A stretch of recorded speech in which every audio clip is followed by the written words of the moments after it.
Chapter 1. Debt collection at the door. The green mountains and clear waters stretched endlessly across the fields. The fragrance of rice wafted nearby, while orchards loomed in the distance, bees buzzing, orioles singing, and butterflies playing. Roosters crowed and dogs chased, creating a mildly tipsy atmosphere among the people. He stood on the hillside, watching as the scenery transformed with the shift of his gaze. Taking a deep breath of fresh air, he felt immense joy in the tranquility of the moment. Not far ahead was the village where he grew up, Taoyuan village. Tingyu tightened the black leather backpack on his back, feeling a surge of excitement. Embarks. Tingyu was a university student who stayed in the provincial capital after graduation. Unfortunately, as a mere scholar, he had no power or influence. In the workplace, everyone was driven by self-interest, and for a grassroots university student like Tingyu, they offered no kindness. After 2 years of work, he faced various hardships.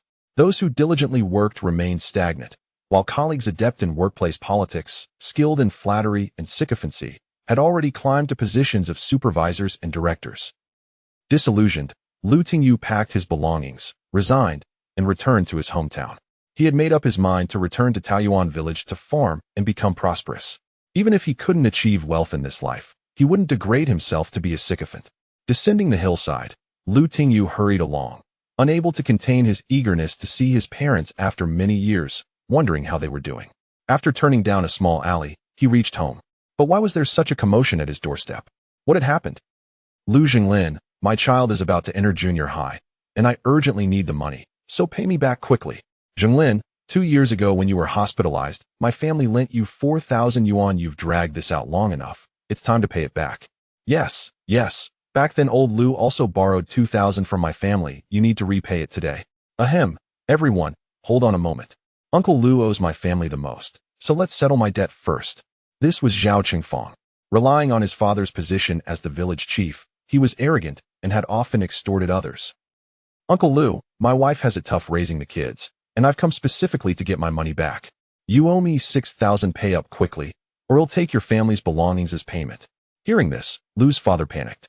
Everyone, it's not that I don't want to pay, it's just that I, Jinglin, can't come up with so much money at once. Can you give me a few more days? Zhao Qingfang, hearing there was no money, impatiently interrupted, Uncle Lu, we're all from the same village. When it was time to borrow money, everyone tightened their belts to lend it to you. Why is it so hard to pay it back now? I don't care. Doesn't your family have a bull? I'll take it today. Zheng Xiaojia, who usually teamed up with Zhao Qingfang to do bad things, chimed in. Right. Brother Fang is right. Debts should be repaid. It's only natural. If your family can't cover the debt, then it's time to settle it with goods. That bowl is worth at least 10,000 or 8,000. As they spoke, Zhao and Zheng were already moving to take the bowl away. Lu's mother hurriedly stopped them, pleading, Dear nephew, please don't do this. Give us a few more days. That bowl is used for plowing. Without it, how will my family manage our dozens of acres? Without it, how can we farm and earn money to repay you? Zhao Qingfang pushed Lu's mother aside, saying, How long will it take to repay with farming? Isn't your son a university student? He must have saved a lot in the city these past few years. Go ask him for the money. Lu's mother lost her balance and fell, hitting her head and fainting. Zhao Qingfang. As Tingyu approached, he witnessed this scene. Instantly, his vision turned red with rage as he pushed through the crowd and grabbed Zhao Qingfang by the collar. How dare you push my mother? Who are you? Tingyu. Zhao Qingfang was about to yell, but then recognized Tingyu and smiled. Hey, you really came back at the right time today. I don't mind calling you the little money bringer. Look, we're all here to collect debts. Your family has owed quite a bit over the years, and today I'm here to serve justice. If your father doesn't have the ability to pay, then you'll have to. Zheng Xiaojia stepped forward, slapping Tingyi's hand away and pushing him. If you dare touch Brother Fang, you won't be able to mix in here anymore. If you don't pay, they'll clear out your house. Do you believe that? Tingyu looked at the aggressive faces of the crowd and felt his anger boiling, fists clenched. Lu's father, fearing he would act impulsively, pulled him back. Tingyu, we're not in the right here. A few years ago, we borrowed a lot of money to support your studies, plus your mother and I have been weak, running to the hospital several times, which left us in debt. Don't blame your father. Tingyu turned to his father, placing his hands over Lu Zinglin's large palm. Dad, it's okay. This time I'm back for good, and he'll make sure you and Mom live well. After saying that, he looked at the smug Zhao Qingfang and the others, You all give me 1 day's grace. I'll go to the county bank to withdraw money and repay you tomorrow. I've saved a little, just over 30,000. I can't pay the rest for now, but I guarantee I'll repay it all within a month. Now get out. Zheng Xiaojia spat. What if you run away? Lu Tingyu glared at Zheng Xiaojia, feeling increasingly calm inside. I want run. This time I'm back for good and back to farm. Ha ha ha, a university student. Truly our village's outstanding university student. The crowd burst into laughter. Your parents worked hard to raise you, borrowed money to send you to school, and in the end, you're just a farmer, unfilial son. The villagers murmured among themselves. Zhao Qingfang, who had dropped out of school after middle school, couldn't help but laugh after hearing Lu Tingyi's words. Ha! Lu Tingyu, you studied so much, but you're still not as good as me, who never went to school. You're truly useless. Lu Tingyu clenched his fists tightly, feeling the disdain from the crowd, nearly grinding his silver teeth. After the crowd had their laugh, Zhao Qingfang smirked, ruffled his hair, and said arrogantly, All right, I won't say I'm not giving your Lu family face. Today, I'll let you have one more day. By tomorrow, I won't care about others' debts. If you can't repay my money, they'll definitely take your bull away. I'm leaving. With that, Zhao Qingfang slung his arm around Zheng Xiaojia, and the two swaggered away. Seeing no one taking the lead to cause trouble, and with Zhao Qingfang's ultimatum, the villagers gradually dispersed. After everyone left, Lu Tingyu hurriedly picked up his mother and took her inside. After settling her down and giving his father a few brief instructions, Lu Tingyu headed out. The county town wasn't close to the village, and the bank closed early. If he was late, he would miss the opportunity.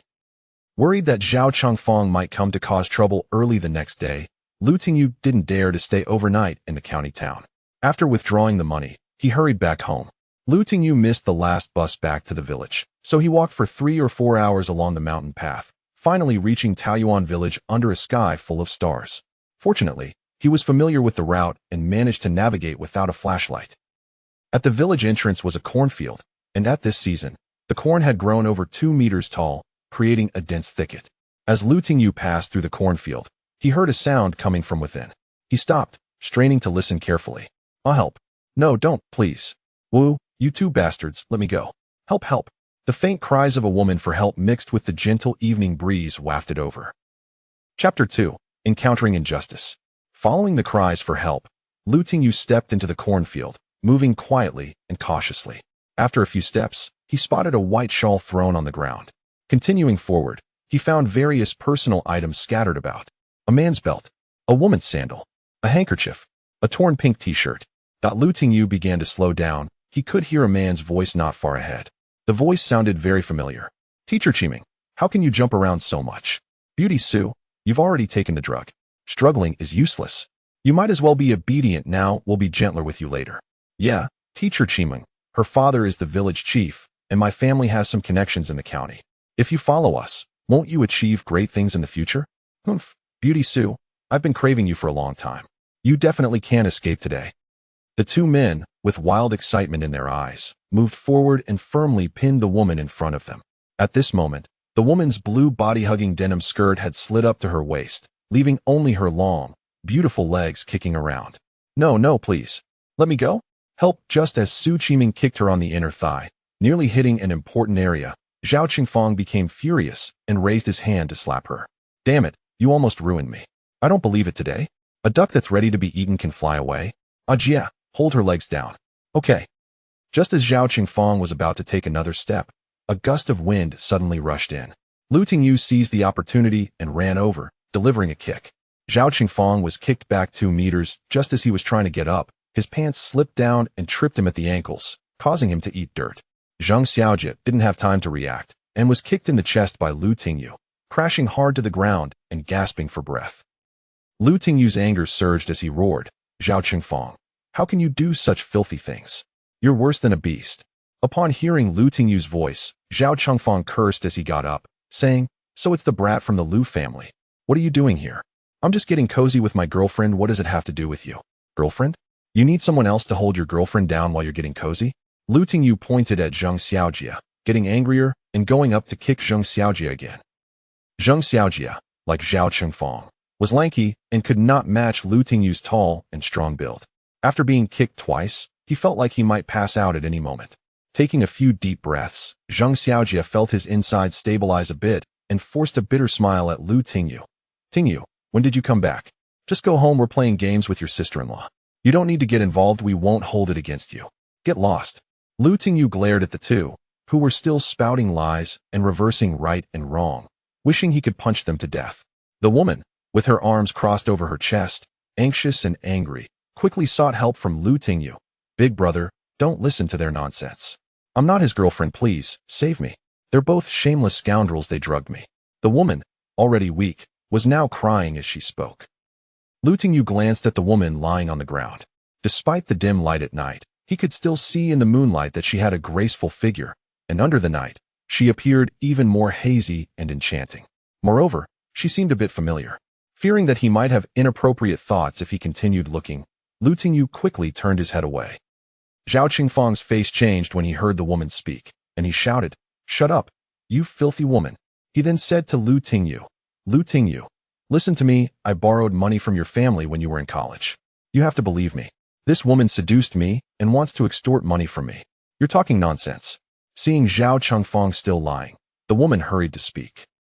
Tingyu coldly watched this bastard continue to spout nonsense, feeling furious. Still talking nonsense? I just heard everything. No need to explain, Zhao Qingfang. If I hadn't appeared, do you know how serious your crime would be? Seeing that Tingyu was determined to ruin his plans, Zhao Qingfang pulled up his pants and gave Zheng Xiaojie a look, scoffing. I see you don't know the heights of heaven and earth. Since that's the case, we have nothing more to say. Tonight, I have my eyes on this girl. If you're sensible, get lost and don't get in the way. Otherwise, if I get angry, I'll move everything out of your house tomorrow. Move your mother. Such scum. Actually threatening him with debts. Tingyu took off his thin jacket, put stones in the sleeves, and secured it tightly, executing the process smoothly. Back in high school, Tingyu used this method to fight with thugs and had never suffered a loss. Bang! Tingyu threw the jacket out. Zhao Qingfang raised his arm to block it, but the side with the stones hit hard against his back. In an instant, Zhao Qingfang felt like his insides were churning, and his heart was about to burst. Zheng Xiaojie rushed over, and Tingyu, without looking back, flicked his wrist, sending the jacket flying behind him. Bang! Zheng Xiaojie tried to grab it with his hands, but the force was too much, and he couldn't catch it, smashing it into his face, causing his hands to go numb and his face to hurt. Zhao Qingfang rubbed his nearly falling apart body. Even without the jacket, he and Zheng Xiaojie together wouldn't necessarily be able to defeat Tingyu. They were not far from the village, and if the commotion got too loud, it would be bad to attract others. After being hit twice, any movement would pull at their injuries, causing pain. Feeling a bit guilty, they began to have second thoughts. Tingyu, you wait for me. This grudge is settled. Okay, I'll wait. If I catch you doing such filthy things again, I'll break your legs. We'll see. Zhao Qingfang left with a harsh word and ran into the cornfield, disappearing, followed closely by Zheng Xiaojie, who rolled and crawled away. Are you okay? Tingyu bent down to help the woman up. Thank you. I can't muster any strength right now, I'm completely exhausted. Can you help me? The moonlight illuminated her face, making it red and hot. She was weakened by the drug, her body limp. Tingyu instantly understood her meaning and hurriedly took off his shirt to drape it over her. His eyes were filled with concern. Under the influence of the drug, the woman appeared to be in great pain. In this quiet cornfield, their breaths were rapid and heavy, carrying profound meaning. Then, Tingyu moved the bag containing money to his front and carried the woman on his back. Through the thin shirt, Tingyu could feel her burning body. Worried that she wouldn't be able to withstand the effects of the drug if they lingered too long, Tingyu quickly carried her out of the cornfield and ran a considerable distance before slowing down. Big brother, my name is Su Qiming. I've been teaching in the village for 2 years. I haven't seen you much, you must have just returned. The woman spoke softly, tightly clutching Tingyu's back. Su Qiming? That name sounds a bit familiar. I'm Tingyu, the only son of the old Lu family at the east end of the village. I just came back today. As they approached the infirmary, Su Qiming suddenly struggled and said, Please take me home. I don't want anyone else to know about this today. Please, you're a good person, help me, sob. Hearing her cry, Tingyu felt both angry and heartbroken, hurriedly saying, That won't do. If you don't see a doctor and the drug is harmful, it won't be good for your health. It's okay. Once the drug wears off, I can take some medicine to detoxify. Or I can come by myself tomorrow, please just take me home. It's at the village primary school dormitory. Su Qiming was unwilling to go to the infirmary, and the warm breath against Tingyu's ear made him momentarily lose focus. With no other choice, Lu Tingyu carried her towards the school dormitory. When they arrived at the dormitory, Lu Tingyu unlocked the door, set her down, and turned to leave. A slender hand suddenly reached out and grabbed Lu Tingyu. It was Su Qiming. Lu Tingyu turned to look at her and saw her biting her lip, hesitating for a moment before softly murmuring, "Don't go." Chapter 3. 5 Elements Spiritual Energy. Oh, don't go. Does she want me to help her? Lu Tingyu's thoughts began to wander. With her pulling him so affectionately, Lu Tingyu felt a fire burning within him. Turning on the light, he saw how beautiful Su Qiming truly was. No wonder those two scoundrels would risk everything to commit illegal acts. Lu Tingyu swallowed hard and said, "I'm not leaving." "What else do you want to say?" Su Qiming's eyes were hazy as she struggled for a moment, biting her lip and blinking as she said, "Could you please bring me a basin of cold water?" "Ah, okay." Looking at her charming appearance, Lu Tingyu was momentarily distracted. He turned around and drank 2 big scoops of ice-cold water to calm himself down. Then he filled a basin with cold water for Su Qiming. Not daring to look more at Su Qiming's rosy face and her subtly revealed figure, Lu Tingyu shifted his gaze and glanced around the room, eventually noticing a graduation photo on the table. "Oh, you graduated from Jiang University?" Lu Tingyu was also a graduate of Jiang University. Su Qiming, still weak, replied softly, "Yes. Me too." Lu Tingyu exclaimed excitedly. What a coincidence." Now it was Su Qiming's turn to be surprised. After confirming that Su Qiming graduated in the same year as him, Lu Tingyu had a sense of familiarity. No wonder he felt a sense of déjà vu when he first heard the name Su Qiming. At that time, most of the students in the mechanical engineering department were boys, and the department's flower could only be selected from a few girls, which wasn't very convincing. But the neighboring economics department was different. It was said that the ratio of girls to boys was 9-1. So being named the department flower in economics was definitely not just a title, but a solid recognition of strength.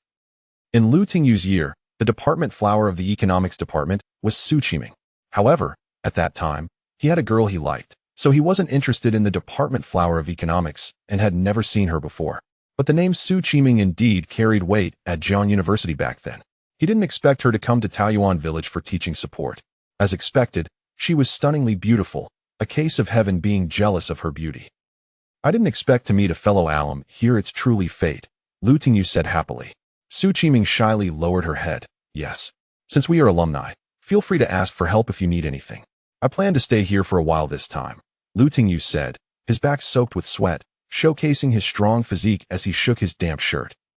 Seeing the wet marks on Lu Tingyu's back made Su Qiming's face turn red earlier. She couldn't help herself. When she was on Lu Tingyu's back, "I'm fine now. Thank you for tonight. You can go back," Su Qiming said, covering herself with the quilt, afraid of being seen by Lu Tingyu. "Okay, I'll head back then. If you don't feel well, go to the infirmary," Lu Tingyu said with concern. Thank you." Su Qiming felt warm inside. Lu Tingyu looked at Su Qiming's flushed face, his heart racing with a mix of excitement and a hint of anxious anticipation. He couldn't dare to steal another glance at her otherwise. He feared he would ignite a fire in his heart that he couldn't extinguish.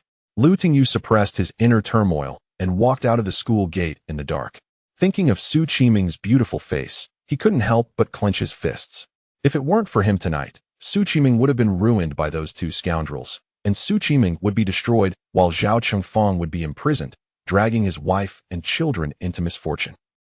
No, to prevent greater mistakes in the future, Lu Tingyu decided to inform the village chief to properly discipline Zhao Chengfang. "Brother Fang, that kid went towards your dad's house. Follow him."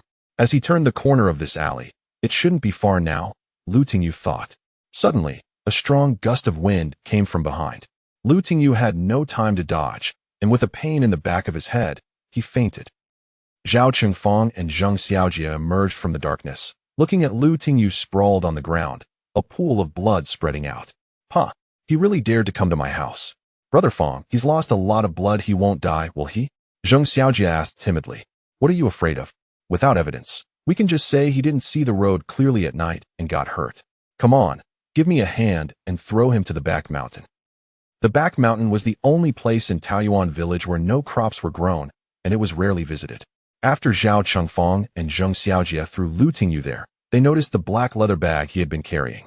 This must be the money he went to the city to collect during the day. Saying this, Zhao Chengfang opened the zipper. Sure enough, there were 3 stacks of 100 yuan bills. Zhao Chengfang took all of it and even swiped a few dozen yuan from Lu Tingyu's wallet. Seeing the money, Zhang Xiaojia couldn't care less whether Lu Tingyu was dead or alive, and quickly followed Zhao Chengfang away, leaving only Lu Tingyu behind. And a piece of jade. The ancient jade passed down through the Zhao family. When Zhao Chengfang lifted Lu Tingyu earlier, he hadn't noticed that the red rope around his neck had snapped. With a head injury, Lu Tingyu's blood continued to flow, gradually reaching the mottled jade pendant, which then emitted a strange glow. Lu Tingyu fell into an endless darkness, wanting to break free but feeling powerless. Suddenly, a faint light appeared, and he fell into a world as clear as jade. His mind was inexplicably filled with a shocking piece of information. Yanhuang, 5 elements technique. Yanhuang opened the heavens and the earth, and the 5 elements gave rise to all beings. The 5 elements are independent, yet interdependent, nurturing and constraining each other. The 5 elements benefit all things, and the 5 elements are the 5 energies. The 5 energies converge to attain the truth. To cultivate the 5-element energy, one must first gather the 5-element energy, which the human body inherently contains the mysteries of the 5 elements. Then he saw mountains and stones, the stones weathering into mud, and the mud evolving into soil, which contained sand and stones. Then, among the yellow earth, small plants began to grow, until the entire land was covered in vegetation. There was yellow energy in the soil, and these plants emitted a green vitality. The yellow energy was the spirit of the earth, the green was the spirit of wood, while the transparent was the spirit of water, and the red was the spirit of fire. The long night was hard to bear. Only in the back mountain, someone lay in eternal sleep. A green light circled around him. First around his head, then enveloping his entire body. A surge of azure and yellow energy surrounded the unconscious Lu Tingyu, swirling and dancing around him. The long night was about to end. Chapter 4. Dream Assistance. At noon, the sun was blazing in the sky. Boom. Lu Tingyu's brain shook, and he suddenly woke up. He found that he could see the condition of his internal organs clearly, and he noticed that there were suddenly 2 types of spiritual energy, yellow and green, in his body. What a magical 5 elements technique. Lu Tingyu involuntarily operated the 2 newly emerged energies according to the technique. Soon, he no longer felt difficulty in breathing. The pain gradually faded, and the wounds slowly healed. Earth and with spiritual energy. Lu Tingyu was surprised to find 2 additional types of spiritual energy in his body. Feeling invigorated, at this moment, he felt a connection with the jade pendant on the ground. He knew that this object had given him the marvelous Yanhuang 5 elements technique. So he picked it up and wore it. Last night, he was suddenly ambushed. It must have been that Zhao Chengfang. Lu Tingyu was furious. If it weren't for this jade pendant, he might have already died. However, this pendant should belong to those 2. So he considered this a case of misfortune turning into a blessing. Suddenly remembering the issue of repayment, Lu Tingyu hurriedly opened his bag, but the money was gone. Bastard. They even stole my money. Fortunately, his phone and ID were still there. Lu Tingyu wanted to rush to the village chief's house to beat Zhao Chengfang, but he had no evidence. If he went recklessly, he might be bitten back and end up with nothing. At this moment, Lu Tingyu had never felt so energetic and powerful. The injury on the back of his head had miraculously disappeared. If it weren't for the blood on the ground, he wouldn't believe that he had been attacked. What is going on?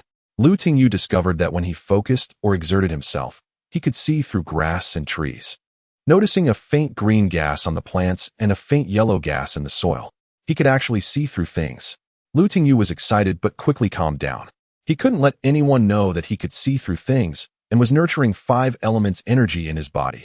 Otherwise, with current scientific research, he would likely be captured for dissection. He glanced at the time. It was already noon. Oh no. Zhao Chengfang must have brought a group of people to the door to demand money. Lu Tingyu was worried that something might happen to his parents and hurriedly ran home. At this moment, in front of the Lu family's gate, there was a crowd of people. Zhao Chengfang had a sinister smile, stroking his chin, looking very arrogant.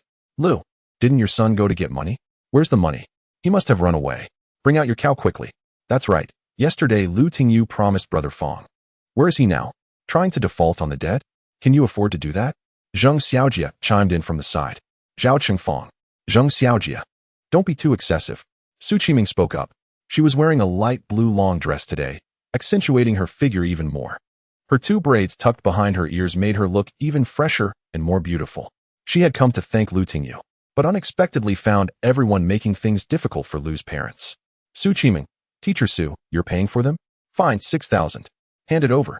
Zheng Xiaojie was taken aback, not following Zhao Qingfang's line of thought, but instead asked Su Qiming, Teacher Qiming, on what basis are you paying their debt?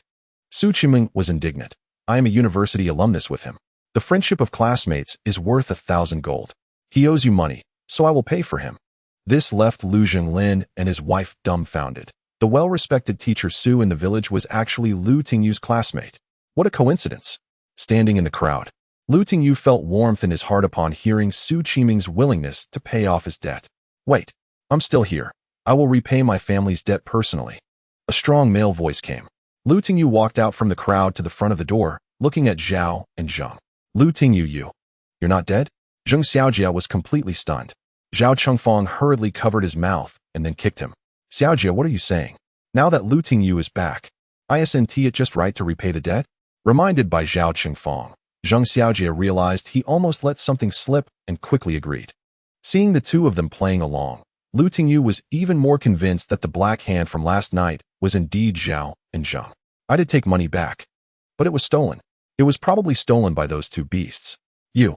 Zhao Chengfang nearly exploded, but Zheng Xiaojie quickly pulled him back. Lu Tingyu, look what you've done. You've made Brother Fang angry. I'm cursing the beasts. What does Zhao Chengfang have to be angry about? Lu Tingyu looked at the two with a mocking expression. Your money was stolen. What money do you have to repay me? My Yuan is in urgent need of money. Realizing he almost let something slip, Zhao Chengfang quickly tried to salvage the situation. Chengfang, Tingyu is at least your elementary school classmate. Why don't you give him a couple more days? His money was stolen. No one is having a good time. This was Zhao Chengfang's wife, Chao Yuanyuan. Upon hearing this, Zhao Chengfang found an outlet for the anger he had been holding in. He angrily said, "Shut up, you old hag. How much is an elementary school classmate worth? Don't cause trouble here. I'm your man. If you say more, I'll beat you to death." Chao Yuanyuan instantly dared not make a sound. Watching Zhao Chengfang's arrogant and bullying demeanor, Lu Tingyu really wanted to beat him up and then smash the money in his face. Unfortunately, the money was stolen, and he had no evidence now. Tingyu, I have 10,000 yuan in my card. You can take it for emergencies and pay them back. Su Qiming leaned close to Lu Tingyu and whispered, "Thank you for helping me last night. I'll help you with this small favor today." Lu Zhenglin and his wife were stunned. Their son actually had such a close relationship with the beautiful teacher. A woman stepping up to pay a man's debt meant what in the countryside? Lu Tingyu didn't want to owe anyone a favor, so he handed Su Qiming's card back. Gritting his teeth, he then said to Zhao Chengfang, "Take your cow away. From now on, we owe nothing to each other. If anyone dares to touch her money today, I'll chop him up. My cow is worth at least 8,000. Consider the extra as your interest. Get lost." Zhao Chengfang could not stand Lu Tingyu's overbearing attitude and unconsciously recalled how he had ruined his plans last night. So he instructed Zheng Xiaojie to bring the cow out from the yard and shouted loudly, "Villagers, I'm taking the cow. The Lu family still owes you money. Hurry in and pick it.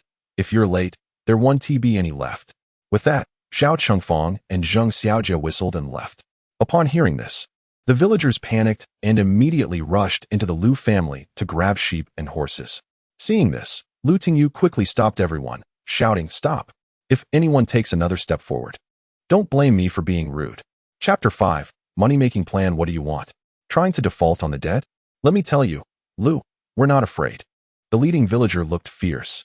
Lu Tingyu pulled Su Qiming behind him and shouted, "Who said I want to default? My money was indeed stolen. Give me half a month, and I guarantee I will pay everyone back."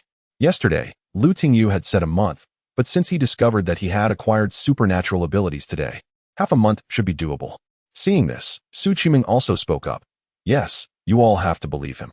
Tingyu is the first college student in the village. He will definitely find a way to earn money. If it really doesn't work, if he can't pay it back later, I will repay it for him." Su Qiming was full of determination. Seeing that some still wanted to cause trouble, Su Qiming became angry and said solemnly, "I swear in the name of a people's teacher to guarantee the debt that Lu Tingyu owes you. If he can't pay it back, I will pay it for him. Will that work?" Everyone in the village respected her for her contributions to teaching the village children, and with her saying that, the crowd fell silent. "All right, since teacher Xiao Su has vouched for you, we will give you some time. If you still don't pay back by then, don't blame us for not considering our neighborly feelings." Some authoritative Bo made a harsh statement. Lu Tingyu looked at Zhao Chengfang and Zheng Xiaojia, who were hiding around the corner and smirking, and tried to hold back his anger. After everyone left, Lu Tingyu's family finally got a chance to breathe. Su Qimeng was also very tired, and with the strong effect of the medicine from last night still not wearing off, she leaned slightly and almost fell. Lu Tingyu hurriedly supported her. She was trembling violently, and as he smelled her fragrance, Lu Tingyu felt a bit dazed. Wow, she smells much better than yesterday. Hee, they're gone. Su Qimeng flashed a victorious smile at Lu Tingyu, and when he hugged her, her face instantly turned red. Thinking of how heroic she had been just now, Lu Tingyu felt a bit heartbroken and said softly, "You shouldn't overexert yourself. Your health isn't good yet. Thank you for today." This soft woman in front of him had made a vow in front of everyone to help him. Lu Tingyu was deeply moved by this gesture. Hearing his words, Su Qimeng smiled, and her smile was even more beautiful. "It's nothing, just a small effort. I believe you won't disappoint everyone. Xiaoyu, why are you still standing there? Quickly invite Teacher Su inside," Lu's mother said happily, urging Lu's father to go kill a chicken. Watching her son holding Teacher Su, Lu's mother felt very pleased. She didn't expect that Teacher Su would turn out to be Xiaoyu's classmate, which was great. "You must come over often and treat this place as your own home. If you need anything, just let us know, don't be polite." Lu's mother's words sounded like she was talking to a daughter-in-law. Yes, treat this as your home. Just say anything, don't be polite," Lu's father also said with concern. Su Qimeng listened, her face flushed, and she said softly like a mosquito, "Thank you, uncle and aunt." Lu Tingyu felt that his parents' display of hospitality was a bit excessive and interrupted. "Mom, she's my classmate. Of course, we should take care of her. You go about your business, we have things to talk about." "Oh, so you forget your mother after getting a wife, and think I'm annoying. I won't disturb you young people. I'll go cook." Lu's mother hurried off to cook. Who forgets their mother after getting a wife? "Nonsense," Lu Tingyu complained unhappily. "What are your plans next?" Su Qimeng asked, drinking water to hide her shyness while secretly watching Lu Tingyu, who was deep in thought. "First, plant some crops. Then do some other things to make some money." "Other ways to make money?" Su Qimeng's eyes lit up. She had an idea. "Recently, wild frogs in the city are selling for a high price.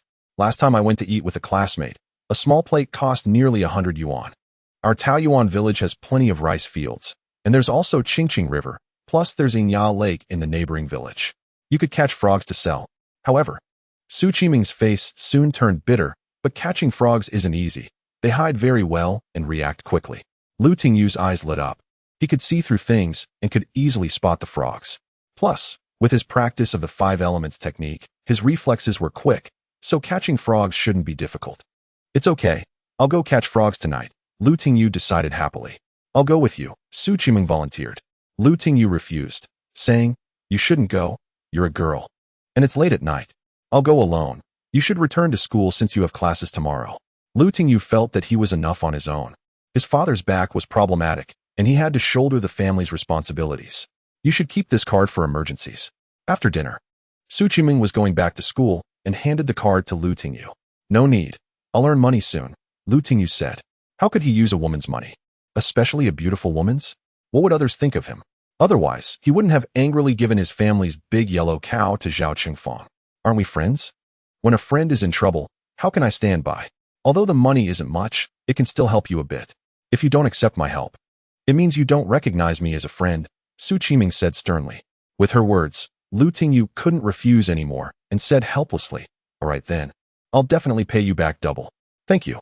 Su Qimeng smiled sweetly and said, "The one who should be thanking is me. If it weren't for you last night, I would have been ruined by those 2 beasts." Lu Tingyu felt a bit shy and said, "No need to thank me. Anyone would help you. Moreover, we have a good connection. It's not easy for you, a girl, to be in this unfamiliar village. In the future, if you have nothing to do, come to my house often. I'll look out for you." Su Qimeng felt warmth flowing in her heart. "Have you not dated anyone in these years since graduation?" Su Qimeng curiously stared at Lu Tingyu. Lu Tingyu thought for a moment and said, "I had a crush on someone in college, but didn't pursue it. Later, I got busy with studies and work, so I didn't have the energy." He had a crush on the class beauty Qin Xiaoyu, who treated him quite sincerely, and their relationship was much better than ordinary friends. But due to a misunderstanding, Qin Xiaoyu stopped talking to him. "Me too. When do you plan to go back to the city?" Su Qimeng's face turned a bit red, feeling a little happy inside. I'm not going back for now. I'm starting a business and farming at home. Su Qiming suppressed her excitement and said, actually, farming is also very good now. The city is filled with pesticide and chemical fertilizer vegetables and grains. As long as you grow green, natural organic ecological food and create your own brand, I believe you will succeed sooner or later. Thank you for your good words. I will definitely succeed. If Xiao Qingfang and those two bastards dare to harass you again, you don't need to say anything. I will deal with them. Lu Tingyu had already blacklisted Zhao and Zheng. Su Qiming mischievously said, you're really nice. Then I'll rely on you from now on. But you can only protect me for a while. You might forget me once you have a family in the future. Of course, I will remember you. It was you who extended a helping hand when I was in the most difficult time. This kindness is unforgettable for a lifetime. Lu Tingyu wanted to say that he would protect her for a lifetime, but he knew that a man shouldn't easily make promises to a woman. Once a promise is made, it must be kept for a lifetime. In matters of feelings, promises are a gamble of a lifetime. Moreover, he had only known Su Qiming for 2 days. Su Qiming felt warm and sweet inside, inhaling the fragrance carried by the night breeze. And both of them were a bit lost in thought. Lu Tingyu couldn't help but sneak a glance at her face. The more he looked, the more he thought she was beautiful. He couldn't help but sigh inwardly. If this person were Xiaoyu, how great it would be. What a pity. Thank you, we're here. You're a really nice person. Go back and rest early. Good night. Unknowingly, they had arrived at the school. Su Qiming playfully said this and turned to enter the school. Good night. Lu Tingyu watched her disappear from his sight, feeling a bit reluctant before turning to leave. In a dark corner, Zhao Chengfang and Zheng Xiaojia were mumbling, Humph. That kid got lucky and messed up our plans. I really want to kill him. By the way, Feng Gu, why did he seem fine today after we watched him bleed so much last night? Zheng Xiaojia wondered. Zhao Chengfang felt a chill down his back upon hearing this. This matter was very strange and had exceeded their understanding. How would I know? Maybe that kid was just pretending at the time. Pretending? But there was such a large pool of blood, Zheng Xiaojia said, feeling unwilling. Shut up. Let's go. Zhao Chengfang felt a cold shiver down his spine. Since Lu Tingyu obtained the Yanhuang 5 elements technique, he not only could see the aura of some objects, but also could see through certain things and see at night. His hearing was also astonishing. He had long noticed Zhao Chengfang and the others lurking in the dark, but he didn't pay them any attention to torment his enemies. He had to start by destroying their will. After returning home, Lu Tingyu began preparing to go catch frogs. He instructed the elderly couple well, shouldered a basket, and went out, taking a flashlight towards the riverbank. With debts owed to the villagers at home and daily requests for repayment, he knew he had to settle the debts before he could do anything else. Focusing his eyesight, Lu Tingyu was indeed able to see clearly in the night, and he could even spot frogs hiding in the simple grass. This discovery brought him great joy. Lu Tingyu approached the water plants without turning on the flashlight, using his enhanced vision to see everything around him clearly. Upon spotting a frog, he suddenly turned on the flashlight, the strong beam illuminating the frog's eyes, and he walked directly over to pick it up. He tied it with grass and tossed it in the basket. He caught a basketful in just 2 hours. At least 1 to 200 pounds, feeling a strain in his waist and back. Lu Tingyu then practiced the 5 elements technique, which instantly relieved him. This discovery made him continuously practice the technique, and the 2 energies within him flowed, making the burden on his back feel non-existent. Chapter 6. Selling goods in the city so much. Am I dreaming? Upon returning home and seeing a basket full of frogs, Lu's father couldn't help but get excited. He didn't expect to catch so many. It seemed he needed a bigger basket. Lu Tingyu happily said, Dad, how about that? I have a talent for catching frogs. I can come by myself next time. Early the next morning, Lu Tingyu took the tricycle from the Dekong family in the village to the city. Selling so many frogs wouldn't be easy. Tingyu, which farmer's market are you going to? Dekong looked at the large basket of frogs with envy. Lu Tingyu thought for a moment. He had seen some sellers at the farmer's market before, and those selling frogs weren't doing well. He said, Uncle Kong, do you know any farms or restaurants in the city? I do know of one. Dekong took Lu Tingyu to the entrance of a place called Jinxiu Ecological Farm. The farm had a beautiful environment, with dozens of houses nestled among red flowers and green trees, resembling a large garden. I came here with the village head to deliver vegetables before. You should go in and ask. Lu Tingyu didn't hesitate. He carried the frogs in through the back door and headed to the kitchen, where a plump chef was busy cooking. He approached. Master, do you buy frogs? Big, fat wild frogs. The chef glanced at Lu Tingyu with impatience and asked, "How much are you selling these frogs for?" 40 for farm-raised ones. Mine are pure wild and 45, Lu Tingyu offered.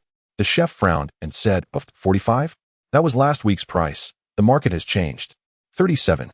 Take it or leave it. Lu Tingyu felt the offer was too low and replied, "Master, how about 43? 37, not a penny more." The chef refused. Feeling frustrated, Lu Tingyu prepared to leave for the next place. As the price was too low, the chef shot him a glance and muttered, "Humph, not even a kickback. And you expect us to buy your frogs? Dream on." At that moment, a woman in a professional outfit entered, carrying a plate of food. Her curvy waist and abdomen were accentuated by a short skirt, making her figure enticing. Her beautiful face was lightly made up, and her phoenix-like eyes held an air of authority. A perfect uniform beauty. "What's going on? The frogs don't taste right. The customers are unhappy. Manager Fu. We've run out of wild frogs. This is just the farm-raised ones we bought, not as flavorful as the wild ones." The chef looked worried. This customer is a food critic with significant influence in the culinary world, and he specifically came to eat our wild frogs. If we can't satisfy him, we might all be out of a job, Manager Fu said. Seeing the chef in a daze, Manager Fu added, "You figure it out. Even if you have to buy at a high price from other restaurants, get some back. I'll handle the customer for now." Lu Tingyu, possessing extraordinary hearing, turned back to the door. "These are pure wild frogs." The chef frowned and said, "Manager Fu, those aren't wild. Hey, if you're not buying my frogs, that's fine. But why say they're not wild?" Lu Tingyu retorted angrily. "They're not," the chef insisted. Lu Tingyu was furious and said, "Whether they're wild or not is not for you to decide. How about this? Let's cook a dish on the spot and let the customer taste it." Manager Fu agreed. "All right, let's do that. Quickly prepare a dish." The chef glared at Lu Tingyu, but reluctantly went to catch a few frogs to cook. Lu Tingyu watched, and the chef didn't dare to sabotage him. Soon, a fragrant plate of frogs was served. Before long, Manager Fu returned with an empty plate, happily saying, "Haha, that's great." The customer praised the frog meat highly, saying it's the best he's ever had. He wants another plate. The chef glared at Lu Tingyu, while Lu Tingyu casually leaned against the wall. Manager Fu looked at Lu Tingyu and said, "How much are you selling these frogs for?" "I'll take them all." 61 pounds, not a penny less, Lu Tingyu replied flatly. 60? Why don't you go rob someone?" The chef exclaimed in surprise. Manager Fu shot a glare at the chef and said, "Can you lower the price a bit?" "I'm taking them all." Lu Tingyu replied calmly, "These aren't ordinary frogs. They come from the unpolluted sources of mountains and rivers, pure natural frogs. 61 pounds isn't expensive at all. If you can't afford that price, I'll go elsewhere. There are bound to be buyers who recognize their value." Lu Tingyu began packing his basket to leave. Manager Fu hesitated for a moment but decisively said, "Fine, 60 it is. I'll take them all." "Manager, this kid is raising the price." The chef protested. Manager Fu glared at him and said, "These frogs got rave reviews from that important customer. That makes them worth it." After weighing, it was 212 pounds. Selling for over 12,000 in one go. "Here's my business card. If you have more frogs like this, remember to contact me." Lu Tingyu returned home with the money, paid back Aunt Seven and a few other relatives, and still had 2,000 left for himself. At that moment, his phone rang. It was his father. "Dinner is ready. Su Qiming is here too. Hurry home," Lu's father urged. Lu Tingyu didn't dare to delay, activating the 5 elements qi, and soon arrived home. He informed the 3 of them about his trip, earning over 10,000, leaving them astonished. After explaining, he turned to the vegetable garden. Looking at the small tomato seedlings, planning to try the Yanhuang 5 elements technique to see if he could improve them. He released his true essence, and the yellow earth spiritual energy within him stirred. The soil quality is too poor. It needs improvement." He walked around his tomato field twice, and as he stepped, the yellow energy spread from where he walked, as if the ground trembled slightly, and rich yellow earth spiritual energy surged from all around. It gathered in the half-acre tomato field like a tidal wave, and the land seemed to gain much more spirit. This is the only way. I wonder if this can improve the soil quality," Lu Tingyu muttered to himself. "Teacher Xiaosu, you should come to our house for dinner from now on. It's too troublesome for you to cook alone at school." Lu Tingyu also said, "You don't need to cook by yourself. Just come to my house to eat. It's just a matter of adding another pair of chopsticks. If anyone bullies you, tell me, and I'll take care of it." Lu's mother chimed in, "Yes. If anyone dares to bully you, just let us know, and we'll handle it." "Thank you." I feel the warmth of home with you taking care of me, Su Qiming said, her cheeks flushing red, smiling happily, her gaze always on Lu Tingyu, who was focused on eating. Her mother passed away early, and her father worked in an aluminum factory, raising her and her brother alone. Her brother became a soldier and rarely returned home. My father is also an old worker, only having 2 days off on the weekend, and it's far from Taoyuan village, so he rarely comes to see her. In order to provide quality education for children in the countryside, she graduated and joined a teaching support team. I'll go catch frogs with you tonight, Su Qiming suddenly said. Lu Tingyu was startled. No, you're a girl, and you have class tomorrow. I'll take you back later. No way. I want to see how capable you are. Besides, what is wrong with being a girl? If anything happens, aren't you here? Seeing her flushed face, Lu Tingyu found it hard to refuse again. Okay. Chapter 7. Encountering injustice after arriving at the location. Lu Tingyu warned Su Qiming to be careful and went to catch frogs himself. In less than a while, Lu Tingyu's basket was already full. Su Qiming rushed over, looked at the basket full of frogs, and was very surprised, admiration shining in her eyes. Lu Tingyu saw it clearly. Suddenly, a sharp scream startled Lu Tingyu. Turning around, he saw a snake biting Su Qiming's thigh. He rushed over, grabbed the snake by the head, and squeezed hard, prying its mouth open. Looking down, Lu Tingyu frowned. It was a triangular snake. The triangular snake is a well-known poisonous snake in Taoyuan village, characterized by its triangular head with a bit of white. Also known as the white head, and its venom is so potent that it could take down a cow. Why is it a triangular snake? Am I going to die? Su Qiming was startled. She had heard that there were many snakes here, but didn't believe it until now, when she had actually been bitten. Lu Tingyu restrained the snake and said, "Don't cry. While the venom hasn't spread, we need to apply first aid." How do we do first aid? We need to suck out the venom and then find some herbs. Lu Tingyu thought Su Qiming was really unlucky. She wore water shoes and avoided many potential bite locations, yet still got bitten by a venomous snake. He had previously seen that there were no snakes around, and this one must have come over while he wasn't paying attention. Suck it out? Su Qiming's face turned red instantly. The bitten area was a bit embarrassing, on her thigh, and she obviously couldn't do it herself. Lu Tingyu pressed her down. Don't hesitate. If the toxin spreads, even a deity couldn't save you. No. Is it bad where I got bitten? There's no time to worry about that. I'll help you suck it out. Lu Tingyu was genuinely anxious. Where did it bite you? On the thigh. Su Qiming's voice was as small as a mosquito. You're wearing jeans today? You need to take them off first, Lu Tingyu said seriously. Take off my pants. Su Qiming felt like she wanted to die. Although she had a good impression of Lu Tingyu and felt grateful, taking off her pants in front of him required immense courage. Maybe I should just go to the hospital and let the doctor give me an antivenom. Su Qiming tightly covered her pants. There's no time. The poison will spread through your blood. If we delay, the toxins will spread all over your body. And I'm afraid you won't even make it to the hospital in time for the antivenom. Lu Tingyu, relying on his special vision, could see the problem. He could even see the state of the toxins in her body and hurriedly activated the 5 elements formula, pressing several acupoints on Su Qiming to temporarily suppress some of it.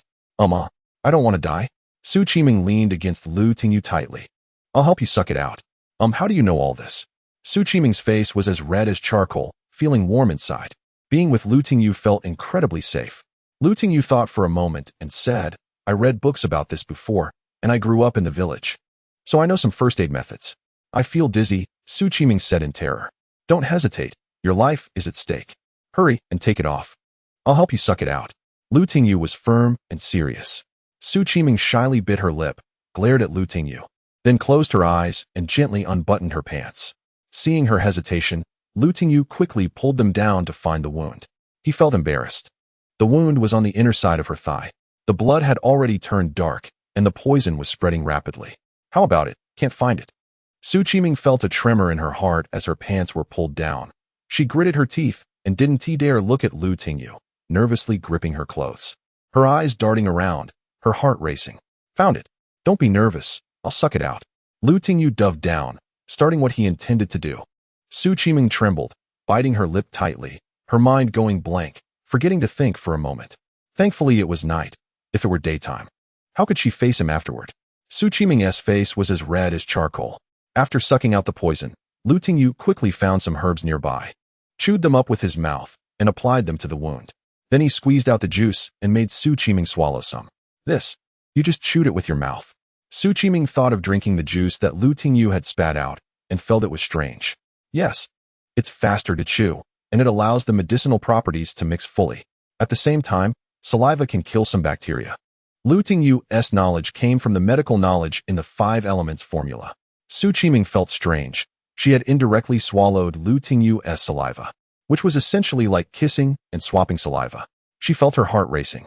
After handling it, Lu Tingyu used wood element energy to massage Su Qiming, pushing out the residual toxins in her bloodstream through pressure and manipulation until the wound turned blood red and bled a lot, finally coagulating. Done. Lu Tingyu finally finished. Feeling a bit dizzy, he had been using his internal earth and wood energy continuously today, and his body felt a bit tired. Thank you. You saved my life again, Su Qiming said deeply, then quickly packed her things and walked ahead, too shy to look at Lu Tingyu again. Lu Tingyu followed closely behind with the basket, and before long, they returned to the village. I'll accompany you to the clinic to have a look, Lu Tingyu said with concern. No need, I feel much better. Your method is very effective. Being with you gives me a special sense of security. Su Qiming firmly refused to go to the clinic. Okay, then I'll take you back to school. Lu Tingyu carried the basket of frogs. Okay. Su Qiming didn't speak along the way, but her walking posture was very strange, her legs tightly clamped together as if something was inside. Lu Tingyu thought it was because her thigh was injured. My phone is always on. If you feel uncomfortable in the middle of the night, call me immediately. Lu Tingyu dropped her off downstairs. Okay, thank you. You should go back and sleep, Su Qiming said without looking back as she ran upstairs, quickly closing her room door after returning. Lu Tingyu went home, put down the frogs, and returned to his bed to practice the 5 elements formula. His changes over the past 2 days were so great that he couldn't help but believe in this miraculous formula. He practiced all night. Lu Tingyu, wake up. Your Uncle Kong is about to leave. Hurry and sell the frogs. Lu's father knocked on the door. Dad, you're back. Lu Tingyu woke up to find his father's back injury had worsened. Yesterday, it was just a slight strain, but today it had turned into a mass of black energy. It's an old problem. Just go do your thing. I'll rest here for a bit, Lu's father instructed, then went back to his room. Seeing his father's pain, Lu Tingyu jumped out of bed and said, Dad, let me massage you. Massage what? You're not a doctor. Just go do your thing. Lu's father endured the pain. I'll just massage. I've learned a bit of massage therapy these past few years. Lu Tingyu pressed his hand on Lu's father's waist, and the wood spirit energy within him surged out through his hand, flowing into Lu's father's body as he massaged him. Not bad, Lu's father moaned comfortably. After a while of massaging, Lu Tingyu realized that his wood spirit energy was too weak. He could only simply dispel the cold and dampness in his father's body. To completely cure his father's rheumatism, his wood spirit energy needed to be at least 5 times stronger. It seemed he had to intensify his training. After giving Lu's father a massage, Lu Tingyu washed his face and then carried the frogs on his back as he rode a tricycle into the county town. Lu Tingyu arrived again at the beautiful ecological farm and found Fu Qingyi. So many frogs again. Fu Qingyi was also shocked, having just collected 200 gene yesterday.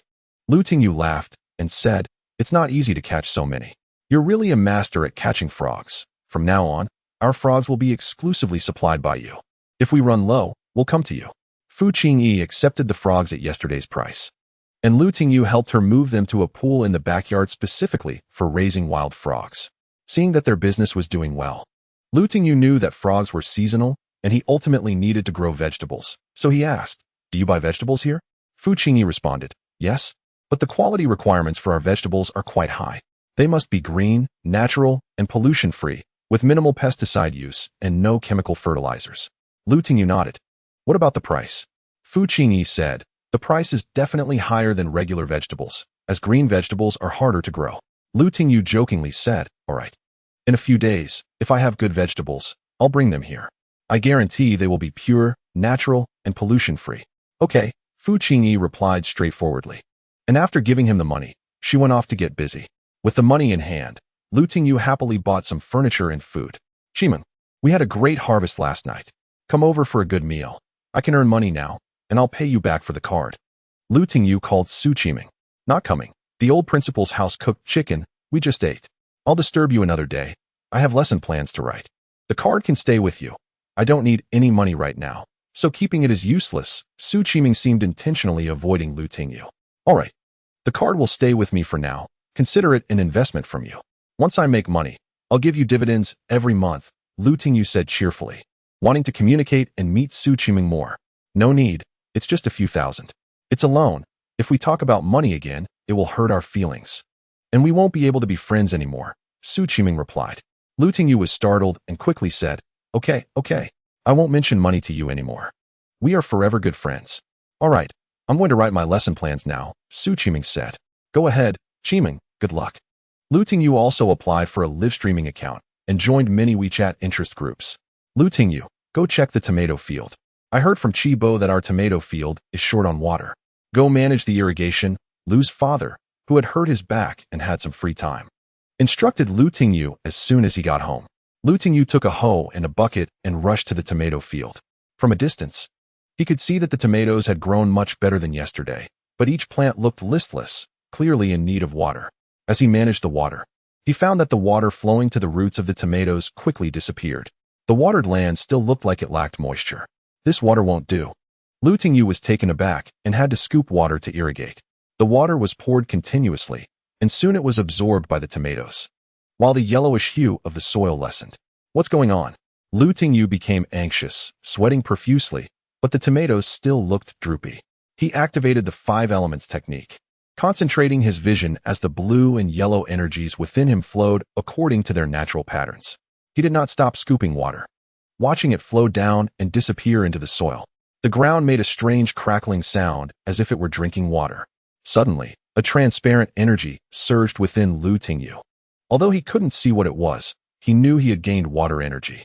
That night, when he was hit on the back of the head and lay on the grass, it was that jade pendant that activated, absorbing the energies of earth and wood to save him.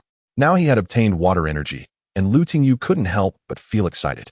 With the guidance of the water energy, Lu Tingyu discovered he could extract the essence of water from the irrigation channels, pouring scoop after scoop of essence-rich water onto the tomato seedlings.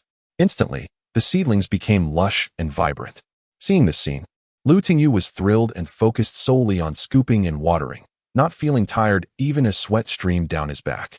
He watched as the once sparse tomato seedlings became robust, surpassing those from neighboring farms that used chemical fertilizers and pesticides.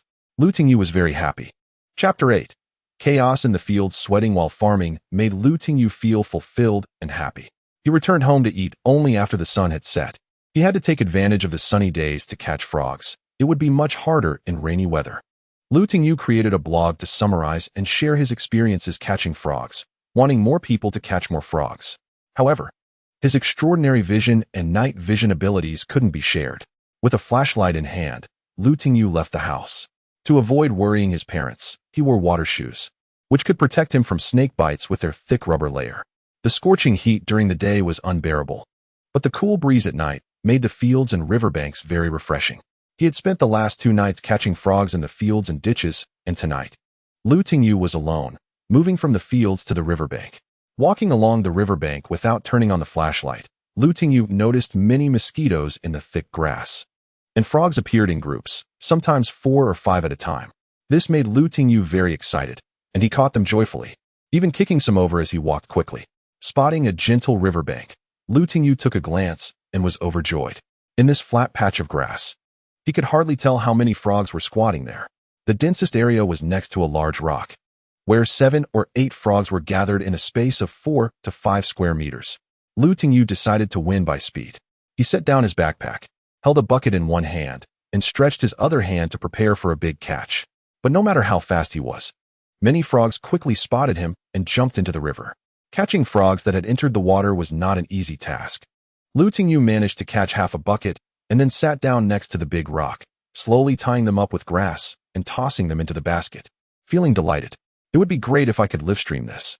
Who is behind? A panicked voice came as someone climbed up from behind the big rock, shining a flashlight directly onto Lu Tingyu's face.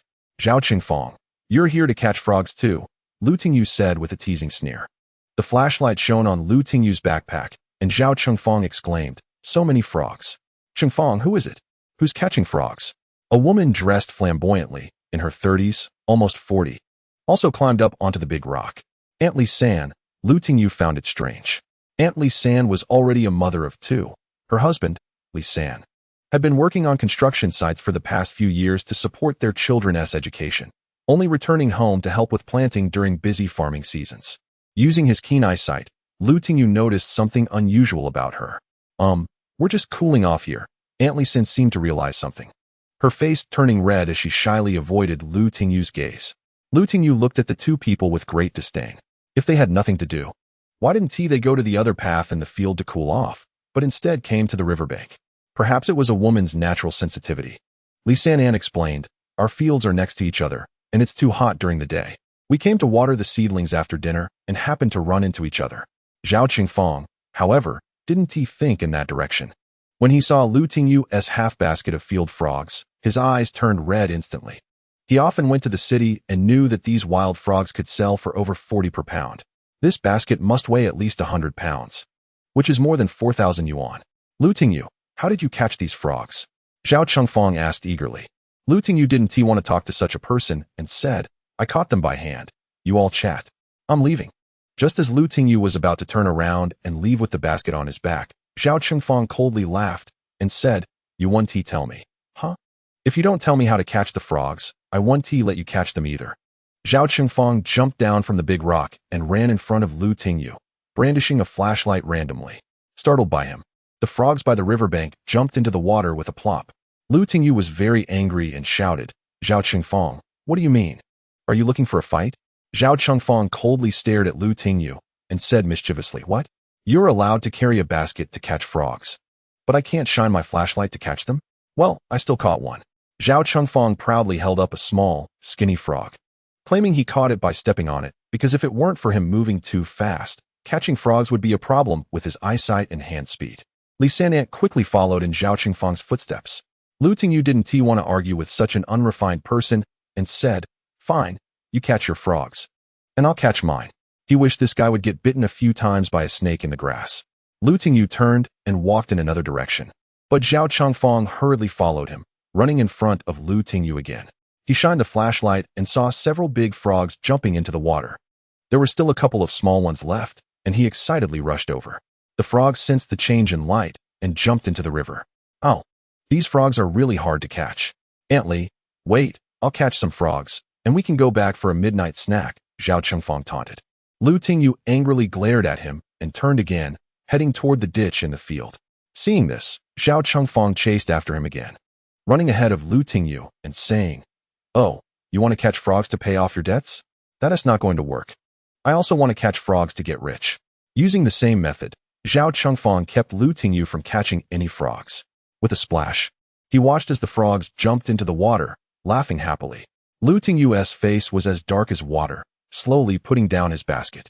Zhao Qingfang was startled and turned to run, but his speed couldn't match Lu Tingyu's, and soon Lu Tingyu caught up and kicked him in the back. Zhao Qingfang fell into the muddy seedling field and got covered in mud when he got up. Lu Tingyu, I'm going to fight you. Zhao Qingfang turned around and lunged at Lu Tingyu. Lu Tingyu's senses were sharp, and he easily dodged. A punch landed on Zhao Qingfang's waist, causing him to tumble into the muddy field again, trampling the seedlings. Ah! Zhao Qingfang screamed, and seeing Lu Tingyu approach, he grabbed some mud and threw it at Lu Tingyu's face. Lu Tingyu raised his hand to block it, but felt a soft body hug him from behind. Li San had also jumped on him. Stop it, stop it. Can't we talk nicely? Li San pleaded from behind, trying to block Lu Tingyu's hands. Her nails were sharp, scratching his skin, and she clawed at him fiercely, more wild than a feral cat. She wrapped around Lu Tingyu like a huge python. Startled, Lu Tingyu thought that if he got entangled, Zhao Qingfang would beat him to death. He quickly shifted his feet, pushed Li San away, and said, Ouch, be gentle. You're going to break me. Li San cried out in a fluster. Zhao Qingfang picked up a big clump of dirt from the ridge and threw it at Lu Tingyu. With a loud bang, Lu Tingyu punched the watermelon-sized clump, shattering it into pieces. Zhao Qingfang was momentarily stunned and turned to grab a hoe. Lu Tingyu pushed Li San away and rushed forward. The moment Zhao Qingfang picked up the hoe, Lu Tingyu kicked him down, stepping on his chest and saying, Are you looking to die? Zhao Qingfang glared at Lu Tingyu and said, Come on, if you have the guts, kill me. Lu Tingyu snorted coldly, slashing down with his palm. Zhao Chengfang felt a pain in his neck, and then his eyes rolled back as he fainted. Li San'ant was shocked and trembled, saying, Lu Tingyu, you killed him. Lu Tingyu was extremely angry, staring at her and saying, what do you think? For a moment, Lu Tingyu thought about killing him, but then reconsidered it wasn't worth it. What kind of person was Zhao Chengfang? A thug, a good-for-nothing in the village? It wasn't worth getting into trouble over someone like him. Ah, no, don't kill me. I won't say anything. You can do whatever you want with me. Just don't kill me. Li San'ant was startled and, mimicking a scene from a TV show, tore her clothes, hoping to make Lu Tingyu spare her. Humph. Lu Tingyu spat out the mud in his mouth and ignored the two of them, going to find his frogs and heading home. The next day, Lu Tingyu arrived in the city as scheduled and found Fu Qingyi. When Fu Qingyi saw so many wild frogs, she was stunned and looked at Lu Tingyu in surprise. Mr. Lu, did you really catch these frogs in the wild? Fu Qingyi was very surprised. Of course I did, Lu Tingyu replied. He could understand. Who could catch hundreds of pounds of frogs at once, and for several consecutive days? Fu Qingyi scrutinized Lu Tingyu for a moment and said, Hey, I think you look somewhat familiar. Hearing this, Lu Tingyu joked, Manager Fu, we wouldn't have met in a past life, would we? Or are you falling for me at first sight? Fu Qingyi rolled her eyes and said, Go away, I have a boyfriend. I think I saw you in an online video yesterday. I can't remember, but you rural folks probably don't go online much. You deliver wild frogs every day. Although we have many customers, not everyone orders frogs. Luckily, I have friends who need them too. Wait a moment, I'll make a call. Fu Qingyi, want to make a call? Let us leave half here, and you take the other half there. Saying this, Fu Qingyi handed Lu Tingyu a business card.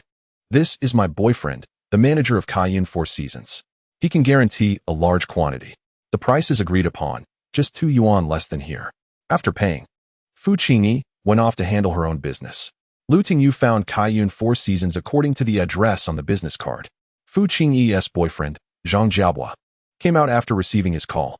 After taking a look at Lu Tingyu's frogs, he said, Not bad, very good. I've already told you the price. It's 61 yuan per pound, but I can only pay you 41. Upon hearing this, Lu Tingyu was instantly displeased. The cut was too harsh. The frogs he worked so hard to catch were being discounted by 20 yuan per pound. That is 2,000 yuan for 100 pounds. How many vegetables would he have to sell to earn that back? Wasn't it agreed upon, just 2 yuan less? Lu Tingyu didn't want to sell anymore. Chapter 9. Long-term cooperation. Zhang Jiabwa sneered. It's as I said, take it or leave it. These wild frogs are the same as farmed ones to us. Lu Tingyu really wanted to throw a frog in his face and say he wouldn't sell, but he still held back. Who made him feel so discouraged now that he's poor? He started playing the emotional card, saying, Brother Zhang, isn't that inappropriate? Many people in our village have worked hard to catch these. What you're doing isn't practical. One of my cousins got bitten by a poisonous snake while trying to catch these frogs, and now he's waiting for my money to save his life in the hospital. Zhang Jiabwa frowned and said, Don't talk to me about this. You know our chain hotel is different from others. If you do well, we can take as much stock as you have in the future. We're also human. We need to eat too. Do you know what city expenses are like? A salary of 3,000 to 4,000, and the rent alone is over 1,000. Then there's the usual food, phone bills, internet fees, and social expenses. I have to take my girlfriend out for something romantic every few days. All of that costs money. Lu Tingyu was very frustrated. He had lost 2,000 for nothing and said, Then I'm not selling. After saying that, Lu Tingyu turned around and left with his basket. Go ahead, don't sell then. At that moment, a woman in wide-legged pants and a sheer-shouldered outfit walked in. Xiaozhang, did you manage to buy the frogs? The woman looked much younger than Zhang Jiabwa, but addressed him as Xiaozhang, indicating a higher status than this supervisor.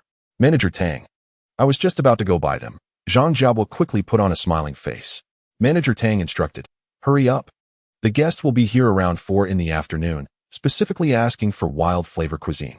These guests are veterans in the food industry. They can tell if the meat is subpar. I heard the frogs from Jinxiu Farm are of good quality. No matter the price, you must get some for me. Yes, Manager Tang, I will definitely buy the best wild frogs, Zhang Jiabwa promised. Manager Tang then prepared to leave when Lu Tingyu clearly overheard their conversation. A bit away, Lu Tingyu loudly announced, I have wild frogs for sale, pure wild ones. They're all from the river. They taste better than those from the paddy fields. Lu Tingyu was calling out to Manager Tang, who indeed showed interest, and said, Xiaozhang, come over here. there's someone selling wild frogs. Call Uncle Sue to come take a look. Wait a moment, I want to see your frogs, Manager Tang said, with finely drawn eyebrows and a handsome face exuding a commanding presence. Do you want to buy frogs? Big, fat wild frogs. Lu Tingyu looked at the woman in front of him, who was very clean and beautiful. Before long, Zhang Jiabo returned with a middle-aged, overweight chef. Seeing Lu Tingyu, Zhang Jiabo frowned and said, Manager Tang, you go do your business, I'll handle this. Upon hearing this, Lu Tingyu angrily shouldered his basket and said, Humph. So it's you guys. If you don't want to buy, don't waste my time. Goodbye. Seeing the person who had originally put down the frogs suddenly get angry and leave, Manager Tang was puzzled and quickly asked, Hey, wait a minute. We haven't even looked yet. Why are you leaving? Lu Tingyu angrily replied, You don't really want to buy. So why should I waste my time? We want to buy? Who said we don't? Manager Tang's wife said in surprise. Lu Tingyu retorted, The manager from Jinxiu Farm referred me here, but the price you're offering is too low. I don't want to sell. Manager Tang said, Wait a moment. How much did Jinxiu Farm offer you? 65 yuan per Jin. You, a large chain hotel, cannot even match the price from a small farm my friend runs. Lu Tingyu scoffed and turned away. Manager Tang, having been looked down upon by a farmer today, was immediately angered and said, Stop right there. You haven't even looked yet. Who said we can't afford the price? Put the frogs down, Lu Tingyu impatiently said. They're pure wild. If you want them, look quickly. The other two also gathered around, and Manager Tang, not quite understanding, asked, Uncle Sue, can you tell if these frogs are wild or farmed? The overweight chef took a look and said, These are wild. You can see their limbs are longer and leaner. The skin looks smoother. Lu Tingyu impatiently asked, Have you looked enough? If you want them, it's a firm price. Otherwise, I'll sell them elsewhere. Yes, how much? Manager Tang asked. Zhang Jiabo then said, The scattered market price is 50 or 60 yuan per Jin. That's too expensive. The chef frowned. Lu Tingyu disdainfully replied, Of course, those who don't know the value will think it's expensive. These are frogs from the foot of Wuming Mountain. Truly green, natural, and pollution-free. Selling them for 100 a Jin wouldn't be too much. Someone offered 80 on the road just now. If my friend hadn't asked me to come here, I would have sold them already. All right, 60, I'll buy them all, Manager Tang offered. 65, 62. Manager Tang raised the price slightly. 65, Lu Tingyu insisted on his price. 62, if not, then forget it. Manager Tang was also a bit angry. If he hadn't heard that these were the frogs supplied to Jinxiu Farm and was in a hurry, he wouldn't have bothered. Fine, I'm tired of carrying them too. I'll sell them to you for just 2 less. Lu Tingyu suppressed his excitement and said, Let's weigh them and settle the payment. Manager Tang looked at Lu Tingyu triumphantly. But Manager Tang, at 62 yuan per Jin, only brought this much. The supervisor hesitated, implying that it was too much. Hearing this, Manager Tang waved his hand and said, Not too much, not too much. If we can make this into our signature dish, 200 Jin a day would be fine. Uncle Sue then said, As long as we have good ingredients, I can make dishes that taste much better than those from ecological farms. I believe you, Uncle Sue. A 3-star chef is not to be underestimated, Zhang Jiabo flattered. Hearing this, Lu Tingyu smiled and said, As long as you can pay, I can get any good ingredients you want. Manager Tang's eyes lit up with surprise. Really? Really, as long as it's wild and available in our village. I can get it. Lu Tingyu patted his chest and said. If he had said this before, he would have felt guilty, but now he truly had that capability. Uncle Sue, come, let's note down his number so he can supply us in the future. We are going for high-end ingredients. Manager Tang noted down Lu Tingyu's phone number. Having gotten the money and made a connection with Kaiyun 4 Seasons, Lu Tingyu was very happy, at least in the future. He wouldn't worry about having too many frogs without a market. Lu Tingyu looked at the supervisor and implied, Manager Tang, you are really generous. You are indeed someone who can achieve great things. Unlike some of your subordinates who are two-faced and try to fool you, you need to be wary of those people. Oh, really? Manager Tang glanced at Zhang Jiabo. Zhang Jiabo's face turned as red as a pig's liver, but didn't dare to retaliate against Lu Tingyu, thinking angrily, Kid, just wait. Having been disturbed by Zhao Chengfang the previous night, he only caught over 180 Jin, but fortunately, he managed to sell over 100 Jin for an extra $2. Lu Tingyu bought some things for his family, visited the agricultural company, and considered what vegetables to plant. If he kept catching hundreds of Jin each night, the frogs in Taiyuan village would be caught out, and this was only during the summer and autumn seasons. For long-term development, he needed to plant vegetables.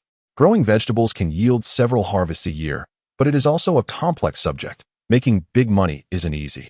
He began learning some agricultural knowledge. Upon returning home, Tingyu paid off some debts. Tingyu, what have you been up to lately? Have you struck it rich?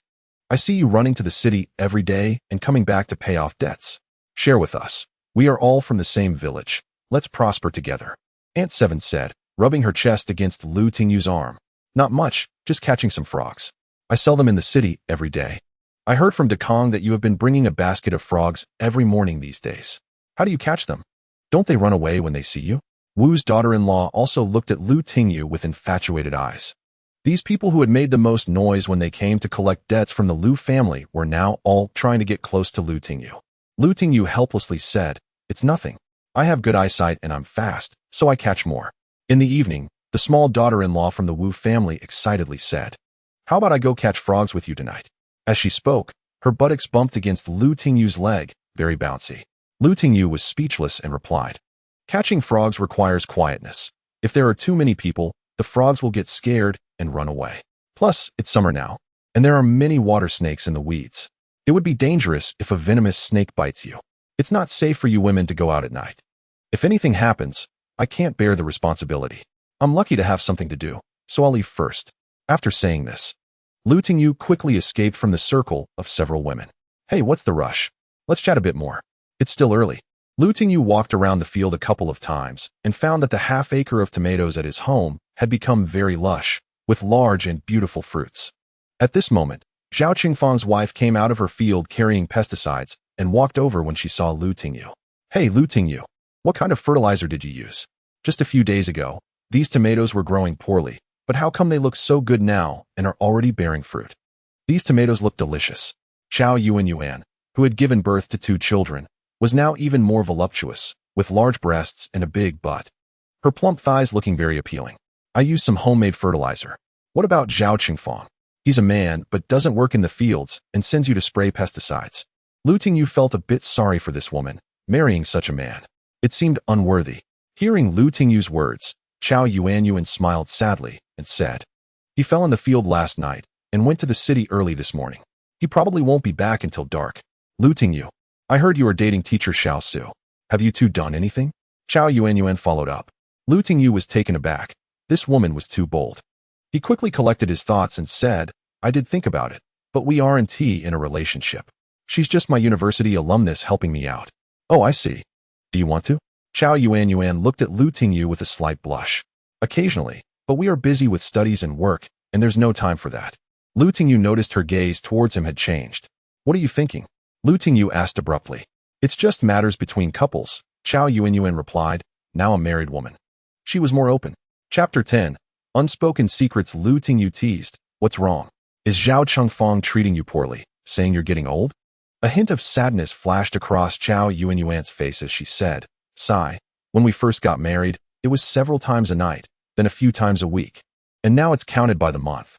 Tingyu wanted to tell her that her husband was fooling around outside, but ultimately held back to avoid making her feel worse. He comforted her, "Don't think too much. He works in the fields all day, and now has to support 2 children. It's normal for him to lack energy." Zhao Yuan replied sadly, "Don't comfort me. I actually know some things about him. Relying on his father being the village head, he has slept with many women. I'm worried one night he'll go out and get caught by someone's man and end up crippled. Last night was definitely because of this. He said he fell in the field. For the sake of the 2 children, I have no choice," Zhao Yuan said helplessly. Hearing this, Tingyu comforted her. "Since he is like this, you don't have to torture yourself too much. If you really can't go on, then just get a divorce and find a good man." Zhao Yuan sighed. "It's not that easy. My father owes his family money, and since his father is the village head, they won't agree to a divorce. Sigh. Let's not talk about these sad things. I'm only telling you this. You have to keep it a secret, okay? And don't laugh at me. Otherwise, when you get married, I'll go tell your wife that you slept with me." Zhao Yuan said with a sly smile. Tingyu had a black line on his face. "Come on. You came to tell me this yourself. I didn't ask, all right? And now you're threatening me." Tingyu was being blackmailed by a married woman and promised, "Don't worry. I keep secrets well. Well, it's getting late. I have to go back to check on the kids." If you think of anything, you can come find me. Excuse me. Yanhuang squeezed past Lu Tingyu from behind. Smack. Lu Tingyu's but was pinched hard by a soft hand, startling him so much that his eyes almost popped out. The suppressed desire in Yanhuang's heart was all in that pinch. Hee, you're still so easy to pinch. Find me when you have time, she said with a meaningful remark and left. Lu Tingyu was dazed, feeling a bit itchy in his heart. What did she mean by coming to say this? Did she want to have an affair with him? Thinking of her mature appearance as a married woman made his heart stir. Thinking of Su Qiming calmed his restless heart a bit. The beautiful women in front of him made Lu Tingyu feel a bit unsettled. But he always felt he lacked a companion, someone who understood him, like Qin Xiaoyu. He took out his phone, found Qin Xiaoyu's number, and struggled for a long time, but still did not dial out. Instead, he called another one of Qin Xiaoyu's friends. Hello, who is this? The other party seemed to be eating and didn't pay attention at all. Lu Tingyu sighed and said, Beautiful Ling, it's me, Lu Tingyu. Oh, Lu Tingyu. I heard you went back to your hometown. Is that true? The other party casually asked. Lu Tingyu replied, Yes, how are you all doing? We're all good. I won't talk to you anymore. I'm going to watch a movie. We'll chat later. By the way, how is Qin Xiaoyu? Lu Tingyu couldn't help but ask. The other party impatiently replied, She's very busy, recently taking over their family business and getting hot with Lu Jiangnan. They'll probably get married next year. Since you've gone home to farm, don't think about her anymore. You all are secretly in love with Yu, asking me about this and that all day long. Do you think I don't have to pay for my phone? I'm not talking anymore. I'm hanging up. Hearing the beeping sound on the phone, Lu Tingyu felt a dull pain in his heart. In the end, Qin Xiaoyu chose Lu Jiangnan, the young master of Shengwei Group. But now he was already blocked and couldn't get involved in their matters. Yu, I'm sorry. That day I was knocked out, and I don't know what happened afterward. I also don't know where to find you, and my work has changed continuously. As a rural person, I want to settle in the city. It's not as easy as I imagined. Right now, I don't even have the right to knock on your door. I have no chance to confess to you. Lu Tingyu said helplessly to himself. She walked into his life like a fairy, yet was as unattainable and hard to find as a fairy. Some heartfelt words. Perhaps she would never hear. That important date with Qin Xiaoyu ended with him being knocked out midway, and after waking up, when he called her, she never answered again.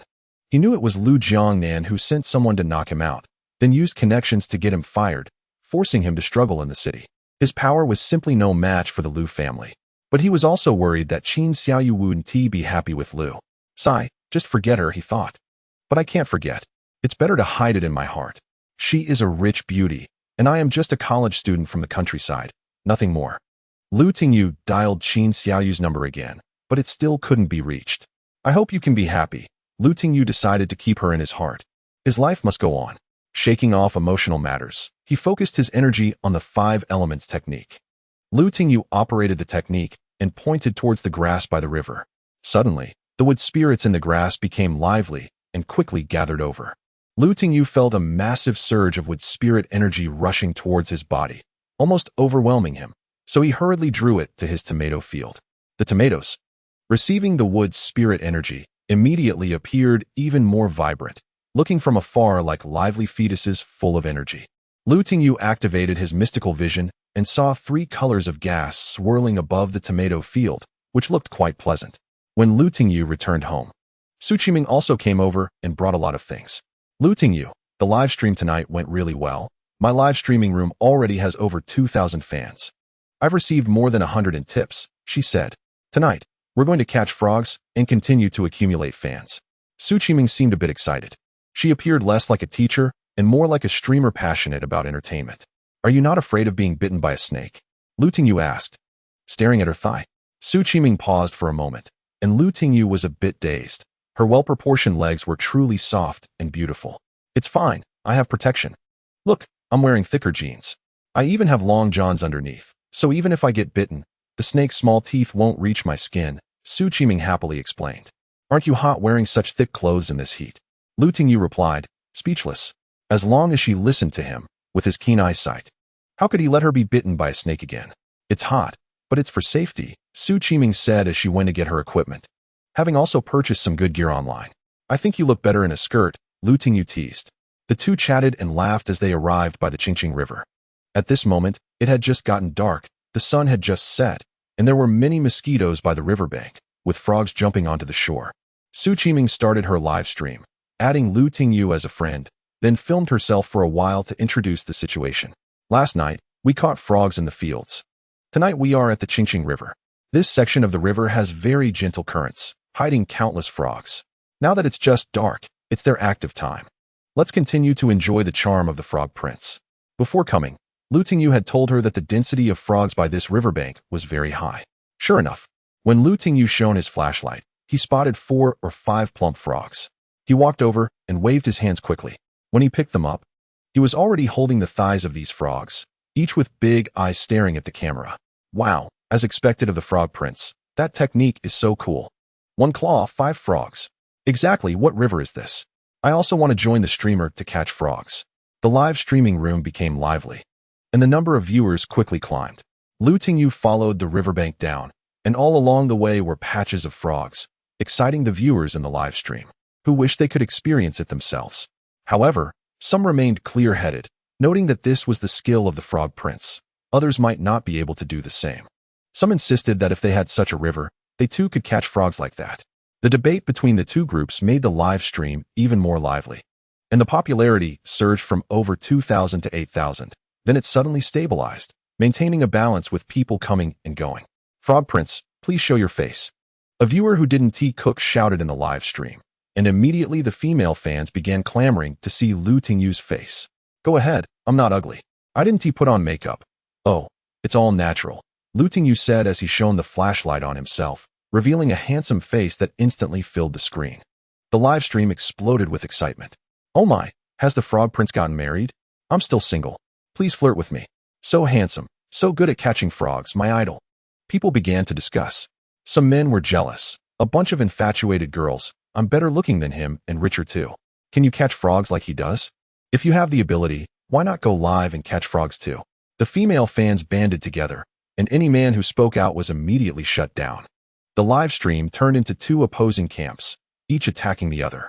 Just as Lu Tingyu and Su Qiming were enjoying their live stream, they saw Zhao Chengfang arriving with Zheng Xiaojia, holding a sickle and carrying a bucket. A few villagers were also with them. Lu Tingyu, are you catching frogs again? Can you teach us? We want to catch a few to sell in the city for some pocket money.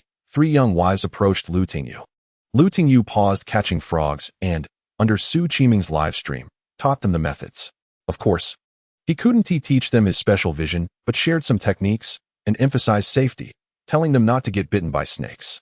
Hearing the Frog Prince's words, I want to go home and catch frogs too. Working in the city is too frustrating. This immediately attracted the attention of many who had left the countryside. The popularity of the live stream quickly rose to 9,000. Oh, Teacher Su, why are you here catching frogs with Lu Tingyu instead of preparing for tomorrow's lesson? Zhao Chengfang, seeing his people dismissed by Lu Tingyu, approached maliciously. What I do is none of your business, Su Qiming said. Not wanting to engage with these two who had almost caused her great harm, she still trembled at the thought. It took great courage to speak. Lu Tingyu noticed her state and patted her shoulder, saying, Don't mind them, let's go. Zheng Xiaojia immediately became unhappy and stood in front of them with the sickle, saying, What's wrong? We're all from the same village. Let's chat for a bit. I don't want to talk to trash, Lu Tingyu replied coldly. Who are you calling trash? Zheng Xiaojia retorted angrily. Whoever speaks up, I'll call them trash. Lu Tingyu arrogantly raised his head. Damn it, do you believe I'll kill you? Zheng Xiaojia swung the sickle at a willow tree with a trunk as thick as an arm. Bang! The sickle was too dull, after several strikes. It didn't cut through the tree. At a critical moment, that sickle was too ineffective. Lu Tingyu roared, Do you want to try? He stepped forward, scaring Zheng Xiaojia into retreating. Seeing Lu Tingyu's strong demeanor, Zhao Chengfang inserted the sickle into his waist. It was just a prop for intimidation. If Lu Tingyu dared to hit him like yesterday, he would definitely use the sickle, but his teammate was too cowardly, scared off by just one look from Lu Tingyu. Watching Lu Tingyu and Su Qiming walk toward another direction, Zhao Chengfang cursed. Damn it, don't let him catch all the frogs. The two of them immediately shone their flashlights, wielded the sickle, and carried buckets, rushing ahead of Lu Tingyu. They didn't catch many frogs but scared away all the ones Lu Tingyu was about to catch into the river. Su Qiming was very angry and wanted to confront them, but Lu Tingyu stopped her. He also wanted to deal with these two idiots. But with Su Qiming by his side, if he acted, those two might turn on her, which wouldn't be good. The viewers in the live stream. Seeing someone interrupt their enjoyment of the Frog Prince's miraculous frog-catching skills, were extremely furious, wishing they could rush through the internet and beat up those two. However, Tingyu calmly smiled and said, "All right, everyone has seen it. My frog-catching skills are no joke. Look at others. They've been catching frogs since childhood. But how many have they caught?" Now that the riverbank was occupied by them, he said, "Let me go to the river to catch some, and let you truly see the strength of the Frog Prince." Tingyu took off his shirt, placing some important items in his basket. The well-defined muscles made Su Qiming somewhat mesmerized, forgetting to explain, and just continuously admired Tingyu's sculpted physique. Fortunately, the camera was still focused on him. Meanwhile, Zhao Qingfang and his accomplice were compared unfavorably against Tingyu and were ridiculed by the online viewers. Tingyu slowly walked into the river, channeling the water element energy, instantly gathering water spirits around his body, which not only nourished him but also made him feel closer to the water, as if he had merged with the river itself. Wow, the prince isn't really going to catch frogs in the water at this late hour, is he? That would be very difficult. Is the prince waiting for the host to go down and catch frogs together? The evil party suddenly started joking around. I really want to see how the host looks wading into the river. The popularity in the live broadcast room has increased a bit, and the fan count finally broke 10,000. The river water reached Tingyu's waist, almost to his chest, but fortunately, the river is wide enough. Tingyu walked along the river for 2 meters and said, "The moment to witness a miracle has arrived. Let's see how many we've caught." With a sudden lift of his hand, dozens of frogs were seen being lifted out by his feet. Some managed to struggle back into the river. Seeing Tingyu's haul, Su Qiming laughed heartily and said, "As expected of the Frog Prince, in just a few minutes, you've caught so many frogs." This display instantly made the entire live stream room even more lively, and fans unconsciously went to various forums to post their astonishment. "Wow, so amazing. I also want to go to the river with the little prince to catch frogs. Frog Prince, are you sure you're not performing magic?" Some people even took screenshots of Tingyu pulling out frogs and made them into memes to share everywhere. "I love frogs. I want to go to the river with the little prince to catch frogs at night." Various provocative comments surged in like a tide. Tingyu stayed downstream while Zhao Qingfang and Zheng Xiaojie arrived, but many frogs had been swept away by the current, hiding in the grass along the riverbank. Tingyu activated his water spirit energy, seemingly merging with the water, and wherever he passed, those frogs were caught without any warning. Here it comes again. Tingyu raised his hand again, and more than a dozen frogs were caught alive. In no time, Tingyu had already caught a basket full, while Zhao Qingfang and Zheng Xiaojie, seeing Tingyu in the river, decided not to continue flirting with frogs. They returned to see Tingyu pulling out dozens in a short while. Their eyes turned red, and they quickly shed their clothes and jumped into the water. However, compared to Tingyu, their bodies were not a pretty sight. Although their arms had some muscle, their chests and abdomens were flabby, their waists were a bit rounded. Their backs were slightly hunched, and their faces looked grim. What are those 2 lumps? So scary. Host, get them away. Yeah, ugly people are always causing trouble. So annoying. This comparison made Tingyu's physique look even better. The live stream room was again filled with derogatory comments about Zhao and praises for Lu. Su Qiming was almost laughing uncontrollably. Tingyu didn't mind the 2 messing around in the water, focusing on catching frogs, and he was about to have enough. At this moment, the other 3 also rushed back, each having caught about 3 to 4 pounds, but as the night deepened, the frogs stopped coming out of the water. When they arrived at Tingyu's side and saw him continuously pulling frogs out of the water, they were envious, their eyes sparkling with admiration, wishing they could have this capable man. "Tingyu, how did you catch so many?" "That's amazing," the Wu family's little wife said excitedly, her eyes glancing at Tingyu's chest muscles with a hint of flirtation. Tingyu replied, "Just feel along the riverbank, grab them as you find them. It all depends on the feel. How's your feel compared to Teacher Sue's?" These married women were being quite direct with their jokes. Su Qiming's face turned red, and she spat at those women, saying, "What nonsense are you talking about? Feel this and feel that." Tingyu chuckled and said, "My feel is better than yours. You haven't even touched me. How do you know it's better?" "Just by looking." Tingyu, stop wasting time with them. Focus. Su Qiming, acting as the supervisor, immediately told Tingyu to be quiet. "All right, as you command. It's dangerous to rely solely on touch like this. There are a lot of water snakes in the grass along the river." After hearing Tingyu's words, the women still didn't dare to try, otherwise they would also want to get into the river. Let's all catch frogs together. Upon hearing Lu Tingyu, Zhao Chengfang also felt along the river. Haha, I got one. Zheng Xiaojia actually managed to touch the backside of 2 frogs, but one escaped back into the water. Haha, I got one too. Zhao Chengfang excitedly pulled something out from under the riverbank grass. Suddenly, a snake as thick as an arm was pulled out. A bamboo leaf green. Zhao Chengfang was so scared he jumped onto the shore and casually threw the snake away. The snake, angered, saw Zheng Xiaojia nearby and lunged at him. Zheng Xiaojia was a beat too slow and screamed as he was bitten on the backside. Lu Tingyu quickly picked up a stick and prodded the snake away to prevent it from attacking Su Qiming and others. I was bitten by a bamboo leaf green. Zheng Xiaojia yelled, covering his backside. Zheng Xiaojia turned pale with fear. The onlooking little wives also turned pale, and Su Qiming was startled but still concerned, asking, Lu Tingyu, is that snake poisonous? Lu Tingyu looked at Zhao Chengfang and smiled. Of course it's poisonous. It's a well-known water snake. Usually, they are only as thick as a finger. But they can grow as thick as an arm, so the venom must be quite potent. Lu Tingyu pressed down on the snake's head with a stick and firmly grabbed it. What do you want to catch the snake for? Su Qiming said with fear and disgust. Lu Tingyu smiled and said, to make medicinal wine. Oh, I know. This snake is best for making aphrodisiac medicine. Lu Tingyu, can you give me that snake?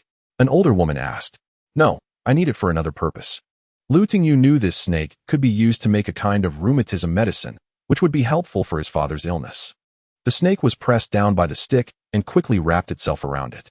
Lu Tingyu tightly bound its head with rope, rendering the snake harmless. Brother Fong, hurry and save me. I've been bitten by a bamboo leaf green. Take me to the infirmary quickly. I feel dizzy. Zheng Xiaojia shouted in panic. Zhao Chengfang tried to help him up, but after years of indulgence, his body was not what it used to be. He couldn't even carry Zheng Xiaojia and fell into the mud after just 2 steps. In desperation, Zhao Chengfang shouted at Lu Tingyu. Lu Tingyu, hurry up and save him. He's going to die. Although Su Qiming hated these 2 scoundrels, she couldn't bear to watch them die without helping. Lu Tingyu, please help him. Hearing this, Lu Tingyu said, remember, this is a favor from Teacher Su. You owe him a life, a favor. Lu Tingyu generously walked over, flipped Zheng Xiaojia's body over, and saw that the wound was quite strange, very close to the anus. Wow. Lu Tingyu clicked his tongue in wonder, and several women couldn't help but laugh, their waists swaying with mirth. Zheng Xiaojia turned pale with fear and said, Brother Yu, it's all my fault. Please save me. Zhao Chengfang coldly snorted and said, stop talking nonsense. Hurry and carry him to the infirmary. Lu Tingyu said, carry him? He has been bitten. He needs to move as little as possible, or the venom will spread quickly through his blood. I have a prescription that can save him, but I need your cooperation. What kind of useless prescription is that? Is it effective? Zhao Chengfang questioned Lu Tingyu. Su Qiming frowned and said, how could it not be effective? A few days ago, I was bitten by a triangle snake, and it was Lu Tingyu who saved me. If you don't believe it, then forget it. Chapter 12, Tomato Sales Booming. Upon hearing this, everyone was shocked. The triangle snake, also known as the white-headed snake, is a highly venomous snake. Even a large cow bitten by it would be finished in just over 10 minutes. The fact that Su Qiming survived the jaws of a triangle snake made everyone no longer doubt Lu Tingyu's ability to treat snake bites. So what do we do? Zhao Chengfang said impatiently. Lu Tingyu replied, first, we need to suck out his poisoned blood. I'll go find some herbs. We need to hurry.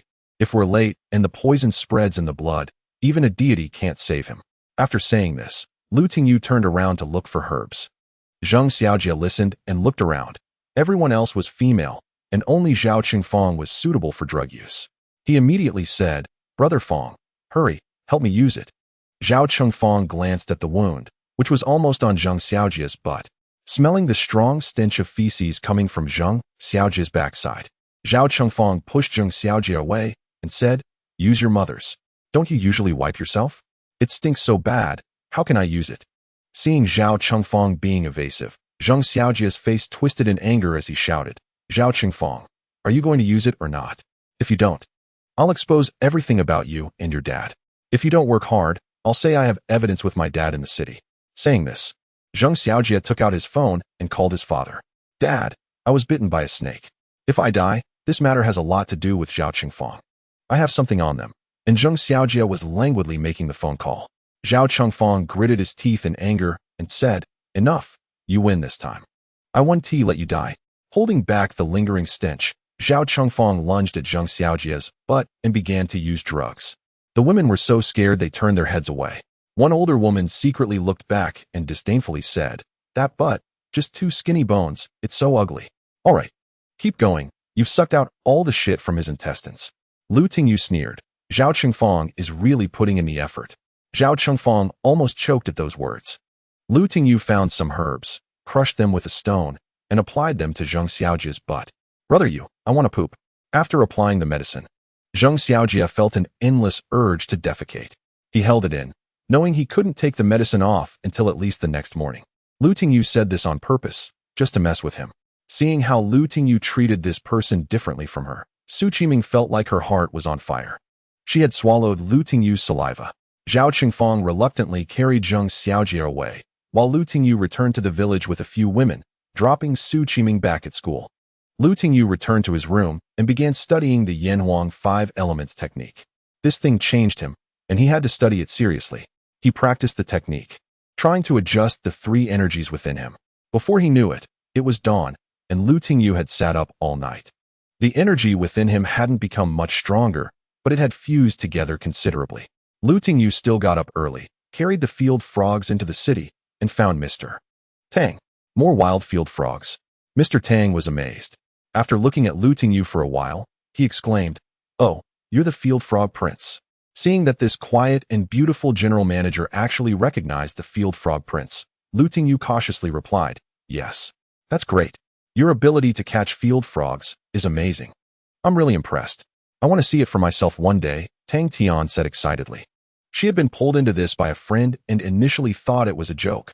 Later, she realized the field frog prince was real. Meeting him in person and even buying field frogs from him made her ecstatic. "From now on, I'll come to you for field frogs, huh?" Tang Tian was very happy. Lu Tingyu didn't expect to run into a fan. "Do you accept tomatoes here?" Lu Tingyu asked. Tang Tian replied seriously, "Tomatoes? We're just like an ecological farm here. They must be 100 pure and natural. With you, the field frog prince backing us. We're planning an event for our store anniversary in a few days. It will definitely be 100 green and natural." Lu Tingyu patted his chest in assurance. "All right, bring them over in a couple of days," Tang Tian said happily. Lu Tingyu earned over 10,000 more and went back home, heading straight to the tomato field. The tomatoes had ripened significantly. After estimating, there were only a few dozen pounds that were just starting to turn red. Lu Tingyu watered them a bit more before heading home. Su Qiming had to write lesson plans and left for school early after eating. Lu Tingyu grabbed a backpack and went to the Qingqing River. That night, people wearing water shoes were everywhere catching field frogs. Lu Tingyu still caught a full backpack, and the young wives who saw him were almost ready to eat him up. The next morning, Lu Tingyu didn't pick tomatoes. He delivered the goods to Kaiyun Four Seasons as usual, but didn't see Tang Tian, feeling a bit disappointed. Zhang Jiabua approached with a cold face and said, "Brother, you've made quite a bit of money here. Don't you think you should show some appreciation?" Lu Tingyu directly ignored him, saying, "You didn't buy my field frogs. It was Mr. Tang who did, so why should I show you anything?" Zhang was left speechless by Lu Tingyu's retort, angrily leaving while threatening, "Fine, you're so cocky, we'll see what happens." Lu Tingyu returned home. It was still noon when he rushed to the field to check his tomatoes. They had started to ripen beautifully, bright red and very attractive. The tomato plants were waist-high and full of enticing tomatoes as Lu Tingyu approached. Suddenly, a sound of running water came, followed by a gust of wind with a whiff of urine. Lu Tingyu frowned, wondering who was relieving themselves in the tomato field. A sound of pleasure rang out, and a woman stood up from the lush tomato field, just pulling up her pants. It made him feel hot all over and his heart itch. These tomatoes looked too delicious. The woman casually picked a tomato and bit into it. Cough, cough. Lu Tingyu coughed a couple of times. The woman turned around sharply and, seeing it was Lu Tingyu, hurriedly pulled her hand back and hid the tomato behind her. Realizing Lu Tingyu might have seen her in a compromising position, her face flushed with embarrassment as she awkwardly smiled. "Your tomatoes are growing so well. I just came to take a look." Lu Tingyu recognized this woman. She was the village doctor, the most stylish person in the village. Lu Tingyu didn't say anything. "You go ahead, I have something to do, so I'll leave first." The woman blushed and ran off, but she couldn't bear to part with the tomato in her hand. These tomatoes should weigh about 1 to 200 pounds.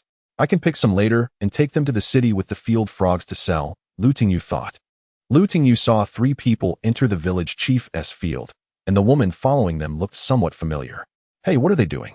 That person looks familiar. Manager Fu. Look, our village's vegetables are all pure green. Mine are the best. They're very tasty. As he spoke, Zhao Chengfang picked a tomato and took a bite. Manager Fu looked at it, frowned, and said, "It looks all right, but there's a bit too much pesticide. See, there's pesticide residue on it. It doesn't meet our farm standards." Hearing this, Zhao Chengfang hurriedly said, "Manager Fu, how can you not use some pesticides when growing vegetables? If you accept my vegetables, your commission is guaranteed." Manager Fu, angry, replied, "Mr. Zhao, you're overthinking it. I have to be responsible for my work. Our farm has grown to its current scale because of strict quality control, and your vegetables really don't meet our farm's green ecological standards." Lu Tingyu, what are you doing here? Are you trying to steal my vegetables? What is that tomato in your hand? Zhao Chengfang noticed Lu Tingyu behind him and glared at him angrily. Hearing this, Lu Tingyu replied, "This tomato is from my garden, just picked. I came to take a look. It doesn't affect you." Humph. Zhao Chengfang now hated Lu Tingyu to the core. This manager is here to collect vegetables, right? If he is not satisfied with yours, why not take a look at mine? Mine are much better, all organic fertilizer, and I haven't used any pesticides. Lu Tingyu said. Hearing this, Zhao Chengfang sneered. Humph, who doesn't know your seedlings barely grow for a few days, and the green fruits aren't even fully formed? What tomatoes are you selling? Who says they're not ripe? What I have in my hand is. Lu Tingyu tossed one over. Zhao Chengfang reached out to catch it. Glaring at Lu Tingyu in anger, venting all his hatred into the tomato. Really delicious. Zhao Chengfang took a bite and couldn't help but exclaim. As soon as the words left his mouth, he regretted it. Lu Tingyu also took a bite of the one in his hand and immediately felt that he had never tasted such delicious tomatoes before, saying, Pure green ones are really tasty. Manager Fu came out and saw Lu Tingyu.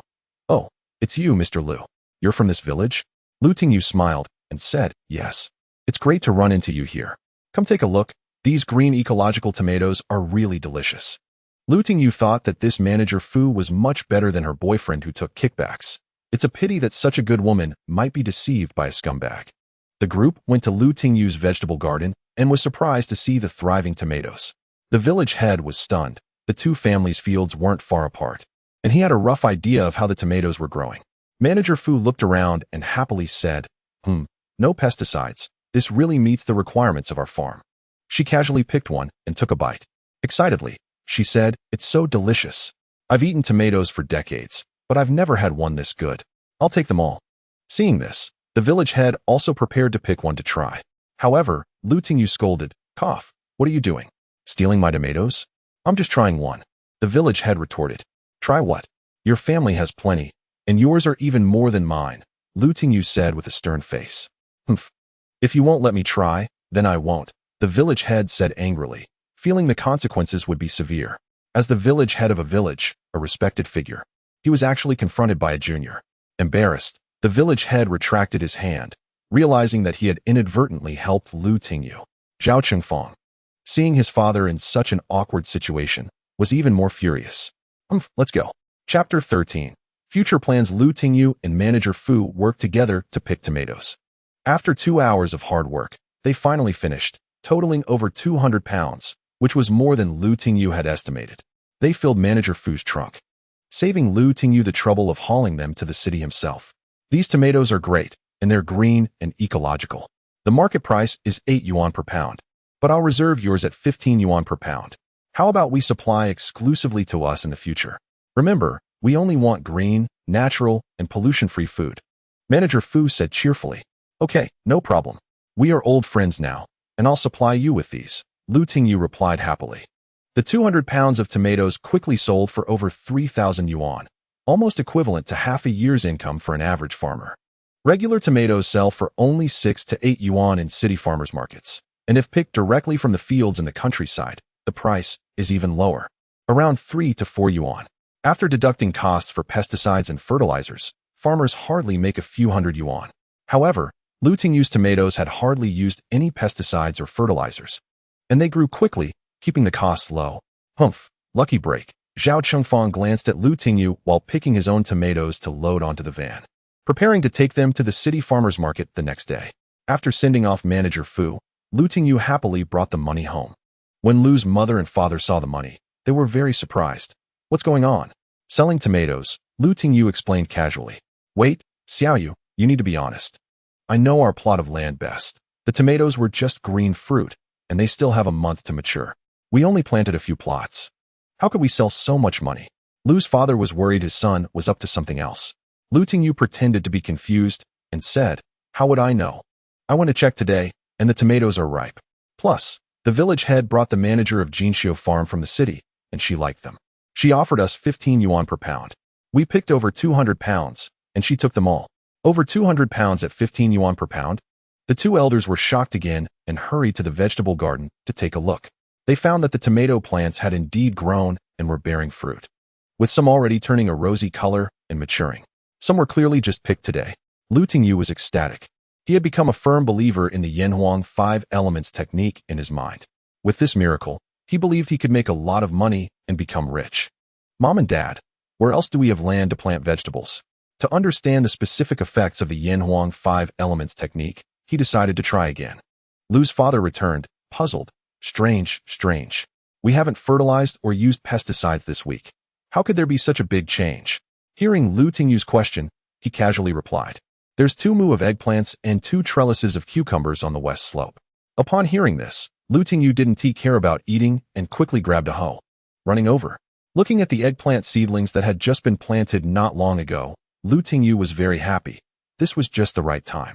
He activated the 5 elements technique, channeling yellow energy into the hoe, then recited the incantation. He dug and turned the soil in the weed-free area, and soon, a faint yellow aura surged from the ground. Before long, Lu Tingyu completed gathering the earth's spiritual energy for this plot of land. After finishing, he was drenched in sweat. Phew, all done. I'll come back tomorrow to see if it needs watering. Lu Tingyu happily returned home, and the sun had already set. Did Qiming not come tonight? Lu Tingyu felt a little unaccustomed, not seeing Su Qiming. Lu's mother explained. She said she had something to do and went to the county. She'll be back tomorrow. Oh, Mom and Dad, our debts are almost paid off. I want to use all our land for vegetable planting. Lu Tingyu expressed his thoughts. Upon hearing this, Lu's mother hurriedly said, Lu Tingyu, think it through. There's no future in farming anymore. You've made some money catching frogs these days. After paying off the debt, find a stable job. You can't catch frogs for a lifetime. That way, you'll be a good match for Qiming. Lu's father also said cautiously, Yes, Lu Tingyu. You're an adult now. You need to think things through. Lu Tingyu naturally couldn't say he had supernatural abilities. He just replied casually, Don't worry. I've discovered I'm a genius at growing vegetables. That half mu of tomatoes in the old temple field was taken care of by me this past week. Just look at how they've grown. Puffed, keep bragging. That's a gift from heaven. If you can grow well, then you can take care of the whole family's land, Lu's mother said in frustration. However, Lu Tingyu took it seriously and said, Okay, that's what you said. Let us use the vegetables on the west slope as a benchmark. If they don't grow well in half a month and I can't make money, I won't farm anymore.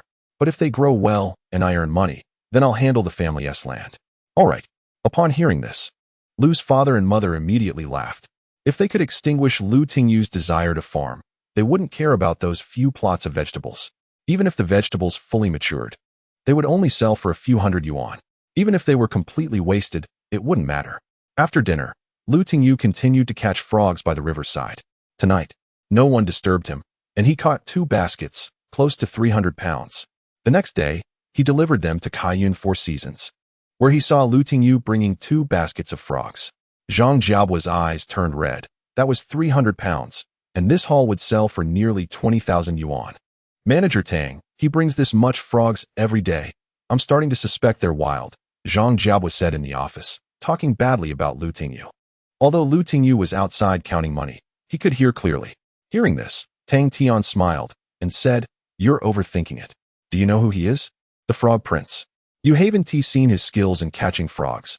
I'll take you to see him sometime. Tang Tian had no doubts about Lu Tingyu. Frog Prince. Thank you for your frogs. We're preparing a frog feast event tomorrow. For 3 days, you must not drop the ball on catching frogs. The more we have, the better. On the last day, I would like to invite you to make an appearance. Tang Tian smiled happily. Only with enough wild frogs could he win this market battle. If he didn't achieve something in Yong'an County, he would be too embarrassed to return to headquarters. Fortunately, she met a little frog prince who gave her a chance to turn things around. Okay, no problem. I will definitely catch more frogs. Lu Tingyu felt this was an opportunity. With such a large demand, he might be able to repay his debts and even make a small profit. Lu Tingyu strolled through the streets of the county town and took out his phone to send a message to Su Qiming. Have you finished your business? I came to the city to sell frogs. Let's go back together. I'm done. I'm on Laobaihui Street. Where are you? Wait for me for a bit. I'll come find you. Lu Tingyu walked towards Laobaihui and passed by a tricycle market, noticing the prices were not too expensive. He bought an electric and gas dual-purpose tricycle. Riding the tricycle, Lu Tingyu rushed over, wanting to surprise Su Qiming. Hey, Teacher Su. We meet again. We really are fated. Since we ran into each other, let me treat you to a meal. Zheng Xiaojia approached with a well-mannered young man. The young man scrutinized Su Qiming, and his eyes immediately lit up. I'm Zheng Xiaojia's cousin, Zhao Xingtian. Nice to meet you. Here is my business card. What is your name, young lady? What's up, cousin? Are you interested in her? She is our village's volunteer teacher, Zheng Xiaojia said in surprise. Don't talk nonsense. I just want to get to know her and be friends, Zhao Xingtian replied with a smile. Su Qiming didn't want to engage. She had previously naively trusted Zheng Xiaojia and Zhao Qingfang, drinking a bottle of cola they handed her, almost ruining her life. This is my Toyota, Zhao Xingtian said, heading to open the car door. However, Su Qiming walked around his car and got into a tricycle. Lu Tingyu shot Zheng Xiaojia a cold glare, making him shrink back in fear. Zheng Xiaojia, remember, you owe her a life. You better not provoke her again, or I won't let you go. And neither will heaven, Lu Tingyu said, pointing to the sky. Zheng Xiaojia turned pale upon hearing this. Lu Tingyu drove Su Qiming back to the village in the tricycle. Seeing a beautiful woman sitting in a small farmer's tricycle, Zhao Xingtian was very angry. Such a beauty is being wasted. Why aren't you taking a nice car and instead riding that kind of dump truck? They didn't bully you, did they? Lu Tingyu asked with concern. Su Qiming felt warm inside and replied, No. Is this new tricycle yours? Good. If not, next time you see such a person, just ignore them. I just bought this tricycle. It will be convenient for me to go to the city often, Lu Tingyu explained. Yeah, having one is good. I can hitch a ride with you in the future.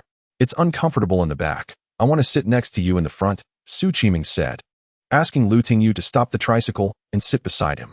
As the tricycle moved, they were jolted up and then back down, their bodies pressed together. The close contact created a faint electric sensation. You bump me, and I rub you. It feels strange. This tricycle isn't as comfortable as a car. Are you okay with it? Lu Tingyu asked awkwardly. Su Qiming replied with a double meaning. It doesn't matter what car you sit in. The key is to be happy. Being happy is more important than anything else. If you sit in a BMW and cry every day, it's better to sit in a bullock cart and laugh. Okay, as long as you don't mind the bullock cart being shabby, I will make you laugh for a long time, Lu Tingyu joked. Su Qiming felt sweet inside and stopped talking. Suddenly, the tricycle went over a bump, jolting them high up. Ouch! Su Qiming exclaimed, leaning forward. Lu Tingyu was startled, stepping on the brake, grabbing the steering wheel with one hand while trying to catch Su Qiming with the other. So soft, Lu Tingyu felt the skin in his hand. The tricycle stopped and Su Qiming's face turned as red as charcoal. Chapter 14. Flirting. Lu Tingyu hurriedly apologized. I'm sorry. The tricycle just went over a bump. Su Qiming feigned anger. Humph, where were your hands going? Who knows if you did it on purpose? Lu Tingyu quickly replied. I really didn't mean it. I swear to heaven. Humph. Su Qiming turned her head, but her face turned even redder, her body pressed tightly against Lu Tingyu. Lu Tingyu dared not speed up anymore and had to slow down. If he really bumped into someone, it would be trouble. Come to my house for dinner. I bought some delicious food, Lu Tingyu happily said. Okay, I also want to tell you, our live stream is hot. We now have 5,000 long-term followers. Su Qiming excitedly said. Let us do another live stream tonight. Many people want to see you catch frogs in the river. The tips from that night totaled over 1,000. That's about half a month's salary for me. Su Qiming was very happy. That's great. We should do more live streams in the future to let city folks experience the joys and hardships of our farm life. Also, let us promote Taoyuan Village and let more people know about it. Lu Tingyu was also very happy. He had only heard that live streaming platforms were very popular. He didn't expect he could also become somewhat popular. Okay, this is great. The name Frog Prince I gave you is not bad. Su Qimeng was overjoyed. Some netizens want to come to Taoyuan village to see you catch frogs in person. Some want to learn from you. I asked them to follow your blog and Weibo. Lu Tingyu said, forget it. The season will pass quickly this year. Next year, when I'm prepared, I'll host a frog catching competition. The two chatted and soon arrived at Taoyuan village. Hey, Lu Tingyu, where did you get this new tricycle? An elder in the village saw Lu Tingyu's vehicle and eagerly approached, touching and patting it. Just bought it. So new. It looks so comfortable. How much was it? An old farmer even pressed his face against the tricycle, laughing happily. 6,005. I just drove it out of the shop today. Lu Tingyu didn't expect such a big reaction to the vehicle in the village. He was surrounded and couldn't move. What? You bought a vehicle? You've struck it rich. Oh, Lu Tingyu has struck it rich. The villagers immediately became lively, gathering around to check out the tricycle, patting it.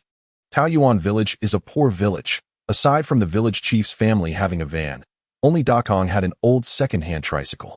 Usually, when something happened in the village, they would borrow a vehicle from the neighboring village to go to town. Lu Tingyu, how did you get rich? Can you tell Aunt? Aunt Chi came over. Just caught some frogs and made some money. Here, just in time, I'll repay some of your family's money, Lu Tingyu said, handing back some money to his relatives on the spot. Catching frogs? Do you have any special methods? Teach us, it would be great to get rich together. A little girl approached. A group of kids were curiously touching and playing around with the new tricycle, but were pulled away by adults, scolded. Little brats, don't touch. If you break it, you can't afford to pay. Lu Tingyu, take us for a ride. Let us experience the feeling of riding in a new vehicle. Several thick-skinned villagers shouted. Lu Tingyu apologetically said to Su Qimeng, you go to the school and wait for me. I'll come pick you up for dinner at my place. Okay. Su Qimeng nodded gently, turning to leave. Watching Lu Tingyu earn money and be welcomed by others, she felt extremely happy, as if she were the main character herself. Lu Tingyu, at the repeated request of the villagers, took a group of old and young people around the village for 2 laps. Only then did he excuse himself by saying the vehicle was out of power and needed charging, or that it needed fuel to send everyone away. When he picked up Su Qimeng, Lu's father and mother saw the tricycle and remarked that Lu Tingyu was spending money carelessly and had no planning skills. But their smiles revealed their happiness. You sit at my house for a while. I'll go check on the eggplants in the field. Lu Tingyu was quite concerned about this, as it was a bet he made with his parents. I want to go with you, Su Qimeng insisted. Lu Tingyu didn't want her to see his unique method. So he replied, it's fine. I'll be back soon. You sit here for a bit. All right. The eggplant seedlings in the field had grown quite lush, but they didn't stand out much, nor were there signs of water deficiency. After testing the soil, Lu Tingyu decided to water them. However, on this hillside, watering meant carrying water down to the ditch by the river. This posed a bit of a challenge for him. Let's give it a try. Lu Tingyu activated the Yanhuang 5 elements technique, inhaling towards the riverbank. The transparent gas inside him surged out, and, under the influence of the technique, transformed into a gentle breeze that blew across the river's surface and then returned to the top of Lu Tingyu's head. Boom. A cloud formed 10 meters above Lu Tingyu's head, and then it began to rain. Lu Tingyu's eyes widened. This water element technique can be used like this. He couldn't care less about getting wet. The rain felt very comfortable, imbued with the essence of water. Lu Tingyu happily returned home. After being drenched in the spiritual rain, he felt as if some latent power within him had been activated. He went to check the tomatoes. Although he had just picked some yesterday, there were a few ripe ones today, but not many. Perhaps there would be several 100 pounds tomorrow. Why are you all wet? Su Qimeng exclaimed when he returned home. It's nothing. I just got caught in the rain, Lu Tingyu replied with a happy smile. The others were startled and exclaimed, where did it rain? It's sunny out. Lu Tingyu waved his hand, not bothering to explain further, and asked, is dinner ready? We're still waiting to catch some field frogs. All right, we're just waiting for you. After the family finished dinner, Su Qimeng continued to follow Lu Tingyu with her equipment for a live stream. Once the broadcast started, the popularity quickly surged to over 10,000 viewers, with 60% tuning in for the field frog prince, while others came for the beautiful host. Lu Tingyu's skills did not disappoint those who had come for the fame, and his popularity continued to grow. The title of Field Frog Prince was solidified, and his videos began circulating across major forums, blogs, and Weibo. Even Lu Tingyu's neglected Weibo and blog saw a steady increase in followers. The live stream's popularity rose to over 30,000, with the highest single night of tips exceeding 3,000 yuan. After returning home, Lu Tingyu sent Su Qiming back and got up early the next day to take over 300 pounds of field frogs into the city. At the colorful cloud seasons, Lu Tingyu noticed an event announcement, and many diners and tourists were flocking over. Even some white-collar workers from the county town came with discount coupons. After settling the accounts, he was told by Tang Tian that she had to attend to something and asked him to wait at the door. "Oh, Lu Tingyu, it's you." A mischievous young man appeared. Lu Tingyu turned around to see his high school classmate, Biaozi, who owned a restaurant. "Yeah, what brings you here?" Lu Tingyu replied with a forced smile. Biaozi arrogantly said, "What else would I be doing here? Of course, I'm here to eat frogs. I heard there's a field frog banquet going on. How could I miss it? Why are you dressed like that? Did you hear about the field frog banquet at Colorful Cloud Seasons? Are you trying to sneak in to check it out? Is your outfit too shabby for them to recognize you?" Biaozi laughed. "Haha, today you're lucky. Let's go, it's on me." Biaozi and his companions looked coldly at Lu Tingyu, all dressed in branded, fashionable clothes, while Lu Tingyu wore a set of worn-out, oversized clothing that was stained with mud, clearly looking like a struggling farmer. Lu Tingyu wanted to refuse, but was dragged into the restaurant by them. The background played soft music, and the hostess cheerfully welcomed them, guiding them warmly. "Give me a private room," Biaozi boldly demanded. The hostess smiled and said, "I'm sorry, sir.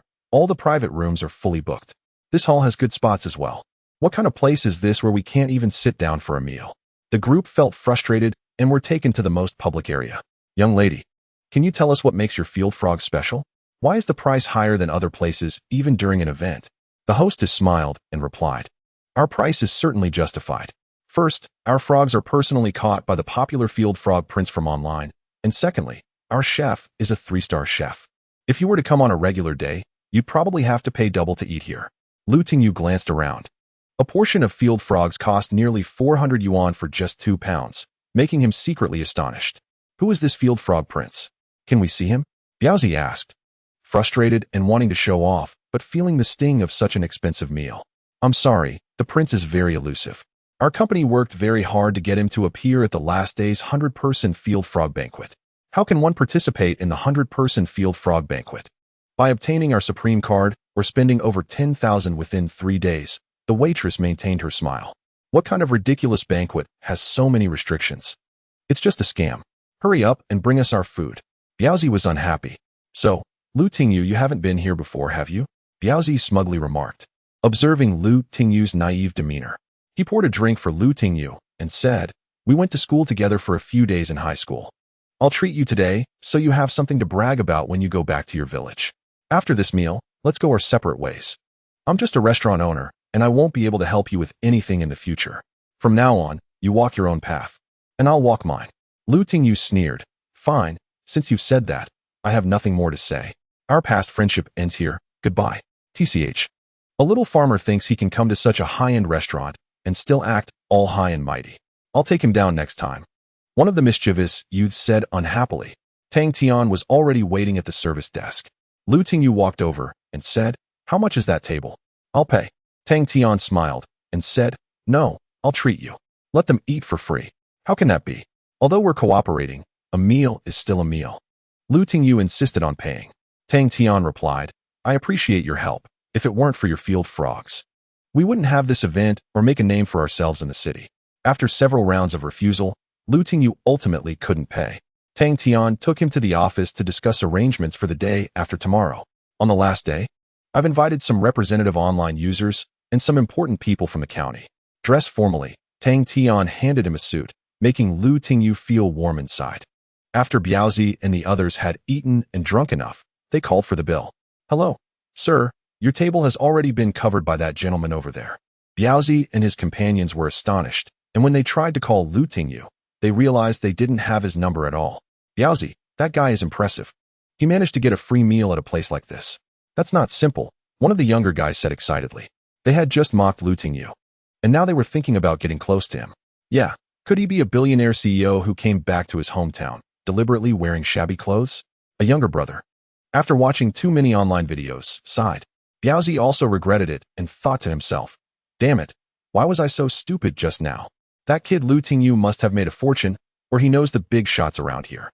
If I could get close to him, it would be easier to get by in the future. Damn it, if I had known, I wouldn't have mocked him so much just now. When we see him again. Everyone, keep your eyes wide open. We must invite him to dinner and get this meal back. Biaozi said with wide eyes to the crowd. Yes, yes. The group left the hotel, reluctantly looking around, hoping to spot Lu Tingyu, but unfortunately, they strained their eyes and still didn't see him. Lu Tingyu returned home and, as usual, took a stroll around the fields.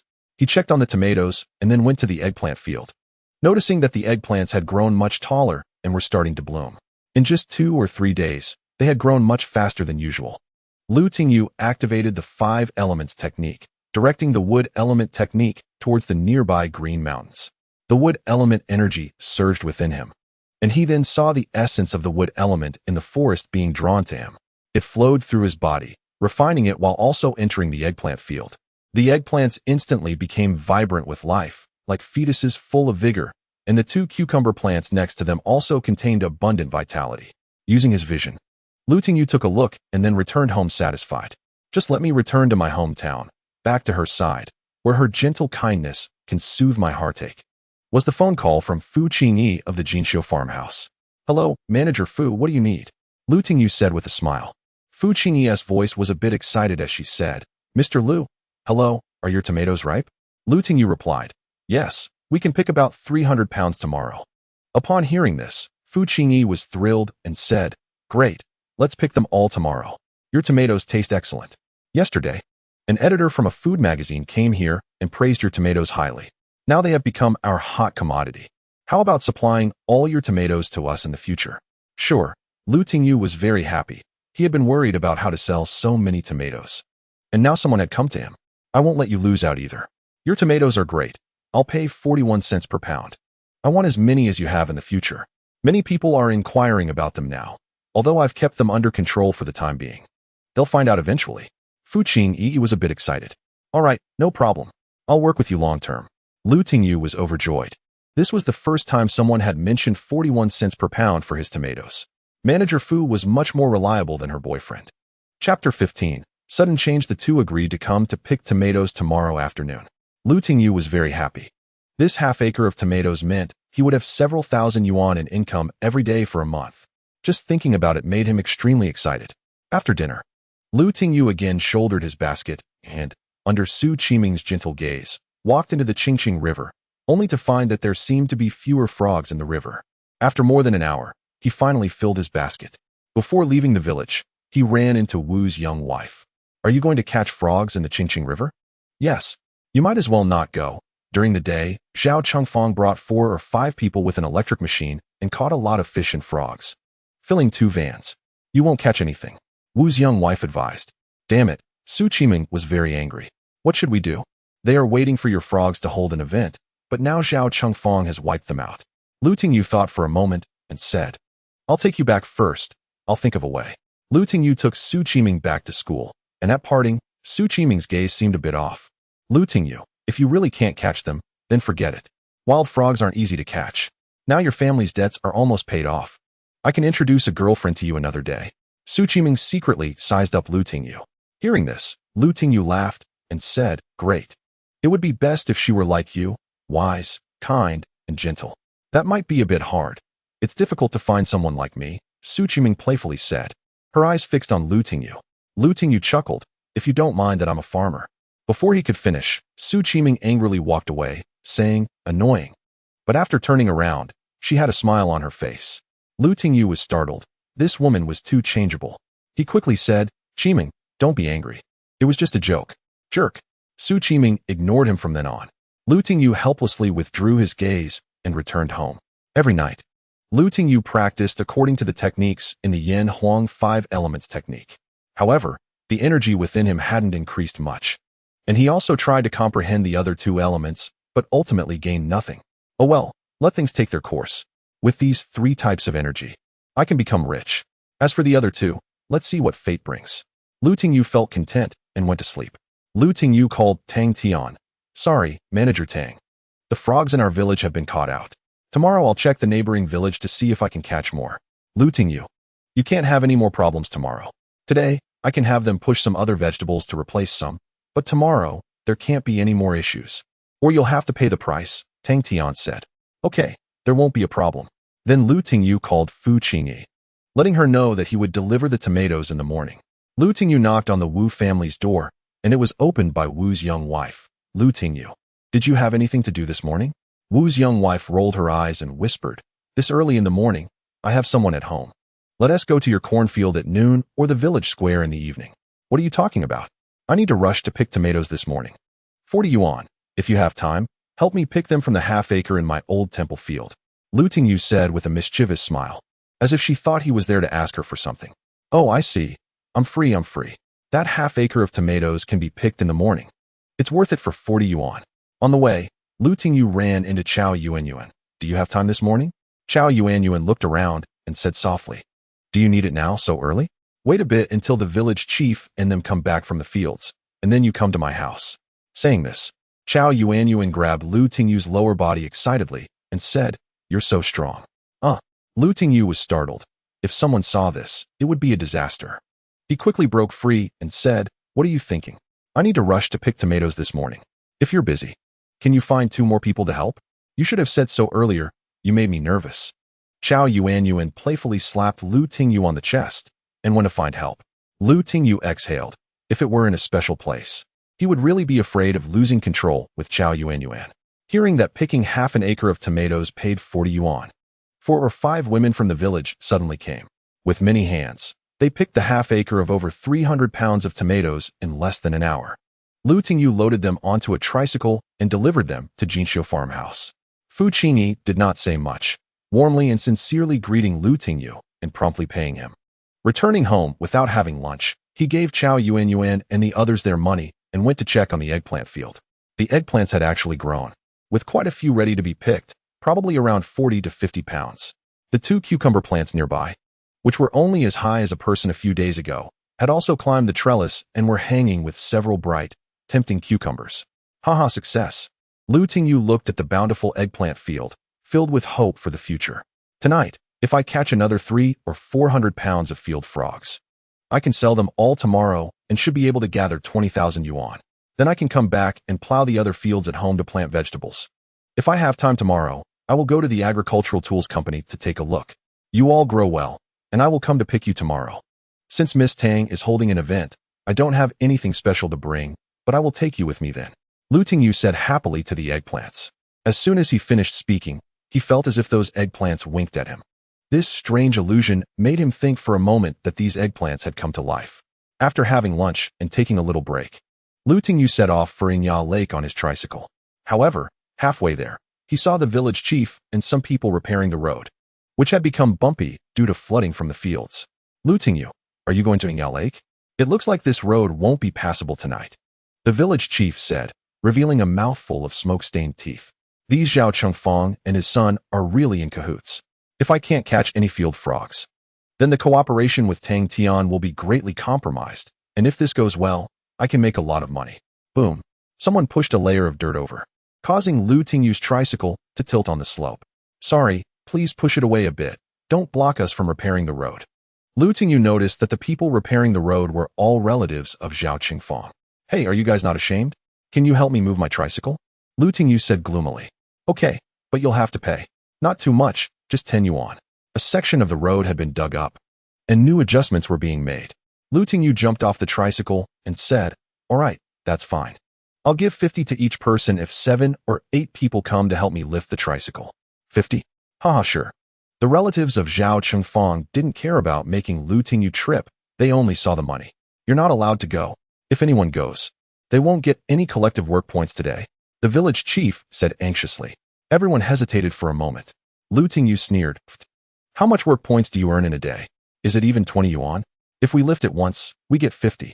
That little work point isn't worth keeping. Right, we just started working. If we earn 50, that day's work point isn't worth anything. One person took the lead, and soon everyone ran over to help Lu Tingyu lift the tricycle. Fortunately, the tricycle wasn't heavy, with 7 or 8 people lifting it. It was a bit strenuous, but manageable. After they carried it over, Lu Tingyu immediately noted down a few names to pay them tomorrow. Everyone laughed happily and left. Hey, you guys aren't repairing the road anymore? The village chief shouted anxiously as he saw everyone leaving. You don't count our work points, so why should we work? You can repair it yourself, everyone said as they left the village chief, who looked bitterly at Lu Tingyu. Lu Tingyu. Lu Tingyu smiled and said, "Village chief, if it can be solved with money, it's not a problem. I have other things to do, bye." Lu Tingyu arrived at Tingyu Lake around 4 or 5 in the afternoon, and the sky was still hot. This year, there were fewer rice fields near the lake than in previous years, as most had been planted with corn, draining the water from the fields. Fortunately, there were many ditches here, and the water grass along the lake was dense, allowing some field frogs to jump into the dry, cool places. Lu Tingyu began to catch them. To prevent getting stuck in the mud, he specially made a few nets, which were more convenient than trying to catch them by hand. With his speed, once a field frog was targeted, it couldn't escape. Moreover, after using the 5 elements chi, his hands were very accurate, hitting wherever he pointed. Lu Tingyu had to operate the 5 elements technique, his eyes changing as he saw the field frogs hiding in the grass through the weeds. The field frogs here were evidently larger than those in Qingqing River. With one net thrown, over a dozen field frogs were caught. By sunset, Lu Tingyu had already caught 50 pounds. After eating the lunch he brought, Lu Tingyu continued working, and by nightfall, he had caught over 100 pounds. 2 hours later, he finally caught over 300 pounds. As night deepened, the field frogs that jumped into the water would no longer come up. So after packing up his equipment, Lu Tingyu drove home. Soon, he arrived at the section of the road that the village chief had dug up during the day. The workers had all left. Lu Tingyu took out his phone. "De Gui, help me call 7 or 8 men, bring flashlights, and come along the road from the village to Tingyu Lake. Help me lift the tricycle. I'll give each of them 50 yuan." After hanging up, he waited there. He took out his phone and saw 2 missed calls from Su Qiming, but seeing the time was already past 2 in the morning, he decided to call back tomorrow morning. He connected to the 4G network, opened WeChat and Weibo. A group chat in an interest group had hundreds of messages discussing a new famous dish in Yanhuang County, the Emperor Tomato. Lu Tingyu found the name quite impressive.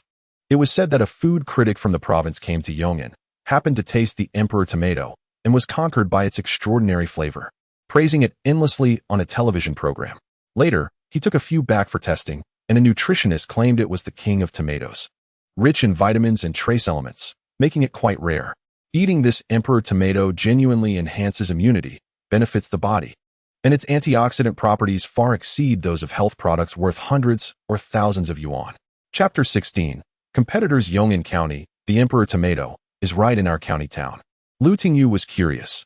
A small plate of tomatoes was sold at sky-high prices. Just a simple dish of tomato scrambled eggs for 3 or 4 people cost over 500 yuan. Looking at the portion, there weren't many tomatoes. Just a bowl of eggs. In the southern province's food community, a saying circulated: "If you haven't tasted an Emperor Tomato, don't call yourself a foodie." He had the opportunity to learn how to grow the Emperor Tomato.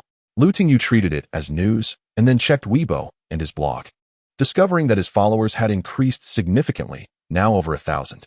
After browsing for a while, soon Xiao Degui arrived with 7 or 8 men in their 40s or 50s from the village. When they saw Lu Tingyu's nearly 400 pounds of field frogs, they were so shocked they couldn't speak. They happily helped Lu Tingyu move the tricycle and went home with their money. Lu Tingyu returned home just past midnight, and most people in the village were already asleep. He put the frogs away, returned to his bed to practice for a while, set his alarm, and then went to sleep. The next day, Lu Tingyu got up very early, and before dawn, he carried a basket to the eggplant field. Looking at the flourishing eggplants, Lu Tingyu proudly said to his mother, "Mom, how about it? Look, I took care of them for a few days, and the eggplants are growing well, right?" Lu's mother looked at the lush eggplant field in astonishment and said, No way, it's only been a few days. Don't be dazed, quickly help me pick some. I'm in a hurry," Lu Tingyu urged a couple of times, and only then did his mother snap out of her daze. She clasped her hands together to thank the gods, and then happily helped Lu Tingyu pick the ripe eggplants and cucumbers. After half an hour, they picked over 50 pounds of eggplants and about 20 pounds of cucumbers. Lu Tingyu loaded them onto the tricycle and took them to Kaiyun 4 Seasons along with the field frogs. At the entrance, he saw Zhao Qingfang with 2 young men, and at that moment, Zhang Jiabua also walked out. Seeing Lu Tingyu, he said, "Mr. Lu, I'm afraid we have to disappoint you today. Your field frogs are too expensive. We've decided to buy Zhao Qingfang's field frogs." Zhao Qingfang smiled proudly and said, "So, how about it, Lu Tingyu? You can catch field frogs, and we can also electrify them, and we catch more than you. Yesterday, Manager Fu took some, and today the Supervisor Zhang wants them. As for yours, Just take them to the agricultural market to sell. In this weather, your field frogs will die by half in the afternoon, and if they smell bad, who would dare to buy them? As he spoke, Zhao Qingfang eagerly handed Zhang Jiabo a pack of Yushi cigarettes and bent down to light it. Lu Tingyu leaned over to take a look. In the tricycle brought by Zhao Qingfang, there were all frogs, each one listless, and quite a few had already died, giving off a foul stench. You want these dead, stinking frogs? This is what General Manager Tang meant. Zhang Jiabo sneered and said, "Humph. That's exactly what General Manager Tang means. We are a hotel. We need to make money. Your frogs are too expensive, and besides, these frogs are all from your village. From the same river, they taste the same. Why should you sell them at such a high price? Why should we waste so much money buying your frogs?" Hearing this, Zhao Qingfang coldly laughed and said, "Right, our products are cheap and good, far better than yours."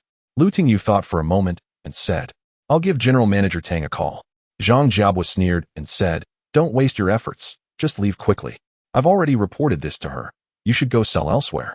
Lu Tingyu ignored them, dialed Tang Tian's number, and reminded her about the frogs he was supposed to deliver today, having received no calls along the way. "Hello, Mr. Lu. Have you arrived? I'm a bit busy right now. Just take it directly to the back kitchen," Tang Tian said sweetly. Lu Tingyu replied leisurely, "General Manager Tang, I've arrived. But Supervisor Zhang won't let me in. He said you bought those electric-shocked, stinky frogs from our village, and he doesn't want my lively ones." "Oh, I see. Xiao Zhang mentioned it to me earlier." Tang Tian thought for a moment and asked, "How many did you bring today?" "About 400 pounds, all lively." Lu Tingyu replied flatly. "So many?" Tang Tian exclaimed. "MHM." Tang Tian put down her work and said, "Okay, wait for me a moment. I'll be over shortly. And have Xiao Zhang wait too." After hanging up, Zhang Jiabo smugly said, "How's that? No effect, right? Hurry up and leave. Don't block us from moving the frogs." "Don't move. General Manager Tang asked us to wait. She wants to see for herself." Lu Tingyu blocked everyone. Zhao Qingfang laughed scornfully. "Lu Tingyu, hurry up and get lost. Go to the farmer's market early to grab a good spot. Don't come here to be humiliated. Even if General Manager Tang comes, she won't buy your frogs at such a high price. Unless you lower your price and kneel down calling me master. Maybe for the sake of being from the same hometown. We'll consider buying your useless frogs." It was clear that Zhao Qingfang had already teamed up with Zhang Jiabo and was determined to deal with Lu Tingyu. "Let me go. It seems like you will be the one leaving soon with all those sickly frogs." Lu Tingyu didn't want to waste words with these people. "Just wait and see," Zhao Qingfang said angrily. Not long after, Tang Tian arrived with a sexy female assistant. Seeing the two groups blocking the entrance, she hurried over. Supervisor Zhang and Zhao Qingfang quickly greeted her with flattering smiles, while Tang Tian walked toward Lu Tingyu. "How did you catch these frogs? They all look listless. And there are so many flipped over." Tang Tian frowned as she looked at Zhao Qingfang's frogs. Zhang Jiabo quickly said, "General Manager Tang, these frogs were jostled on the way here. Once they are in our pool, they'll perk up in no time. These are also frogs from Qingqing River in Taoyuan Village, caught by the village head and a dozen others, and they only cost 41 per pound." Zhao Qingfang, staring at the beautiful Tang Tian, was momentarily distracted. And after being nudged by Zhang Jiabo, he echoed, "Yes, yes, absolutely pure natural." Zhao Qingfang's lecherous gaze didn't escape Tang Tian's eyes, and her disgust flashed briefly. Lu Tingyu secretly sneered. Zhao Qingfang really was a fool, mesmerized by a pretty woman. He quickly walked over and said, "General Manager Tang, these frogs aren't like chickens. You can't catch more just because there are more people. They are using electricity to catch them, and since they were shocked yesterday, many will likely die after being tossed around for 2 days. Once frogs die, they become foul-smelling and the meat quality drops significantly. Mine were freshly caught last night, and they are plump and large. Delivered to the breeding pond now, their survival rate is extremely high. Why buy low-quality goods at a low price when you can buy high-quality goods at a high price?" Lu Tingyu said proudly. Upon hearing this, Zhao Qingfang hurriedly exclaimed, "What high-quality goods? They are low quality. Ours are all caught from the same river. No, all the frogs in Qingqing River have been shocked by us. Where did your frogs come from? They must have come from some farm, trying to deceive General Manager Tang." Hearing this, Tang Tian coldly said, "Enough, I'm not blind. I can see for myself. Yours were caught using electricity, and whether his are wild or not, I will draw my own conclusions. Xiao Xia, go call Chef Su over." Lu Tingyu's frogs caught at Yao Lake were large and plump, looking somewhat different from the ones caught 2 days ago. Hearing this, Lu Tingyu sighed and said, General Manager Tang, you don't believe me? These are genuine wild frogs. Tang Tian gently replied, Mr. Lu, don't misunderstand. I believe in your abilities. But to put their minds at ease, I still need to have Chef Su take a look. Zhang Jiabua and Zhao Chengfang's expressions darkened, exchanging sinister smiles. Knowing that Chef Su had already been won over by Zhang Jiabua a few days ago, this scheme would surely succeed. Soon, Assistant Xiao Xia brought Chef Su over. At that moment, a BMW 5 Series pulled into the villa and parked in a nearby space. A calm middle-aged man got out. Seeing Tang Tian over here, he walked over and said, Sweet niece, what are you doing? How's the arrangement for your anniversary banquet? I came early to enjoy some good food. Haha, Uncle Lu. You're so funny. You came at just the right time. Please wait a moment. I'll take you in shortly. Good, no rush. What are you doing with all these frogs? Is this the material you prepared? Lu Shirong curiously leaned over. At this moment, Chef Su also arrived, and as they were about to distinguish Lu Tingyu's frogs, Lu Shirong said, these frogs are good, large and plump. They look like pure wild ones. They must be served at my table. Lu Shirong pointed at Lu Tingyu's truck. Hearing this, Tang Tian smiled happily. Okay, Uncle Lu, as you've commanded, these frogs are all yours. Upon hearing this, Zhang Jiabua and Zhao Chengfang's faces changed, glaring angrily at the suddenly appearing middle-aged man, urgently saying, General Manager Tang, his are farm-raised, otherwise, they wouldn't be so plump. They were grown with feed. Hearing this, Lu Shirong became displeased and clicked his tongue. Oh, your employee seems to know more about frogs than I do. Upon hearing this, Tang Tian shouted angrily, Shut up! Uncle Lu is a master in the culinary world. How could he not tell the difference between wild and farmed frogs? Chapter 17. The heart of a small person. Zhang Jiabua and Zhao Chengfang's faces darkened like iron upon hearing this, while Chef Su spread his hands, indicating he could do nothing, and walked away. Xiao Xia, please take Uncle Lu to the tea room to sit for a while. I have to handle something here. And I'll come over shortly.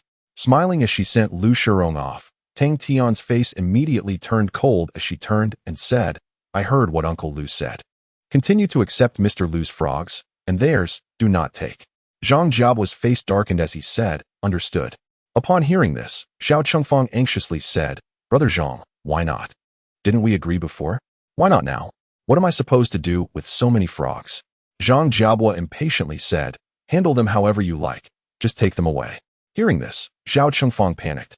Brother Zhang, you can't do this. You took my 500 yuan. We agreed that you'd take my frogs and get rid of Lu Tingyu. Zhang Jiabua's face darkened. In front of General Manager Tang, Zhao Chengfang was trying to ruin his job. He quickly yelled, Zhao Chengfang, what nonsense are you talking? Who took your money? I was only planning to take your frogs because your wild frogs are cheaper. Unexpectedly, your frog was actually zapped into submission, and look, it's still so small.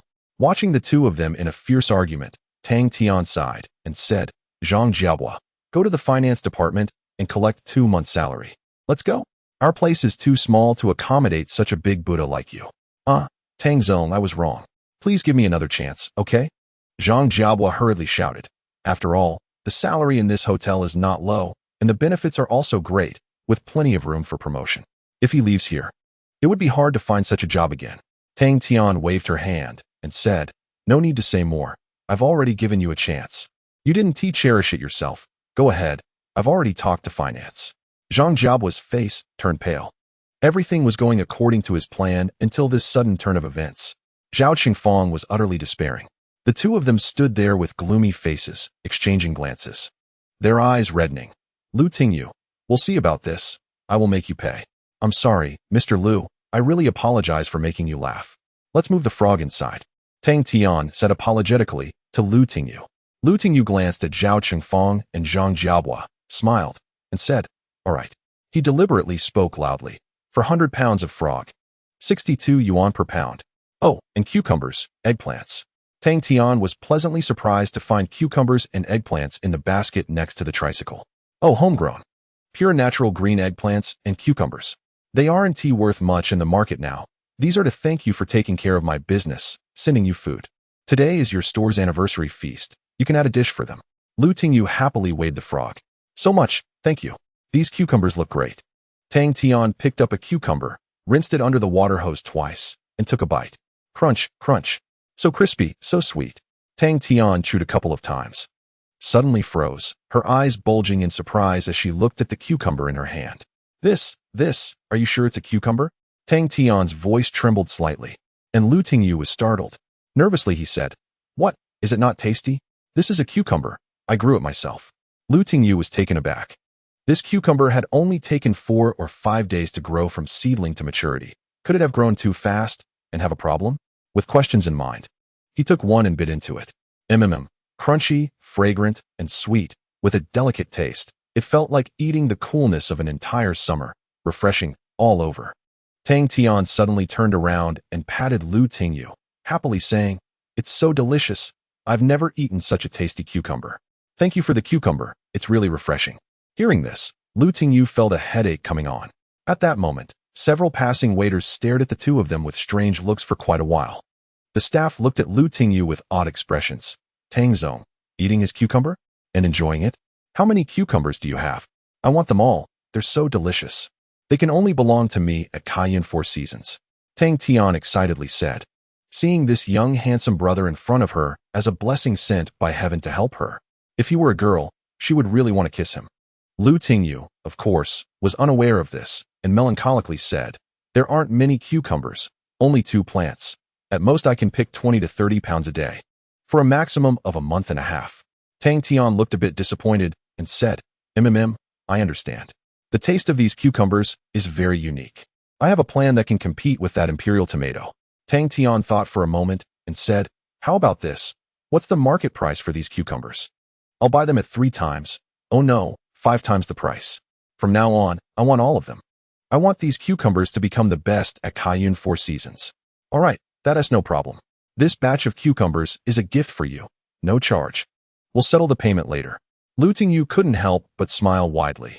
This cucumber was originally a gesture of goodwill, but unexpectedly, it led to such a big deal. Market price times 5. Lu Tingyu had never thought of this before. Cucumbers in the market generally cost about 5 to 6 yuan per pound.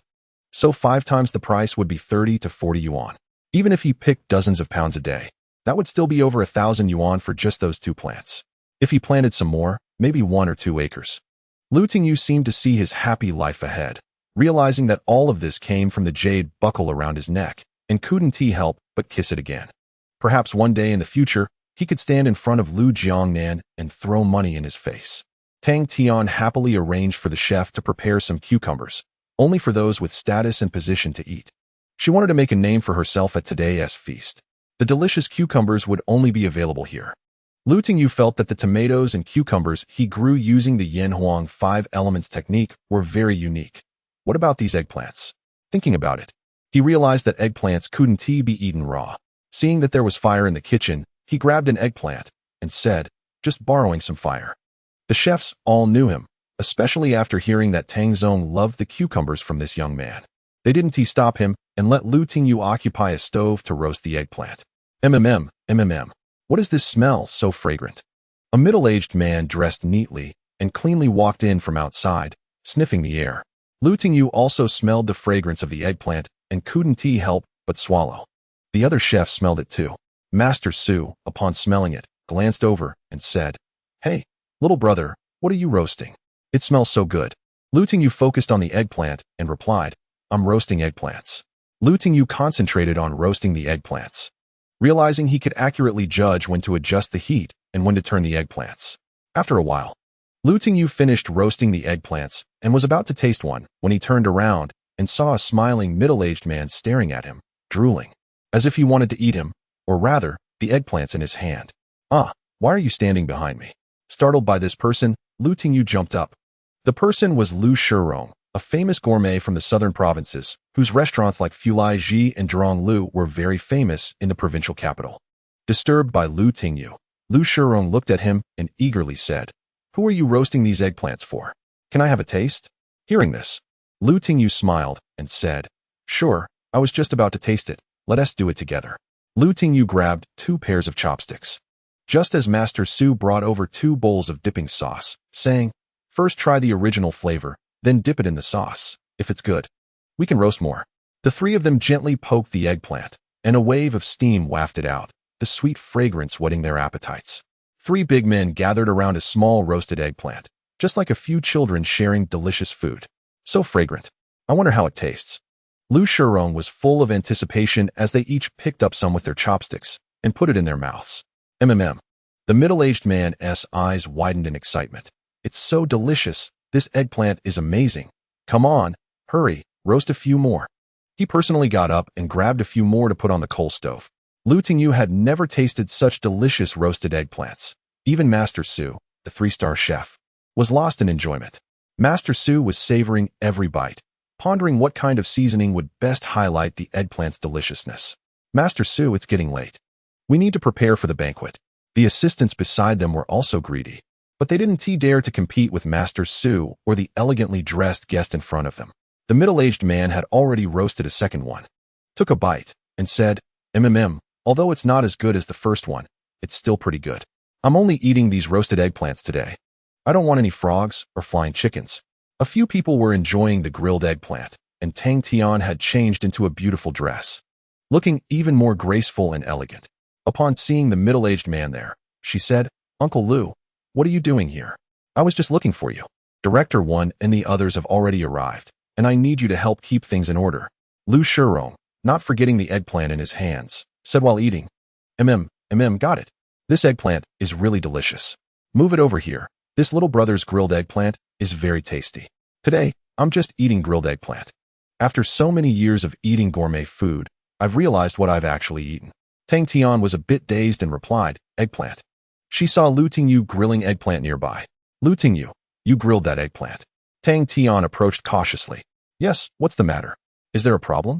Lu Tingyu felt a bit regretful for giving away such delicious eggplant. He had already vaguely sensed that the vegetables grown with the Yanhuang 5 elements technique were vastly different from ordinary dishes. It's like this. My Uncle Lu has a bit of a strange temperament. He actually likes the eggplant you grilled. I want to invite you to help grill some for them to eat. Don't worry, today's red envelope will definitely have your share. Tang Tian patted her chest in assurance, leaving Lu Tingyu dumbfounded. Chapter 18. World-class delicacies. As soon as Lu Tingyu heard there was money involved, he immediately smiled and said, no problem. Grilling eggplant is my specialty. Just as he was about to carry the eggplant over, a spark of inspiration hit him, and he said, General Tang, what is it? Is there a problem? Tang Tian asked in surprise. Lu Tingyu suggested, I think this grilled eggplant can also be made into a signature dish. It tastes very good. Really? You take these over first, and I'll see about the others. Tang Tian initially didn't pay much attention, but when she thought about the food, she couldn't help but pick up a piece of the grilled eggplant that Lu Tingyu had just eaten with the chopsticks he used. This flavor. Tang Tian was stunned for 2 minutes before jumping up excitedly. But then she noticed some employees looking at her, holding a new pair of chopsticks. What's the matter? Aren't you going to work? It's just that the eggplant Lu Tingyu ate earlier. Spit it out. Tang Tian quickly spat a few times, and then rushed out to chase after Lu Tingyu. When Tang Tian caught up with Lu Tingyu, they made plans and both smiled happily. Tang Tian decided that except for Uncle Lu's table, the grilled eggplant for everyone else would be limited and would become a signature dish named Peeling Purple Dragon. Did you bring your suit? Tang Tian paid attention to the details. Lu Tingyu replied with a smile, yes, it's on my tricycle. I was afraid it would get dirty this morning, so I'll change before going on stage later. Good, grill a few more eggplants. When you're done, you'll get a big red envelope. Of course. Lu Tingyu laughed happily and turned to get busy. Hey, Lu Tingyu. Suddenly a woman's voice called out from behind. Lu Tingyu turned around to see a beautiful woman in a white striped shirt and pink lingerie-style short dress approaching. Her tall and sexy figure, with her snow-white skin and long legs, instantly attracted the attention of everyone present. Zhou Qiong, it's you. It's been years, and you're even more beautiful. Lu Tingyu recognized her. She was the class flower from high school, and they had rarely been in contact since she went to college. Now they unexpectedly met. From her attire, she obviously belonged to the upper class, looking very bourgeois. Seeing Lu Tingyu, who looked like a worker, she was surprised and said, You're working here? Didn't you graduate from a provincial key university? Lu Tingyu replied with a smile, I graduated 2 years ago. I just returned from the provincial capital a few days ago. I'm here temporarily to help out. Oh, I see. Zhou Qiong's expression immediately turned cold as she pulled over a tall and handsome young man beside her, proudly introducing. This is my boyfriend, Wang Xiongji, the general manager of Yong'an Economic and Trade. This is my high school classmate, Lu Tingyu. Nice to meet you. Wang Xiongji nodded politely to Lu Tingyu, his eyes flashing with a hint of disgust as he looked at Lu Tingyu's dirty hands. Nice to meet you. Lu Tingyu responded with a bow. At that moment, many elegantly dressed people entered, including some local celebrities, entrepreneurs, and high-level officials from the political sphere. Of course, there were also food industry big shots like Lu Lao, whom Tang Tian had invited. Sorry, we're here to attend the banquet. Let us talk another day. Zhou Qiong pulled her boyfriend away, not wanting to linger and chat with Lu Tingyu in his current shabby state. Lu Tingyu watched her leave. Zhou Qiong had once hinted at having feelings for him back in high school, but he had played dumb for the sake of his studies and hadn't taken it to heart. At that moment, several young men and women entered. Hearing the conversation, they didn't come over to greet him but sat down with Zhou Qiong, looking at Lu Tingyu and saying, "That person is really Lu Tingyu." "Yes, it's him." "Wow, graduated from a provincial key university and ended up like this. How embarrassing." The group consisted of Lu Tingyu's classmates from adjacent classes in high school, who were now working good jobs in the city under their parents' protection, earning 7,000 to 8,000 a month and living a bourgeois lifestyle. Recently, some had even started dating, enjoying their lives. They were busy looking for seats because with hundreds of ordinary tables, they wanted to secure good spots to see the highlights of the day. It was said that the hotel had invited a famous host from the provincial TV station. Furthermore, the renowned frog prince was also set to appear. "Hey, little brother, come help us grill some eggplant." Lu Lao, tasting the flavor and finding it off, called out anxiously to Lu Tingyu. Lu Tingyu happily replied, "Okay, I'm coming." Seeing Lu Tingyu go over to help those at the higher tables grill eggplant, Zhou Qiong's group of classmates sneered, "Humph, a graduate of a prestigious university. And he ended up like this. It's really embarrassing. I wouldn't dare tell others he's my classmate, for fear of losing face." "Exactly, just a bookworm. He didn't even pay attention to Qiong back then. What are you talking about? That was just youthful ignorance." Zhou Qiong's face flushed red, feeling very uncomfortable. But the boy next to her took another look at Lu Tingyu. With disdain, he said, "Now he's just a little waiter. And he doesn't even have a decent uniform. He's probably just a gopher." They had heard that the anniversary celebration was being held here and that many prominent figures were invited, so these young white-collar workers wanted to mingle and get noticed, hoping for the attention of high society figures. Just as everyone was discussing, a shocking announcement came over the loudspeaker. "Dear guests, today is the last day of the Frog Feast and also the celebration of the 3rd anniversary of Kaiyun 4 Seasons in Yong'an. In addition to the previously scheduled program, today we have 2 world-class delicacies. These 2 dishes have been personally tasted by food critics and chefs and can definitely compete with the currently popular Emperor Tomato.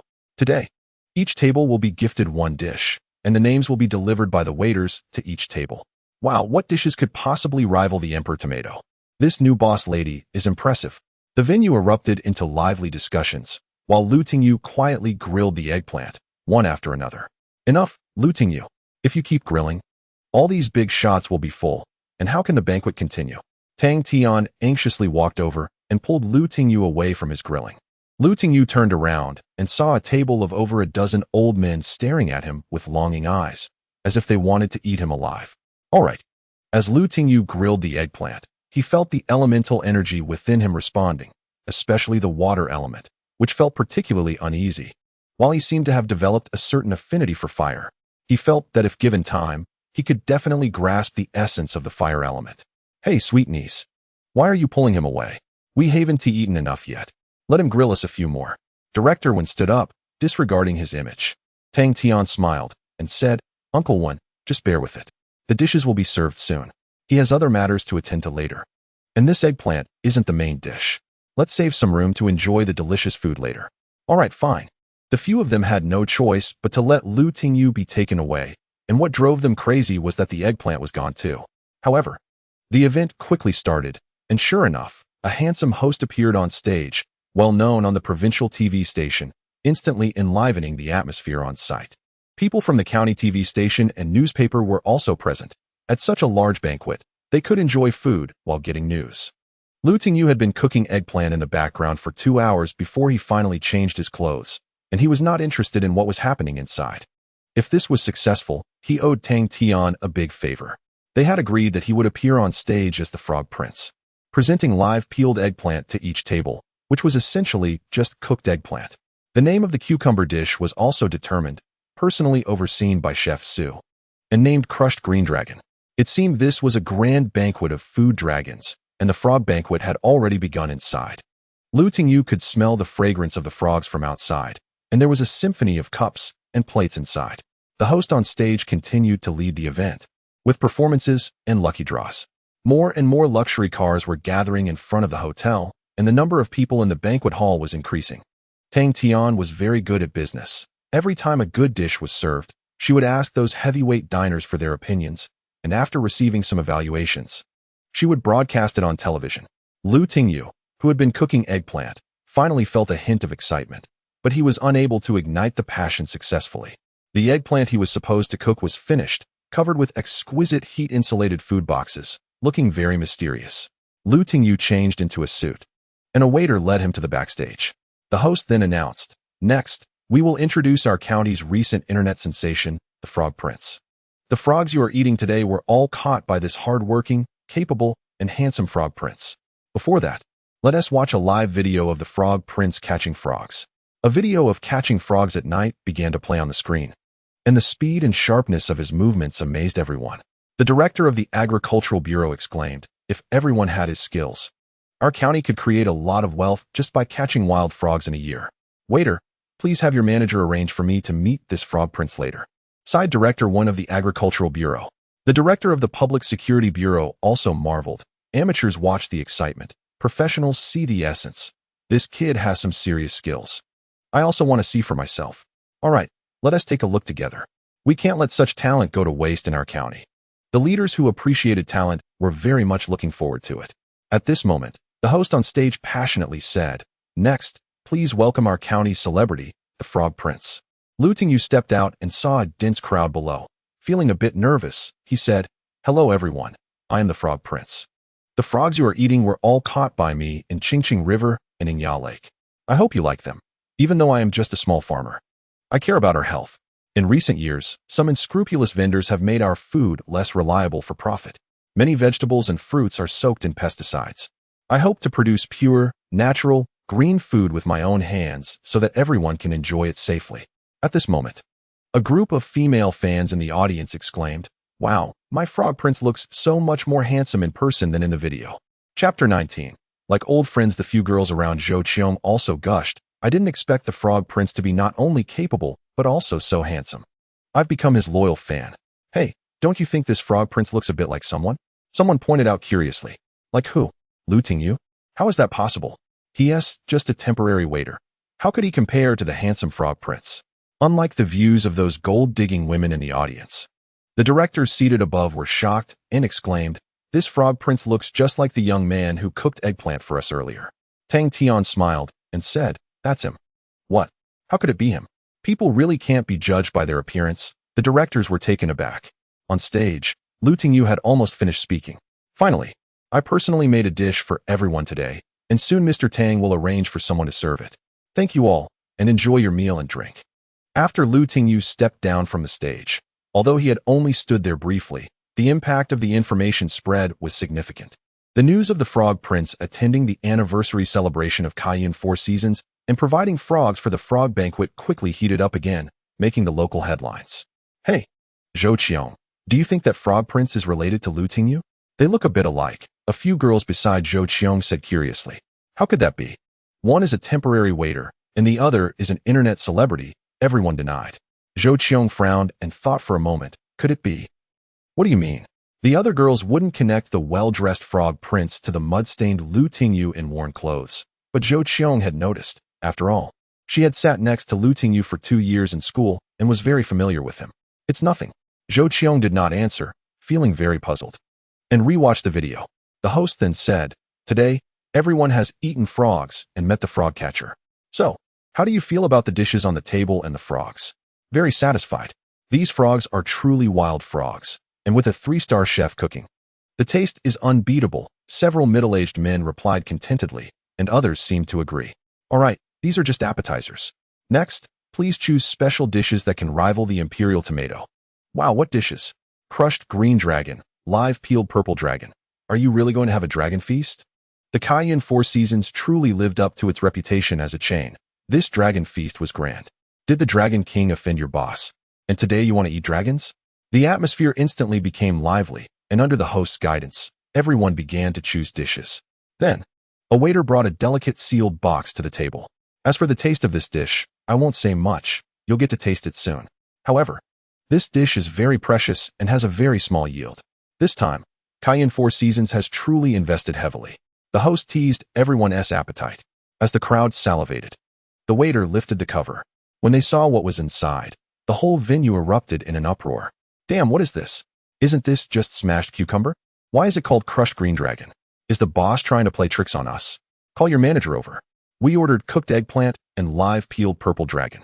The diners were unhappy and began to shout, feeling tricked. Damn, free food, and still pulling such a big stunt. No wonder it's free. The name is a dragon feast, but there are only these two bland vegetarian dishes. The diners complained. Tingyu and Tang Tian stood quietly to one side. And Tang Tian was very nervous, watching the disgruntled diners, her face turning pale, and her body trembling slightly. Although these were two common side dishes, the fresh fragrance of the cucumber and the sweet aroma of the cooked eggplant suddenly filled the entire banquet, making the enticing smell increase appetites. And even those who were full couldn't help but want to take another bite. I loved smashed cucumber. Since it was free, someone immediately picked up their chopsticks and began to eat, while the display screen focused on several food critics. A few foodies were not as carefree as they seemed. Instead, they cautiously glanced at the two dishes before picking up a small bite with their chopsticks and putting it in their mouths. Then, the expressions on the foodies' faces lit up, each one looking blissfully intoxicated, a genuine enjoyment of beauty emanating from their hearts and bodies. MMM. How to describe this taste? 2 words, delicious. Forgetting to comment. They hurriedly grabbed more food to eat. Seeing this, others also adopted a let's give it a try attitude and tasted a little. Suddenly, the sound of plates being picked up echoed. However, Zhou Qiong didn't manage to grab any cucumber. The last piece was snatched by her boyfriend beside her. And another girl was even more dramatic, picking up the plate to lick it clean, which left Zhou Qiong stunned. The girl who licked the plate was usually the most reserved and quiet one. Wow, this is so delicious. Waiter, bring us another plate. Instantly, the entire banquet hall erupted with intense shouts. Yes, we want another plate too. We want the same. Zhou Qiong nudged her boyfriend and said, can we order another plate? I didn't even get to taste it. It's so delicious. I've never had such tasty cucumbers. Oh no, Qinglong. The foodie across from her was savoring the taste lingering in his mouth. Zhou Qiong looked at her boyfriend with anticipation, and he smacked his lips and said, waiter, can we have another plate? How much is it? I'll pay. The waiter came over with a smile and said, sorry, sir. This crushed qinglong and peeled zilong are special event dishes, and we don't have them for regular sale. Most importantly, these dishes are really rare. We only managed to get these today, thanks to our Chef Tang's great effort. However, if you want to eat them in the future, you can often come to our Cayenne Four Seasons. Chef Tang is working hard to get these dishes on the menu. Zhou Qiong and her fashionable friends were left speechless, saying, so, it means that money can't buy these dishes right now. That's right. The waiter continued to smile. Sigh, then forget it. A similar scene unfolded at various tables, with waiters running around explaining and clarifying. The host's apologetic voice rang out. I'm sorry, dear guests. These 2 dishes are already sold out due to their low production and unique cultivation methods, along with their exceptional taste. So, if you want to have them, please come back tomorrow, but the daily amount is limited. The host, who was originally loved by the public, suddenly became disliked in that moment. I can't believe this. It's almost intentional. Such delicious cucumbers, and only a little bit was served. After eating, everything else seems tasteless now. Exactly, I used to hate cucumbers. But after tasting a bite, I feel like I could eat 5 pounds of cucumbers now. The crowd began to discuss heatedly. A few wanted to act tough, but found that there were not only surveillance cameras around, but also police officers present. Moreover, most people present had status and identity, who would want to cause a scene and embarrass themselves in public. Meanwhile, the focus was also on the few foodies who had finished tasting. This crushed qinglong and peeled zilong taste exceptionally good. I've eaten gourmet food for decades and have never had such authentic cucumbers and eggplants. Oh no, they shouldn't be called cucumbers and eggplants. They're as delicious as dragon meat that I've never tasted before. Then came a round of praises. Seeing this scene, Tang Tian finally relaxed her tense body and let out a sigh of relief, turning to Tingyu behind her and saying, Tingyu, if you provide such cucumbers and eggplants in the future, I'll buy them at 10 times the market price. Hearing this, Lu Tingyu instantly beamed with joy and said, "Great. I'll need Chef Tang's support in the future. You go ahead and handle your business. I need to go greet some guests.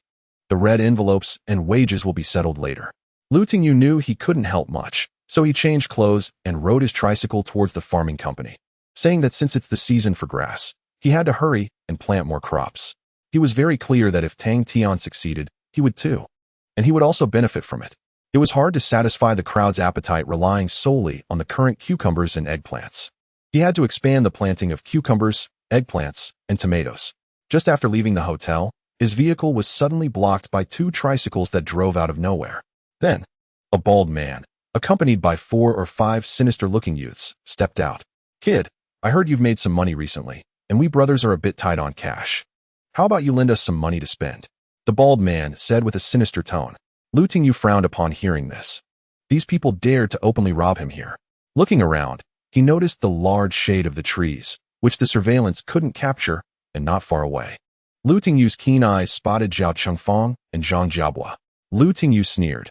These people were obviously sent by Zhao Chengfang, and Zheng Xiaojia was also present, dressed stylishly today.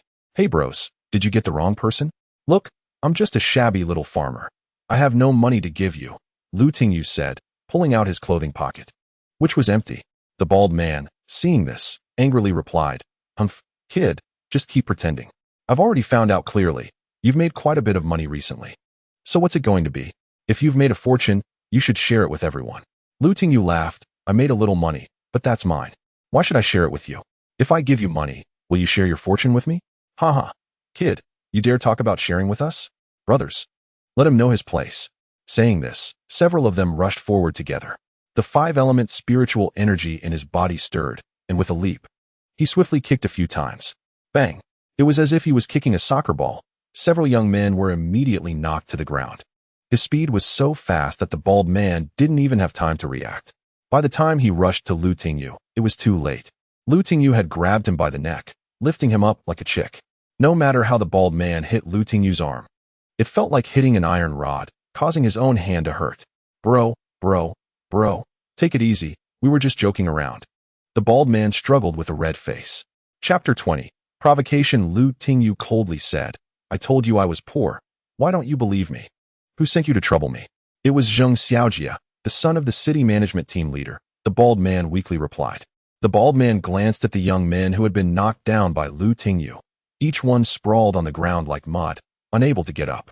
Meanwhile, Zheng Xiaojia and his companions were still in the alley smoking. Lu Tingyu quickly darted over. Sensing someone approaching, Zheng Xiaojia impatiently said, "So, Chong, how much did you manage to steal?" Slap. The bald man didn't respond. Instead, a big hand slapped Zheng Xiaojia's face, leaving 5 fingerprints on his relatively handsome face. "Oh, you son of a." Zheng Xiaojia turned around and found Lu Tingyu calmly looking at him with a sneer, causing him to quickly shrink back, while the bald man was left on the ground, red-faced and gasping for air. "Ah, Lu Tingyu, you better not come over. This was all their idea. I may have found the people, but they provided the money." Zheng Xiaojia instantly switched sides. He never expected Lu Tingyu to be so capable. Hearing this, Zhao Qingfang and Zhang Jiabua's faces darkened, and they shot a glare at the useless Zheng Xiaojia, saying, "Lu Tingyu, I didn't expect you to be so strong. 8 people couldn't take you down. If we had known, we would have hired more people. Since that's the case, there's nothing more to say. You smashed my rice bowl," Zhang Jiabua said angrily, pulling out a small knife. Lu Tingyu smiled coldly, his movements swift as lightning, kicking the knife away. With just a few punches and kicks, Zheng Xiaojia, Zhao Qingfang, and the others could no longer stand up. "I make money. I have the ability, and your situation is entirely self-inflicted. Are you convinced now?" Kong Ding said, stepping on a few of Jiabo's faces. The others had swollen faces and bruised noses. This was still Lu Tingyu holding back. Otherwise, he feared he might kill someone with a single punch. These injuries were enough for them to lie in the hospital for a while. "Don't let me see you again, or it won't just be a simple beating next time." Lu Tingyu's phone rang. It was Su Qiming calling, so he left the alley and rode away on his bike. Watching Lu Tingyu's retreating figure, Zhao Chengfang and the others were filled with rage. They couldn't fight him and couldn't outsmart him either, which made them very resentful. "Lu Tingyu, I swear I won't let you go unpunished." "Hey, Qiming, I went frog catching last night, but I came back too late. and thought you were asleep. I was busy this morning and didn't have time to call you back. What do you need me for? Su Qiming said angrily. I heard you went to Yingya Lake to catch frogs, but the road was dug up by the village chief and his people. How did you manage to catch them? Lu Tingyu laughed and replied, no problem. I just spent a little money to have someone carry me over. I told Su Qiming about last night's events briefly. Lu Tingyu continued, I made some money today. Let's celebrate at my house tonight. What do you want to drink?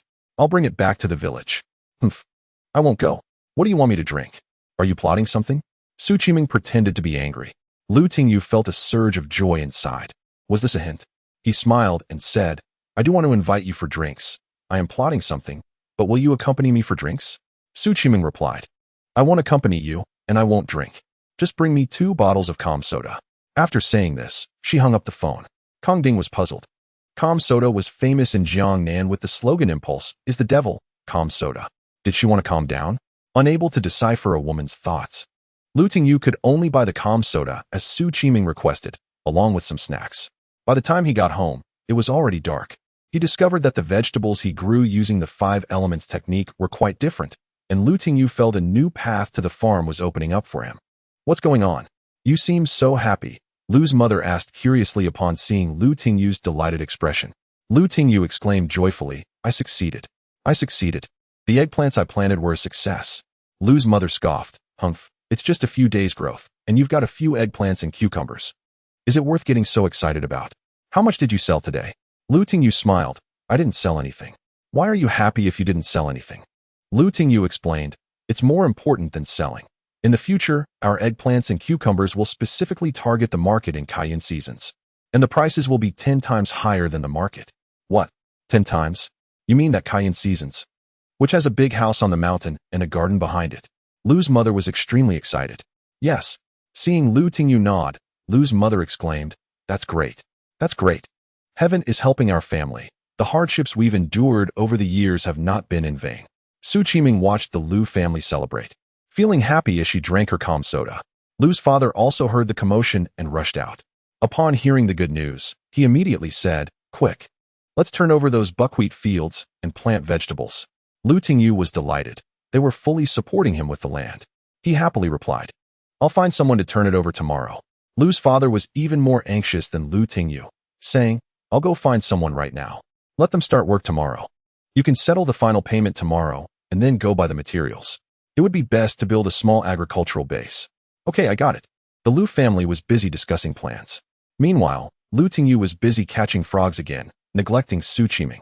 However, the weather was getting colder, and after working all night, he only managed to catch 50 to 60 pounds despite the hundreds of pounds he had hoped for. The next morning, Lu Tingyu picked eggplants and cucumbers as usual. The yield of eggplants and cucumbers was 1.5 times more than the previous day, and he transported them along with the frogs to Cayenne seasons. Tang Tian was still napping when she heard Lu Tingyu had arrived, so she ran to the finance room in her pajamas to personally calculate the accounts for Lu Tingyu. The yield of your cucumbers and eggplants is too low. Our dishes have already gained popularity. Last night's orders are already booked for a week. You need to increase your yield and plant more land in the village. Tang Tian hoped for an increase in Lu Tingyu's output. Yes, I was thinking the same. I want to open up a few more acres. Lu Tingyu shared his thoughts, wanting to expand. But Tang Tian was not content with just Yong'an County. Cayenne Seasons was a provincial chain, and her vision needed to be broader. She suggested he build a base. If he didn't have money, he could start with a big farm. After all, this frog prince was supposed to help her return to headquarters. However, Lu Tingyu was not a professional in agriculture and forestry. Although he had the 5 elements technique, he still had a lot to learn about actual farming. I have a childhood friend who studied agriculture and forestry. I'll call her tomorrow to come help you, but you need to sort out her accommodation and meals. As for the salary, we'll split it. Tang Tian was very enthusiastic. She needed Lu Tingyu's support to return to headquarters. And only by mastering Lu Tingyu's supply chain could she confidently silence the old-timers at headquarters. Great, that's wonderful. Don't worry, I'll take care of her food and lodging. Lu Tingyu said happily. If this industry took off, he would also gain some capital. Little Tian, where did those eggplants and cucumbers come from yesterday? Lu Shirong walked in with his hands behind his back, looking hurried. Tang Tian saw him and smiled broadly. Uncle Lu, I've already told you that it's from my special channel, and it can't be leaked. Hearing this, Lu Shirong pretended to be angry. Humph, can't I even say it? I'm your Uncle Lu. Tang Tian quickly replied. Uncle Lu, this is related to my authority at headquarters, so you must keep it a secret. All right. As long as you quietly provide me with the supplies, I will definitely keep your secret. After all, I'm just an old foodie without prospects, Lu Shirong joked about himself. Tang Tian smiled sweetly. Haha, uncle, you're joking. Lu Tingyu, what do you think? Tang Tian asked Lu Tingyu, who was standing nearby. Lu Tingyu nodded and said, It's fine to tell him. After all, I only recognize you as my main customer. Hearing Lu Tingyu's words, Tang Tian was very happy and said, Uncle Lu, he is my designated supplier. Only then did Lu Shirong notice the shabby-looking young man beside Tang Tian. Although he was dressed poorly, he was quite handsome and tall. I can't be mistaken, you're the frog prince from last night, Lu Shirong said in surprise. Lu Tingyu smiled plainly and said, That's me. Oh my, truly. Heroes emerge from youth. Catching frogs so well, and I didn't expect the vegetables you grow to be so tasty. Lu Shirong happily patted Lu Tingyu on the shoulder. Lu Tingyu smiled and replied, Thank you, Uncle Lu. It's just luck. The vegetables are good, that's all. Do you have any special planting methods? Your yield is too low. You need to expand production, Lu Shirong said happily. Tang Tian sensed the conversation was going off track and said, Uncle Lu, that's enough. What he grows is pure natural green produce. We have already agreed that he will supply only to Kaiyun seasons from now on. If you want anything, just let us know, and we will make it happen. Upon hearing this, Lu Shirong stopped pressing Lu Tingyu and said with a smile, All right, sweet niece, you said it. Just don't go back on your word later. I won't, Tang Tian replied with a smile. Finished. Lu Shirong handed Lu Tingyu another business card and said mysteriously, Keep this card safe. If that little sweetie bullies you in the future, tell me, and I'll have her old man take care of her. Work hard to win her over, and we can consider ourselves family. Uncle Lu, what are you talking about? Tang Tian blushed and said. Lu Shirong said seriously, You heard what I said. Let him work hard, and I'll support him. Lu Tingyu said solemnly, Thank you. Mr. Lu, I will definitely work twice as hard. Lu Shirong drove his car back to the provincial city, taking away a lot of cucumbers and eggplants from Tang Tian. Lu Tingyu settled over 40,000 yuan from Kaiyun CG, with over 10,000 yuan from frogs, and more than 20,000 yuan from red envelopes. Holding so much money on his card, Lu Tingyu was filled with joy. He contacted some decoration supply stores, preparing to move to the old house and decorate his room if the agricultural expert really came. Chapter 21. The fire of love let me return to my hometown. And back to his side, let his tenderness and kindness soothe my heartache. After Lu Tingyu bought those goods, his phone rang. It was Fu Qingyi calling. Lu Tingyu quickly answered and said, Hello, Manager Fu. I will deliver the tomatoes tomorrow. Fu Qingyi said, Thank you, Mr. Lu. I wanted to ask if you could increase the production of your tomatoes. Lu Tingyu thought for a moment and replied, I can't increase it right away, after all. It takes time to grow. Fu Qingyi said seriously, Mr. Lu, as long as the tomatoes you grow in the future have this taste and quality, we will take as many as you can provide. Okay. Lu Tingyu happily chatted for a while. Everyone is waiting for him to grow the vegetables, and he was a bit eager. With the change of seasons, catching frogs was no longer feasible. He had to focus on growing vegetables. Lu Tingyu dialed the expert's phone number given by Tang Tian, and a capable female voice came through. Hello, who is this? Lu Tingyu cautiously said, Hello? Is this Yang Weiwei, the expert?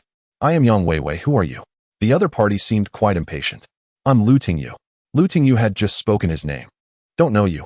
After saying that, the other side hung up. Looking at the blackened screen, Lu Tingyu felt quite frustrated. He thought for a moment. Could it be that Tang Tian hadn't finalized the arrangement yet?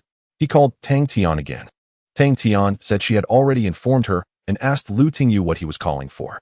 Lu Tingyu expressed that he wanted to prepare the necessary items first so that he could start working as soon as the person arrived. He believed that with that expert and his own Yanhuang 5 elements technique, they would definitely be able to grow very good vegetables. Don't worry, just prepare for now. I'll have her call you later. Tang Tian comforted him and hung up. Lu Tingyu was about to head home when he suddenly received a call from Yang Weiwei. He quickly answered, cautiously saying, Hello, Expert Yang. Don't call me expert, just call me Teacher Yang. I already know about your situation. You are the one who grew the live peeled purple dragon and the broken green dragon? Yang Weiwei's interest was clearly in Lu Tingyu's planting techniques. Lu Tingyu was momentarily taken aback, thinking a lot. Yang Weiwei knew about this, obviously from Tang Tian, Otherwise, she wouldn't have known. It was evident that their relationship was not ordinary. Yes, it was me who grew them. I'm sure General Manager Tang has mentioned my situation to you. I want to build a farm base and grow some vegetables. Lu Tingyu shared his thoughts. Okay, sounds good. I just finished my stuff here. And I'll come to Yong'an the day after tomorrow. You can take me to your fields to have a look. I promised Tang Tian that I would help you. Yang Weiwei said energetically. All right, then I'll trouble teacher Yang. Lu Tingyu hung up the phone feeling very happy and went to the market to buy a lot of materials. Then headed home. Are you back? Anne has already made dinner. Su Qiming sent a message. I'm back, just on the road. I bought some things today and came back late. Lu Tingyu replied while driving his tricycle. He was now planning how to piece together the scattered fields. If there was a concentrated piece of land, it would be much better. Seeing Lu Tingyu bringing back some building materials, Su Qiming curiously asked, what are you buying these things for? While tidying up, Lu Tingyu replied, the day after tomorrow. An agricultural expert is coming to my house to help me build a greenhouse. I'm tidying up the room to make it more comfortable for her. Is the agricultural expert a man or a woman? Su Qiming watched as Lu Tingyu cleaned up the best room in the house. Feeling that this treatment was a bit too good, Lu Tingyu casually said, a woman, introduced by General Manager Tang from Cayenne CG. A woman? You're letting her stay at your house? Su Qiming exclaimed in shock, feeling a bit sour at the thought of a stranger woman staying in Lu Tingyu's best room. Seeing Su Qiming's pouting expression, Lu Tingyu felt a bit sweet in his heart and smiled. What? Are you jealous? There are no inns or hotels in the village. And it's far from the city, so she has to stay at my house. Don't worry, I won't eat her, and she can't eat me. She's just coming to help build a farm base, and once it's done, she'll leave. Once we have the farm base, we can sell several thousand pounds of vegetables every month. Our old Lu family's life will be prosperous. We can even build a guest house in the village to accommodate tourists and buy a car to take you to the city to buy clothes every day. Hearing this, Su Qiming's heart warmed and her face flushed. She spat at Lu Tingyu and said, Puffed. Who wants your jealousy? Who wants your little car? Why should you buy me clothes? Lu Tingyu patted his chest and said, if I become a rich man in the village, what's wrong with buying 2 pieces of clothes for our hardworking teacher Su? Back then, I also graduated from that elementary school, so you are my teacher. This is also how I repay my alma mater. Smooth talker, you flatter yourself. Su Qiming pretended to be angry, but inside, she was very happy. Seeing her shy demeanor, which was both welcoming and rejecting, Lu Tingyu felt a little dazed. You haven't touched my mouth or tongue. How do you know it's smooth and slippery? Lu Tingyu said shamelessly. Annoying. Saying this, Su Qiming took advantage of Lu Tingyu's inattention and twisted his waist. Ouch. Even though Lu Tingyu had the 5 elements technique and possessed water, earth, and with spiritual energy in his meridians, he couldn't withstand a woman's move. Hearing their playful banter, Lu's father and mother smiled with satisfaction.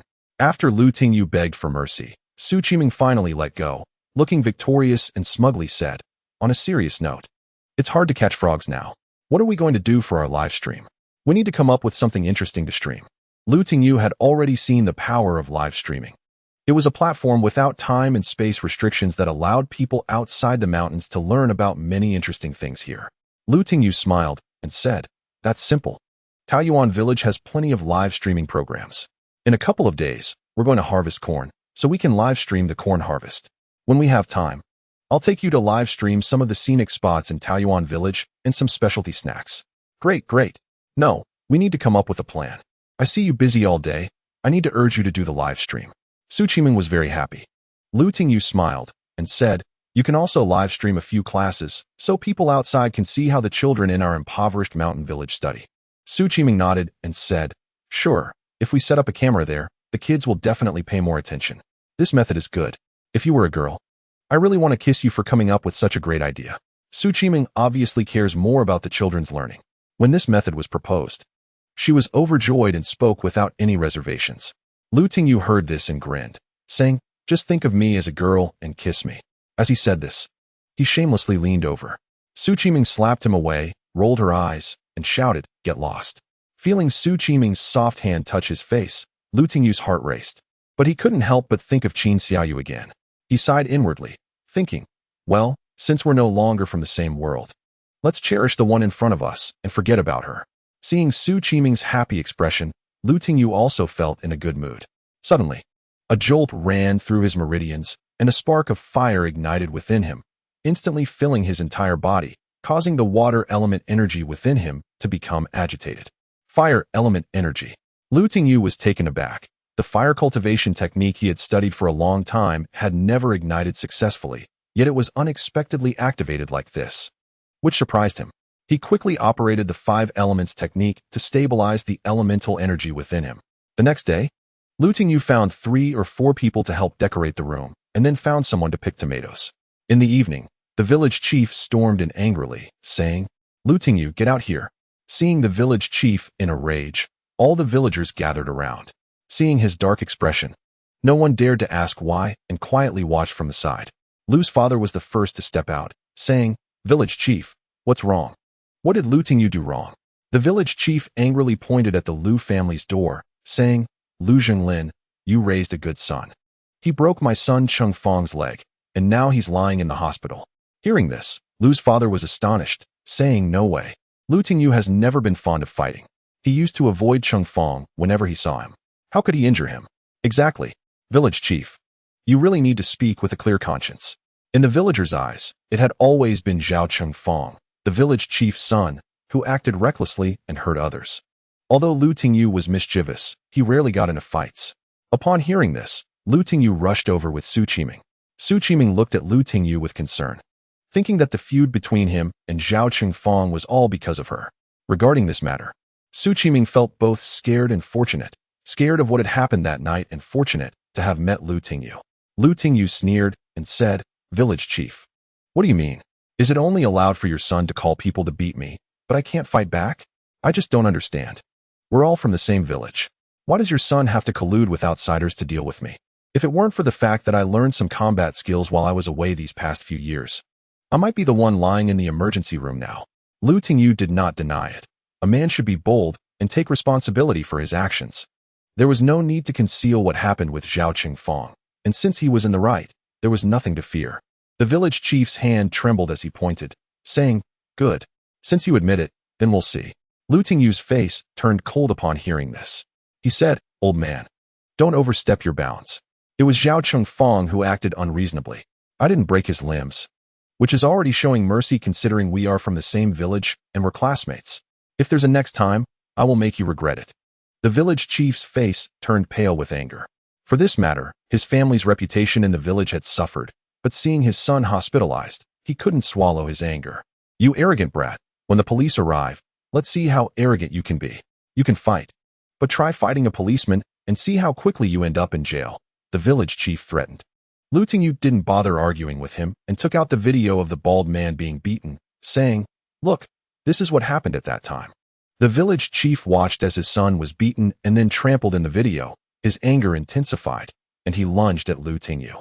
"You little brat, today I'm going to fight you." Lu Tingyu's phone was still recording, capturing the village chief's actions. So, when the little dog gets beaten, the old dog comes to bite. Huh. Lu Tingyu stood proudly and fearlessly. He had never been afraid of those 7 or 8 strong young men. So why would he fear a 50-something old man like the village chief? All right, your son raised a good one. Now hitting someone has become justified. The village chief calmed down, realizing Lu Tingyu was tall and imposing, creating an unspoken pressure. Lu's father was also angry. Just now, the village chief had scolded him, and Zhao Cheng Fong had recruited these thugs to deal with Lu Tingyu. If something happened to Lu Tingyu, he would also fight the village chief to protect him, saying, "Village chief, how can you, being the village chief, allow your son to collude with others to harm Lu Tingyu? Isn't it deserved that he got beaten? If you had managed to harm Lu Tingyu, would you still be here cursing him? Right now, your son has only a broken leg, which is already light punishment." Lu's father's eyes burned with fierce anger as he slammed an axe down on the nearby railing. This frightened the village chief, who trembled slightly. Everyone thought about it and agreed. Zhao Cheng Fong had called thugs to harm Lu Tingyu, and if they had succeeded, it would have been another story. Now, Zhao Cheng Fong had only broken his leg, which was already a light punishment. The crowd's eyes were sharp. Everyone had a sense of right and wrong. "All right, your family is ruthless. We'll see you at the police station," the village chief said as he stormed off.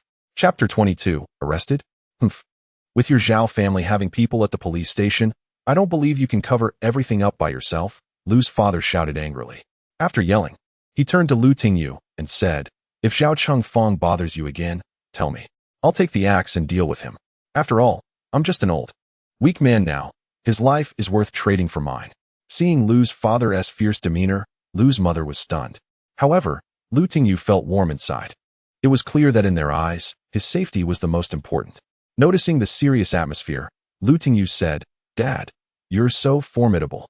When that axe comes down." I saw the village chief jump. His eyelids were blinking like crazy. "Go on, you brat. Be careful from now on. Stay away from Zhao Chengfang and those people. Our Lu family doesn't start trouble, but we're not afraid of it either." All right. With Lu Tingyu's teasing, the atmosphere lightened up. Su Qiming, however, was full of worry, saying, "Lu Tingyu, you won this time. But what if they come after you again? You're alone." She clutched Lu Tingyu's shirt, her palms already sweaty. Lu Tingyu looked at her nervous expression and felt warm. He patted her shoulder and said, "It's fine. As long as they don't mobilize an army to suppress us. With Zhao Chengfang being such a useless trash, I really don't take him seriously. It's really fine. I promise it's fine. Don't be nervous. Zhao Chengfang is just a small village bully. He can only find a couple of thugs to cause me trouble. He has no other abilities. You need to be careful in everything you do from now on.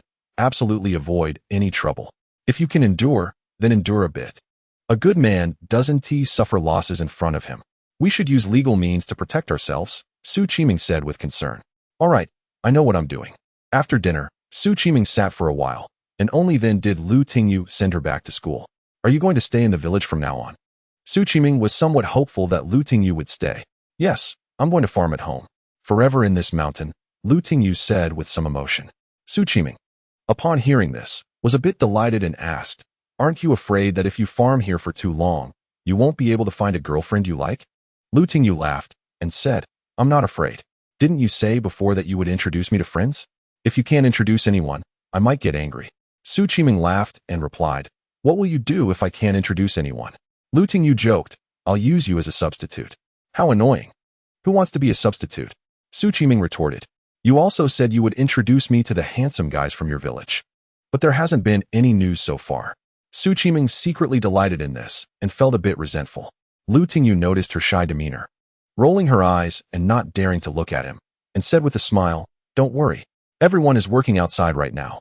When the festival comes and they return to their hometown, I'll make them line up to choose." "Aren't you going to line up?" Su Qiming joked, her face turning red, her heart racing like a drum under the cover of night. However, her expression was completely transparent to Lu Tingyu. "Of course I would line up. As long as you don't mind, I'm definitely willing to." Lu Tingyu chuckled. "Then I'll be the first to kick you out." Su Qiming smiled mischievously. "Hey, why is it always me who gets hurt?" Lu Tingyu was speechless.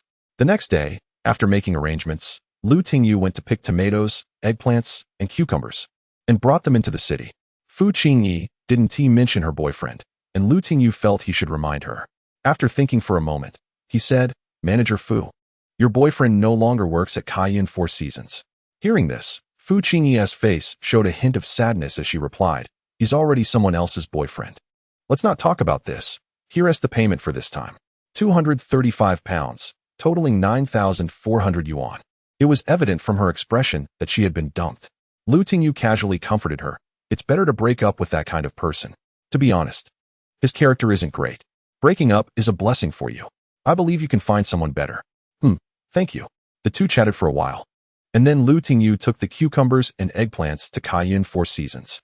On the way, he overheard a few people pulling rickshaws saying, "Recently, there have been a lot of visitors from outside. Yes, our county has the imperial tomatoes, along with the peeled purple dragon and shredded green dragon. What kind of stuff has such great appeal? These three dishes are said to taste amazing. Those who have tried them think that even if they ate dragon meat again, it wouldn't have that flavor. Is it that exaggerated?" "It's not exaggerated, it's a fact. I have a coal boss relative who took a bite and now feels like something is missing if he doesn't eat a bit every day, no matter what mountain delicacies or seafood he has. This has become our Yong'an's three great renowned dishes." "Which hotel serves the imperial tomato?" "I heard it comes from the Jinxiu Ecological Farm, and it's limited every day." "Jinxiu Farm? I should find an opportunity to ask Manager Fu about it," Lu Tingyu thought. But then a strange idea suddenly popped into his head. Could the imperial tomatoes be the ones he grew? Listening to the discussions, Lu Tingyu quickly arrived at Kaiyuan Four Seasons. The more marketable these things are, the better his prospects for growing vegetables will be. After settling accounts, Tang Tian found Lu Tingyu. My childhood friend is coming tomorrow afternoon. 2 guests want to meet you in the morning, and I'll introduce you to them. Tang Tian looked at Lu Tingyu, her eyes full of tenderness. Lu Tingyu sensed this keenly and smiled. Okay, I'll definitely arrive early tomorrow. When Teacher Yang comes, she can stay at my house. I've cleaned up my room. It's fine to stay at your house. Just take care of her a bit. She's been studying hard and is completely clueless about social matters. I've heard that the young men in the countryside are a bit rough. Make sure to accompany her more. If she gets taken advantage of, I won't spare you, Tang Tian gently instructed. Okay, I'll head back now. I need to check how the land they plowed and the rooms they've built are doing. Lu Tingyu rode his bike home. As he passed through the village, he saw 4 or 5 police officers standing there. When they saw Lu Tingyu coming, one of the policemen with a sunken face walked up to him with a serious expression. Lu Tingyu, you are suspected of intentional injury. Please come with us. Lu Tingyu recognized this person. He was the cousin of Zhao Chengfang and the captain of the police station. Zhao Chengfang had been running rampant in the village because of this relationship. Moreover, Zhao Chengfang's cousin had once had an affair with Zhao Chengfang's mother. Lu Tingyu stopped and said, Officer, you need to investigate clearly what intentional injury means. Wang Huiran snorted coldly. Are you still trying to argue? The day before yesterday, you seriously injured Zhao Chengfang, Zheng Xiaojia, and Zhang Jiabua in the county town. They are now lying in the hospital, and your actions are severe. You seriously affect social order. We have the right to detain you until we clarify the situation, and then the court will decide your guilt. Intentional injury? What you say is not true. That was self-defense. Is it only allowed for others to stab me with a knife while I can't hit back with a stick? Besides, do you have evidence? Lu Tingyu felt speechless towards these people. The village chief and the police captain were too shameless. If they couldn't blackmail him, they would resort to whitewashing. Wang Huiran coldly remarked, those 8 or 9 people you injured who are lying in the hospital are evidence. Arrest him. Who dares? Lu Tingyu was also angry. He had things to do and didn't want to waste time with these people. What? Do you want to resist arrest? Or do you want to assault a police officer? If you want to add to your charges, go ahead and try. Wang Huiran sneered, his sunken face appearing even more sinister. Lu Tingyu wasn't afraid of these few people, but he was concerned about their identities. He couldn't afford to take on charges like resisting arrest or assaulting a police officer. His family still wanted to live happily under the protection of the state. He couldn't bear such a major crime. All right, if you want to take me away, that's fine. I need to make 2 calls first. Lu Tingyu thought for a moment. He had no power at the moment. He dialed Tang Tian's number and said, Manager Tang, I'm sorry. I couldn't help but beat up a few thugs the day before yesterday, and now the police are here to invite me for tea. I might be delayed for a few days. Please send someone to our village to let my dad and mom pick tomatoes and cucumbers for you. Upon hearing this, Tang Tian was instantly astonished. What? You got arrested? Not arrested. Don't say it so harshly. They invited me for tea. All right. You entertain your classmates for a couple of days. I'll contact you again when I return. Lu Tingyu finished and quickly hung up the phone. Tang Tian wanted to say something, but she found that Lu Tingyu had already hung up. When she called again, the line was still busy. Lu Tingyu explained to his parents that he had something to do for the next few days, and that someone would come to pick up the vegetables, asking them to prepare them. After making arrangements, he was taken away. Wang Huiran coldly watched as he snatched Lu Tingyu's phone and then called for a rickshaw, locking Lu Tingyu in a small room at the village police station. The room had no windows, and the light switch was outside the door. Lu Tingyu was pushed inside, and when the door closed, it was pitch black. The most shameless part was that there were actually 2 vicious dogs locked in that room. When Lu Tingyu entered, they began to bark and jump around. If it were an ordinary person, they would definitely not last long. But who was Lu Tingyu? He possessed the Yanhuang 5 elements technique and could see things at night. He just casually glanced at the 2 dogs and found that they were locked in a cage, which had another switch that could be opened from the outside. To prevent the vicious dogs from pouncing out, Lu Tingyu calmly walked over, tapped the wall a couple of times, and used earth elemental spirit power to displace a brick inside the wall, jamming the mechanism. The 2 dogs only barked, but the smell of dog feces in the room was unbearable, making his eyes water. Damn, locking a person in with dogs, what a thought. After a while, the mechanisms in the wall clicked twice, but the critical position had already been jammed by Lu Tingyu, making it impossible to move.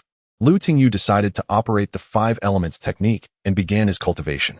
Now that he had acquired fire element spiritual energy, he felt his abilities had strengthened a bit, and the 4 elements of spiritual energy circulated together, sharpening and enhancing each other with every cycle. It was already past mealtime, and no one had brought Tingyu any food. However, he wasn't hungry at all. Besides, with the smell of dog feces filling the room, who could eat anything? Unless one was starving to death. The sky outside had already darkened. Clang. The door was opened, and it was pitch black outside. But Tingyu could see clearly as two people entered cautiously with sticks in hand. Chapter 23. Release the dogs. These two were wearing night vision goggles and were slowly approaching Tingyu. Damn, how shameless, using public night vision goggles against me. Tingyu sneered. These people were truly desperate, but they had clearly underestimated him, as he had night vision abilities. Pretending to be asleep, he waited until the two got closer. He flicked a small stone, hitting one of the dogs. Woof, woof. The dog suddenly barked, startling the two intruders, who quickly jumped back. Tingyu feigned anger, pretending to grope in the dark, and yelled, "Damn dog, you've been barking all day. Can't you let people sleep?" With his back to the two, they were delighted and swung their sticks down, intending to push Tingyu toward the dog cage. Bang! The sticks struck the cage. Suddenly, Tingyu was no longer in sight, and they hit a dog's leg instead, angering the two dogs that had just jumped out. The dogs had been hungry for 2 days and now would bite at anyone they saw. The two were startled and shouted, "Which son of a bitch let the dogs out? When I get out, I will definitely kill him." They lost sight of Tingyu and saw the two ferocious dogs charging out, biting at their butts, and a strong smell of blood filled the air. "Ah, my butt!" One of them screamed repeatedly, frantically hitting the dog that was biting him while crying in pain. The other one, sensing the situation was bad, turned to run but felt a sharp pain in his leg. Just as he was about to flee, a dog bit down on his waist. "Ah, my kidney! Damn dog! Get off, get off!" The one whose kidney was bitten was none other than Wang Huiran, tears and blood streaming down his face. They desperately hit the dogs on the head until the dogs finally let go of the flesh they had bitten off and ran away. These vicious dogs were chosen to be trained as police dogs, each one extremely fierce. The screams of the two did not attract anyone else. Perhaps they were too happy. Thinking the screams were coming from Tingyu calmly stood aside, watching the exposed flesh of the two men, feeling a chill and shaking his head, lamenting, "Alas, how tragic! Ah, ah, ah." Wang Huiran clutched his groin, howling in pain, only able to let out an ah, his eyes bloodshot. The one who had been bitten on the butt was in slightly better shape. He quickly pulled up Wang Huiran and dragged him out. Tingyu jumped out from the side, and the two dogs saw him and immediately lunged forward. Tingyu didn't dare to be careless. He activated the 5 elements technique, kicked one dog with each foot, sending them back into the cage, and then lowered the mechanism. Clapping his hands, he said, "Ah, self-inflicted wounds, can't live." The screams outside finally caused a commotion. Whoosh! The lights above finally turned on, and Tingyu stood up, looking toward the entrance. However, it was not the few police officers, but 3 people dressed in formal attire, one of whom looked familiar. Most striking was the policewoman following closely behind. With skin as white as snow, a soft body, yet exuding a sense of powerful beauty. Her phoenix eyes were bright and very pretty. Mr. Liu, are you all right?" The leader was none other than the director of the county police station. Tingyu was somewhat confused. He didn't remember knowing anyone from the police station. Seeing that Tingyu was unharmed, the director finally breathed a sigh of relief and said, "It's my negligence to let these people bring you here. Come, quickly release Mr. Liu's handcuffs." Immediately, the police officers who followed stepped forward to help Tingyu remove the handcuffs. "Who are you?" Tingyu curiously asked, feeling that this person had come to rescue him. When Jian, he replied, "I am from the county bureau. Someone reported that Wang Huiran, a police officer from Days Township, was involved in misconduct, so I came personally to investigate him." As they spoke, Tingyu was escorted outside, where he saw Wang Huiran lying on the ground alongside one of the police officers. When Jian's expression darkened as he said, "These two are dismissed from their positions effective immediately and will be handed over to the court for investigation. The crimes they committed will be determined by the court." Looking at the disgusting wounds on the two, he couldn't help but say, "All right, the matter has been announced. Hurry and send them to the hospital." The two were carried away by other police officers. Seeing them taken away, the policewoman became displeased and stepped forward, saying, "Director 1, this matter cannot be separated from Mr. Liu, right?" Those two entered the small room in the dark and ended up being bitten to shreds, while he, on the other hand, has been fine from start to finish. Hearing this, Lu Tingyu sneered. Humph, truly big-chested and brainless. Do you want me to have an accident? Is this how you serve the people? Let me tell you, even if those two were eaten by dogs, I wouldn't have any problems. The dogs are closer to me than they are. You, who's big-chested and brainless. Say that again if you dare. The policewoman grabbed Lu Tingyu by the collar, her soft yet strong hand carrying a faint fragrance.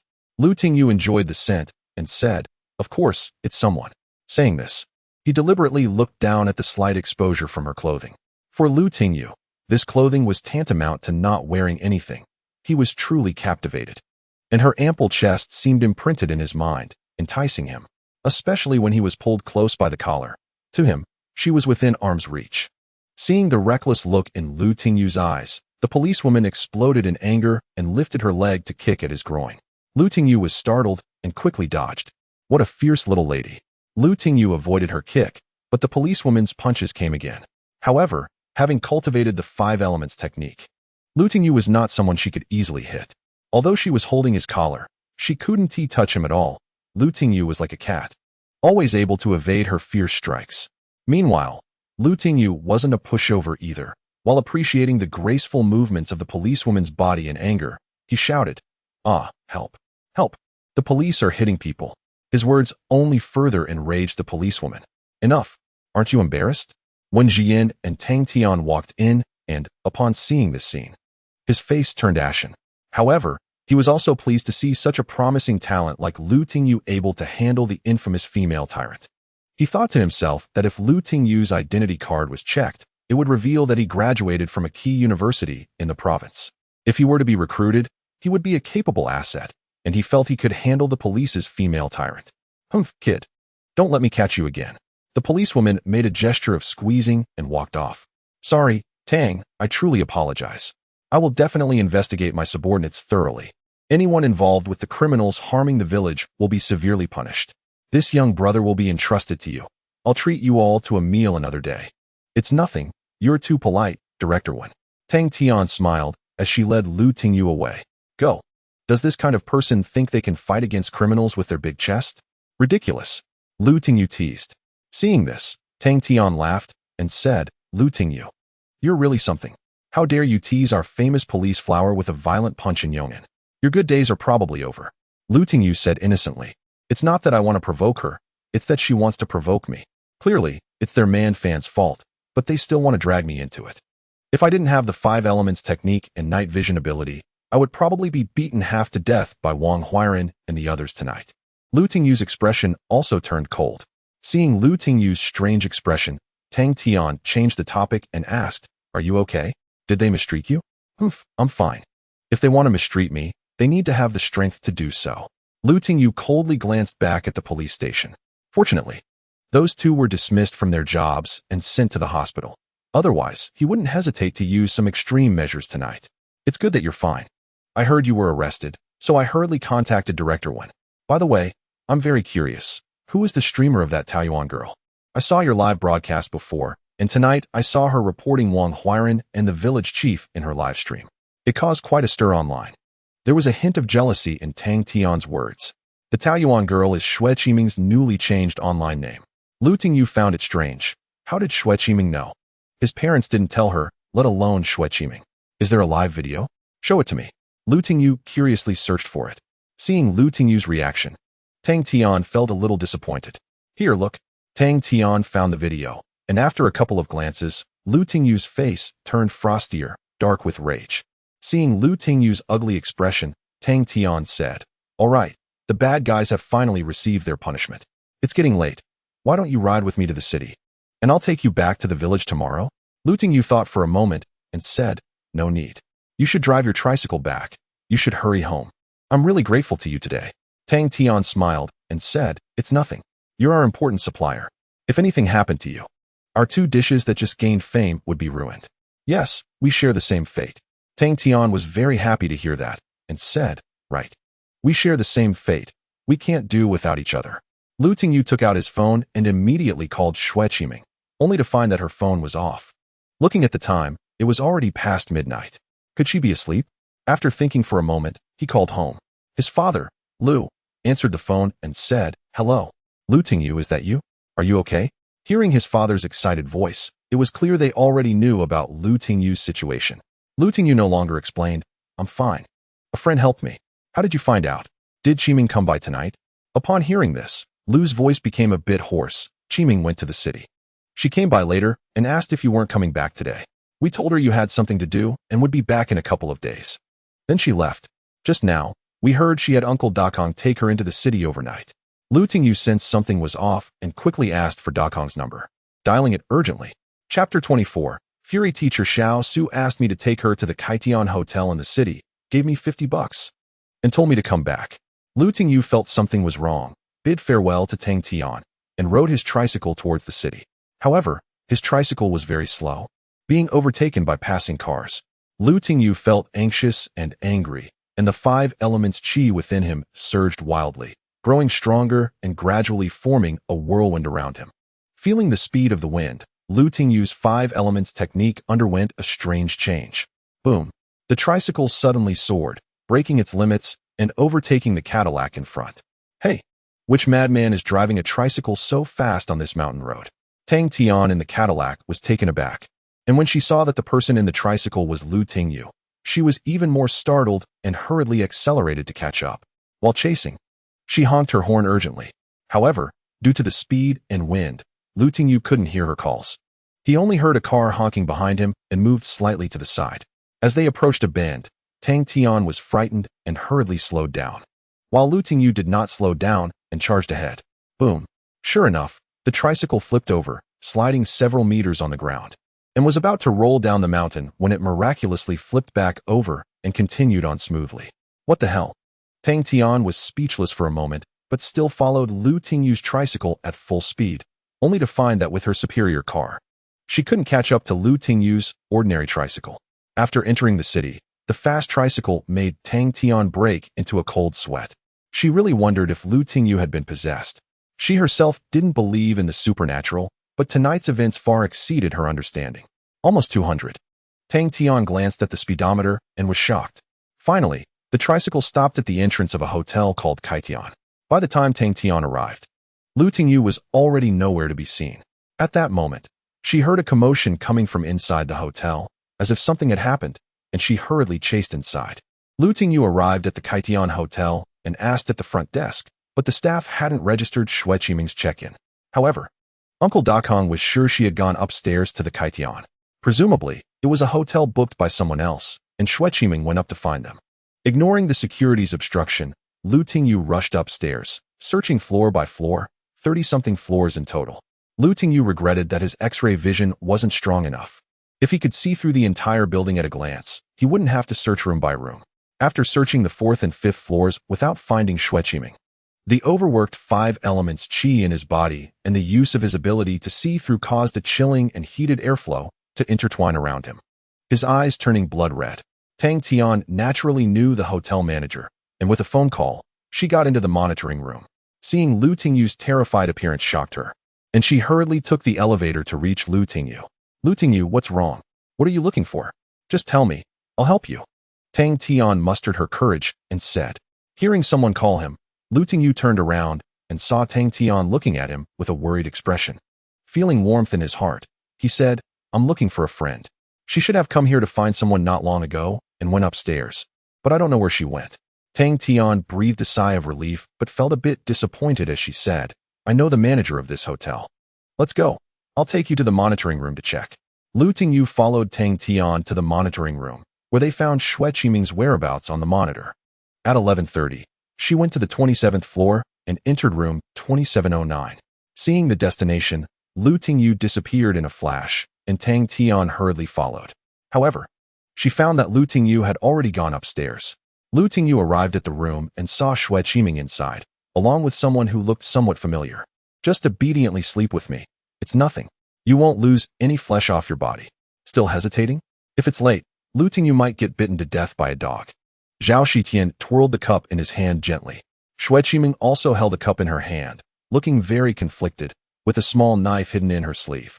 Zhao Shitian slowly stood up and quietly walked over to the troubled Xue Qiming, stealing a glance at her. He gently placed the cup on the windowsill, revealing a sinister smile, and lunged at Xue Qiming like a fierce tiger. Boom! Lu Tingyu used the 5 elements qi to unlock the door, and a big shoe infused with fire energy slammed out.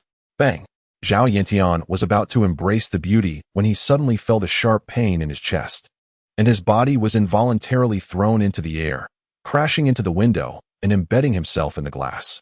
Lu Tingyu was also taken aback, not expecting that the shoes he had infused with 5-element energy could have such great power. If he had exerted a bit more force, he might have knocked the person down the stairs. Su Qiming was startled and looked back in disbelief, only to see Lu Tingyu rushing in with blood-red eyes and a fierce expression. Su Qiming was frightened. She had never seen such a terrifying look on Lu Tingyu's face. Her heart ached, and she couldn't help but shed tears. Lu Tingyu Su Qiming could no longer hold back her tears and began to cry. Lu Tingyu hugged her tightly, comforting her. Silly girl, can you believe what they said? Do you think a small pencil sharpener knife can deal with such a vicious wolf? Su Qiming cried uncontrollably. Ever since the village chief used Lu Tingyu as a threat to force her to compromise, she had been worried about him, trying every possible way to help. Crying in Lu Tingyu's arms, she repeatedly patted his shoulder, venting the grievances she had endured for the past few hours, her soft body pressed against him. This close embrace made Lu Tingyu feel very reassured. Suddenly, Su Qiming seemed to remember something, hurriedly getting up from his embrace and checking on him with concern. Are you okay? Did that dog bite you? Su Qiming asked with a flushed face. Lu Tingyu felt warm inside and wanted to pull her back into his arms tightly, wishing to merge their bodies. I'm fine. With my abilities, even if a celestial dog came down, it couldn't bite me, let alone a few small mutts, he replied, allowing Su Qiming to check on him. Who is this guy? Lu Tingyu was furious at these people. He knew Su Qiming was doing things for him, but didn't ask in detail. Zheng Xiaoji's cousin, Zhao Yantian. His dad is in the county management bureau. Humph. A garbage who colludes with others. Lu Tingyu walked over and picked up his shoes. Who do you think you are, daring to hit me? Do you know who my dad is? Believe it or not, I can have you wiped out in minutes. Zhao Yantian, who had been beaten and was spitting blood, still threatened defiantly. Although he had hinted at the police station incident, he did not know Lu Tingyu. Smack! Lu Tingyu picked up his shoe, infused it with water element true energy, and slammed it down, instantly leaving a huge shoe print on Zhao Yantian's face, looking quite terrifying. You Zhao Yantian have fainted. Lu Tingyu's shoe hit had injured his soft tissues. Let's go. I'll take you back, Lu Tingyu said as he pulled Su Qiming out the door. Tang Tian also rushed over and saw Lu Tingyu protecting Su Qiming like a mother hen, feeling quite uncomfortable. What is wrong with me? Lu Tingyu is just my partner. Why do I feel this way? Tang Tian reminded herself. Are you guys okay? Tang Tian asked. It's fine now. I'll compensate for the broken glass. Sorry for the trouble tonight. It's late, and you have to work tomorrow, so go back and rest, Lu Tingyu replied. Su Qiming looked at Lu Tingyu suspiciously and asked, Who is she? She's General Tang from Cayenne CG. I owe her a lot tonight, Lu Tingyu explained. Thank you for helping Lu Tingyu, Su Qiming said with a happy smile, but her eyes were cautiously scrutinizing Tang Tian. All right, I've already taken care of things here. You guys should hurry and leave, Tang Tian said, sending Lu Tingyu off without asking further, casting a disdainful glance at the man embedded in the window before turning to leave. Lu Tingyu took Su Qiming out of the hotel, and she kept yawning. Lu Tingyu, it's too late. Let's stay in the city for the night, Su Qiming said, her face slightly flushed. Seeing her exhausted look, Lu Tingyu replied, Okay, there's a hotel ahead that looks good. Let's go check it out. Boss, do you have any rooms left? Lu Tingyu asked, while Su Qiming shyly hid behind him, afraid of being seen by the boss. Yes. There's only one big double room left. Perfect for you, the boss replied. Upon hearing this, Lu Tingyu sighed in disappointment. Only one room. He then turned to Su Qiming and said, Let's look elsewhere. Su Qiming said nothing. Her face flushed as she lowered her head. I'm so tired. I can't walk anymore. Lu Tingyu's heart warmed. Then let's take it. The two of them booked the room, and upon entering, they found it was indeed a double room. The glass in the bathroom was transparent, and with the light on, they could see a hazy shadow inside. I'm so tired, Su Qiming said as she collapsed onto the bed, her delicate figure immediately presenting itself to Lu Tingyu, making his eyes heat up and his mouth dry. Lu Tingyu suppressed his impulses and went to wash his face with cold water, finally feeling a bit relaxed. However, when he returned to the room and saw Su Qiming's beautiful and charming face and her exquisite body, he felt a bit restless inside. Should I go for it? No. How can you do this? Taking advantage of someone in a vulnerable state is no different from that scoundrel Zhao Qingfang. But she seems to be interested in you too. Just hug her from behind and kiss her. No, absolutely not. If she gets angry, I might not even be able to be friends with her anymore. Lu Tingyu was in agony, two conflicting thoughts battling in his mind. Unable to hold back any longer, Lu Tingyu ran to the bathroom and took a cold shower, which calmed him down a bit. Lu Tingyu, are you still not asleep? Su Qiming asked, her face somewhat red. Not yet. I just took a shower, Lu Tingyu replied, not daring to look at her, fearing he might lose control of his inner fire. Tonight really scared me. I'm so tired, but I don't dare to sleep, Su Qiming said in a voice as soft as a mosquito's buzz. Chapter 25. Almost there, Lu Tingyu sat beside her and said, don't be afraid, I'm here with you. It's fine. I'm afraid someone will suddenly burst in through the door, Su Qiming said worriedly. Hearing this, Lu Tingyu reassured her, it's okay, I locked the door. Ordinary people can't get in. But looking at Su Qiming's flushed face, Lu Tingyu felt his heart heat up again. Nervously, he reached out and touched her forehead, saying, why is your face so hot? As he spoke, he took Su Qiming's hand, and she trembled slightly, but didn't pull away or get angry. Why are your hands so cold? Lu Tingyu noticed and held her hand tightly. I'm fine, just a bit tired and dizzy. I'll feel better after resting, she replied. Holding her hand felt soft and comfortable. Is my hand easy to squeeze? If you keep squeezing like this, how am I supposed to sleep? Su Qiming said, a hint of a smile appearing at the corner of her mouth. Oh, then I'll keep holding it like this, Lu Tingyu said seriously. Su Qiming closed her eyes tighter, her face turning even redder. After a while, she added, it's too hot under the blanket. It's a bit cool like this. Lu Tingyu looked at the blanket discarded beside them and said, I'll hold you. It will be warmer that way. Su Qiming softly agreed and moved closer to Lu Tingyu. He quickly wrapped his arms around her, their breaths mingling. Su Qiming's tightly closed eyes fluttered a bit, and Lu Tingyu's hand rested on her back. She shifted her body slightly, pulling Lu Tingyu's other hand to use as a pillow. Su Qiming kept her eyes closed and smiled happily. Lu Tingyu inched closer, wrapping his arm around her waist, feeling her softness. Don't move, we're going to sleep now, Su Qiming said in a soft voice. Lu Tingyu had a hard time suppressing the fire within him, but it flared up again as he mustered the courage to lean closer. That beautiful and lovely face drew nearer, and both of them felt their faces flush and hearts race with tension. Suddenly, Su Qiming recoiled sharply, opening her eyes wide and asking, what is going on between you and that General Tang? Why was she accompanying you here in the middle of the night? Lu Tingyu was startled, and his heart raced even faster. He replied, it's nothing much. I just supply them with cucumbers and eggplants. She values me as a supplier. After learning about my situation, she took the initiative to contact the county to help me sort things out. Now Zhao Qingfang's uncle has been fired and is undergoing court review. Really? That's great. Let us see how Zhao Qingfang and his son can still be arrogant in the village now, Su Qiming said happily before suddenly changing the topic. Don't change the subject. Explain what is going on with General Tang. I saw the way she looked at you, so tender and affectionate. Lu Tingyu broke into a sweat and hurriedly said, really, we're just collaborators. Besides supplying goods, she also supports my agricultural foundation. By the way, that agricultural expert is her classmate. Oh, I see. You'd better be careful around her. I'm afraid she might steal your heart. She is so rich, talented, and beautiful, Su Qiming said with a hint of melancholy in her tone. Lu Tingyu affectionately ruffled her hair and said, you're overthinking it. My heart is only with you. No one can take it away. Humph. All men are deceitful, Su Qiming scoffed, turning her back to him, but her eyes sparkled nervously. Seeing that she wasn't really angry, Lu Tingyu moved closer and gently hugged her from behind. Her softness made his heart soar, and he wanted to shout with joy as he held her tightly. Su Qiming moved slightly and gently grasped Lu Tingyu's hand, unable to resist. Lu Tingyu lightly kissed her cheek. Su Qiming shivered a little but didn't pull away, nervously closing her eyes. Both were young and passionate, wrapped in a warm embrace, wanting to take things further. No, stop. Su Qiming suddenly struggled violently. Lu Tingyu, feeling frustrated, asked, what is wrong? Su Qiming looked at him with wide eyes and said, you haven't said those 3 words yet. I'm not an easy person. Hearing this, Lu Tingyu felt delighted and thought, let me return to my hometown. Back to her side, and let her kindness soothe my heartache. Suddenly, Lu Tingyu's phone rang, and he remembered he didn't have the habit of turning it off at night. Humph. Su Qiming angrily turned away, and Lu Tingyu, helpless, checked his phone to see that it was a call from Tang Tian. Thinking there might be something important, he took the call in the bathroom. "Hello, Lu Tingyu. Have you reached home?"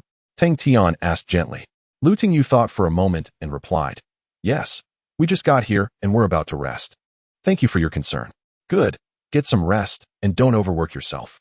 Tomorrow's dinner has been cancelled, so you can come a bit later in the afternoon." "She has an afternoon bus," Tang Tian told him. "Okay, thank you.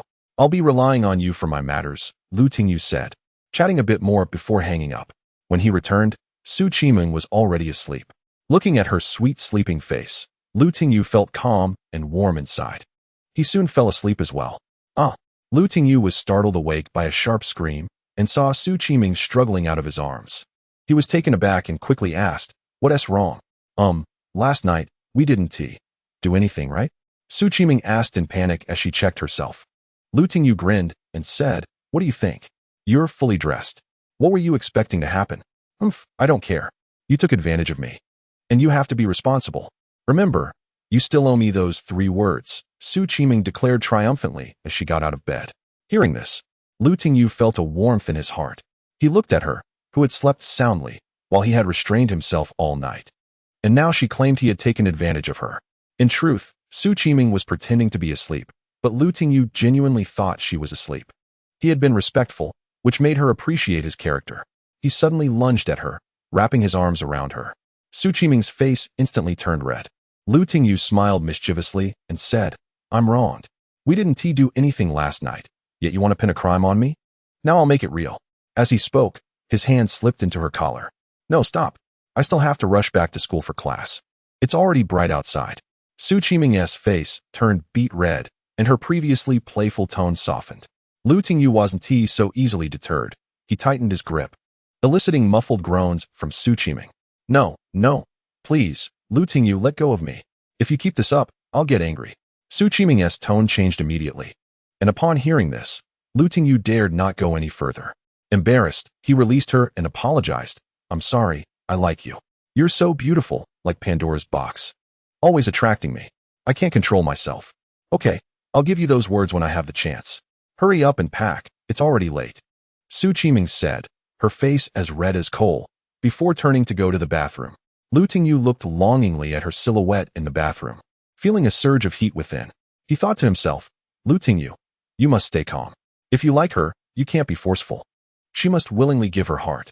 Realizing his intense feelings were becoming hard to control, Lu Tingyu shifted his focus and began practicing the 5 elements technique. As he circulated his energy, his body gradually calmed down. After this night, Lu Tingyu was surprised to find that his internal 5 elements energy had greatly improved. If it was a small stream before, now it felt like a small river. This made Lu Tingyu very happy, after a long period of training without any changes. He suddenly felt so much stronger, giving him a strong sense of accomplishment and solidifying his determination to continue practicing. He believed that one day, he would reach the legendary realm. "Let us go," Su Qiming urged Lu Tingyu, bringing him back to reality. At the front desk, there were 4 or 5 pairs of elegantly dressed men and women checking out. A portly middle-aged man saw the beautiful Su Qiming holding Lu Tingyu's hand and sighed. "Sigh, such fine cabbage is wasted on pigs." Hearing this, Lu Tingyu strode over, glanced at the man's beautiful partner, and said, "Are you talking about yourself? You have a great self-awareness. Kid, who are you talking about? You looking for a beating?" The middle-aged man, furious, was already holding on to a woman in her 20s. Yet he was still unfaithful. "I'm talking about you. What's wrong?" Lu Tingyu wasn't afraid of someone who had been emptied by wine and lust. "Hey, both of you, don't argue. You're all talking about me. My wife is 9 years younger than me and good-looking. Say what you want about me." The hotel owner, a quite shrewd man, said with a smile, glancing at the toothy wife beside him. Seeing the couple's demeanor, everyone else seemed to lose interest in arguing. "Kid, if you have guts, wait outside," the middle-aged man threatened. Hearing this, Lu Tingyu retorted, "What? Are you going to call your brothers?" He had pent-up anger from the morning and was looking for a place to vent, and this old man had come to him. Su Qiming quickly pulled him back and advised, "Don't mind him. He is not worth arguing with. Let us go."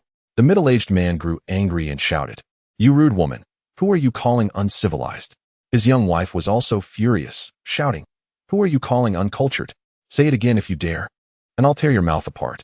Lu Tingyu was enraged and replied that he could take it, but insulting Su Qiming was unacceptable. He infused his throat with true essence and shouted, "You filthy woman! Who are you cursing? Do you believe I'll beat you to death?" Seeing that the argument had escalated outside, the hotel owner shook his head helplessly and sighed. "Kid, you really are unlucky, provoking someone you shouldn't have. I already helped you. You're looking for trouble yourself." The hotel owner knew a few people in the underworld, and this person was not ordinary. Chapter 26. Provoking a tough opponent. Kid, kneel down and apologize to us, or I'll kill you later.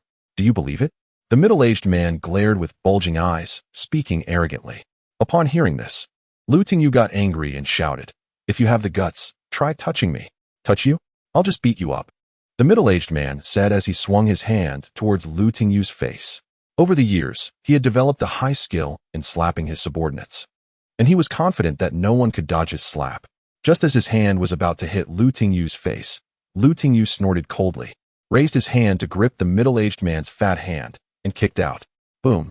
The middle-aged man was kicked 2 meters away, crashing heavily to the ground. The hotel owner secretly glanced over, breaking out in a cold sweat. This young man actually beat him. Was he still going to live? The middle-aged man struggled to get up, his face covered in dust, and fiercely said, "Kid, you have some guts." Saying this, he took out his phone and dialed a number. "Hello, brother. I was beaten in the south of the city." The middle-aged man's voice was serious.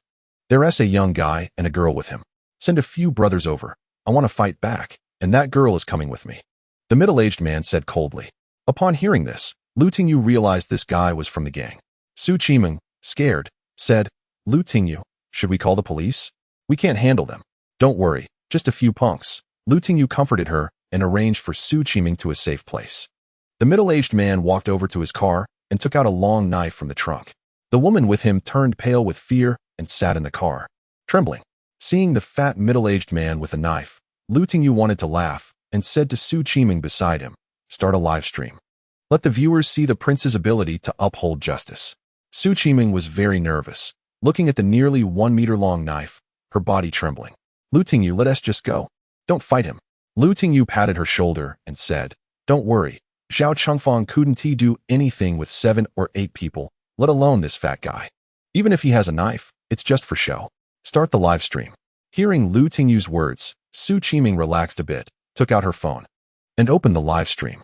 Lu Tingyu turned and walked towards the middle-aged man with the knife. The middle-aged man swung the knife down.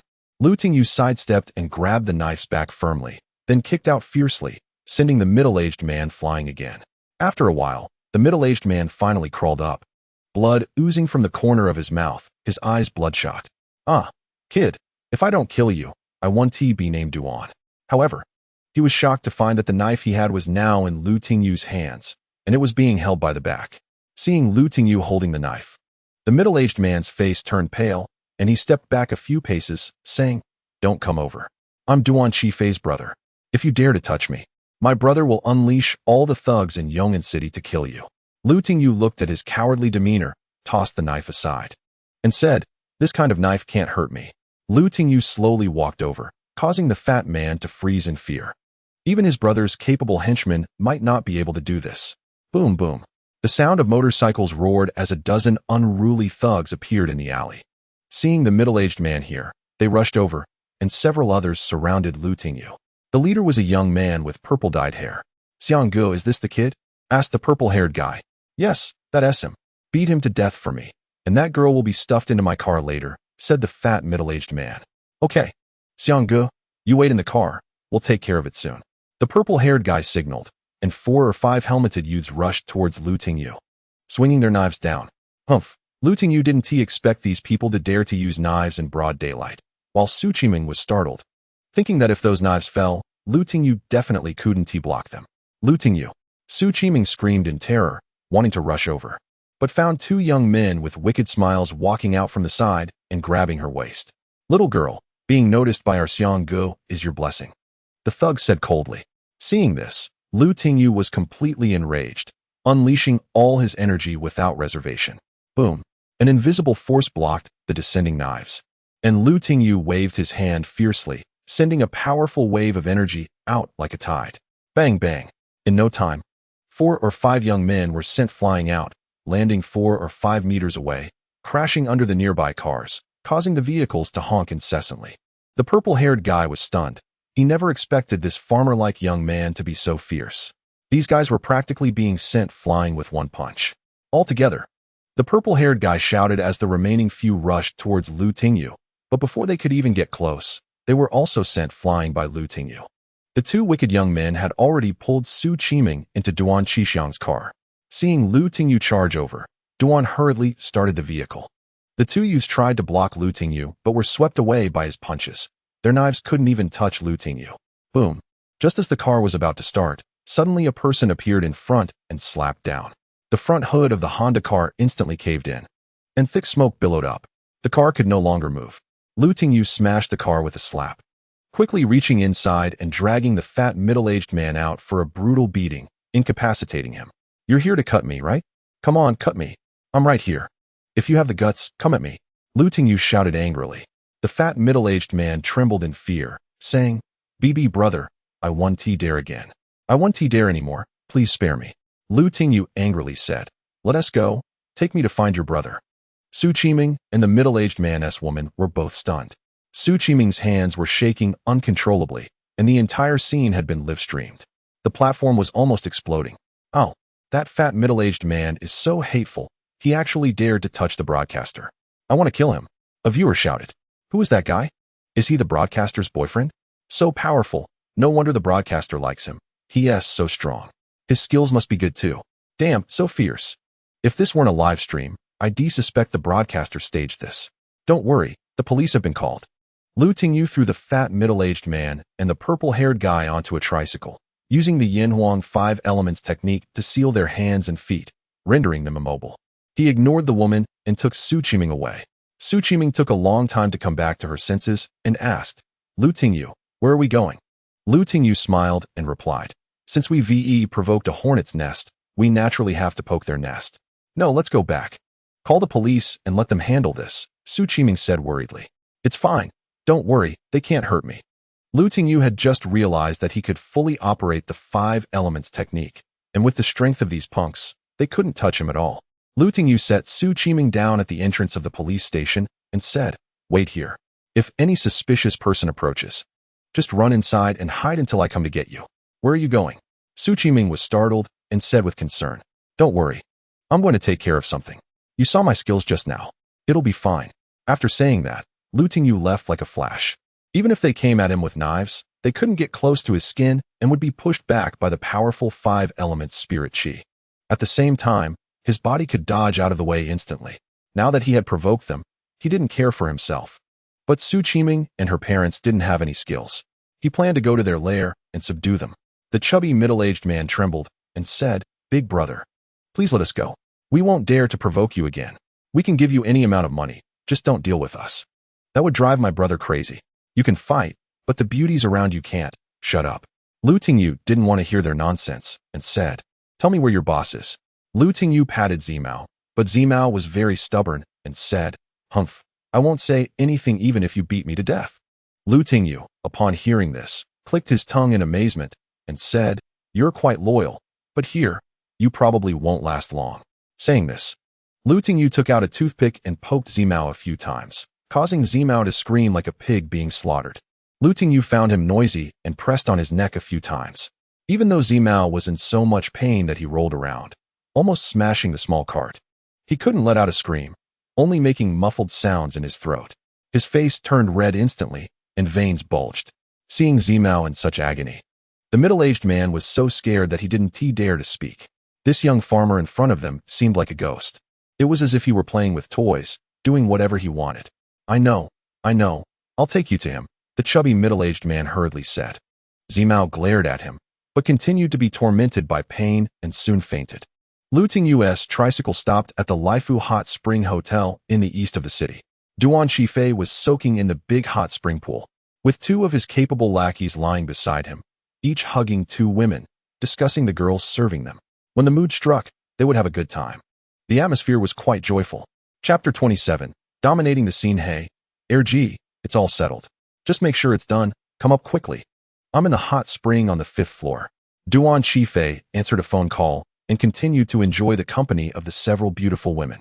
Bang! Not long after, the door was kicked open, and 2 figures flew in. Bang! Bang! From the sound, they must have fallen painfully. Tingyu had already seen the chaos inside. It was so messed up that he thought those ridiculous novels were bad enough, but reality was even worse than what was depicted in the stories. He first threw the 2 men inside, disrupting the atmosphere.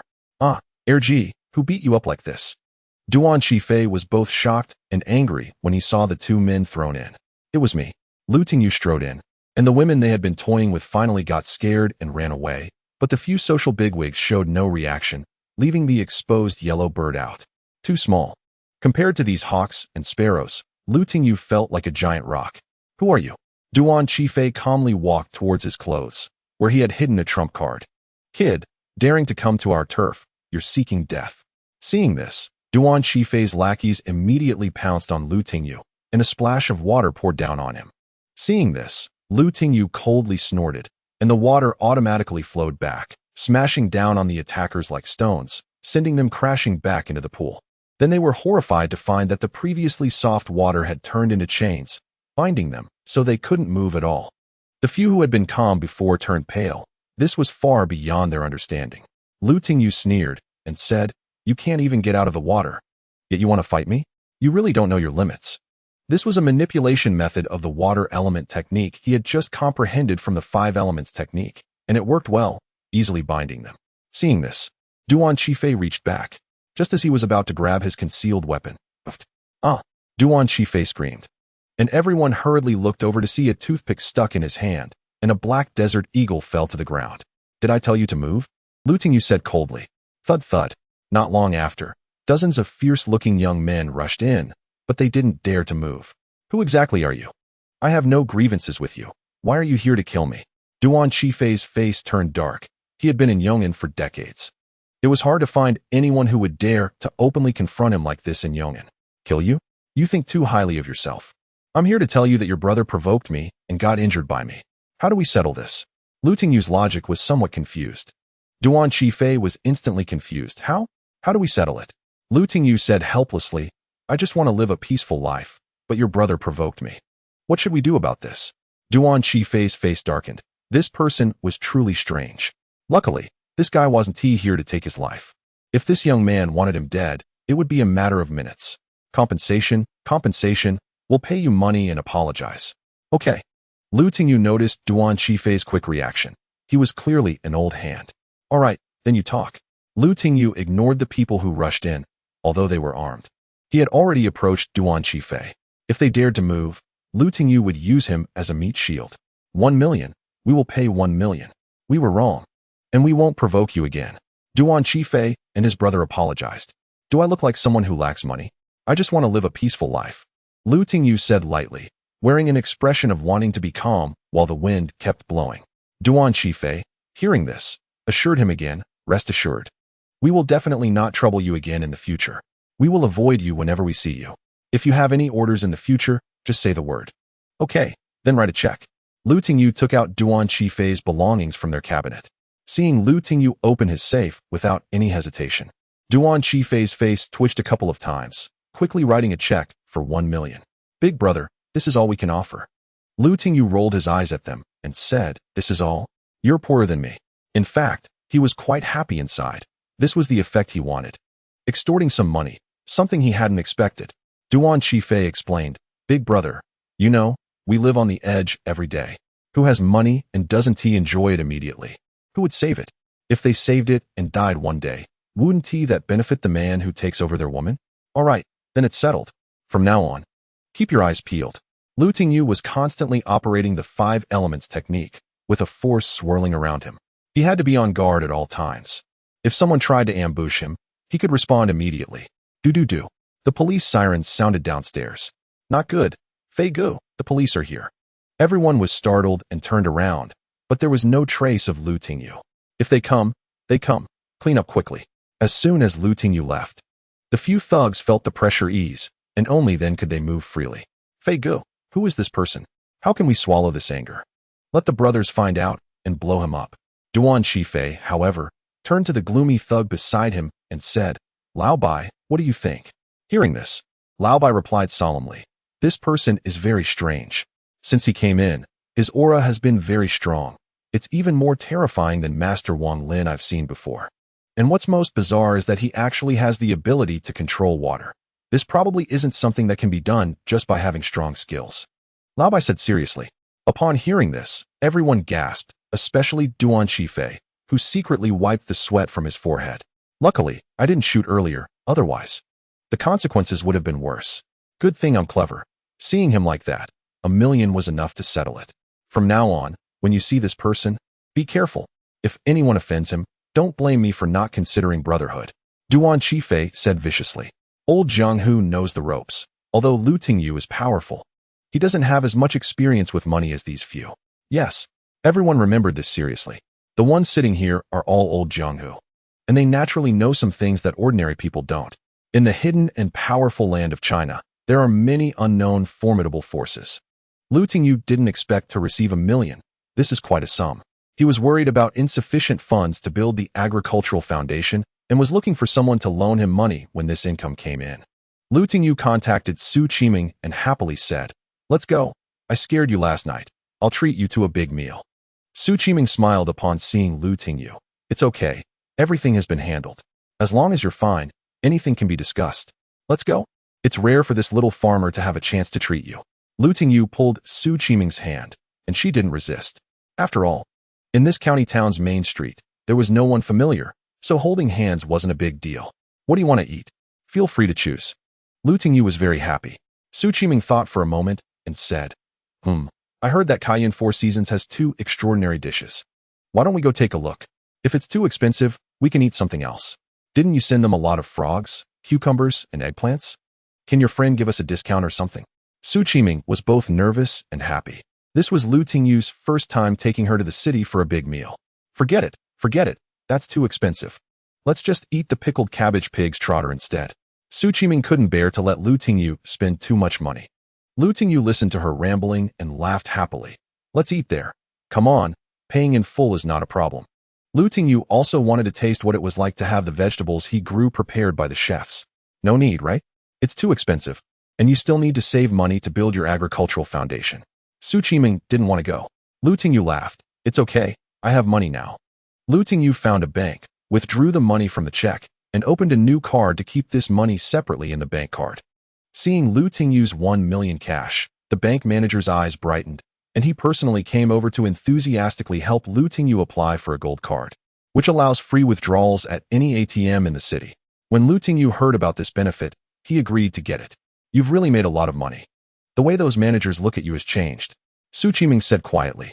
Yes, as long as my vegetables produce normally. Earning several thousand or tens of thousands a day is not a problem. Lu Tingyu was very happy. Now that he had money, he had to plan his future carefully. Hearing Lu Tingyu's words, Su Qiming looked at him happily and said, Good. Then today let's treat you, the landlord. Lu Tingyu's tricycle stopped at the back of Cayenne Four Seasons, and he took Su Qiming to the front door. After all, they were going to eat. It wasn't possible to go through the kitchen. Walking through the main entrance gives the feeling he wanted to create for Su Qiming. Sir, how many? 2. Lu Tingyu arrived at the front desk, but encountered 2 old acquaintances. Oh, Lu Tingyu, what are you doing here? Zhou Qiong, dressed in a white lace dress, looked very beautiful. Upon seeing Su Qiming beside Lu Tingyu, who, although not made up, was still pretty and slim, she felt a pang of jealousy. The man beside her clearly looked down on Lu Tingyu. He smiled and said, Oh, isn't this Xiao Qiong's farmer classmate? What brings you here? Are you looking for a job? I'm familiar with General Tang here. How about I help you out? Saying this, he deliberately moved his shoulder to show off the expensive watch on his wrist worth over 60,000. Su Qiming frowned and said, Lu Tingyu, do you know these people? Lu Tingyu introduced. This is my high school classmate Zhou Qiong and her boyfriend. Oh, hello. I'm hungry. Lu Tingyu, let's go order food. Su Qiming felt the tension in the air and quickly pulled Lu Tingyu away. Lu Tingyu enjoyed Su Qiming holding his arm. Sorry, we're having a meal. See you later. Lu Tingyu also found that man annoying. Bring us your 2 signature dishes and a portion of your clear soup chicken and a braised pork hock. Lu Tingyu ordered 4 or 5 big dishes in a row. Zhou Qiong's boyfriend walked over, smiling. Brother, did I hear you right? What you ordered is very expensive. Those 2 signature dishes are Cayenne Four Seasons specialties. One plate costs 1,000, and it's limited edition. We waited for 2 weeks just to get it. Who do you think you are, coming in and wanting to order these dishes? You need to have the financial strength to show off in front of your girlfriend. Then, he added obnoxiously, why don't we do this? Miss, how about we eat together and taste the flavor? If it's good, you can come find me next time you want to eat. Zhou Qiong angrily pinched him, but he retorted, why are you pinching me? I'm just speaking the truth. Today's youth just like to show off in front of young girls to trick them into bed. Saying this, he proudly puffed out his chest as if he was made of money, looking quite foolish. Su Qiming was startled to hear the price of over 1,000 for a dish and pulled Lu Tingyu's hand. It's too expensive. Let's not eat it. I only earn a little over 2,000 a month, and this dish costs over 1,000. It's too expensive. Hearing Su Qiming's words, Wang Xiongji became even more smug. Shaking his designer suit. It's okay. If the lady wants to eat, we can eat together. We're all friends here. Lu Tingyu got angry. Seeing Zhou Qiong being ignored made him feel uncomfortable. Who's friends with you? Get lost. Don't bother us. Saying this, Lu Tingyu stood up, rolling up his sleeves as if he was ready to fight. Zhou Qiong also got angry, shouting, enough? Wang Xiongji, are you inviting me to dinner or her? Wang Xiongji's face blossomed with a smile. Hee, Qiong is just joking with your friend. Of course, I'm inviting you. I'm all yours today. Humph. Zhou Qiong sat down not far from Lu Tingyu. Wang Xiongji coldly glanced at Lu Tingyu, saying coldly, humph, accompanying Zhou Qiong to sit beside her. Zhou Qiong's face was also very awkward. It was really too embarrassing today. Mr. Lu, here are the dishes you ordered. The waiter quickly brought the dishes, which looked appetizing and made one salivate at the smell. Thank you, let's eat. Lu Tingyu took Su Qiming's bowl and served her some meat soup. Zhou Qiong and the others also arrived, and seeing Wang Xiongji eating by himself, she said angrily, I want to drink soup. Wang Xiongji responded, moving his chopsticks, what soup? This table full of dishes is great. If you fill up on soup, what else will you eat? I don't care. I just want soup, Zhou Qiong said angrily. Wang Xiongji glanced at Lu Tingyu and then understood, saying, all right, I'll serve you some. The waiter soon brought 2 plates of exquisite food boxes to their table, opening them and saying, Mr. Lu, this is the live peeled purple dragon and the crushed green dragon you ordered. Su Qiming exclaimed with excitement. Is this dragon meat really delicious? I heard it's the most special dish here. Lu Tingyu smiled and said, you can try it. Wang Xiongji, seeing this, was immediately shocked. Impossible. How could a small farmer like him order such dishes right away? He must have connections in the kitchen, using ordinary cucumbers and eggplants to show off. Yes, that's it. Didn't he work here before? He must have exchanged them privately. Thinking of this, Wang Xiongji deliberately said loudly, some poor people nowadays are really shameless. To deceive girls, they even collude with the kitchen, using ordinary cucumbers and eggplants to impersonate famous dishes. Sigh, today's girls are too easy to fool. Lu Tingyu glared at him angrily, which scared him into quickly stuffing food in his mouth. Zhou Qiong also watched Lu Tingyu's performance with great interest. Come and try. Lu Tingyu opened the lid, and upon seeing the cucumbers and eggplants inside, Su Qiming was shocked. Ah, cucumber salad and braised eggplant? 1,000 yuan per plate? Su Qiming felt heartbroken for Lu Tingyu and regretted why she had craved such famous dishes. It was hard for Lu Tingyu to earn some money, and she just spent it all in one meal. I'm sorry, I didn't expect a plate of cucumber salad with such a fancy name to be so expensive. Seeing her apologetic expression, Lu Tingyu took her hand and said, it's okay, we grew these anyway. You can brag about it. If these were grown by you, I'd take your surname.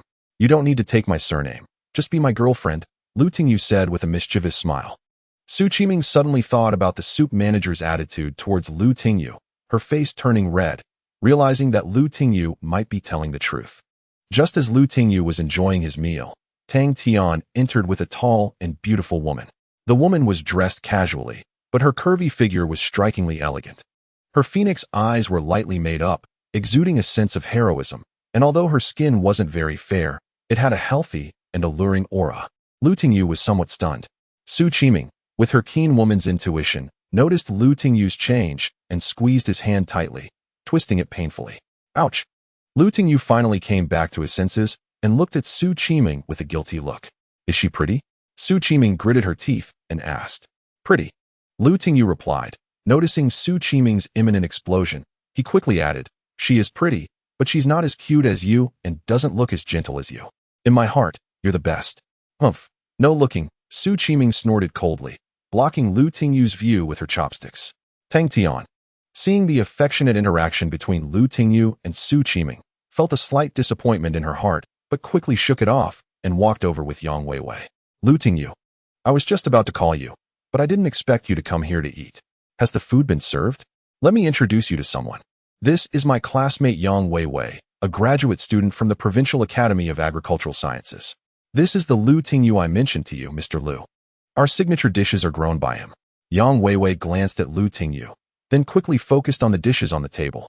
Upon hearing Tang Tian say that the signature cucumbers and eggplants were grown by Lu Tingyu, her eyes lit up as she stepped forward, grabbed Lu Tingyu's hand, and said excitedly, "Nice to meet you.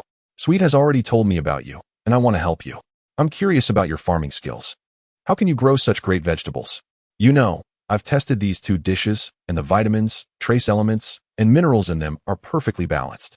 When Yang Weiwei talked about farming, she seemed very happy. Let go. Let go. Su Qiming saw Lu Tingyu holding Yang Weiwei's hand for a long time without letting go and had twisted his waist several times. Lu Tingyu turned back and made a face at her before finally releasing her hand. Tang Tian arranged for everyone to sit down. Wang Xiongji, on the other hand, felt like he had eaten a fly. This was the small farmer he looked down on. Zhou Qiong also couldn't believe it. Who didn't know the beautiful CEO of Kaiyan CG? She was chatting so happily with Lu Tingyu, a small farmer, and even brought someone to eat with them. Humph. A man living off others. Wang Xiongji was very jealous of the three beautiful women surrounding Lu Tingyu. As Lu Tingyu ate, the girls were shocked by the taste of the cucumbers and eggplants. However, Lu Tingyu suddenly realized that the seasoning he used for the cucumbers wasn't the best, and a recipe for seasoning popped into his mind. Lu Tingyu felt delighted and said, "Wait a moment. I'll go to the kitchen and prepare a new one for you." Seeing Lu Tingyu get up and leave, Wang Xiongji sneered. "I knew he was just a glutton pretending to be impressive. Now he's ready to sneak away." Zhou Qiong also looked at Lu Tingyu curiously, wondering how a down-and-out small farmer got involved with these social elites. Seeing their lively atmosphere made her feel a bit sour. Lu Tingyu went to the kitchen and personally made a new cucumber salad. When he brought it out, the whole dining hall was filled with the refreshing aroma of cucumbers. It looks ordinary but smells great. Yang Weiwei was the first to pick up a piece and put it in her mouth. Then she froze for a moment, and everyone looked at her nervously, asking, "How is it? This flavor, how should I put it? Am I still eating cucumber?" Yang Weiwei unexpectedly shed tears, but she didn't answer anyone's questions. After a moment of immersion, she said while eating, delicious, much better than the previous one." Upon hearing this, Tang Tian also grabbed a piece and ate it, instantly stunned. Then Su Qiming and Lu Tingyu also tried it. After Su Qiming took a bite, she tightly clung to Lu Tingyu's arm, looking at him with happiness as if afraid he would run away. Tang Tian happily said, "Lu Tingyu, I didn't expect you to have this skill. Do you have any plans to become a chef?" Lu Tingyu shook his head. No, I still prefer farming. Being a chef is boring." "What a pity, your skills are somewhat wasted," Tang Tian said with a disappointed expression. She now thought of Lu Tingyu as a man full of surprises. The prince of field frogs, racing a tricycle faster than his car, growing such delicious vegetables, and creating such seasonings. Lu Tingyu casually said, "If you like it, I'll write down this seasoning recipe for you. However, this is only for this cucumber. If it's something else, I can't guarantee it." Tang Tian immediately became excited. Great. I won't let you lose out. I'll give you 50,000 for it. I'll buy the recipe." Sounds good." Lu Tingyu was very happy, as he could make some income from a cucumber seasoning recipe. Su Qiming listened and smiled even more happily, wishing she could lean on Lu Tingyu's shoulder to feel the safety this man brought her. Lu Tingyu's face darkened upon hearing Yang Weiwei's estimate. To build a large agricultural foundation, it would require a lot of money, especially since it was to be built in a remote mountainous area like Taoyuan Village, which would cost hundreds of thousands more. Is your money enough? If not, I can have Tian help you think of a way. But in the future, your vegetables can only be sold to my Tian. Yang Weiwei said forcefully and directly, always thinking of Tang Tian. Hearing this, Lu Tingyu's expression darkened. Enough. I just deposited 1 million in this card. You can use it to purchase materials, and I'll just wait for your good news. All right, no time to waste. I'll go to your village tomorrow to help you take a look, estimate specific matters, and then help you find someone to order materials. I really don't trust the materials you buy, Yang Weiwei replied. Also, you need to test your soil to see what is suitable for planting. Okay, then I'll trouble you. Lu Tingyu said sincerely. After they had dinner, Yang Weiwei went shopping with Tang Tiantian. After all, they had just arrived in Yong'an and needed to familiarize themselves and buy some daily necessities. Tang Tiantian took Lu Tingyu aside and said, Lu Tingyu, the person you hit last night is the son of Director Zhao from the Urban Management Bureau. Yeah, I know. It's all that kid's fault. Lu Tingyu thought he was right to hit him. This morning, my friend called and said that when Director Zhao saw his son's miserable state, his face darkened. He left with a harsh warning, saying he would ruin your family. Tang Tiantian said worriedly. Why don't you take your family and find another place to hide for a couple of years? Hearing this, Lu Tingyu sneered. You really do get the kind of son you deserve. Chapter 29. Starting work, Lu Tingyu settled the bill and took Su Qiming out of the hotel. It was already afternoon, and he had initially planned to pick up Yang Weiwei and bring her back to the village, but now it seemed impossible. Lu Tingyu glanced at Su Qiming and said, Let us go. I'll take you to buy a couple of clothes. No, I don't want to. Su Qiming refused firmly. Why not? Lu Tingyu was puzzled. He just wanted to buy the prettiest clothes for Su Qiming. Su Qiming said without thinking, It's a waste of money. And what is our relationship? Why should you buy clothes for me? As she spoke, Su Qiming rolled her eyes at Lu Tingyu. Hearing this, Lu Tingyu was taken aback. Didn't I say this morning that I like you? Why haven't you accepted it yet? Su Qiming laughed. You said it without sincerity.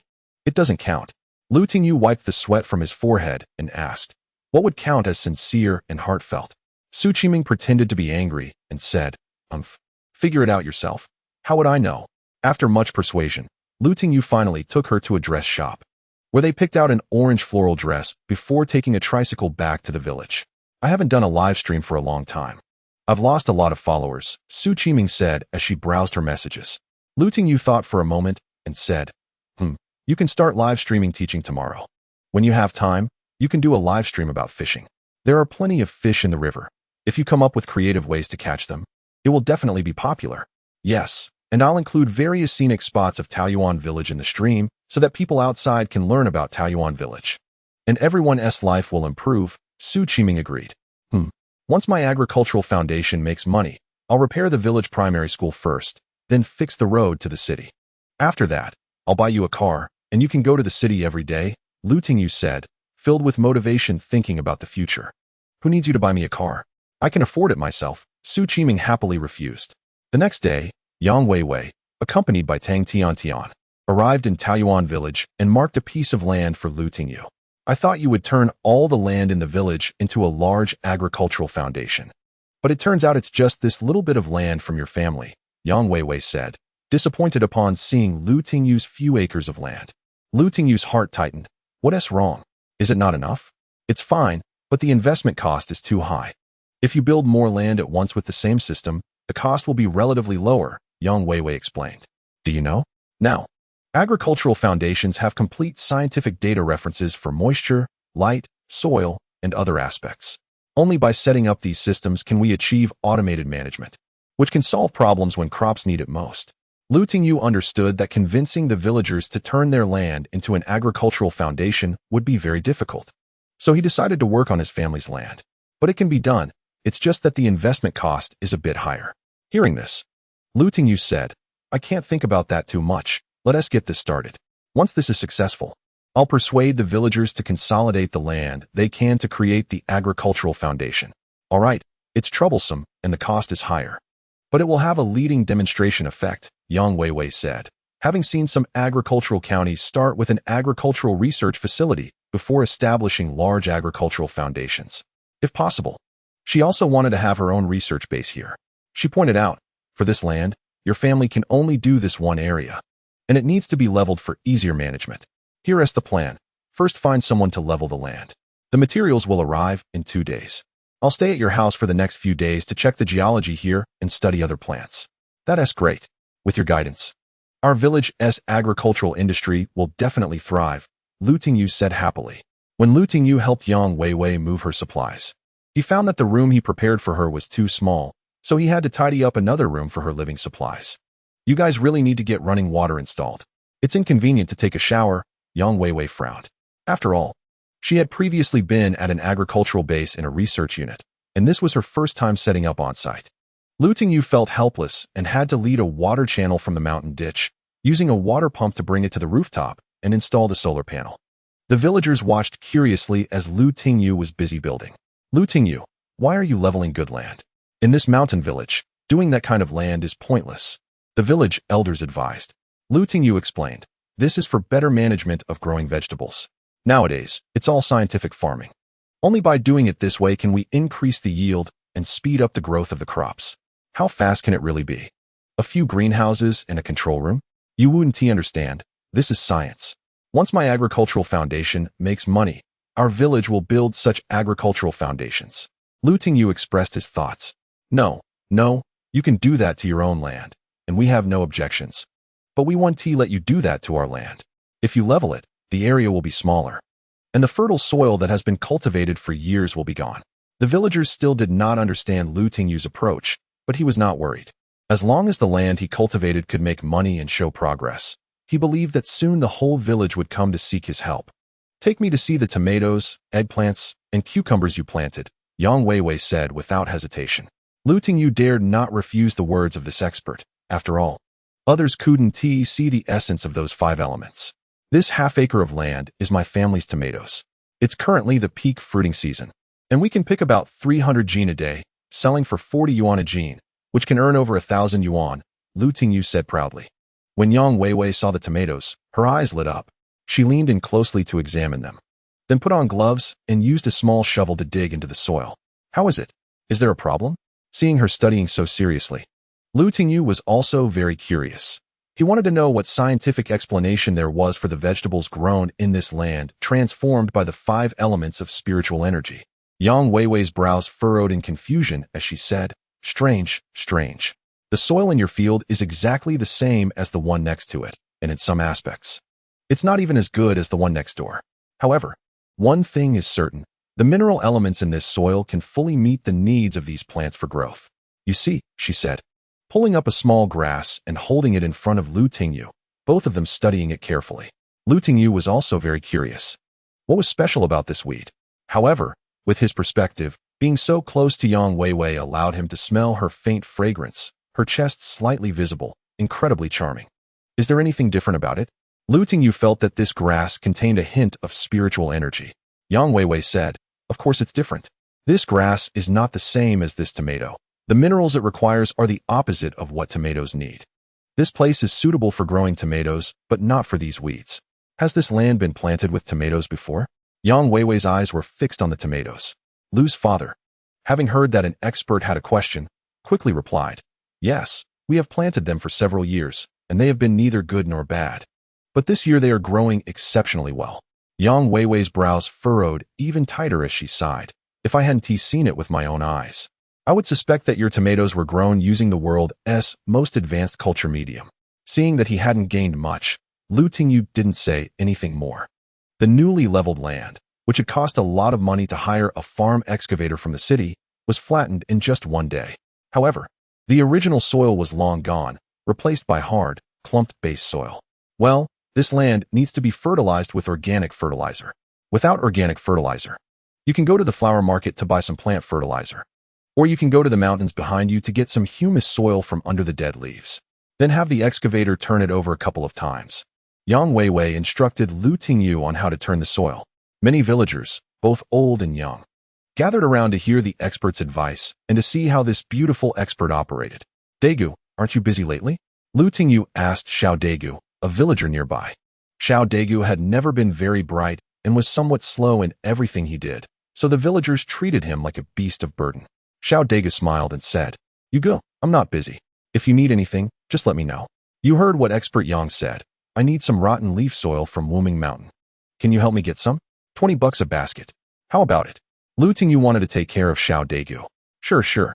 Upon hearing that there was money to be made, Xiao Daegu hurried home to grab a basket, then went up the mountain. With his mind, he filled each basket thoroughly and happily carried it down the mountain to the newly leveled ground in Lu Tingyu's home.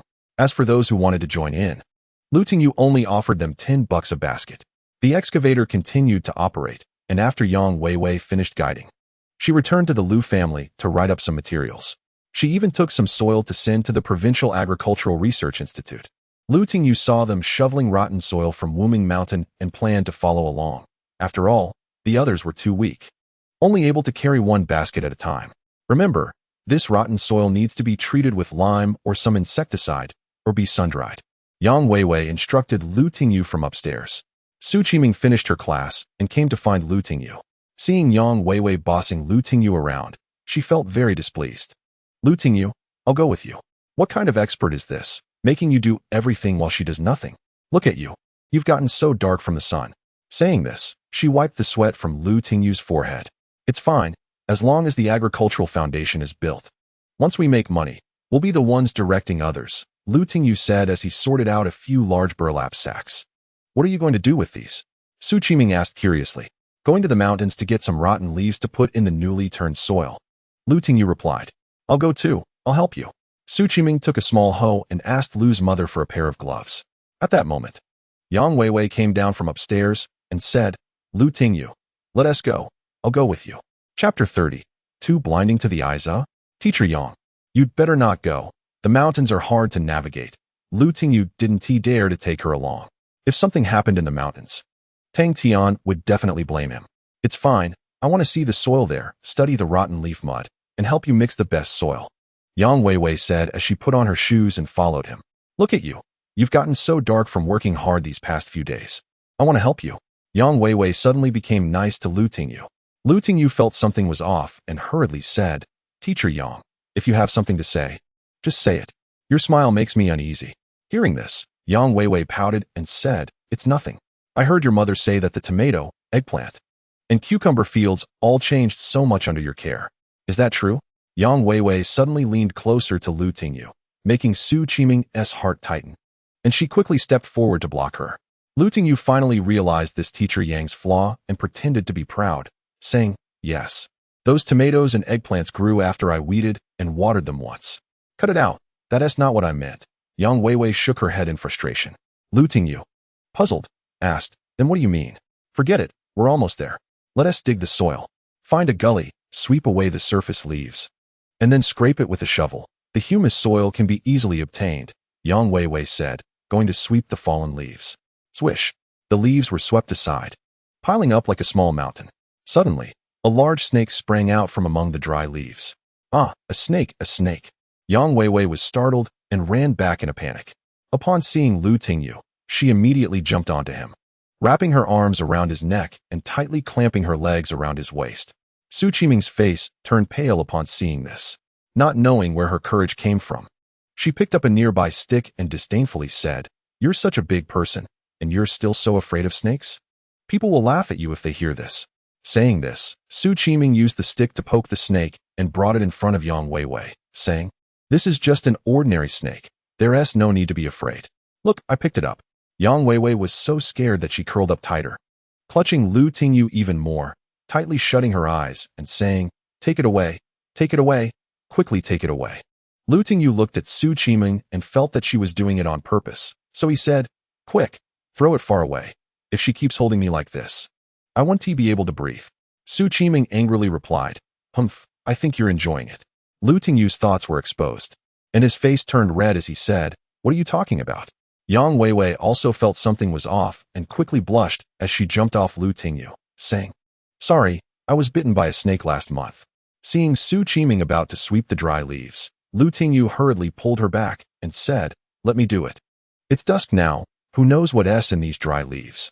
Humph, I'm not afraid. Su Qiming took a branch and began to sweep. Boom. Suddenly, a huge object sprang up from the roots of a tree, sending the leaves flying high into the air. Ah! The previously brave Su Qiming was scared and shrank back into Lu Tingyu's arms again, tightly hugging him. What is it? What is it? Lu Tingyu looked at her and tried not to laugh as he said, It's fine. It's fine. There's a rabbit hole there. And a rabbit just jumped out and ran away. Haha, you're afraid of even rabbits. This is killing me with laughter. Yang Weiwei laughed uncontrollably, holding her stomach. Su Qiming's face turned red upon hearing this. The rabbit had suddenly jumped out, and anyone would be startled. How could this woman mock her like that? Humph. Who was afraid of a rabbit? It just appeared too suddenly. Seeing that the two women were about to argue, Lu Tingyu hurriedly comforted them. All right. There are dangers in these dry leaves. You should dig out that leaf mold, and I'll do the cleaning. Lu Tingyu quickly swept away the dry leaves above, and the three of them went to shovel the soil together. Ah!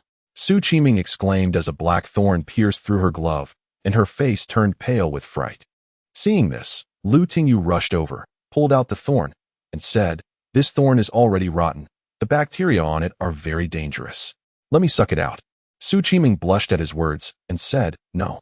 Yang Weiwei, however, smugly chimed in, "These are rotten little bacteria, almost like the ones on a decaying corpse. If not handled properly, the wound could turn pus-filled, and your whole hand could rot away." Yang Weiwei's description was terrifying, and Lu Tingyu was speechless. What was wrong with these two women? They were at odds right from the start. Su Qiming hesitated for a moment, then stretched out her hand, her pretty face flushed, and said, "Lu Tingyu, you suck." "Okay." Lu Tingyu took her hand and began to suck, drawing out the filthy blood from the withered thorn. Su Qiming felt a strange tingling sensation in her hand as Lu Tingyu sucked. Before long, her face turned beet red. Seeing Su Qiming blush, Yang Weiwei laughed and said, "This is interesting. You're not doing it on purpose, are you? You look like you're enjoying it. Could it be that you like our Lu Tingyu?" Su Qiming's face turned even redder, and she didn't dare to look up anymore. "Ah, mouse." Yang Weiwei suddenly jumped in fright as a nest of mice suddenly darted out from the ground where she had been shoveling, causing her to leap onto Lu Tingyu's back. Lu Tingyu was in the middle of sucking Su Qiming's finger when she suddenly fell back, losing her balance and tumbling forward, causing Su Qiming to fall too. Ouch! The three of them hugged together and immediately rolled down the small hillside. Lu Tingyu ended up in the middle, with one girl on each side, and due to inertia, their soft lips pressed against Lu Tingyu's face, but the contact was too brief. Lu Tingyu enjoyed the moment as the two women lay in his arms, both stunned. "Hey, Lu Tingyu, what are you all doing? It's too eye-catching." A middle-aged man stood on the small hillside, grinning lewdly at the three of them. "Ah, disgusting. Ugh, I've got mud all over my mouth." Yang Weiwei hurriedly got up, muttering as she spat continuously, and ran away with a flushed face. Su Qiming, however, was quite happy. But when she thought of how Lu Tingyu's other cheek was kissed by another woman, her anger flared up. She pinched Lu Tingyu's thigh hard. "Ah!" Lu Tingyu's scream startled others in the forest who were also shoveling mud. They all rushed over to see what happened and found Lu Tingyu and Su Qiming lying in a pile of leaves in a small valley, looking disheveled. The villagers chuckled and left, while two old men hid at a distance, secretly watching. "Get up and dig," Su Qiming said angrily with a red face. Lu Tingyu felt warm inside and wanted to hug her, but she pushed him away. The two women returned to the woods, but were too afraid to dig anymore, leaving it all to Lu Tingyu. "Lu Tingyu, let me do a live broadcast." Su Qiming took out her phone, tested the signal, and then started the live stream. "Our little prince of frogs is not only a master at catching frogs, but also a hard-working farmer. Let's see how he uses leaf mold to improve the soil quality in the fields." After Su Qiming's introduction, she pointed the camera at Lu Tingyu. Lu Tingyu inserted the shovel into the mud and pushed hard, loosening the leaf mold, which was then scooped up in large chunks by the following dustpan. The whole process was smooth and beautiful. However, no one noticed that Lu Tingyu was secretly using the earth element technique from the 5 Elements secret art to gather the earth spirit energy from the mountains into the decayed soil. How about that? Aren't his movements beautiful? Su Qiming said admiringly. The netizens were not too concerned, leaving a few bland comments. As Lu Tingyu continued shoveling, he noticed that there were many small animals living in the rotten soil beneath the tree roots. When he hit a mouse nest, Lu Tingyu tapped the ground and said, I feel like there's something down here. Let's take a look. What could be under this? What could be under there? Earlier, we scared off a rabbit from that tree hole, and a snake slithered out from there. There was a nest of mice in that pit. What could be here?" Su Qiming posed the question. Lu Tingyu inserted the shovel, controlled his angle and force, and with a strong lift, he pried up a large chunk of solid soil. The camera shook as several mice jumped out. Some sharp-eyed netizens exclaimed, "Ah, white mice. They're pure white." The atmosphere in the live stream room became lively as Lu Tingyu continued to uncover several nests that no longer had animals. One nest contained a dry snake skin. Seeing such an interesting live broadcast, the chat room instantly buzzed with excitement. Is the little prince performing magic? Every piece of soil he randomly picks has something in it. How amazing! I didn't expect there to be so many animal nests in this large piece of woodland. I want to go dig soil with the little prince. Oh, what is that? Black ants. So many black ants. What are these ants good for? Black ants, scientifically known as Camponotus vagus, can be used for ant therapy. They're good for health, wellness, and nutritional balance. A netizen shared a segment from Baidu, and the pictures match perfectly. Lu Tingyu had discovered that these ants could assist in treating his father's rheumatism through the Huangdi 5-element secret art, which was why he was preparing to catch them, not expecting them to have so many uses. Quick, catch them, little prince. I'll pay 100,000 for a kilogram. Hurry. One netizen frantically spammed the chat, reigniting the live stream room's excitement. Dude, you don't need to be this crazy even if you're a shill. Do you think we're fools? Some questioned the identity of the buyer. Soon, that person revealed their professional certificate, and it turned out to be a medical doctor from Liaomi. Then a netizen posted that this kind of black ant sells for $30,000 per kilogram abroad. Upon hearing this, the buyer immediately raised their offer to 120,000 RMB. Wow, the little prince has beautiful female hosts backing him. He can make money this way too. Many were envious and jealous. Lu Tingyu was also very happy. He grabbed a sack and started to catch the ants. Yang Weiwei, hearing the commotion, rushed over and saw the swarm of ants, exclaiming, "Ah, Lu Tingyu, what are you doing? Do you want to get bitten to death by these ants?" Chapter 31. Even picking up manure can bring luck. Lu Tingyu was taken aback and asked in confusion, "What's wrong? Are these ants problematic? What if so many ants bite you?" Yang Weiwei frowned and said, "Didn't you see in that mummy movie? Those people were swarmed by ants and instantly consumed." Su Qiming also worriedly said, "Yeah, so many ants look kind of scary." Lu Tingyu laughed and said, "Haha, you've watched too many movies." He didn't want to explain too much. After all, his Huangdi 5-element secret art was not something an ordinary person could understand. Plus, he had the ability to see through things, so he was fully aware of the situation beneath the soil. "Look, they're so obedient. They're even crawling into my pocket by themselves." Lu Tingyu smiled proudly, secretly using earth elemental power to activate the earth technique, driving the ants into the bag. The live stream was going wild. What the heck? Is the little prince related to these ants? Why are they crawling into his pocket by themselves? This is unscientific. Too unscientific. The live chat was in an uproar. Everyone was astonished, and many recorded this strange scene and posted it online, causing quite a stir. "Wow, prince. I'll buy these black ants alive for 150,000 per kilogram." That foreign doctor was excited. Yang Weiwei was also surprised, asking, "Lu Tingyu, what did you do to these ants? You clearly destroyed their nest, yet they didn't bite you or flee. Why are they still crawling into your pocket? What is going on?" Lu Tingyu replied with a smile, "I don't know. Maybe they like my bag." Su Qiming's little face was also astonished, wishing she could rush over and kiss him. The popularity of the live stream quickly rose, soon breaking 40,000, and the recorded video spread rapidly online, gathering even more attention. "The little prince surprises us every time he goes live.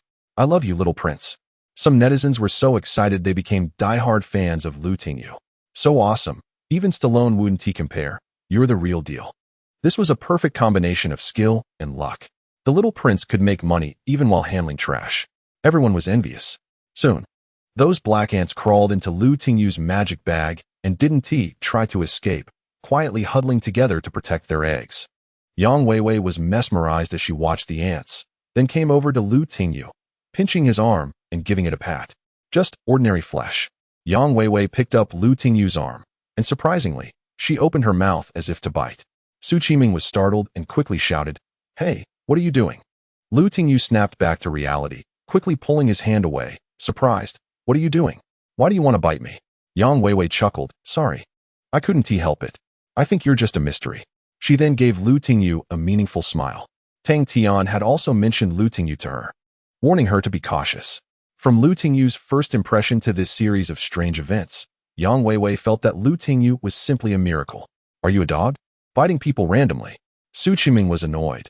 She hadn't even left a bite mark on Lu Tingyu, and if this woman did, she would be both angry and furious. Yang Weiwei retorted, "Hey, how can you insult me? Who said I wanted to bite him? I just wanted to lick." Su Qiming was even more furious, shouting, "You! How can you be so shameless?" Yang Weiwei replied, "I know how to write shame, but I don't know its meaning. Can you explain it to me?"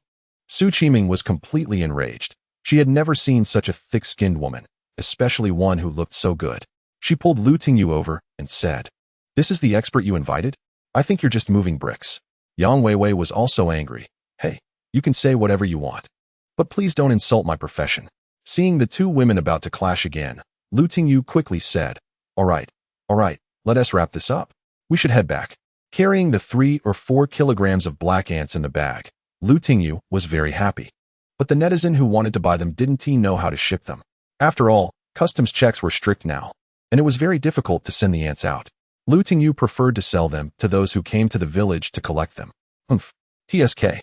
The two women each turned their faces away and walked ahead. Tingyu felt quite distressed, packing the farming tools into an empty bag, then carrying the leaf mold and black ants back to the village. Back at Tingyu's home, Yang Weiwei said, Tingyu, the money has been spent. Take me to the city tomorrow. I want to take a shower. The solar shower at your home has such a poor environment. Watching Yang Weiwei go upstairs, Su Qiming angrily said, what kind of woman is she? She doesn't even have the most basic modesty. With such a broad mind. How could Qiming compete with a woman who reads like a fool? Tingyu comforted her. Su Qiming heard this, looked at her own chest, and happily said, That's right. Your shower needs to be improved. The one at school is broken. From now on, I'll come to your house to shower. Okay, no problem. I'll fix it tomorrow. Tingyu agreed verbally and took Su Qiming back to the school dormitory. Recently, a lot of construction was going on, and money was flowing like water, especially the temperature control systems, water control systems, and lighting control systems that Yang Weiwei bought, which drained Tingyu's 1 million. It was said that she selected the cheapest ones and bought them through friends' connections. Otherwise, that amount of money wouldn't be enough. The subsequent material costs nearly exhausted all the money Tingyu had saved from selling frogs and vegetables during this period. Finally, the agricultural foundation could be established. Otherwise, the money would have been wasted. Tingyu sighed. Without that 1 million, he would probably be burdened with loans now, paying a lot of interest to the bank every year. Now, with his own earnings, he finally had a bit of his own business. The next day, Tingyu took Yang Weiwei to find Tang Tian, and he received some money. This resolved the payment issue for finding people. The materials company also delivered the steel frames and pipes, but they found Taoyuan village too remote, so their truck stopped halfway, causing Tingyu to spend more money. He thought that if he had money in the future, he must improve the road. Otherwise, no one would dare come to Taoyuan village. After busying for 2 days, Tingyu's small agricultural foundation was finally set up. In the fields, Tingyu also hired villagers to plant vegetables. The 6 acres of small agricultural foundation had been reserved by Yang Weiwei during the design stage. If conditions improved in the future, they could expand to nearby fields. This novel thing spread in Taoyuan village, causing quite a stir. The trending news of the Frog Prince building a micro-agricultural foundation in Taoyuan village reached the township, and the newly arrived township chief Qin was very pleased and prepared to personally visit Taoyuan village. This matter, from Tang Tian to the county agricultural bureau director, caused quite a stir in the entire city's agricultural system. Many chose to wait and see if Tingyu's agricultural foundation succeeded. It would serve as a model to promote modern agriculture throughout the county and city. If it didn't succeed, they wouldn't say a word either. Shortly after Tingyu's agricultural foundation was built, the village chief came with people, angrily saying, Tingyu, you better tear this down. I'm telling you, this is illegal. Tingyu was puzzled. Village chief, you need to clarify. How am I illegal? The village chief sneered, you're a college student, and you don't know that all land belongs to the state? When the village contracted this land to your father, he wasn't allowed to turn the mountain land into flat land and create such a thing. Be careful, you're damaging public property, and to put it bluntly, you're breaking the law. Everyone was stunned, looking at the village chief in disbelief. This regulation had always existed. It was just that no one in the countryside enforced it. How to cultivate and modify their own land was their own business. As long as they bore various costs according to the contracted area each year, the village chief suddenly brought this up. This matter was both big and small. Upon hearing this, Tingyu was also furious. It turned out the village chief was deliberately looking for trouble, saying, your family turned 2 terraced fields on the west slope into 1 large field. What is your explanation for that? Hearing this, the village chief felt a bit uneasy and said, that's different for me. My 2 plots of land were combined, and the area didn't change much. But yours is different. You've turned several acres of land into a large flat area. I've measured it, and it's at least half an acre less now. You're causing invisible damage to state property. I can report you to the court and have these things forcibly demolished. The village chief said coldly. Tingyu was both angry and amused, saying, what a joke about damaging state property. I'm not going to demolish it. If anyone dares to touch my agricultural base, I'll make them pay right here. The village chief sneered. Kid, don't be arrogant. This is a society governed by law. Don't think that being tough means no one dares to mess with you. In front of the national police and military, you're nothing.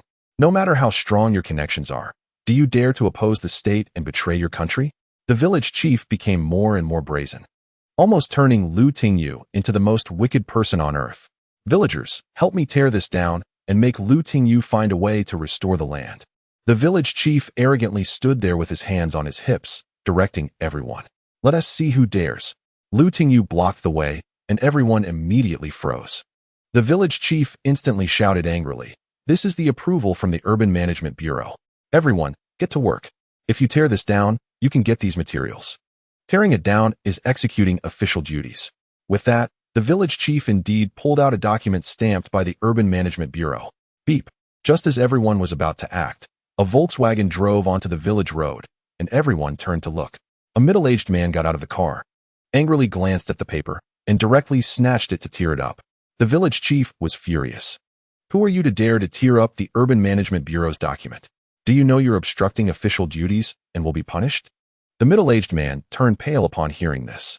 But Lu Tingyu recognized the person. Chapter 32. Anti-Wolf Chili Water. Seeing the middle-aged man silent, the village chief became even more smug, waving his hand and looking down at everyone. Get lost. Don't obstruct this village chief from doing his job. The middle-aged man turned green with anger, and at this moment, a few more people got out of the car. Upon hearing the village chief's words, their faces turned pale. One of them shouted urgently, "Zhao Changhe, who are you telling to get lost?" Hearing someone call his name, the village chief impatiently asked, "Who dares to call my name here in Taoyuan village?" When he turned around and saw the township head's gloomy face, he swallowed the rest of his words. His face turned a pig liver color, and he stammered, "T township head." The township head, with a dark expression, shouted, "Zhao Changhe, your name is quite impressive, huh? You can't even shout it out properly. What did your mother name you for? Just now, I was praising your village's modern agriculture in front of Director Fan.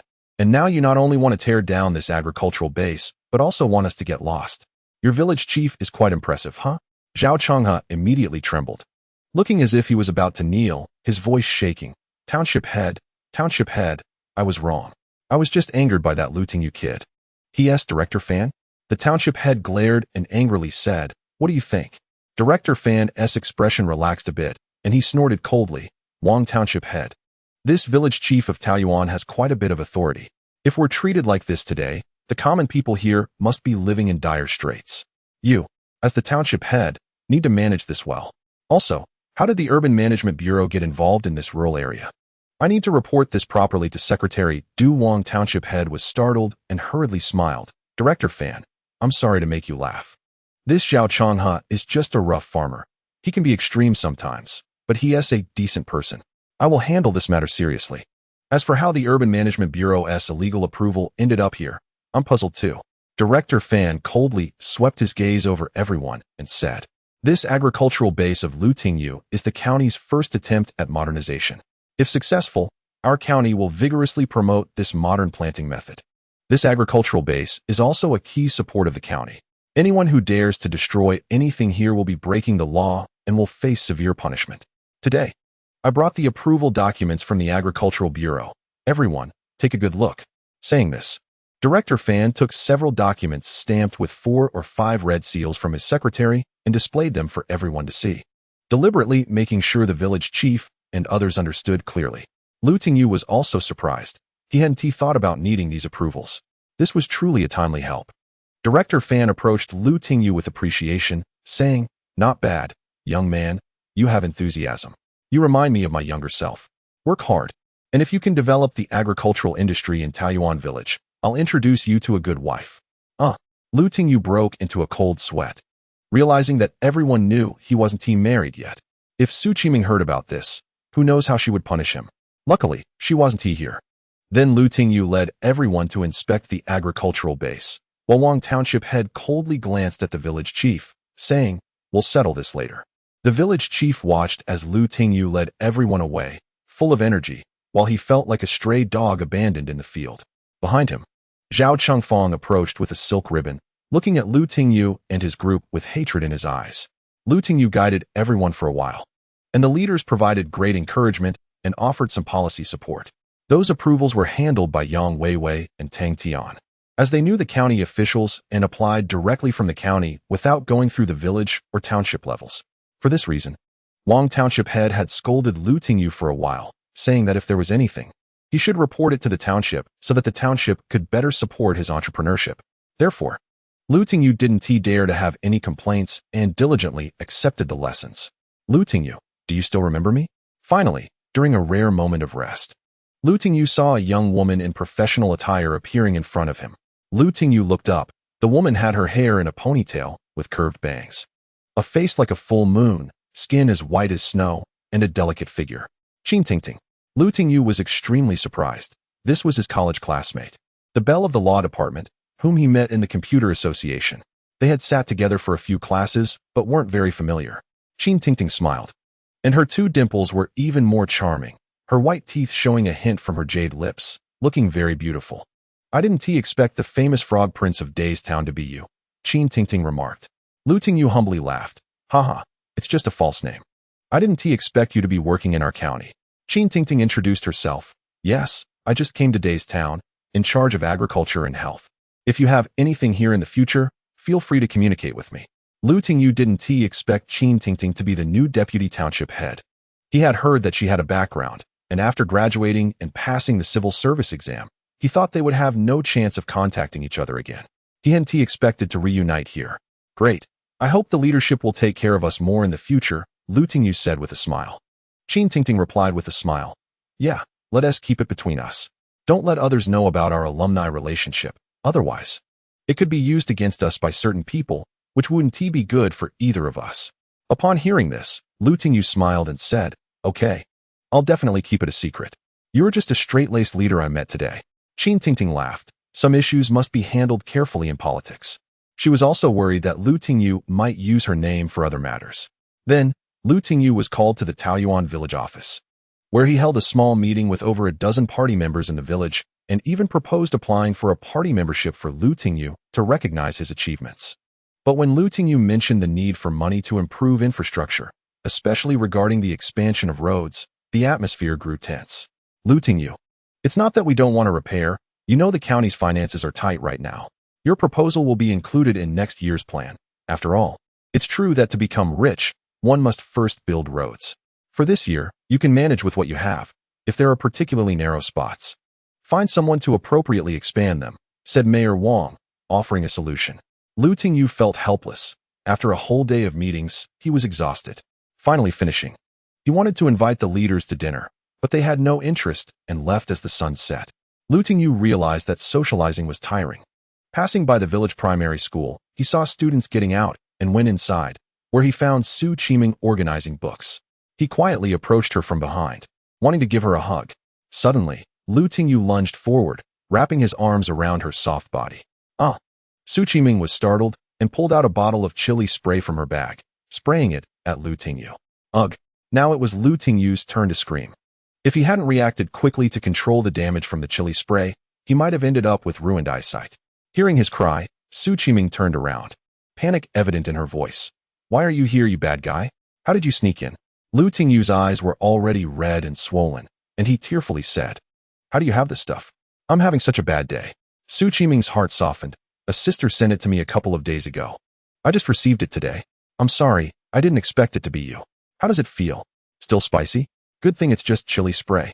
I warn you, don't sneak up on people like that again. This is what happens. Su Qiming scolded while wiping his eyes. Ah, it hurts. Lu Tingyu genuinely felt pain. His eyes were not like ordinary eyes.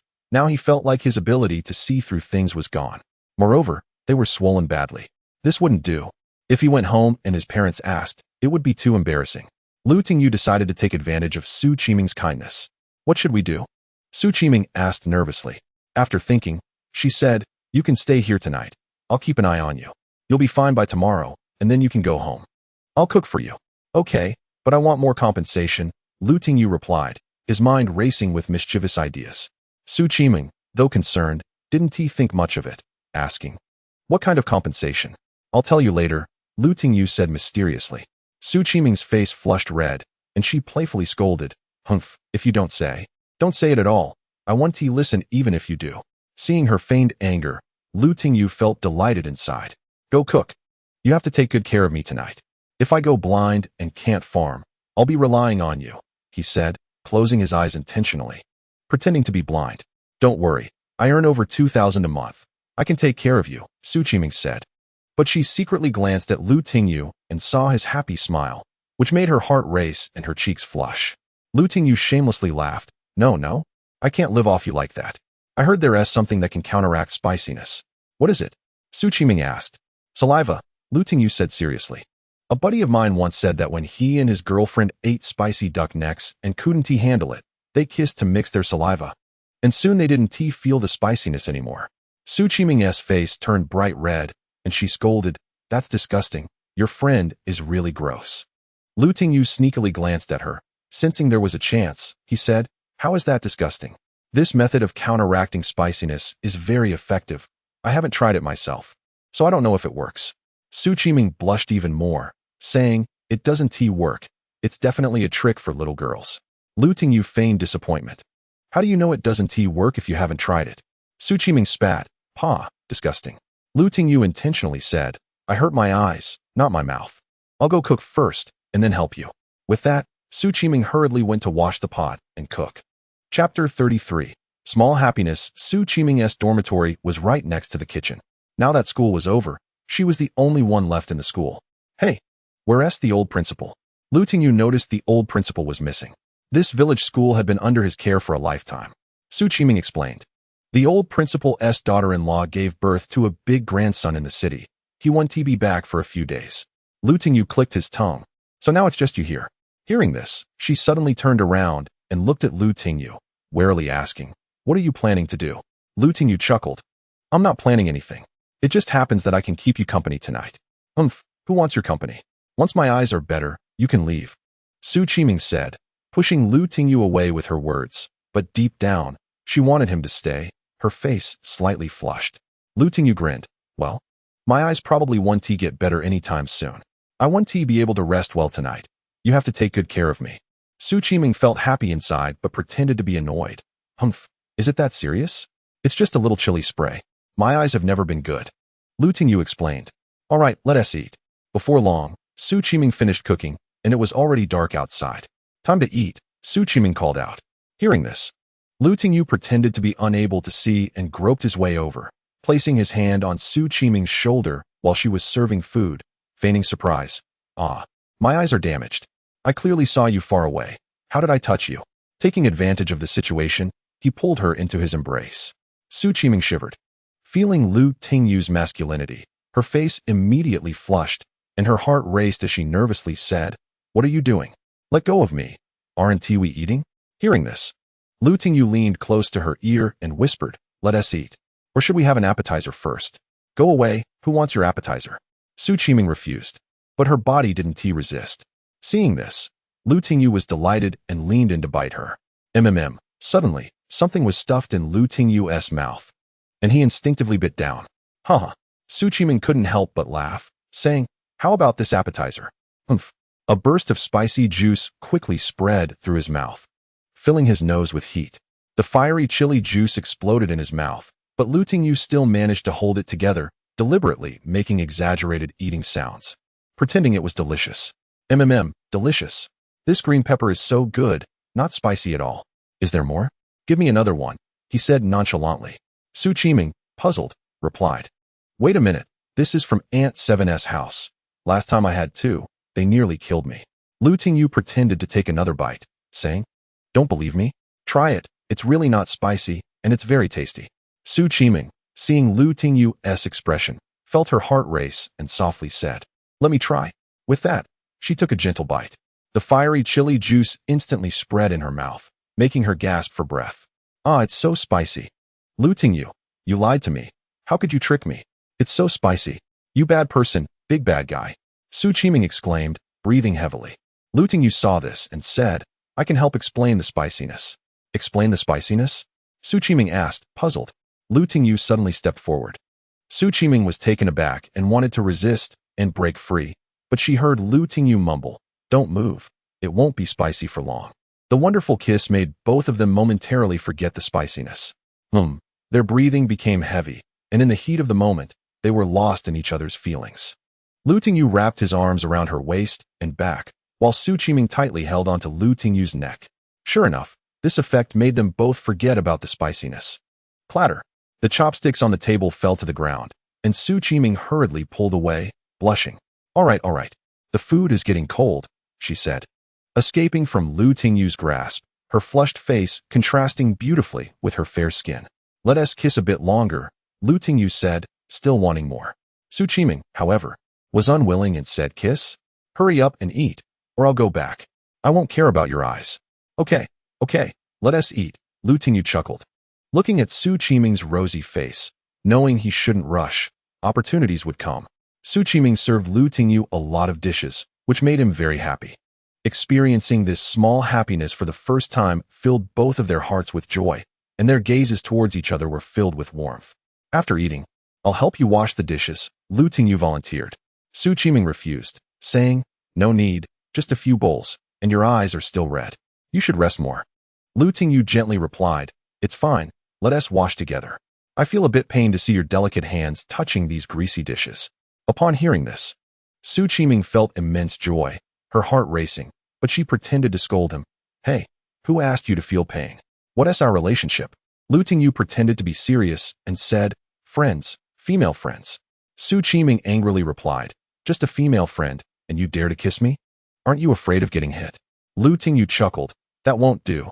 Those I can kiss are not ordinary friends. They're very special." Su Qiming, upon hearing this, happily asked, "How special?" "Very, very special," Lu Tingyu joked. Joking around, "I'm not talking to you anymore." Su Qiming pretended to be angry, but her happy eyes and expression betrayed her. Hee, Lu Tingyu smirked, and while washing the dishes, he often held her hand. Su Qiming feigned anger, saying, "Lu Tingyu, are you washing dishes or my hand? Stop messing around and go watch TV." Lu Tingyu laughed, "Both. I can't stand seeing your hands get dirty." "Humph, then you can lick it clean," Su Qiming said. Knowing Lu Tingyu wouldn't actually do it, extending her hand. However, Lu Tingyu, without a second thought, took her soft hand and licked it. Su Qiming was startled, her hand tingling from Lu Tingyu's lick, sending a strange sensation throughout her body. She angrily said, "You really licked it? Are you a dog? I tell you to lick and you just do it." Although she scolded him, Su Qiming's heart was very happy. Lu Tingyu laughed, "Dogs are great. They are very loyal. Many dogs are loyal to one master their whole lives. Have you seen Hachi, a dog's tale? That dog stayed loyal to its owner even when it was dying." Su Qiming blushed upon hearing this and softly said, "Yes, that dog's nature is much better than human nature." Lu Tingyu, seeing this, took her hand again and passionately said, "Let me guard and cherish you with a loyal dog's heart. How about that?" He thought Su Qiming would be moved and throw herself into his arms, but unexpectedly, she quickly pulled her hand away and teased, "You've probably said that to many people. It's hard to say if it counts." Lu Tingyu, seeing this, said seriously, "I've only said this to you, and I won't say it to anyone else in the future. What I say, I will spend my life fulfilling, even if it means being crushed to pieces." Su Qiming, upon hearing this, was very happy. Her face flushed as she avoided Lu Tingyu's gaze, saying, "PFF. Who wants you to be crushed to pieces? Just a metaphor, hypothetically." Lu Tingyu looked at her, knowing she cared about him, and felt joy in his heart. Su Qiming scolded, "Hypothetical metaphors don't work either. Don't use those scary words to describe yourself in the future." "Okay, as you wish, my lady," Lu Tingyu laughed. Su Qiming, upon hearing this, was happy but pretended to be angry, saying, "Who is your lady? If you keep talking nonsense, I won't talk to you." "Haha, let us not talk about that anymore. It's a bit boring just sitting here," Lu Tingyu said, looking at Su Qiming. Su Qiming turned on the TV and said, "Then let us watch TV." Lu Tingyu replied helplessly, "My eyes are so red and swollen, and you still want me to watch TV. What else can we do?" Su Qiming asked back, her face even redder, her body feeling a bit hot. "Let us just sit and chat," Lu Tingyu smiled. It's getting late. You should go lock the school gate. If someone comes in and sees us like this, it won't be good," Su Qiming said, blushing. Lu Tingyu chuckled. "What is the big deal if someone sees? We haven't done anything shameful. Even if we did something, it's our business. Who cares what they say?" Su Qiming's face turned even redder, almost like charcoal, and under the light, she looked even more charming. Oh dear, Lu Tingyu, you better be careful. I can barely hold on, she thought. Seeing Su Qiming's reaction, Lu Tingyu knew it was time for him to take the initiative and show his mischievous side. As the saying goes, a bad boy is loved by women. Only when it's just right can he win the heart of the beauty. All right, I'll go do it now. Lu Tingyu went to lock the school gate, and then went to relieve himself before returning upstairs, only to find Su Qiming had changed into a beautiful dress. The hem of the dress reached her thighs, and her delicate feet were very pleasing to the eye. Full of temptation, with her slender waist making one want to embrace her. The white skin had a hint of pink, making her even more enchanting. I'm back. I'll peel an apple for you to eat, Su Qiming said, not daring to meet Lu Tingyu's gaze, avoiding his eyes but unable to resist sneaking glances at him. Okay, thank you. Dear, Lu Tingyu said, feeling bolder. Su Qiming trembled at his words and said, Who's your dear? Don't call me that, or I'll peel you. As she spoke, she made a slicing gesture with the knife towards Lu Tingyu. Seeing this, Lu Tingyu grabbed her hand holding the knife with one hand and wrapped his other arm around her waist, pulling her aside. Su Qiming let out a surprised scream, and the two fell onto the sofa. Lu Tingyu was on top of Su Qiming, feeling as if he was lying on a pile of cotton, soft and very comfortable, igniting the fire within him like warm water. Chapter 34. The teaching building is on fire. Su Qiming's face was red, her heart racing as she nervously avoided Lu Tingyu, shyly asking, What are you going to do? Are you planning something bad? Lu Tingyu chuckled. What do you think? You dared to use a knife on me. This is self-defense. Now it's time for me to counterattack. Su Qiming replied, Put down the knife first. It wouldn't be good if you got hurt. Lu Tingyu took the knife from her hand and threw it far away, looking at Su Qiming's expression of letting him do whatever he wanted, his heart racing. Su Qiming struggled a bit, but didn't resist anymore, allowing Lu Tingyu to embrace her passionately. Lu Tingyu's hands became restless, gently caressing Su Qiming's body. Su Qiming exclaimed, her face red as a tomato, her breath weakly saying, No, I don't want to. Seeing her resistance was somewhat resolute. Lu Tingyu couldn't bear to let her suffer too much and comforted her. Don't be afraid, I won't. You're too beautiful, and I think about you almost every day. Let me touch you. Under Lu Tingyu's repeated assurances, Su Qiming finally gave up her thoughts of resistance and allowed him to caress her. Lu Tingyu stroked her delicate body and said with a naughty smile, Look at you biting your lips to the point of bleeding. Do you want it? Su Qiming turned red as blood upon hearing this, embarrassedly turning her face away, and firmly said, No, get up quickly. You bad guy, hurry up. You're making my waist hurt.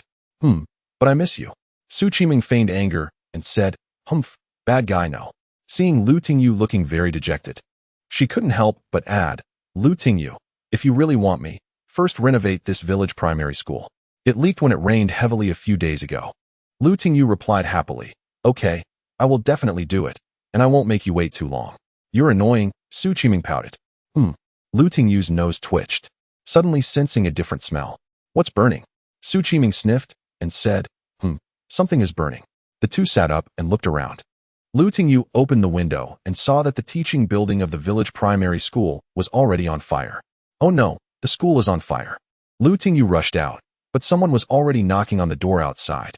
Open the door, open the door. Teacher Su, how did you come back? Hurry up and open the door. The village head was shouting outside. This door is locked from the inside. We can't open it right now. And this is a new iron door installed 2 years ago. It's even harder to operate, the villagers argued. Hearing the commotion, Lu Tingyu rushed downstairs to open the door. He suddenly found that a wooden piece was stuffed tightly into the keyhole, making it impossible to insert the key. Bang! Lu Tingyu didn't care about the lock anymore. He used his spiritual energy, and with a strong pull, he broke the lock open. When everyone saw the door open, they rushed in. Seeing Lu Tingyu, the village head pretended to be surprised and said, Oh, Lu Tingyu, it's you. What are you doing in the village primary school? Lu Tingyu's face turned red at the words. Not knowing how to explain, he said, It's a long story. Everyone hurry up and put out the fire. Wait a minute. Lu Tingyu, clarify this. Did you start this fire? The village head, along with the secretary and other authoritative figures in the village, were not in a hurry to put out the fire. Lu Tingyu was furious and said, Village head, what do you mean? Did you get scolded by the township head today? and are venting your anger on me? Tingyu, don't talk nonsense. Just say, did you start this fire? The village head pressed on. Tingyu shouted angrily. How could I start this fire? You need to clarify your words. The village head shouted to the crowd. Everyone in the village knows you're pursuing Teacher Sue.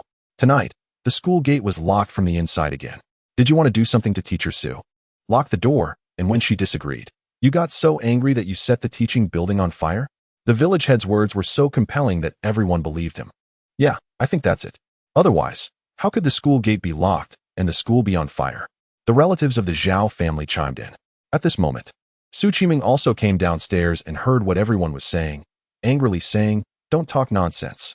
It's true that we locked the door, but we absolutely did not start the fire. Every night after the students leave, we lock the school gate to rest, and tonight is no exception. Hearing this, the village head sneered. We have no objections to you living in the school, but how could Tingyu be here? You aren't married yet. Su Qiming's face turned as red as blood, and she suddenly didn't know how to explain. Tingyu pulled her into his arms and said, what's wrong? Just because we love each other, we can't be together? We're fine. Can you control that? The village head angrily said, you two are living together illegally. It's simply immoral. Tingyu puffed out his chest and said, what do you mean by illegal cohabitation? Explain clearly. We are in a free relationship. Oh, the young people nowadays really have no shame. The village head yelled angrily, and the village elders sighed in agreement. Seeing their expressions, Tingyu stepped forward and said, she is my woman, so what? Once I earn money from agriculture, we will hold a banquet. The secretary, Hu Hong, couldn't stand it any longer and said, all right. Young people now value free love. There is no need to delve too deeply into this matter. Everyone hurry up and put out the fire. However, the main structure of the village primary school was wooden, and in recent years, due to favorable national policies, some funds had been allocated for renovations. But once the fire broke out, it was hard to extinguish. Yes, everyone hurry up and put out the fire. They all rushed to extinguish the flames. But the village head persisted, saying, Tingyu, don't treat us like fools. You started this fire, you must have had some small conflict. We can understand that young people might do something extreme in a fit of anger. But you should have the courage of a man and take responsibility. Tingyu firmly said, we really did not start the fire. We were watching TV, and we don't know how this fire started. Stop being evasive. There are only the two of you here. Are you saying this fire was caused by heavenly fire? The village head continued to press. Su Qiming anxiously explained. The fire really has nothing to do with us. Everyone hurry up and put out the fire. The village head continued. Nothing to do with you? The facts are right in front of us. You started this fire. Even if you argue, you can't escape this responsibility. The village head said coldly. A volunteer teacher caused the school to catch fire and lock the school gate. The authorities will definitely handle you. And you will certainly be dismissed from your teaching position and made to compensate for the damages. Upon hearing that she would be dismissed from her teaching position, Su Qiming's eyes turned red and she cried, no, I didn't start the fire. You can't dismiss my teacher. I've put in so much effort just to be a teacher for the children. You can't dismiss my teacher without any basis. Su Qiming cried, and seeing her sad expression, it was clear she cared deeply about the teaching profession. Tingyu felt a pain in his heart. He already sensed something was off about this fire. The school caught fire, and the village head came over aggressively. Suppressing the urge to hit someone, he stepped forward and shouted, enough. How can you, as a village head, not hurry to put out the fire, but come here to look for someone to blame? Even if we started the fire, your actions are too much. The secretary could no longer bear it. Recalling how Tingyu felt about the township leaders this year, he stepped forward and said a fair word. This matter is hard to say. After all, the fire has already started and the teaching building is ruined. It's unreasonable for no one to take major responsibility. There are only the two of you in the school. If you have any other evidence or can find the person who started the fire, you can be exempted from responsibility. Tingyu glanced at the chaotic crowd. Even if he wanted to find evidence at this time, it would be incredibly difficult. Seeing Su Qiming crying sadly, he said, Uncle Hu, this fire really wasn't started by us. We can't let Qiming take responsibility. And we can't let her teacher's career be dismissed.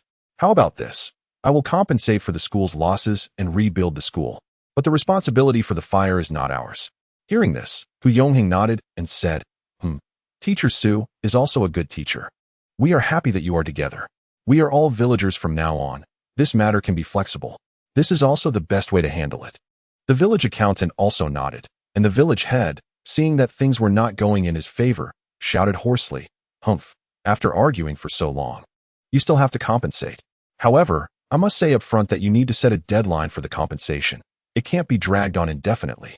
The children in the village must not be delayed in their studies. Yes, Lu Tingyu, you need to get the money as soon as possible. And you also need to quickly build the school." Upon hearing this, Lu Tingyu replied, "Okay, I will think of a way to handle this as soon as possible." How soon is as soon as possible? We can't wait a year or two. The children are growing every day, and dragging this out is not an option. 1 month. If you can't raise the money to build the school in 1 month, then your family's house and farmland will be used as collateral, the village head said firmly. 1 month is too short.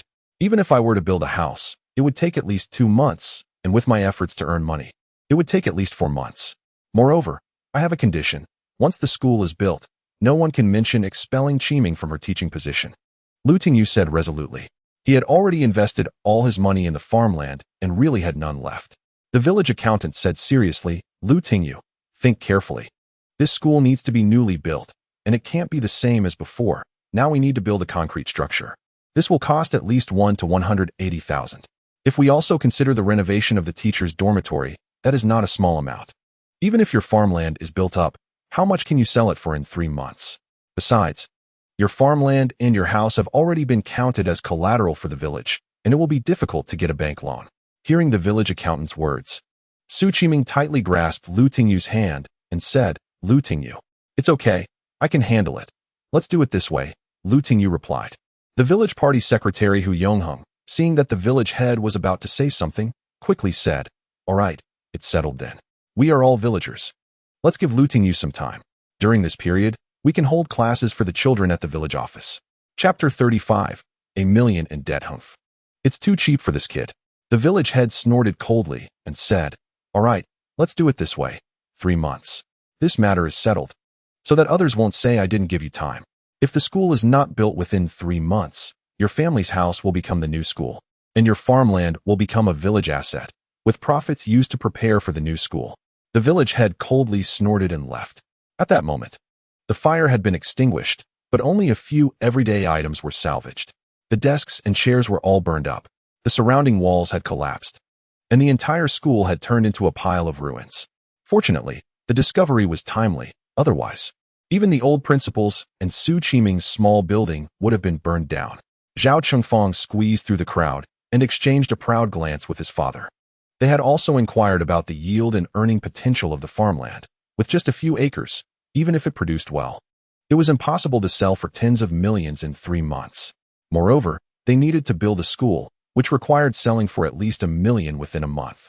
If the money couldn't be raised this time, they could drive the Lu family out of Taiyuan village, and they would find other ways to threaten Su Qiming. Alas, truly a beauty misguiding a hero. The Lu family had finally made some progress, and then suddenly this happened. 180,000 is no small amount. The villagers sighed. "Yes, if I had that much money, I would be willing to live 50 years less," an old man lamented. "The Lu family is likely to be completely driven out of Taiyuan village," the village elders sighed. After everyone had finished their business, some people casually took away a few items. "Lu Tingyu, thank you." Su Qiming finally leaned on Lu Tingyu's arm, feeling safe and warm wherever he was. "It's okay. I also had plans to build a new school, just that they rushed me a bit," Lu Tingyu said nonchalantly. He wasn't worried about money now. The farmland had already been built. With the miraculous Yin and Yang 5 elements technique, as long as he found a buyer, he could quickly earn money. Furthermore, there were still 3 to 5 kilograms of black ants he had dug up in his family's bamboo garden, just waiting for a buyer, which would also bring in hundreds of thousands in income. Lu Tingyu was not anxious, but Su Qiming was very worried and said, "Lu Tingyu, why don't you let them expel me? 3 months to raise that much money and build a school is not an ordinary difficulty." Su Qiming said sadly. Lu Tingyu took her hand and comforted her. "It's okay, I have a way to earn money. As long as the money is in place.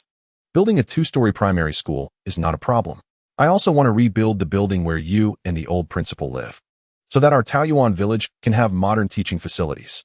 Su Qiming suddenly felt that Lu Tingyu was bragging, her eyes reddening with disappointment. "You don't have to comfort me. As long as you're here, I can give up everything else." Hearing her words, Lu Tingyu felt warm inside and revealed a little secret. "Don't worry, I have a way. My half acre of tomatoes can be sold at a high price. Moreover, the 2 acres of eggplants and cucumbers have also become popular vegetables. You saw it. The vegetables I grow are in high demand at hotels like Cayenne Ciji, even if they are hard to come by, as long as I take care to grow them. Building the school is not a problem. Upon hearing Lu Tingyu's words, Su Qiming thought for a moment and said, "Really? You're amazing." Su Qiming jumped up excitedly, pecking at Lu Tingyu's face like a chick pecking at rice, leaving him a bit dazed. At that moment, they heard an old woman's voice from behind. Oh, that pecking sounds really loud." This made Su Qiming very shy. "Let me tidy it up for you. The school dormitory building is uninhabitable," Lu Tingyu said, looking at the dilapidated building with a helpless expression. Su Qiming said dejectedly, "Then where will I live? The village office is giving classrooms to the children, and there are no hotels in the village. Why not come to my house? Although it's a bit crowded, at least it has a place to stay." Lu Tingyu said excitedly, already planning to take advantage of the situation, especially since they were already so close. "Great. This way I can eat my aunt's cooking every day," Su Qiming said happily. Lu Tingyu then drove a tricycle and helped Su Qiming move her luggage to the Lu family. Lu Tingyu gave his room to Su Qiming, while he slept on a mat in the living room. "It's so cold to sleep on the floor. And I heard that sleeping on the ground can easily lead to a stroke from the dampness," Su Qiming said, worriedly looking at Lu Tingyu. Upon hearing this, Lu Tingyu chuckled and said, "Then what should we do? How about I sleep with you?" Su Qiming's face turned red at his words. "Stop it. Just sleep on your floor. It would be best if the damp wind twisted your mouth. Then we'll see how you talk later." "Hey, we haven't even crossed the threshold yet, and you're already cursing me. Just wait and see how I deal with you." Lu Tingyu pretended to be angry. Su Qiming shook her hand at Lu Tingyu and said, Come on, I'm standing right here. Come deal with me." As she spoke, she even wiggled her butt at Lu Tingyu. This made Lu Tingyu feel a bit ticklish, and he rushed over and gave her a hard slap on the back. "Ah!" Su Qiming let out a sharp scream. Hearing this, Lu's mother hurried over, panicked and asked, "What happened? What happened?" Seeing Lu's mother looking anxious, Su Qiming felt warm inside, and her face turned even redder. After all, she and Lu Tingyu had just been in a rather intimate situation. It's okay. She just got startled and screamed," Lu Tingyu casually explained. Hearing this, Su Qiming shot Lu Tingyu a fierce glare and said, "Aunt, I'll help you cook." The two got busy, while Lu Tingyu tidied up the room. During dinner, Lu's father and mother looked rather grim. "Lu Tingyu, you need to work hard and strive for high yields from the farmland. Your mother and I will also think of ways to borrow some money. When you have time, go to the bank in the city and ask for an estimate on our family's forest, contracted land, fruit trees, etc., to see how much we can borrow." Mr. Lu was making meticulous arrangements. Hearing his father's words, Lu Tingyu felt a warmth in his heart and said, "Dad, don't worry. I will definitely earn the money within the agreed time and build the new elementary school." Su Qiming added, "Uncle, don't worry too much. I will take a few days off tomorrow to go back to the city and borrow some money from my dad. He has saved some over the years." Mr. Lu nodded and said, "That's good. We can pay your dad back more when the time comes. Once he retires, he can come to our village, which is beautiful and suitable for retirement." Su Qiming blushed, and Mr. Lu tacitly acknowledged their relationship. Lu Tingyu then said, "Are you guys even listening to me? I said I really have a way to get the money to build the school." Mr. Lu sternly replied, "Shut up. Even if your agricultural foundation can make money, it's impossible to earn 1 or 2 million in 2 or 3 months. We are helping you share the burden." Su Qiming surprisingly sided with Mr. Lu and said, "Yes, you're amazing, but you can't bear everything alone." Mr. Lu looked at Su Qiming appreciatively and said, "See, Qiming is great. Once you two settle this matter, hurry up and get married. Your mother and I will help take care of the kids while we still can." "Uncle, what are you talking about?" Su Qiming's face turned red. "Haha." Lu Tingyu grinned mischievously and said, "You are already a member of the Lu family. I'm afraid no one else would dare want you now."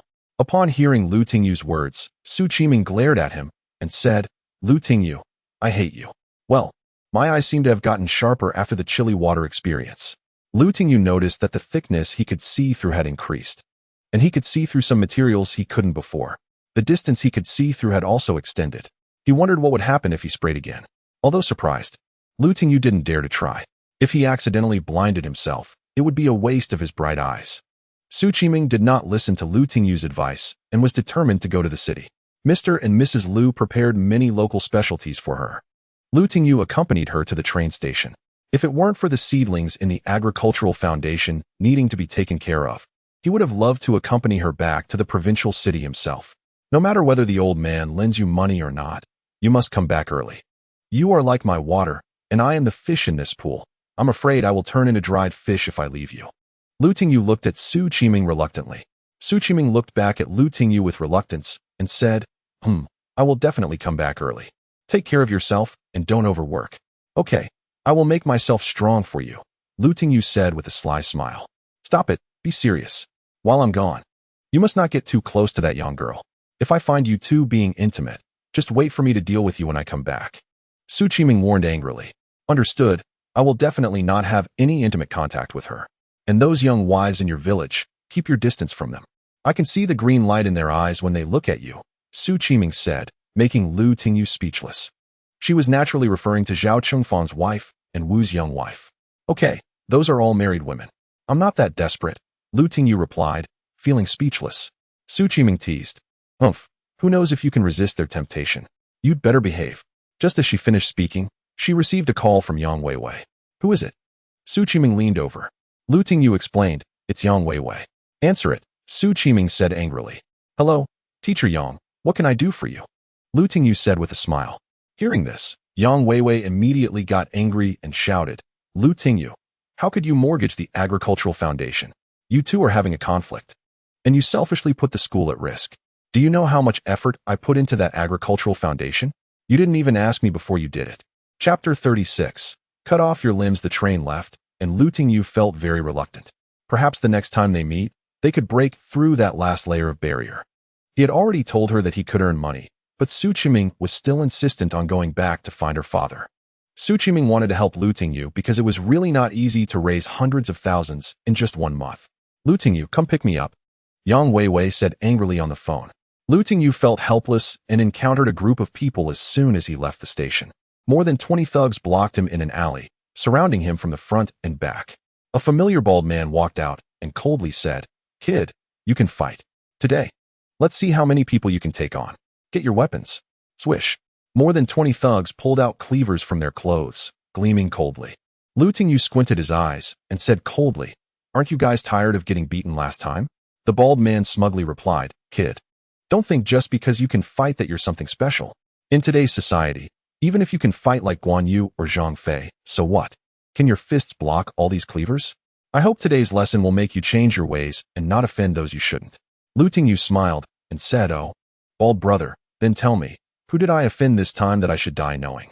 The bald man sneered, Kid, it's okay to tell you. You offended the Zhao family, and today is to teach you a lesson. If you're lucky enough to survive, just remember to keep a low profile and live well. Lu Tingyu's face darkened, his anger boiling as he wished he could go to the Zhao family and settle the score. This person was playing dirty with him, so he should be prepared to face his wrath.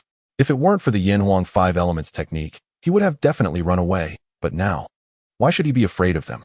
Seeing Lu Tingyu's face turn pale, the bald man shouted triumphantly, Are you scared? Let me tell you, it's over.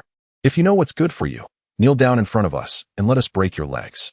You can keep your body intact, pay us some money, and you can still have descendants. Haha. The thugs burst into laughter at this. Lu Tingyu coldly snorted, Humph, if you want my legs. I'm afraid you won't be able to carry them. After saying that, he shot out like lightning. Seeing this, the bald man quickly shouted, Quick, kill him. Just as Lu Tingyu was about to grab the bald man cleverly squeezed back into the crowd, and 5 or 6 cleavers came down at Lu Tingyu. At the same time, people from all sides also thrust their cleavers at him. Lu Tingyu quickly circulated his 5 elements spiritual energy, and a gust of wind suddenly swelled around him. Lu Tingyu tried to use the 5 elements energy to hold up those knives, but he found that there were too many knives, and their speed and force were so great that he could only slow them down, not completely stop them. He broke into a cold sweat, realizing that his 5 elements energy shield was still limited. However, this slowing effect bought him time, and he swept his hand out, grabbing several cleavers and yanking them hard. The people holding the knives were pulled towards him. To Lu Tingyu's surprise, these thugs had tied the handles of the knives to their hands with cloth strips. When he pulled, they stumbled forward, and a few unlucky ones were even stabbed by other thugs rushing in. Get lost. Lu Tingyu threw those people out, knocking down a group of them. He quickly stripped off his shirt and slammed it against the brick wall next to him, creating a hole. He removed a brick, broke it into 2 pieces, and stuffed them into his shirt. He had almost been killed by the chaotic knives just now. Tingyu dared not be careless any longer. He fully activated the 5 elements technique, infusing the water element energy into his clothes. With all his might, he waved his clothes, which immediately transformed into a meteor hammer. Previously, he had only dealt with a few thugs, but today he faced dozens of armed ruffians, leaving Tingyu feeling somewhat overwhelmed as he had to fend off attackers from both the front and back. Fortunately, his 5 elements energy was powerful enough to help him block some blows at critical moments. Otherwise, he was genuinely concerned he might not hold out. However, Tingyu felt relieved when he found that his clothes, infused with the 5 elements energy, could withstand the chaotic slashes of the knives. He charged forward with all his strength. Although he had practiced some sanda, Chinese kickboxing, for a few days, it was nothing compared to such a chaotic fight. In this moment, speed, precision, and ruthlessness were key. Tingyu, trained in the Yanhuang 5 elements technique, was much faster than them. Once the first wave of attacks was disrupted, the ruffians began to slash wildly. As they lost their coordination, Tingyu seized the opportunity. He quickly swung his clothes, infused with the 5 elements energy, like a magical whip. Wherever he pointed, he struck, even if the thugs tried to block with their knives. Bricks would come flying around to smash into their heads. The ruffians soon realized that Tingyu's clothes were incredibly strange. Those hit on the head instantly fell unconscious, and the first few even had their heads split open, blood gushing everywhere. Those hit on their limbs lost their fighting capability. Seeing their companions stained with blood, the thugs' eyes turned red with rage. In the narrow alley, chaos ensued, while outside on the wide street, traffic continued as usual. Zimao, holding a young girl, turned to his subordinate and said, "What's going on? The bald guy is too incompetent. With so many people, they still can't take down one person." The young thug replied, "I heard that guy has practiced sanda and combat skills. He might be a tough opponent." After squeezing their hands all day, they were itching for action. "Let's go check it out," Zimao said, pulling his hand out from the girl's clothing and leading his subordinate down the Toyota van. As they navigated around the makeshift barriers set up by the thugs in the alley, Zimao finally saw the scene inside, and he was stunned. A bare-chested young man was waving his clothes like a strip of cloth, and wherever he passed, the thugs fell like dominoes, while the bald leader was continuously retreating. Zimao finally recognized the person and was taken aback. That figure was unforgettable, as he had once endured immense pain from just a few of Tingyu's strikes. He shuddered at the thought and hurriedly shouted, "Stop! Stop right now!" The thugs paused in confusion, turning around to see Zimao himself had come, and the bald leader wiped the sweat from his forehead and approached him, saying, "Brother Long, you're just in time. This kid is really tough. I need you to personally take him down." Upon hearing this, Shi Wendong slapped the bald leader hard, angrily cursing, "Damn it, bald guy. Are you trying to get me killed?" The bald leader was stunned, covering his swollen face in disbelief, saying, "Brother Long, what's wrong? Why are you hitting me?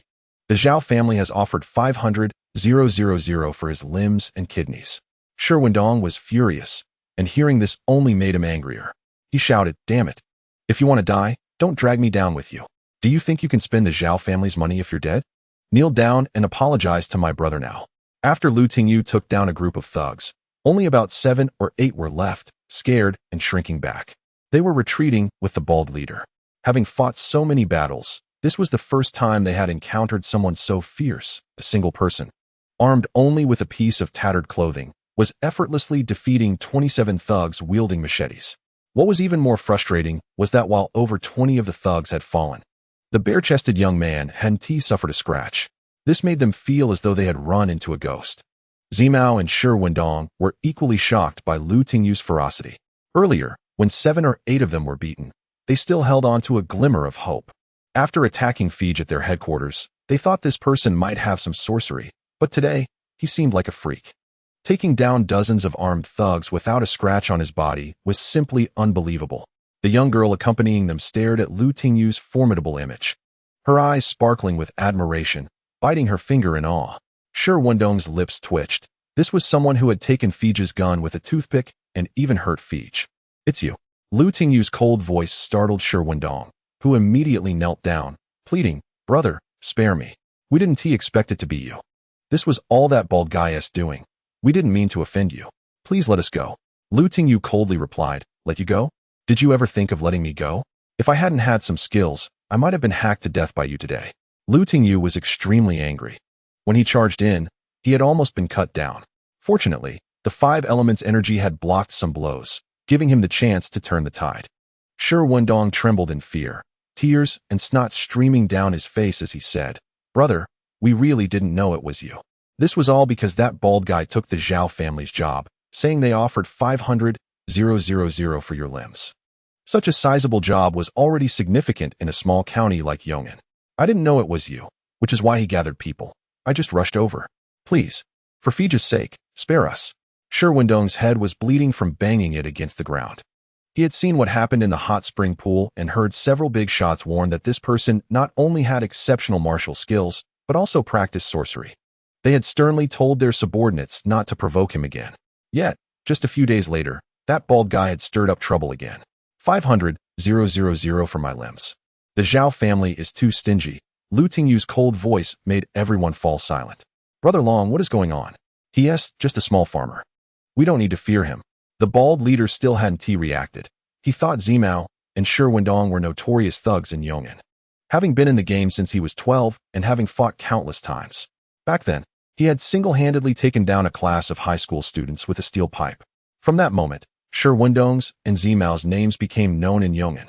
In recent years, he had climbed to the top of the local power structure, living a prosperous life. Surely, with his martial prowess, he could handle this annoying little farmer. Chapter 37. Revenge on a grudge, damn it. He.s. the mysterious guy Fij mentioned. "Are your eyes in your ass?" Wendong slapped the bald leader across the face, instantly swelling both sides of his face into a pig's head. The bald leader was terrified, realizing he had brought people to take down such a monster. He trembled, and in his fear, he urinated himself. Brother, I was wrong. I shouldn't have taken Zhao family's money to take your life. I shouldn't have been so greedy. Please spare us. We truly didn't know it was you." The bald leader bowed his head, looking at Tingyu with pleading eyes. "Humph." Tingyu kicked the bald leader's leg, breaking it. "Ah." The bald leader let out a scream like a slaughtered pig, scaring Wendong into trembling. Weighing his options, he reached for a knife nearby. Tingyu kicked him away as well, coldly stating, "Don't think that if I chop off your dog paws, I'll let you go. I'll settle this with your boss Fij sooner or later. First, take me to the Zhao family." Yes. Wendong hurriedly stood up, calling for others to move the construction equipment aside and leading Tingyu into a black business van. Tingyu was someone who always repaid grudges. The Zhao family wanted his life, so how could he let them off easily? Today, no one is allowed to speak of this, otherwise, humph. Tingyu looked at the fallen thugs and the bald man, and after speaking, he slapped a nearby wall. Boom. A large hole appeared in the small courtyard wall, causing everyone to break out in cold sweat, secretly relieved that they hadn't been hit on the head by Tingyu just now. Otherwise, their skulls would surely have shattered. One by one, they looked at Tingyu with lingering fear. Tingyu noticed that his clothes had turned into a net, and his phone had also broken during the fight. He sighed helplessly. Life is really not easy. Big brother, or mine. Wenlong took off his jacket and handed it to Tingyu, who threw away his torn clothes and held the phone in resignation. Seeing this, Wenlong snatched the bald man's honor tin and said, "Big brother, use this." Okay. Tingyu didn't bother to waste words with them. He took the honor tin and removed the SIM card, but then he realized his card was a big one. To fit this high-end smartphone, he would need to go to the mobile service center to cut it down. He casually tossed it into his pants pocket. Wearing a jacket, although buttoned up, his muscular chest looked very impressive, making him resemble a gangster. Wenlong commanded, "Did you hear that? If anyone talks about today's events, I'll cut him down. Also, bald man, you're not allowed to inform the Zhao family. Help clean up these brothers and send them to the traffic hospital." Yes. Although the bald man had a broken leg, he dared not disobey and followed Wenlong with his younger brothers. As soon as Tingyu got into the car, he felt uncomfortable. There was a strong smell of human flesh. He frowned and said, "Are you transporting pigs in this car? It looks fine outside, but it stinks inside." The little girl following Wenlong blushed and lowered her head in embarrassment. She had fair skin and a decent figure, but her dyed hair gave her a somewhat devilish look. Otherwise, she would definitely be a beauty. Wenlong awkwardly laughed and said, Big brother, I'm sorry. The hygiene in this car is quite poor. Let me open the window and turn on the AC for some fresh air." "No need," I have a car. Lu Tingyu got out of their car and soon rode out a new-looking, albeit deformed, tricycle from a pile of them nearby. Shi Wenlong was sweating. This big brother was really peculiar, but he didn't dare say much. He drove ahead, worried that Lu Tingyu's tricycle wouldn't keep up, so he deliberately slowed down. Not long after, several police cars approached, and a few police officers stopped Shi Wenlong's vehicle. Hey, officer, what are you doing? We haven't done anything wrong. What right do you have to stop our car? Shi Wenlong said unhappily, taking out his phone to take pictures of the officers. To his surprise, the leading officer was someone Lu Tingyu recognized. It was the policewoman from before, the one with the big waves. He never expected to encounter her here, especially stopping the car with purple hair. Enough nonsense. A violent assault occurred ahead, and all passing vehicles must be checked, the police officer said coldly. Upon hearing this, Shi Wenlong had no choice but to cooperate with the police. Lu Tingyu's tricycle was also stopped, and after registering their identification, they were allowed to leave. At this moment, several ambulances rushed over, heading straight for the alley where they had fought earlier. Damn it, which bastard called the police? I hope I can find out who it was. Otherwise, I'll make him pay, Shi Wenlong cursed inwardly. Fortunately, they had left in time. Otherwise, they would have been surrounded by the police. Before long, the bald man and his younger brothers were brought out by the police. Officer, we were just filming a movie. What is this all about? The bald man argued. The beautiful policewoman snapped back. Humph, filming a movie? You have so many controlled knives, and your head is cracked. Look, your leg is broken too, and you still say you were filming. Where are the photographer and director? Call them out so we can understand the situation. The bald man shouted, we wrote, directed, and acted ourselves for everyone's entertainment. Who said filming has to have a director or screenwriter? Enough nonsense. Get in the car obediently, the beautiful policewoman said fiercely, lifting the bald man with one hand. However, Lu Tingyu and Shi Wenlong stood nearby, and when the younger brothers passed by, they glanced at them. Just that glance was noticed by the beautiful policewoman. She walked over and asked Shi Wenlong, do you know them? Shi Wenlong was startled. Yeah, we've eaten together before, but I didn't expect them to be here. Why are you arresting him? The beautiful policewoman sneered. If you want to understand the truth, then come with us. Shi Wenlong was shocked and said, Officer, on what grounds are you arresting me? Just because I looked at your chest for a moment? That's an abuse of power, using public office for personal revenge. But the beautiful policewoman wasn't buying it. She coldly said, don't think I don't know about your organization. Come on, get in the car. Clearly, the police were already waiting for them here. Shi Wenlong helplessly glanced at Lu Tingyu. The beautiful policewoman seemed very perceptive and turned her gaze to Lu Tingyu. Upon seeing him, her chest heaved violently. However, when she saw Lu Tingyu's well-defined chest muscles, she couldn't help but glance a few more times. She coldly said, Kid, you really are everywhere. How did you end up here? Come with us. Lu Tingyu frowned and said, Miss, what have I done? On what grounds are you taking me away? I was just passing by to drop someone off at the bus station. Is there a problem? Hearing this, the beautiful policewoman's chest heaved even more intensely, making Lu Tingyu's heart race. Humph, you're making excuses. On such a hot day, you're only wearing a suit jacket, wandering around openly on the street. And this suit is a famous brand, costing at least 2,000 to 3,000, right? And this phone, at least 7,000 to 8,000. As a small farmer, where do you get the money for these high-end goods? The beautiful policewoman seemed to have grasped Lu Tingyu's weakness and said smugly. Lu Tingyu was momentarily speechless. He hadn't paid attention to these details before. Seeing Lu Tingyu stunned, the beautiful policewoman coldly said, How about it? Can't explain yourself? Come on. We're going back to the police station to assist with the investigation. Lu Tingyu got angry and said, I really haven't done anything wrong. On what grounds are you arresting me? We're not arresting you. We're asking you to assist with the investigation. Are you feeling guilty? The beautiful policewoman glared at Lu Tingyu. This provoked Lu Tingyu's anger, and his eyes flared with energy as he looked at the two policewomen coldly, saying, Humph. Considering you're on your period, I won't hold this against you. What? The beautiful policewoman exploded upon hearing this, and the nearby officers realized the situation was bad, already calling for the chief. Lu Tingyu knew he had let something slip and said, considering you're a woman, I won't hold this against you. Nonsense. The beautiful policewoman said as she threw a punch at Lu Tingyu's head. Lu Tingyu instinctively turned his head to dodge, but he sensed a fierce wind below, as the beautiful policewoman kicked out with a low blow. Damn, This woman is ruthless. Lu Tingyu took a deep breath and kicked back, intercepting the beautiful policewoman's leg. Oh, you dare to assault an officer. The beautiful policewoman cried out in pain as Lu Tingyu kicked her foot. Swish. Immediately, 4 or 5 police officers aimed their guns at Lu Tingyu, causing the hair on his body to stand on end, as if being targeted by several fierce beasts. The 5 elemental energies within Lu Tingyu felt threatened and began to circulate automatically. Lu Tingyu angrily said, "Clearly, you attacked me first. I was just defending myself. Why is it considered assaulting an officer?" Upon hearing this, the beautiful policewoman shouted, "Who saw me attack first? Clearly you kicked me.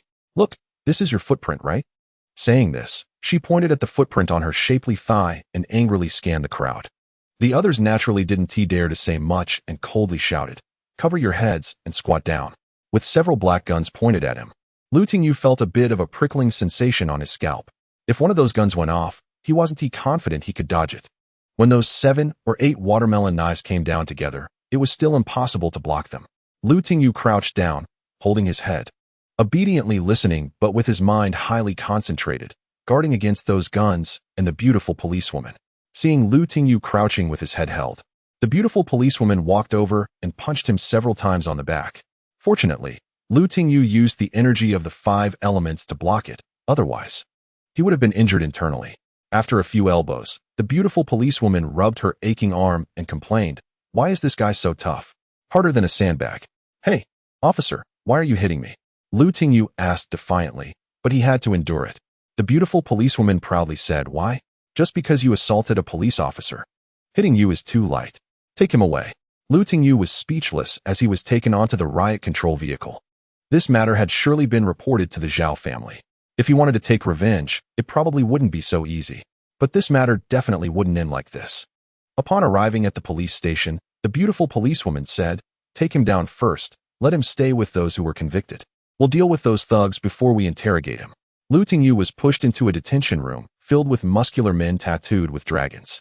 When they saw him enter, their eyes lit up. "New here, you all need to get along well," a police officer said indifferently before leaving. Lu Tingyu realized that the beautiful policewoman knew he could fight and wanted to target him. "Hey, new guy, why are you only wearing a suit?" a muscular man said, looking at Lu Tingyu's well-defined chest with shining eyes. Chapter 38. Assaulting a police officer? "This kid isn't a gay, is he?" The thugs exchanged words. "Looks quite nice to touch," the big man said as he reached for Lu Tingyu's chest with one hand while the other hand tried to pull at his clothes. Seeing this, Lu Tingyu angrily shouted, "Get lost." The voice wasn't loud, but it sent a chill down their spines. Looking for death. Several tattooed youths immediately became furious and rushed at Lu Tingyu. How could Lu Tingyu be afraid of these people? He dodged that large hand, grabbed one of them, and pulled hard. The person who was rushing over fell to the ground, and Lu Tingyu stepped on him, coldly looking at the others. "If you're looking for trouble, come at me together. Kid, you're asking for it." The big men roared in unison and pounced on Lu Tingyu. Lu Tingyu fully activated the energy of the 5 elements. Moving at lightning speed, and with one punch, he knocked one of them's jaw off. Then fists and feet flew, and those people scattered like kites with broken strings. Ouch! Ouch! The detention room was suddenly filled with cries of pain, leaving only 4 or 5 sitting in shock.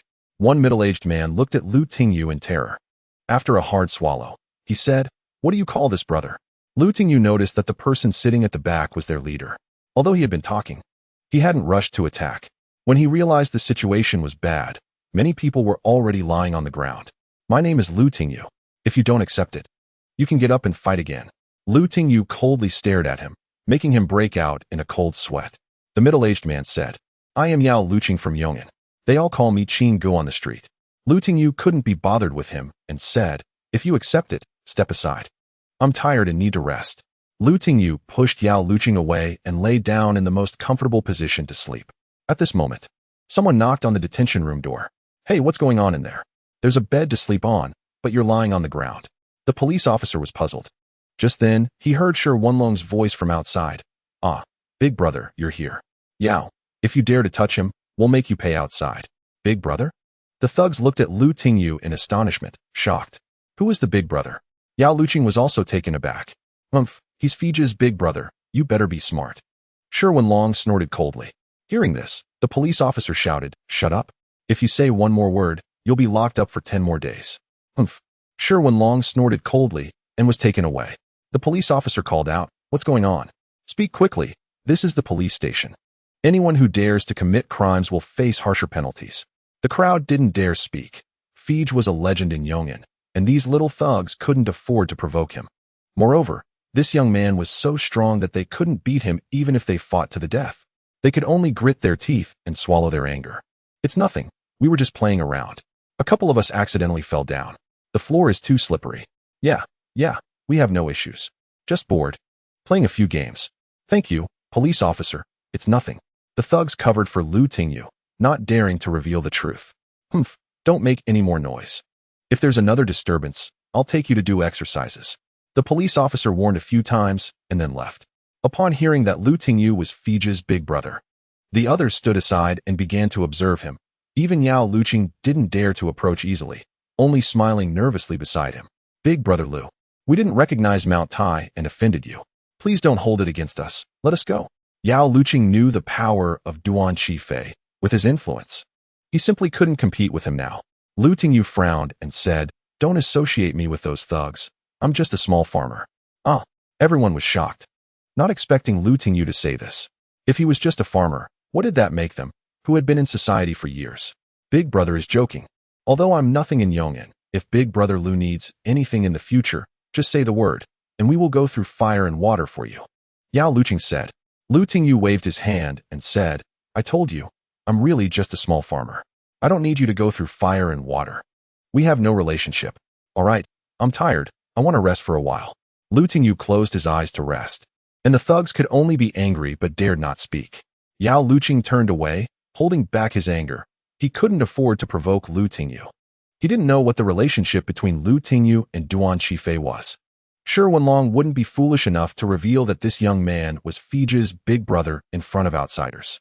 The thugs stood anxiously at the side, unsure of what to do. After about 2 hours, someone knocked on the detention room door. The police officer shouted, "Tingyu, come to the interrogation room." Tingyu glanced indifferently at the nervous crowd beside him, left the detention room, and saw the beautiful policewoman standing outside. When she saw him come out unharmed, a hint of surprise flashed in her eyes. A surge of anger rose in her heart as she said, "Add some lessons for the people inside. Come on." After taking a statement, "You can leave." Tingyu saw that this beautiful policewoman was also filled with anger. His plans had been disrupted by her. Sigh. Those inside are really unlucky to have such a bad-tempered woman watching them every day. The beautiful policewoman was extremely angry, her body heaving violently. The police officers nearby were startled.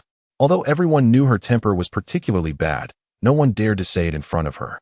This little farmer was truly fearless. He actually dared to say such things about Officer Shen openly. The police officers all felt a cold sweat for Tingyu. Seeing her angrily clenching her fists as she approached him, Tingyu calmly said, "What's wrong? Can I say that? Your temper is really bad." The angry, beautiful policewoman withdrew her fist, huffed in anger, and turned to leave. The police officers were puzzled. What was going on? Shen, the beautiful officer's reaction was abnormal. They didn't know that Shen Yuejiao had never gained the upper hand against Tingyu and didn't want to lose face in front of these officers and thugs. In his heart, he was thinking about how to deal with Tingyu. He pushed Tingyu into a dark room where the bright lights made it hard for Tingyu to open his eyes, insisting that he keep his eyes open and talk. This made Tingyu very frustrated, but fortunately, his eyes were different from ordinary people's.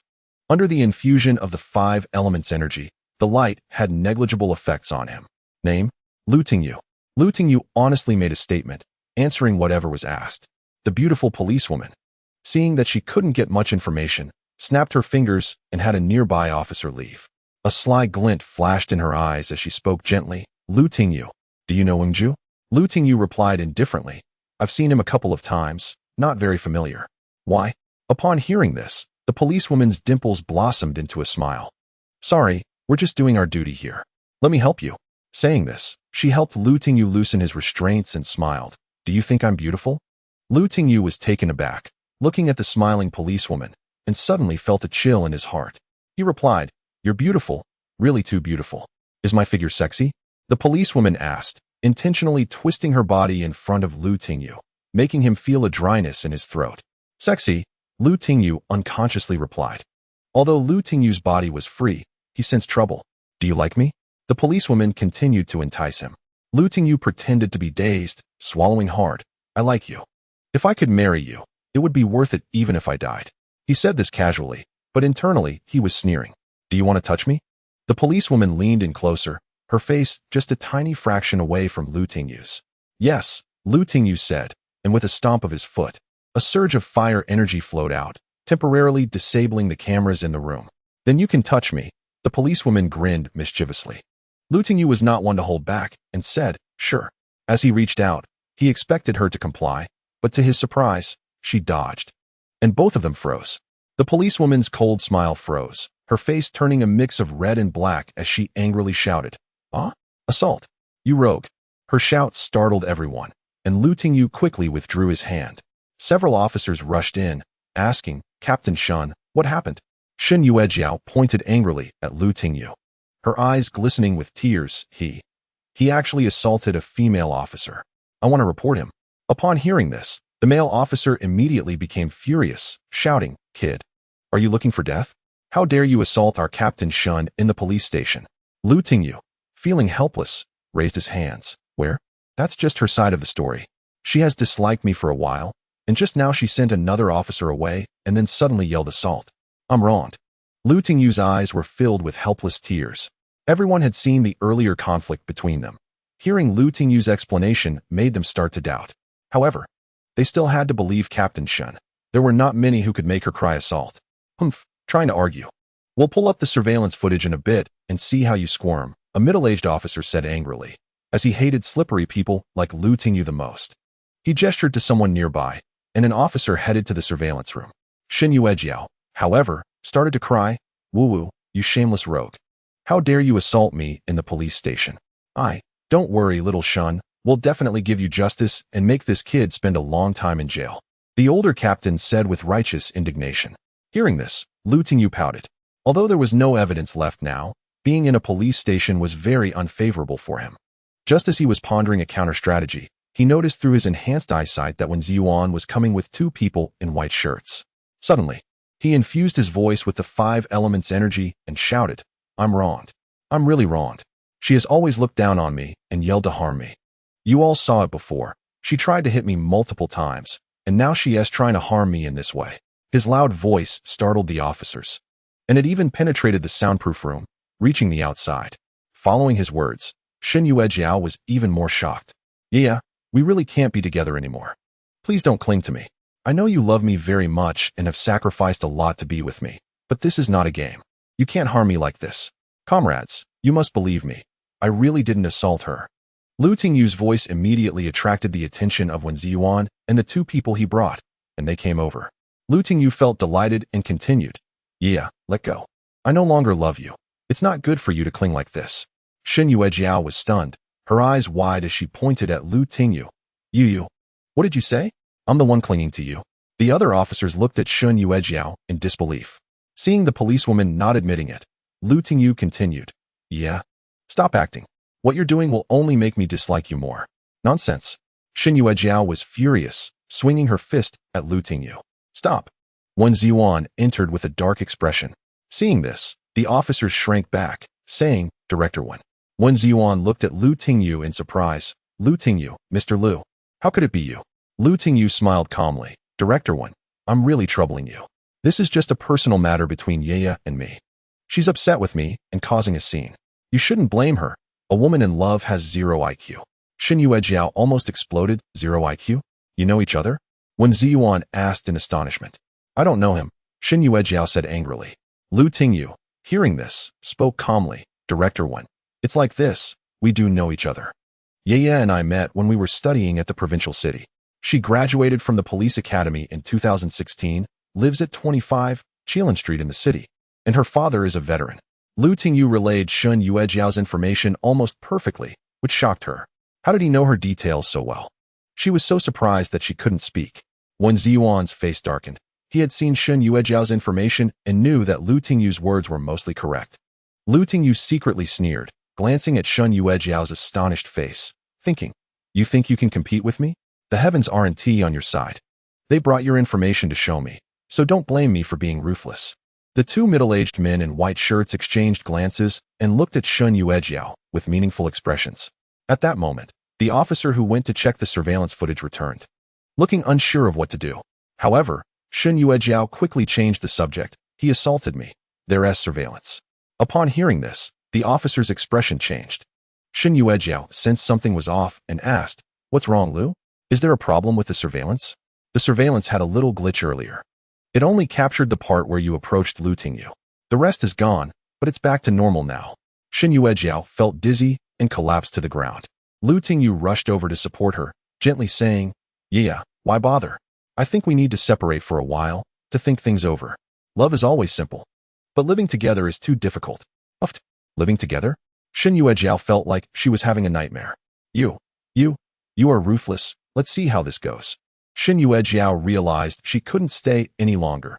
Lu Tingyu's words were slandering her, making her own arguments seem pale and powerless. All right, it's just a misunderstanding. Mr. Lu, let's just consider this settled. Xiaoxin's temper is a bit lacking, but she's still a very nice person. You need to think carefully. If you miss out on someone like her, you won't find anyone like her even if you search with a lantern in the future. Wen Jian looked at Lu Tingyu and smiled. Lu Tingyu blushed and said, Where? I'm sorry to have made everyone laugh. I'm wasting everyone's time for serving the people. What a sin. The group of single male police officers felt quite disappointed. They never expected that the dream girl, Shen de Jinghua, was already taken and was even actively pursuing this little farmer. This made them unable to accept it. Each one felt their heart was breaking. Which of them was not better than this little farmer? What kind of vision did Shen de Jinghua have? They never thought you would have this kind of relationship. Haha. Have you ever considered joining our team to eliminate harm for the people and uphold justice? Wen Jian casually explained the matter. A middle-aged man in a white shirt smiled lightly, saying, I didn't expect our military rose to have such a crazy side for love. Old one. The young man you mentioned, it wouldn't be him, right? One of the men in the white shirt looked at Lu Tingyu. Only then did Lu Tingyu carefully examine the two men, discovering that there was a faint flow of true energy in them. But the true energy in their bodies was fundamentally different from his five-element energy, with an immense gap. Moreover, looking at their joints and bones, it was evident they had been immersed in martial arts for quite some time. Although they were already middle-aged, they did not have the typical thick neck of ordinary people. Their bodies were strong and muscular. Wen Jian smiled and said, Yes, it's better to meet by chance than to ask. Let's go to my office and talk. Lu Tingyu was led by the three middle-aged men to a spacious office upstairs, and one of them closed the door. The moment the door closed, the two middle-aged men lunged at Lu Tingyu together. Lu Tingyu was startled, secretly cursing their treachery, and hurriedly dodged, evading their attack as their claws swiped through the air behind him. Seeing their attack miss, the two men continued to sweep and kick at him. But Lu Tingyu stood up and turned around, skillfully dodging again. The two men in white shirts exchanged surprised glances. They saw Lu Tingyu tie his shoelaces, Then looked up and stared at them, saying, Why are you two looking at me like that? Is there something on my face? Lu Tingyu suppressed his doubts. If they were facing him directly, he wouldn't need to hold back. Although the police chief was watching, he wasn't someone to be easily manipulated. The two men in white shirts exchanged glances and smiled, saying, Interesting, we encountered a real dragon today. Saying this, they didn't explain further. And with a shake of their hands, a gust of wind suddenly filled the air as they attacked Lu Tingyu from the left and right. Lu Tingyu was taken aback and exclaimed, Uncles, what are you doing? Did I do something wrong? I really haven't done anything to Yaya. Please don't do this. While saying this, Lu Tingyu moved like the wind, his five-element energy running wildly, but he still nearly got hit by the two men. After all, although he possessed the Yanhuang 5 elements technique, he didn't have much actual combat ability. Otherwise, he wouldn't have almost been killed by a group of thugs with knives. Fortunately, he had strong vitality and quick reflexes, which allowed him to evade their attacks. The two men in white shirts were increasingly astonished. They were well-known combat masters in Jiangnan province and famous inspectors in the police force. Together, they had once captured a martial arts scoundrel who had been deceiving women under the banner of a celestial master, a scoundrel who was also quite skilled, ranking among the top 10 experts in Jiangnan province. But today, they couldn't even grab the hem of this young farmer's clothes. If this got out, it would be a laughingstock. The more they attacked, the more intense it became, and beads of sweat appeared on their foreheads. At first, Lu Tingyu struggled a bit to evade, But as he became familiar with their movements and techniques, he gradually became more composed. The three seemed to be sparring casually. And although Wen Jian also had solid skills, he couldn't get close to the three.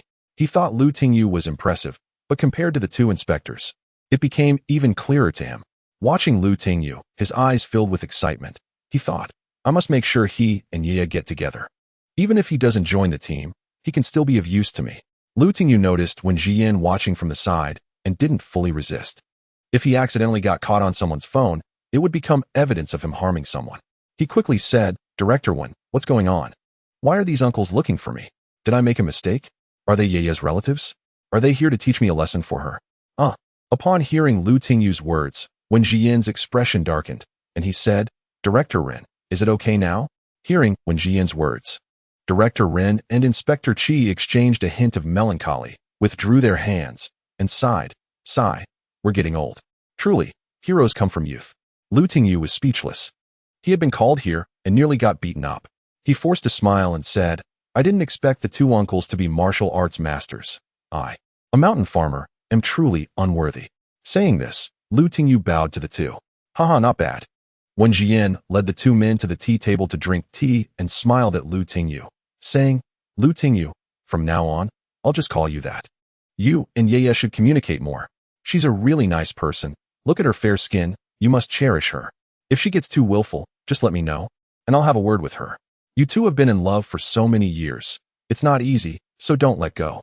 I remember back in the day with my wife, while I was in the police force, I hardly saw her a few times a year, but she loved me. And I loved her. We overcame the constraints of both our parents and are now very happy. Director Wen began recounting his love story. Lu Tingyu felt a wave of embarrassment, feeling worse than if he had been beaten up. He only wanted to deal with the beautiful police flower who was against him. But unexpectedly, these old men took it seriously. Why were they meddling in other people's romantic affairs? Director Wen, we can talk about this later. We will handle it. Lu Tingyu wanted to shift the focus back to serious matters. Chapter 40. Refusing the invitation. Wen Jian, upon hearing this, said, Lu Tingyu, your skills are quite impressive. Have you ever thought about serving the country and making a contribution? Lu Tingyu laughed and replied, I have thought about it, but I don't really have any skills. Besides farming, I can't think of anything I'm particularly good at that could serve the country. Such skills shouldn't be wasted. Join us, and I'll apply to the province. One of the men in white said. Lu Tingyu's smile froze as he said, Uncles, please don't joke with me. What skills do I have? It's just the ability to navigate through thorns. If you hadn't held back earlier, I might have had my organs knocked out. Besides, I don't understand anything about politics or law. I'm really just an outsider. Hearing this, Wen Jian said sternly, Lu Tingyu, you don't need to have strong knowledge of politics or law for this. With your skills, ordinary law enforcement would be a waste of your talents. We hope to assign you some important tasks to become a national asset and make a contribution. Lu Tingyu, filled with gratitude, firmly declined, saying, Thank you, Director Wen, for thinking highly of me. I'm the only son in my family. My dad told me long ago not to take on dangerous jobs. Moreover, I'm not too fond of working within a system. There are too many restrictions. Lu Tingyu had thought about a stable job at first, but he knew that would mean giving up many opportunities and being bound within the system. And now, in this kind of life, he could freely express his abilities and do whatever he wanted. Several people advised Lu Tingyu for a while, but he had already made up his mind. Moreover, his current Yanhuang 5 elements technique made his temperament even more free and easy. If there was truly a set of rules to bind him, it would only make him feel uncomfortable. Wenju, two uncles, if there's nothing else, I'll take my leave. It's almost dark, and I have things to do. Seeing the two in white shirts had a significant impact on Lu Tingyu's heart. It turned out that there were hidden talents throughout Huaxia, which made him feel a greater sense of urgency regarding his own cultivation. All right, it's nothing wrong for young people to have more thoughts. We welcome you to join us at any time. Go back and think it over, one of the men in white said lightly. Lu Tingyu declined them. And in their hearts, another path had opened up. After leaving the police station, Lu Tingyu wiped the sweat from his forehead. Dealing with them was truly not easy. Thinking of his family and life, and being targeted by the Zhao family, he felt uneasy. If only they had some privileges, he muttered. Just working without benefits and so many restrictions, it's better to farm. If the two in white shirts had heard this, they would surely have choked on their water. How could they worry about benefits at their level? Moreover, as long as they took another step forward, they would enter the most mysterious group in Huaxia. an organization that could only be mobilized by the central government. Zhao family. Lu Tingyu headed towards the hot spring hotel. Lu Tingyu, stop right there. He hadn't walked far when he was blocked by Shen Yuejiao. Upon hearing this, Lu Tingyu turned back and asked, "What's wrong, Yaya? Do you want to come with me?" Shen Yuejiao snorted angrily. "Humph, stop talking nonsense. How did you find out my information?" Lu Tingyu smiled mysteriously. "The Buddha told me. Do you believe it? Stop spouting nonsense. If you don't tell me, I'll drag you back." Shen Yuejiao pulled Lu Tingyu, not letting him leave. Lu Tingyu laughed. "It really was the deities who told me. He said that you came to repay your debts in this life. Don't talk nonsense, or I'll beat you up." Shen Yuejiao, realizing she couldn't extract any information, felt her anger rising again. Lu Tingyu smiled. "Try it. If you make a move, don't blame me for being rude." He greedily glanced at her chest, scaring Shen Yuejiao to quickly withdraw, timidly saying, You shameless." Lu Tingyu replied nonchalantly, "I have no grievances with you. It's you who looks at me unfavorably everywhere and wants to mess with me. Who can you blame? You're just asking for it." Shen Yuejiao, feeling wronged and furious, said, "Lu Tingyu, if you dare to ruin my reputation, I won't let you off." After saying this, tears welled up in her eyes. After so many years of focusing on her studies and work, she hadn't really dated much. Recently, 2 decent guys had begun pursuing her. But then Lu Tingyu suddenly showed up, leaving her at a loss. Now the whole police station was gossiping about the love-hate entanglement between her and Lu Tingyu, and it was impossible to suppress it. Even the chief told her to cherish Lu Tingyu and treat him well, which left Shen Yuejiao feeling helpless. You, a mere farmer, dare to ruin my reputation. We'll see about that." She glared at Lu Tingyu's retreating figure, feeling a sense of loss. She couldn't beat him up, and if she tried to mess with him, she ended up losing her own reputation. She wished she could bite Lu Tingyu to death. When Lu Tingyu arrived at the hot spring hotel, Duan Qifei had already received the news and came out to greet him with several important figures. "Big brother, I've heard about this morning's incident. I'll punish Zi Mao and Xiao Guantou severely. Here's your disturbance fee. Please accept it." Duan Qifei handed over a card. Lu Tingyu was currently short on money, so he pressed down the card and said, "Well, if you do something wrong, you have to bear the consequences. I don't want to get involved in your affairs. I also don't wish to. Take me to the Zhao family." Yes, I'll personally take you there," Duan Qifei said cautiously as he led Lu Tingyu. "Get in my car." Duan Qifei opened the car door. "All right." Lu Tingyu wanted to ask how much money was on the card, but he ultimately held back, wanting to appear as if he didn't care much about money. "Lu Gu, we've arrived. That independent villa in front is the Zhao family's." Lu Tingyu glanced over, using his perspective eye to scan. Although he couldn't see clearly, he noticed there were only 2 people inside. "Why are there only 2 people inside?" Lu Tingyu frowned. The little brother quickly explained. Zhao Xiantian was injured a while ago and was transferred to the provincial hospital for treatment. Zhao Galei's wife accompanied him. Currently inside are Zhao Goping and his female secretary, who just went in not long ago. "Oh, I'll go in and take a look." Lu Tingyu smiled coldly. "Lu Gu, wait. There are many surveillance cameras here. Even flies would be monitored, and the nearby residents are all city management and police elites." Upon hearing this, Duan Qifei shouted, "Are you all wooden? Didn't you do the preparatory work?" The little brother replied dejectedly, "All of them are social elites on the surface, and the security guards are drawn from the military and police. We have no way around this." Lu Tingyu waved his hand and said, "Forget it. Let's go out of the community. I'll think of a way." "Yes, Lu Gu, it's not that I don't want to help. You know, we operate in the shadows. The guards here are not ordinary strong," Duan Qifei awkwardly explained. Although he was the leader of Yong'an's gang, there were still many things he couldn't do. After exiting the community, Lu Tingyu had them find a place without surveillance to get out of the car. Lu Tingyu activated the 5 elements' vital energy, and a gentle breeze rose around him. The energies of water, wood, earth, and fire surged wildly, creating a faint airflow that distorted the air around him, making him seem less real. He slowly walked towards the villa on the mountainside. With each step, powerful fire and earth energies surged under his feet, rapidly propelling him forward. The momentum in front slowed down, while the back picked up speed, ultimately combining into a powerful force that struck the ground. Fire generates electricity. This was Lu Tingyu's insight, combining the 5 elements' energies with current electricity. Electricity belongs to fire, and the powerful electrical system surged into the community's surveillance system. Boom, boom. Waves of electric sparks erupted throughout the community, with cameras being burned one by one. And what made the guards most nervous was that the entire community's monitoring system was also fried by the powerful current, breaking the balanced electrical system. With the monitoring system collapsing, the guards in the community instantly became tense. However, they quickly found out the reason. The sudden surge of current had caused the entire security system to collapse. But the residential electricity remained normal, making it feel like they were under attack. Zhao Galei was about to make a move on his secretary when he suddenly heard a commotion outside, so he rushed out to ask, "What's going on? Why are you running around the community?" "Director Zhao, the monitoring system has encountered a little malfunction. We are repairing it. Please rest assured, there's no problem." The guards replied, "Oh, you guys are really something. Don't you have any backups? Can it wait until tomorrow? It's almost dark. This is disturbing the residents." Zhao Galei angrily scolded as he went back.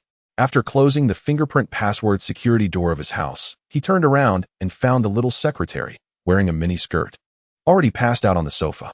He quickly walked over, smiling. "Xiaoxia, tonight you can't escape my grasp. Wow, such white legs. I've been eyeing them for months.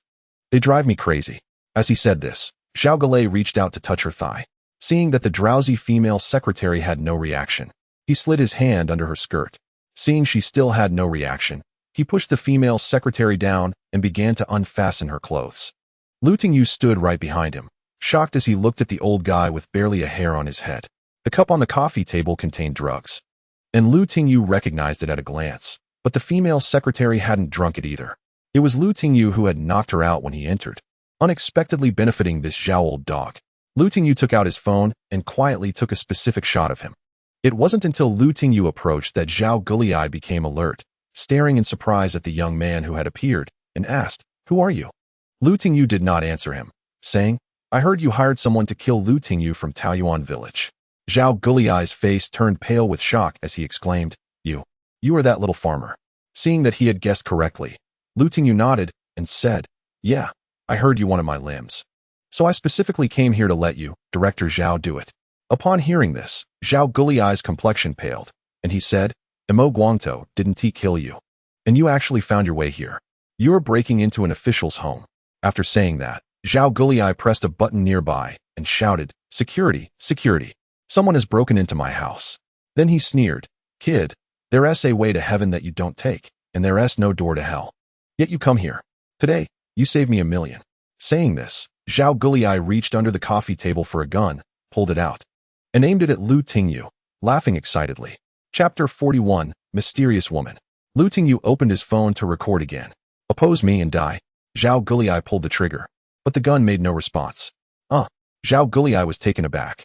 Lu Tingyu put away his phone and said lightly, "I really can't understand how a scumbag like you has reached such a high position. Humph, I didn't expect this little farmer to understand guns. Don't think that just because you disabled my gun, you can do anything to me.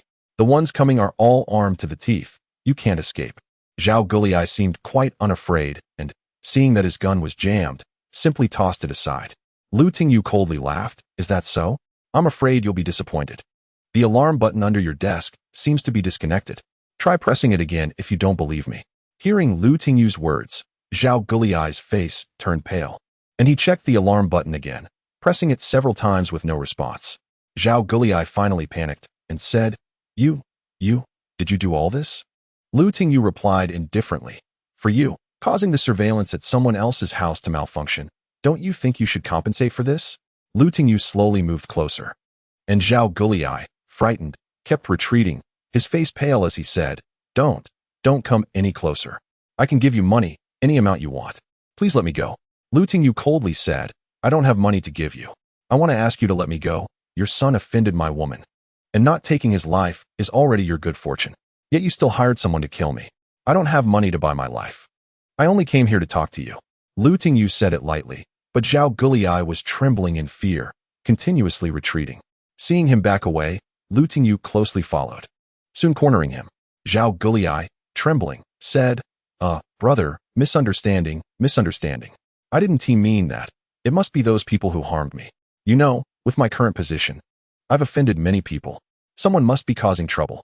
Lu Tingyu said coldly, "Is that so? Then why did you offer $1 million?" Zhao Guliai was stunned for a moment, then suddenly screamed in a frenzy, Go die?" He grabbed a fruit knife from the table and swung it violently at Lu Tingyu's neck. Lu Tingyu felt a gust of wind and realized that Zhao Guliai was indeed a skilled fighter. His movements were swift, and the speed was very fast. As the cold wind swept toward his neck, Lu Tingyu broke out in a cold sweat and hurriedly mobilized his inner energy. Leaning back and performing a sideways flip to evade, Zhao Guliai missed and smashed a bottle of wine onto Lu Tingyu. Lu Tingyu dodged. Bang! The wine bottle shattered, and then a lighter was tossed down, igniting a blazing fire. Lu Tingyu was enraged by Zhao Guliai and thought there was no need to waste words with such a person. Mobilizing his water manipulation technique, the wine on the ground floated up, transforming into a fire dragon that lunged at Zhao Guliai. Zhao Guliai was stunned for a moment, then grabbed a cloth from the table to throw at the fire dragon. Lu Tingyu quickly closed in, kicking Zhao Guliai in the stomach, knocking him to the ground. Zhao Guliai struggled a couple of times, but could no longer get up, blood pouring from his mouth. No, don't kill me. My father-in-law is from Yanhuang Group. Just let me go, and I can give you a lot of money. Any amount. Zhao Guliai struggled to get up. He felt as if his stomach had exploded with pain. Any movement sent him into convulsions. Lu Tingyu coldly said, "It's too late." Saying this, Lu Tingyu lifted him up and threw him under the huge crystal chandelier in Zhao Guliai's half-lit room. This man could not be spared, judging from his previous counterattacks. Zhao Guliai was someone who would stop at nothing to achieve his goals. If he let him go, who knew how much trouble would arise later? Bang! The massive crystal chandelier fell, crashing down on Zhao Guliai, who was crawling on the coffee table. Lu Tingyu clapped his hands and activated his perspective vision, looking around to find that there were several compartments within Zhao's walls. This bastard, there wouldn't be a wall full of cash hidden inside, would there? Lu Tingyu curiously opened the compartment, but found only 2 or 3 boxes, not the cash he expected, just a stack of documents. However, upon glancing through them, he was secretly shocked. This was a pile of evidence on how Zhao Guliai embezzled state assets, with various agreements on benefits, both overt and covert. There were also details of actual controllers of companies that had infringed on state assets, along with some expenses paid by Yanhuang Group for him. Damn, such a despicable person. Truly deserves to die, Lu Tingyu cursed, suddenly feeling a gust of wind behind him. Bang! A pain shot through the back of Lu Tingyu's head as he felt someone strike him, but to him, the force was not enough to knock him out. Yet, he still pretended to faint, and although he closed his eyes, he could see through his eyelids that the person was the female secretary he had knocked out on the sofa earlier. She walked over, excitedly looking at the items in the compartment wall, exclaiming, "I've been searching for months and didn't realize it was right here." The female secretary took her bag and collected all the documents, then dragged Lu Tingyu down the stairs, stuffing Zhao Guliai's gun into Lu Tingyu's hands. Once everything was ready, she finally took her bag and left. However, she was filmed by Lu Tingyu with his phone as she left. Lu Tingyu quickly followed, thinking, "If I had known you were awake, I would have liked to see who you really are." Lu Tingyu hid under the female secretary's car as she drove away, and no one in the Zhao household noticed anything amiss. The female secretary found a park area without surveillance cameras and parked the car, then took out her phone and dialed a number. After ringing 4 or 5 times, an elderly voice came through on the other end, asking, "Is the task completed?" "Yes, I have not failed my mission. I have obtained the evidence," the female secretary replied. "Good, send it over tomorrow," the voice on the phone said simply before hanging up. Lu Tingyu sat in the back seat, listening to their conversation. Unfortunately, they said too little for him to glean much information. "Who are you really?" Lu Tingyu suddenly spoke up. The female secretary, startled and pale-faced after just hanging up the phone, turned around and hurriedly pulled a pen from her bag, pointing it at Lu Tingyu. "Don't move, who are you?" The fair-skinned, beautiful secretary nervously stared at Lu Tingyu. Her neck still ached. She remembered knocking this person out and placing him beside Zhao Guliai, but now he had suddenly appeared in her car without her noticing. Her hand holding the pen gun trembled slightly from nerves. Lu Tingyu noticed her tension but was wary of the object in her hand, which looked like a pen and indeed had a pen core for writing, but the side pointed at him was now a dark barrel of a gun. Damn, I didn't notice she had such a thing hidden in her bag after looking at her body just now. Lu Tingyu felt he had been careless. In such a small car, there was no way to evade it. He stared at her nervously and said, "Who are you? Why do you want to harm Zhao?" The female secretary was taken aback and exclaimed, "Me? Why should I tell you? Quickly say, who are you? Otherwise, I'll shoot." Lu Tingyu sensed that this woman was not simple. Carrying a gun disguised as a pin into the home of the city management director Wasn't he a spy? I'm just passing by, curious about what a beauty like you is up to, Lu Tingyu casually lied. He wasn't sure if he could dodge the bullet. Cut the crap. Put your hands on your head, the female secretary said nervously. Lu Tingyu dared not delay and complied. The female secretary glanced around, tugged at the belt on her waist, intending to bind Lu Tingyu. Taking advantage of her momentary distraction, Lu Tingyu suddenly turned and swiftly grabbed the pin gun from her hand. The woman cried out, but Lu Tingyu covered her mouth, and she bit down hard on his hand. Lu Tingyu winced in pain, tightening his grip on her chin to prevent her from biting. Are you a dog, or what? Lu Tingyu was furious, while the woman struggled desperately, her figure quite tempting. Lu Tingyu appreciated her allure and said, Which country's spy are you? What information are you trying to steal from us? Speak up, or I'll play with you first, and then throw you into the river in this park. You're the spy. Let me go quickly, or you'll regret it. The woman retorted, her face pale, as she struggled. She was conflicted about whether to speak. Lu Tingyu scoffed, Humph, a female spy? I want to see who can make me regret it. He believed that entering Zhao's house wouldn't lead to any discoveries, but this woman had been with Zhao before. Even if the police wanted to create trouble, they would come for her. I'm not a spy, let me go. Knowing too much is not good for you. The woman coldly stated. Lu Tingyu sneered, Is that so? Why did you throw me into the living room earlier and let me hold that broken gun? Were you trying to get me imprisoned? I didn't want to harm you, but you wanted to harm me. Speak quickly, my patience has limits. Lu Tingyu watched as the secretary became soaked in sweat. Her thin clothing clung tightly to her body, appearing very alluring, and the wet fabric was somewhat transparent, allowing glimpses of what lay beneath. Although Lu Tingyu had already seen through her with his special vision, witnessing such hazy beauty still sparked some fantasies. I can tell you. I'm from the Anti-Corruption Bureau and the Security Bureau, investigating Zhao Gaolai's embezzlement of state assets. This involves selling state secrets. Now that he is dead, my leads are cut off. If I hadn't checked your information earlier, do you think you'd be worthy of taking the blame? The woman explained. Lu Tingyu was taken aback. You're from the Anti-Corruption Bureau, investigating Zhao Gaolai. You know about his hiring someone to kill? If he had known these people were investigating Zhao Gaolai, he wouldn't have gone through so much trouble. As long as there was sufficient evidence to bring down the Zhao family, his crisis would naturally be resolved. Well, that's only natural. Why are you still dawdling? Let me go, the woman urged as she gained confidence. You know he wants to harm me. Why didn't you stop him? Lu Tingyu asked coldly. Compared to national matters, your situation is trivial. I cannot sacrifice the big for the small. Don't worry, I won't mention your case. You managed to sneak into Zhao's house, which shows you have some skills. You seem quite good. Why not join us? Lu Tingyu shook his head quickly. That's impossible. I won't join you. Since you already have the evidence, you can leave. Lu Tingyu wasn't afraid of this woman plotting against him. He had already captured evidence of Zhao stripping her of her clothes. Watching Lu Tingyu's departing figure, a complex look flashed in the woman's eyes as she said softly, Lu Tingyu, a small farmer, yet with such impressive skills. Once this mission is complete, you'll be my next target. Chapter 42, Night of Enchantment. Lu Tingyu took a taxi, unable to sleep. It was his first time killing someone, and he felt quite uneasy. That scoundrel deserved to die. Not only did he harm the county, but he also colluded with his father-in-law's company to sell state secrets. Such people deserve death, yet it was Lu Tingyu's first time. Although the Yin-Yang 5 Elements technique helped him adjust, he still felt restless and agitated.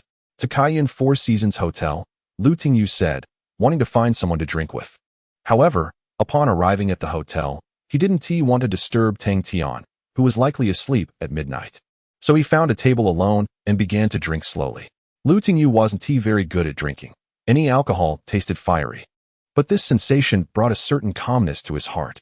As he circulated the 5 elements qi, the effects of the alcohol quickly faded. Drinking like this is boring.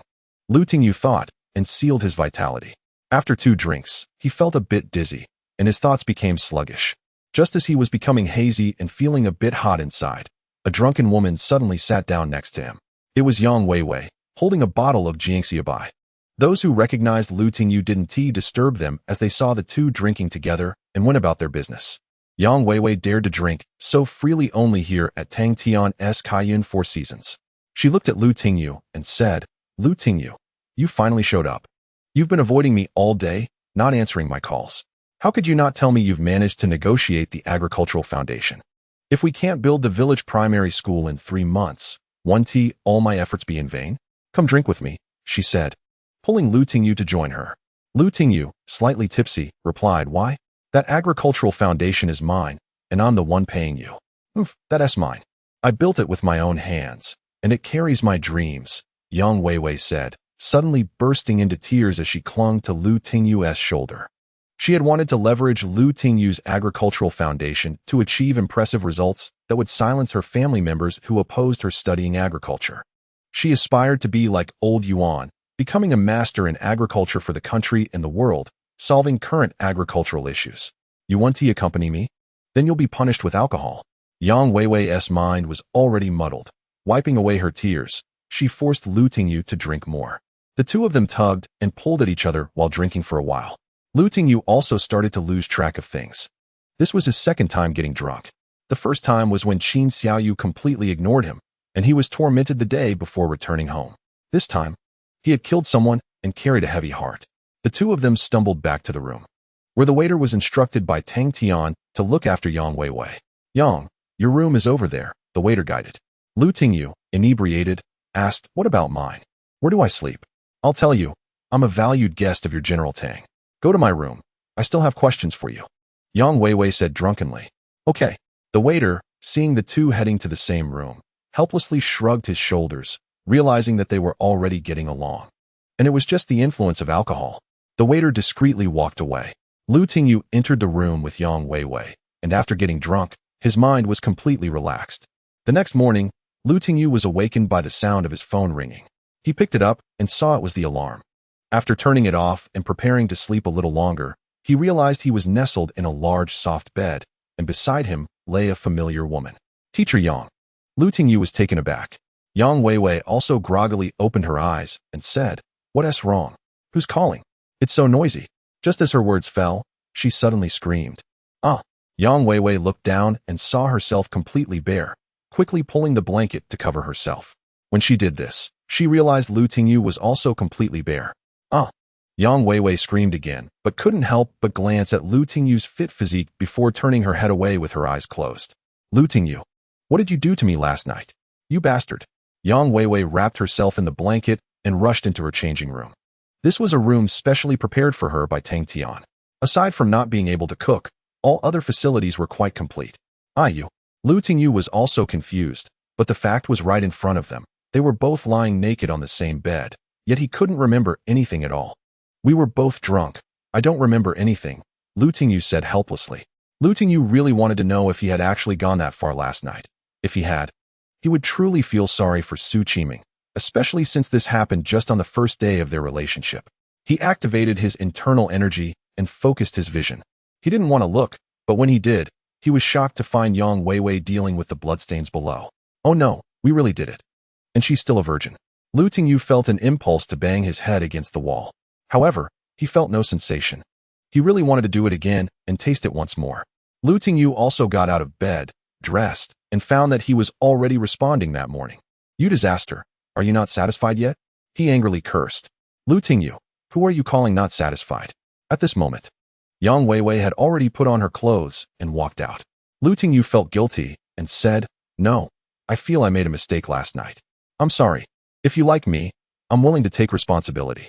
As he spoke, Lu Tingyu felt a pang of pain in his heart. After all, he had mutual feelings with Su Qiming, and they had already reached that stage. Now, he didn't know how to face Su Qiming. Is it useful to say that now? Yang Weiwei said angrily, noticing that Lu Tingyu was blushing. What do you want me to do? Lu Tingyu felt helpless, as if he owed her something. If she made a big deal out of this, his relationship with Su Qiming would really be over. He didn't want to see Su Qiming sad. Asking him to leave Su Qiming, Lu Tingyu felt he couldn't do that now, even though Yang Weiwei was taller than Su Qiming. But after all, he didn't have deep feelings for her. Remember this. Today's matter must not be spoken of. Otherwise, I'll make you regret it. It's for your own good, Yang Weiwei said with a gloomy face, not knowing what she was thinking. Lu Tingyu felt helpless and said, all right, since you put it that way, let's still be good friends in the future. If you need help, I definitely won't say anything. That's natural. Now, let us go back to your village. Keep your agricultural base well, otherwise, I won't forgive you. Yang Weiwei glared angrily at Lu Tingyu. Every time she saw him, she got angry. What happened last night was still unclear to her. She only knew that she got her period this morning, her stomach was a little painful, and there were red bloodstains on the sheets. Neither of them knew what had happened last night, but they both believed it had happened. However, they didn't have much affection for each other and couldn't accept one another in their hearts. This relationship left no room for even a hint of nostalgia. They were definitely drunk and didn't know anything. Yang Weiwei comforted herself like this. Although she was curious about Lu Tingyu, she didn't like him. Lu Tingyu found Yang Weiwei beautiful, but he didn't have deep feelings for her. How could such a stunning beauty have no awareness at all last night? There wasn't even room for reminiscence. Lu Tingyu felt somewhat regretful as he secretly looked at Yang Weiwei. I'll wait for you here, you drive. Yang Weiwei pointed to the breakfast place opposite Cayenne Seasons. Okay, I'll go get the car. Lu Tingyu took a taxi to the Hot Spring Hotel, got the tricycle. And at that moment, Duan Qifei had just woken up. Upon hearing that Lu Tingyu had arrived, his expression changed. The incident at the public housing community, although it hadn't made the news, had already spread among the high-level officials in Yong'an. The security facilities there had been reinforced. Although they publicly announced that Zhao Galei had died from being struck by a lamp, those in the know understood that Zhao Galei had received a heavy kick to his abdomen, which severely injured some internal organs. Even without the chandelier falling, Zhao Galei would have died without timely medical treatment. Moreover, that chandelier had also fallen due to external force. Others might not know about this, but Duan Qifei was very clear. It was evident that Lu Tingyu had done this, and there was no evidence left behind. Brother Lu, from now on, consider this place your home. Do whatever you want. Duan Qifei wanted to recruit Lu Tingyu, believing that with such a trump card, he could expand his influence further. No need. We don't have any relationship. I'll take my car and leave. You better not do anything immoral again, or I won't be polite. Lu Tingyu rode away on his tricycle. Watching his boss treat Lu Tingyu, a mere farmer, with such an attitude, his arrogant little brothers were dissatisfied and said, Brother Fei. P.S. Just a little farmer. Having him on top of our gang will make us the laughingstock. Give me 100 men, and I'll take him down. Smack. The little brother who spoke was slapped hard by Duan Qifei, who angrily said, You think you can? When I was young, I could take on 10 by myself. Now you can barely take on 5 and think you're invincible? Let me tell you, there are hidden talents everywhere in Huaxia.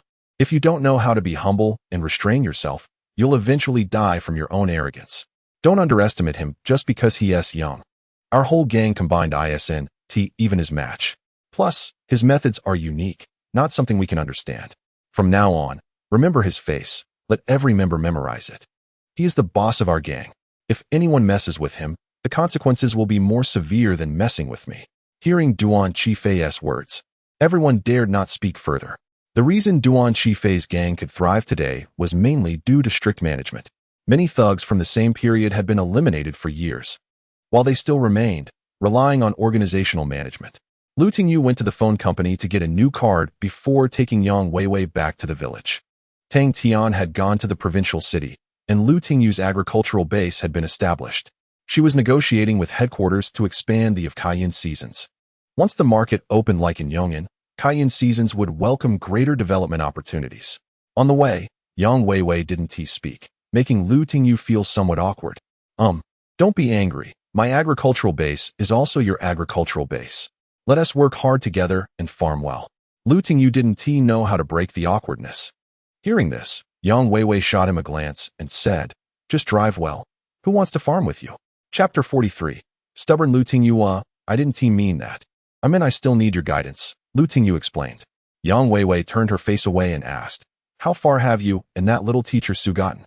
Lu Tingyu's heart sank at the words. We love each other, but we're just missing that. Yang Weiwei's expression darkened as she forced a smile and said, Don't worry. I'm not that kind of unreasonable woman. I've already been with Min Shu. With you like this, I'm not interested. But remember, what you owe me is my most precious thing. Hearing this, Lu Tingyu felt a heavy weight in his heart. This alcohol really caused trouble. If he had known, he would have used the energy of the 5 elements to drive away the effects of the alcohol. Now he ended up with such a heavy debt of feelings. He couldn't refute her and calmly said, All right, just let me know what you need from me in the future. I'm right here. If you want it, take it. If you don't want it, dispose of it as you wish. Humph. Yang Weiwei snorted coldly and said, You now owe the village a new primary school. What are you planning to do about it? The seedlings for the Agricultural Foundation have just been planted. Of course, I'll farm it. Oh, and I'm also looking for buyers for the black ants I caught last night. In a couple of days, I'll go to the mountains. I've heard that some aged Chinese medicinal herbs are quite valuable. I think I should be able to gather this money within a month, right? Lu Tingyu thought to himself. Upon hearing this, Yang Weiwei replied, just that? You expect to raise 1 million in 3 months? Who do you think you are? Lu Tingyu, feeling displeased, said. Believe it or not, it's up to you. We'll see. Even if I don't believe it now, what can I do? I can only find a way to help you solve this mess. I told you to behave. Why did you set the school on fire? Yang Weiwei felt that there must be a problem between Lu Tingyu and Su Qiming. Otherwise, this situation wouldn't have happened. Lu Tingyu corrected her. We didn't set it on fire. It was Zhao Chengfang and his son.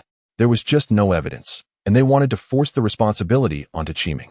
I couldn't stand by and let that happen. Yang Weiwei said sarcastically. Oh, so you're quite the man, aren't you? Lu Tingyu patted his chest. I am a man. A reliable man. You weren't unfamiliar with that last night. He wanted to say, you experienced it last night, but he swallowed the words at the last moment. Feeling guilty as he secretly glanced at Yang Weiwei. To his relief, she didn't seem angry. Keep bragging. Just make sure to save your small agricultural base and your family's land first. Also, get a better vehicle. This broken tricycle is going to shake my bones apart.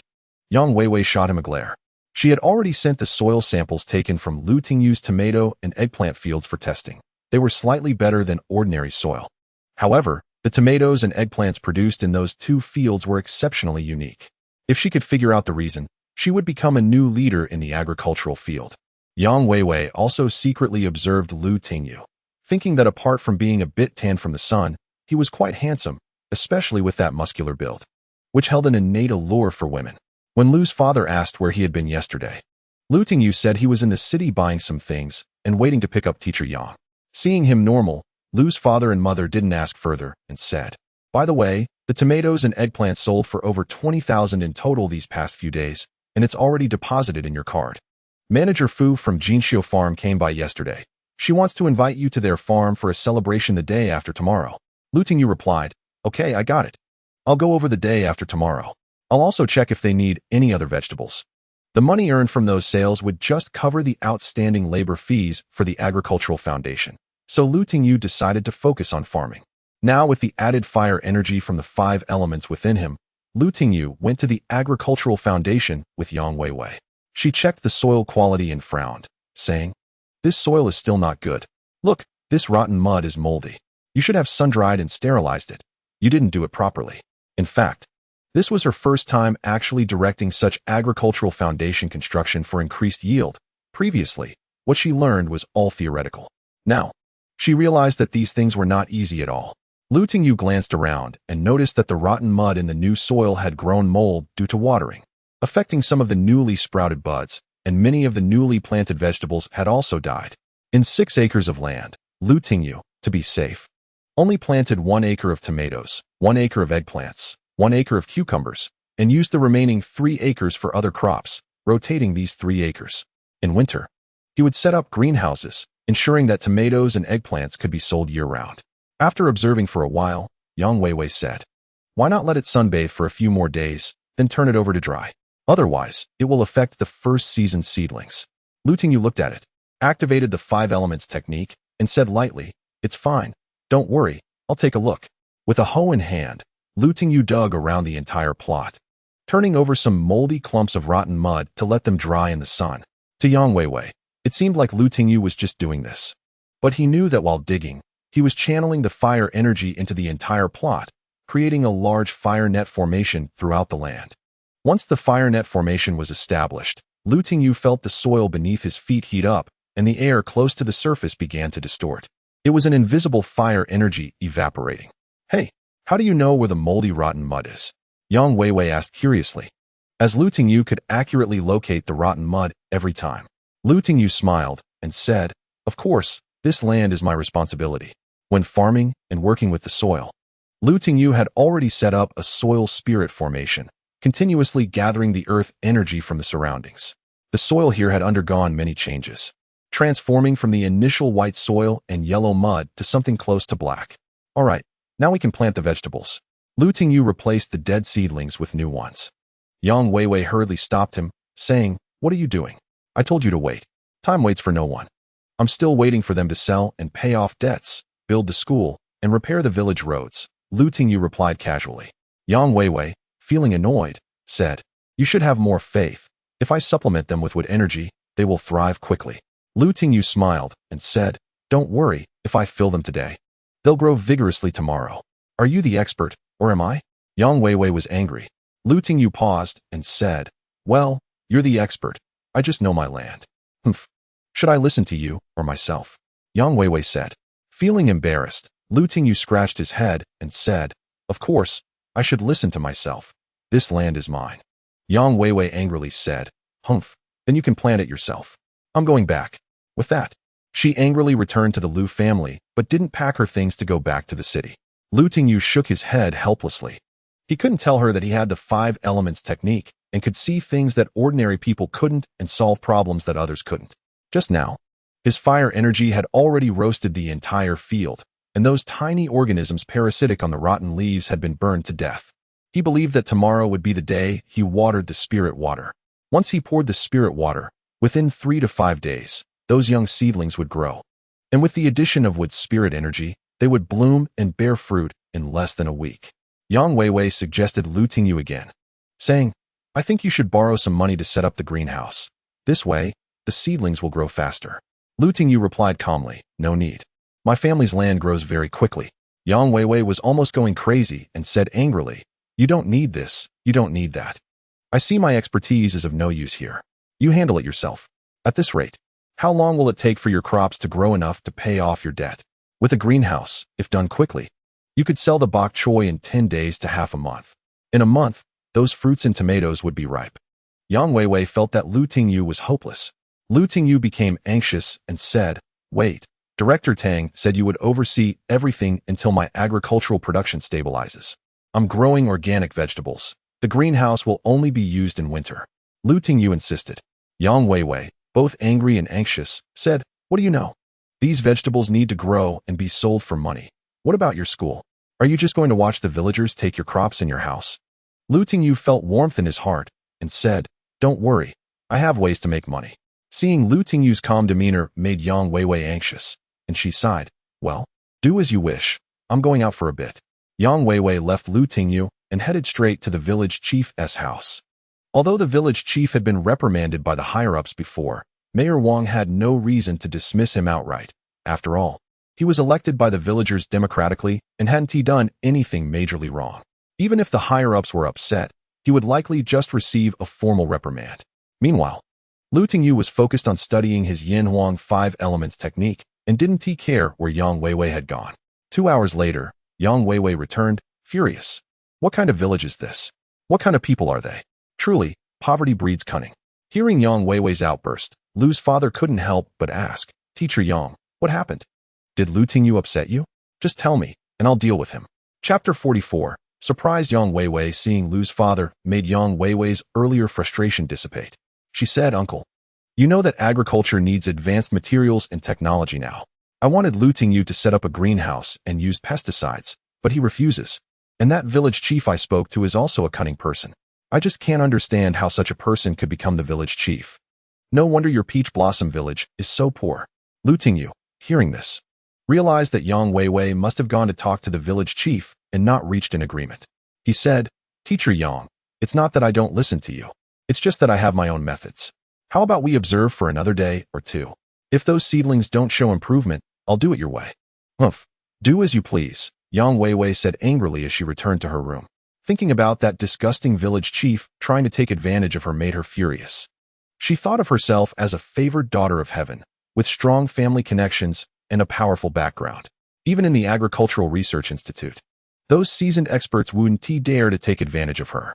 Yet, this small village chief dared to ask her to take charge of all agricultural research on the crops, which disgusted her. "Bah, old bastard," Yang Weiwei spat, thinking, "Lu Tingyu, you need to step up, otherwise I'll have to find someone to help you." When Lu Tingyu brought her food and heard her words, he immediately asked, "What? Are you going to the village chief's house tonight? Did he bully you?" Lu Tingyu was also angry. Yang Weiwei was his esteemed guest, and after what happened last night, He had already placed her in an irreplaceable position in his heart. He couldn't allow her to suffer even a little grievance. Yang Weiwei replied angrily, "Isn't it because of you? I went to talk to your village chief, and that old lecher tried to make a move on me. Truly a cunning person. With such a village chief, no wonder your village has always been poor."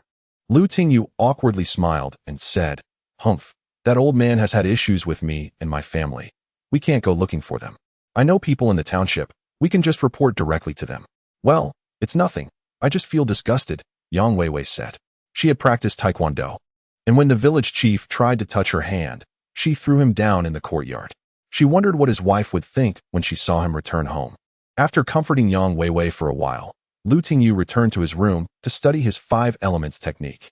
Over the past few days, his 4 elements of qi had greatly strengthened, especially the wood spirit qi, giving him confidence that he could cure his father's stubborn rheumatism. He just needed to go up the mountain to gather some herbs to assist, and he could only go up once the crops were well planted. After chatting with Su Qiming on WeChat for 2 hours, Lu Tingyu focused on his cultivation. Lu Tingyu immersed himself in cultivation all night, and the next morning, he got up early, took a ladle and a hoe, and prepared to go out. Yang Weiwei heard the noise and got up, rushing out in her pajamas, asking, "Lu Tingyu, what are you doing? Is there land that needs watering?" Lu Tingyu replied, "You're just in time. I'm going to water the seedlings I loosened yesterday." Upon hearing this, Yang Weiwei became furious, saying, "Watering? Are you out of your mind? I told you that you don't know how to grow vegetables. And you still don't believe me. You saw it yesterday. The soil is still very damp. What are you going to do? Boil some water. Besides, didn't we install an automatic watering system? Why do this?" Lu Tingyu smiled and said, "How about we go take a look together?" Yang Weiwei wanted to kick Lu Tingyu, but said angrily, "Humph, let us go look then. Wait for me." After saying that, Yang Weiwei went back to change her clothes. Seeing her delicate and tall figure, Lu Tingyu couldn't help but fantasize. Both she and Su Qiming had their own charms. When they arrived at the field they had seen yesterday, Yang Weiwei was shocked and said, "How is this possible? The soil that was very damp yesterday is so dry today." Saying this, Yang Weiwei went to turn on the automatic watering system, but Lu Tingyu quickly stopped her, saying, "Wait, let me try first." "Try what?" Yang Weiwei asked in confusion. "Just wait and see," Lu Tingyu said as he ladled water onto a tomato seedling. With a rustling sound, the soil made a strange noise as the water quickly dried up, visibly drying out. Lu Tingyu's voice rang out. "This kind of dry soil is suitable for heavy watering. The system can't be used for long-term irrigation." Yang Weiwei thought Lu Tingyu was ignorant and still turned on the watering system. Lu Tingyu felt helpless and let her try a few times. After watering for 15 minutes, less than an hour later, the soil was dry again, and the plants still looked wilted. It was only then that Yang Weiwei noticed that the seedlings Lu Tingyu had watered with the ladle had perked up and looked vibrant. "Hey, what is going on?" Yang Weiwei followed Lu Tingyu closely, watching for a long time, but couldn't figure it out. She saw Lu Tingyu seriously ladling water and then walking in circles around the seedlings to water them. After the water had gone around once, the soil became moist, and the seedlings seemed to slowly raise their wilting branches and leaves like animals.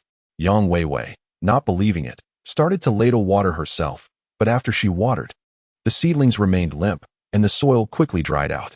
Strange, could it be these crops recognized their owner? Yang Weiwei thought it felt like a dream.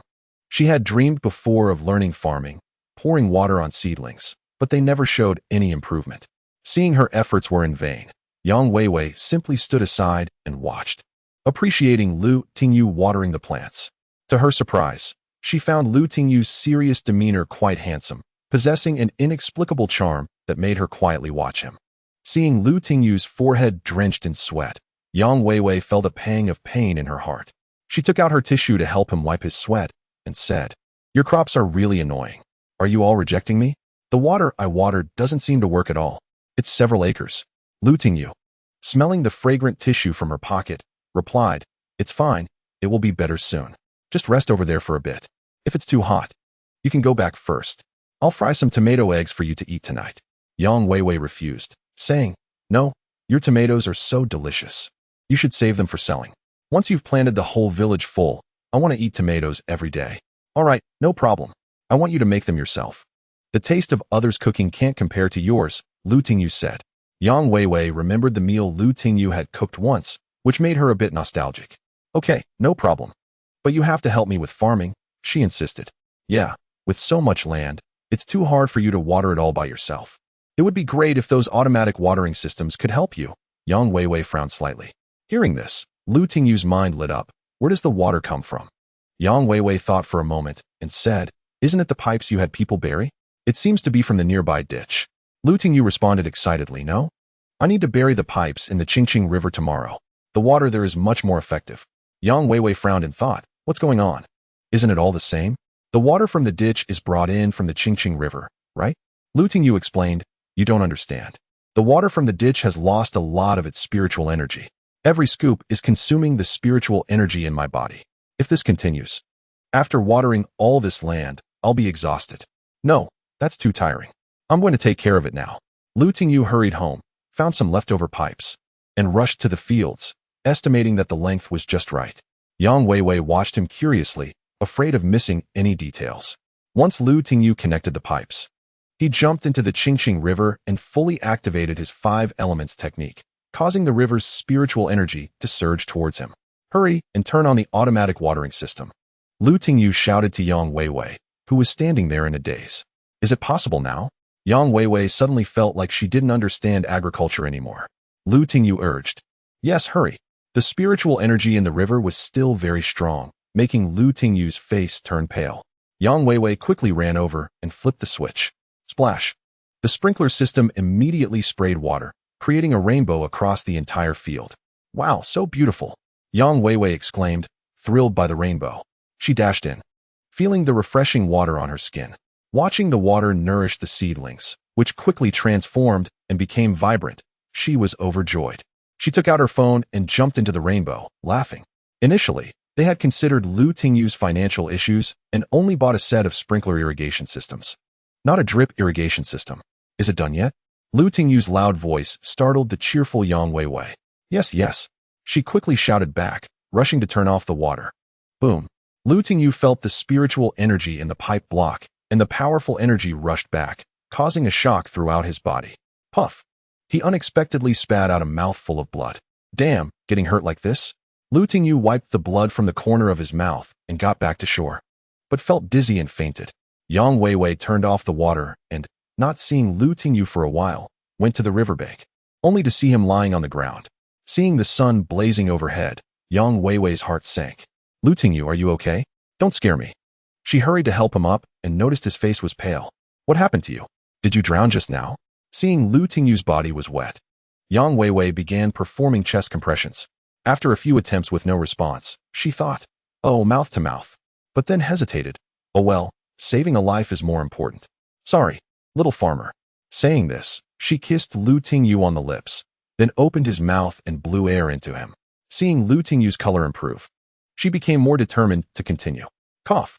Lu Tingyu felt something pressing on him, and suddenly sensed a fragrant breath entering his mouth, choking him awake. Ah, Yang Weiwei. Kissing Lu Tingyu, widened her eyes, and Lu Tingyu also stared in shock. Chapter 45. Who stole a kiss from you? Why did you steal a kiss from me? Lu Tingyu was confused, wondering if she really had feelings for him. And what about the events from the night before last? If that were true, how would Su Qiming face him when she returned to the village to teach? Lu Tingyu felt excited for a moment, but then became troubled. Hey, who stole a kiss? I was saving you. If it weren't for me, you'd already be gone, Yang Weiwei said, her face flushed, shy and unable to look at him. She quickly jumped away from Lu Tingyu, realizing that in her panic, she had fallen into his arms and felt the heat of his body through her damp clothes, making her heart race. You saved me? Lu Tingyu found it amusing. Did he really need her to save him? He had just been slightly overwhelmed by the spiritual energy and got a bit hurt. He would recover on his own. But she had definitely taken advantage of the moment. Thank you. All right, let's go back, Lu Tingyu said while gathering the pipes. He realized he needed to set up a formation. Otherwise, using himself as a conduit for the spiritual energy could easily backfire. After all, the spiritual energy in the river was very strong, and his current cultivation level wasn't enough to hold so much water spiritual energy. The overwhelming energy had also affected his fire element energy, causing a clash within him that led to his brief fainting spell. You're welcome. Just remember, now you owe me a life, Yang Weiwei cheerfully said, as if Lu Tingyu had already become hers. Lu Tingyu felt a bit exasperated. I feel like I'm gradually being taken advantage of by you. Yang Weiwei, hearing this, became angry. What? Do you know what I lost by saving your life? My first kiss. Lu Tingyu rolled his eyes. What about the night before last? Hearing him say this, Yang Weiwei's face turned red. Yes, they had both crossed that line the night before last. Her first kiss was likely long gone. Thinking of this, she angrily clenched her fists and said, Humph, just remember, you owe me several of the most precious things, and now a life. Okay, got it. From now on, you'll be my queen, Lu Tingyu said helplessly. The two checked on the vegetable seedlings, and Yang Weiwei exclaimed, Wow, what's going on?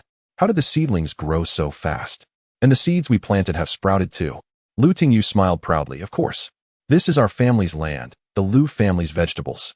Suddenly, Yang Weiwei turned around and stared closely at Lu Tingyu, trying to discover something about him. What's wrong? Are you really falling for this little farmer? Lu Tingyu felt a bit uneasy under her intense gaze. Yang Weiwei said seriously, I've noticed something about you.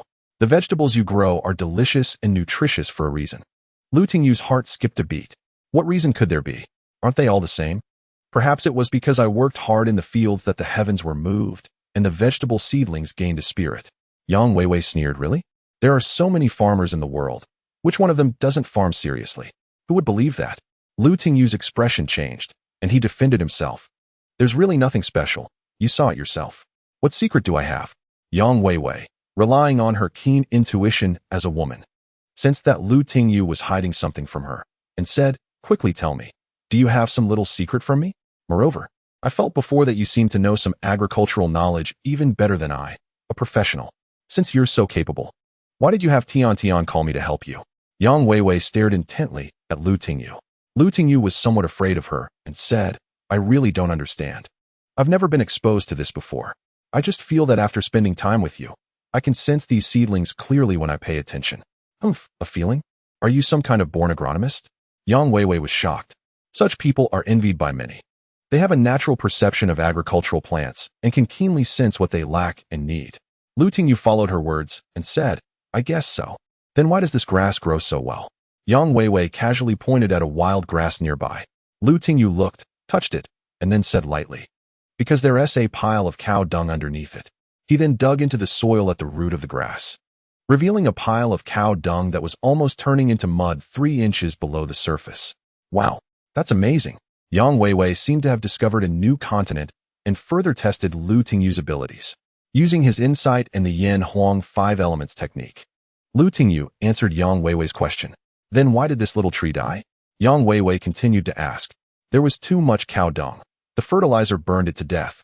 Lu Tingyu explained. Why does this pile of cow dung allow that wild grass to thrive, while another pile caused that little tree to die? Lu Tingyu thought for a moment, combining the concepts of life and death from the Yanhuang 5 elements technique, and related the changes in the two plants to the composition of the cow dung, providing a detailed answer. Then Yang Weiwei asked 2 difficult questions, which Lu Tingyu answered using the comprehensive knowledge from the Yanhuang 5 elements technique.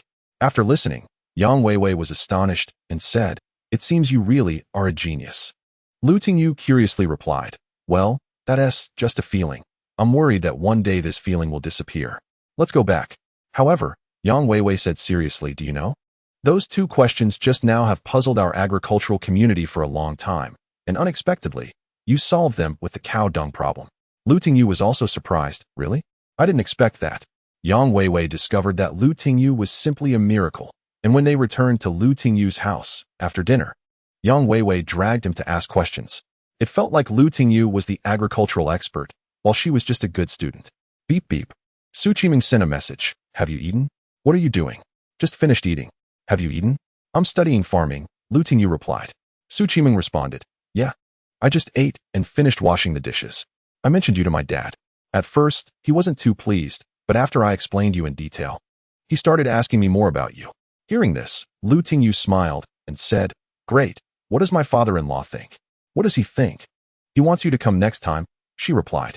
Okay, no problem. Lu Tingyu sent a happy emoji, but thinking about the misunderstanding with Yang Weiwei made him feel quite conflicted. About the money, I brought it up with him. He showed me his savings book. He supported me for a few years and only saved a little money in the last 2 years, just around 60 to 70,000. Lu Tingyu didn't have high hopes and comforted. It's fine. Let that money be for the elders. I have ways to make money. After taking a shower and changing her clothes, Yang Weiwei said, Who are you chatting with on WeChat? Come here. I have a few questions to ask you. What questions? You can ask them here, Lu Tingyu casually replied. Yang Weiwei angrily said, if it were just ordinary questions, would I ask you to come to my room? Are you going or not? He initially wanted to say he wouldn't go, but seeing Yang Weiwei's angry expression, he feared that if he didn't go, she would make a fuss. So he said, okay, I'm going. Then he replied, I'll talk later. Teacher Yang wants to discuss something with me. Upon hearing that Yang Weiwei wanted to discuss matters with him, Su Qiming immediately sent several messages. Hey, what are you two discussing? Why aren't you replying? Are you in her room? Not seeing Lu Tingyu respond, Su Qiming sent many angry emojis. Lu Tingyu found that Yang Weiwei was pulling him to help her write a paper, asking all kinds of academic and professional questions. After a few questions, Lu Tingyu felt like his head was about to explode. If it weren't for the Yanhuang 5 elements technique, he probably would have gone crazy.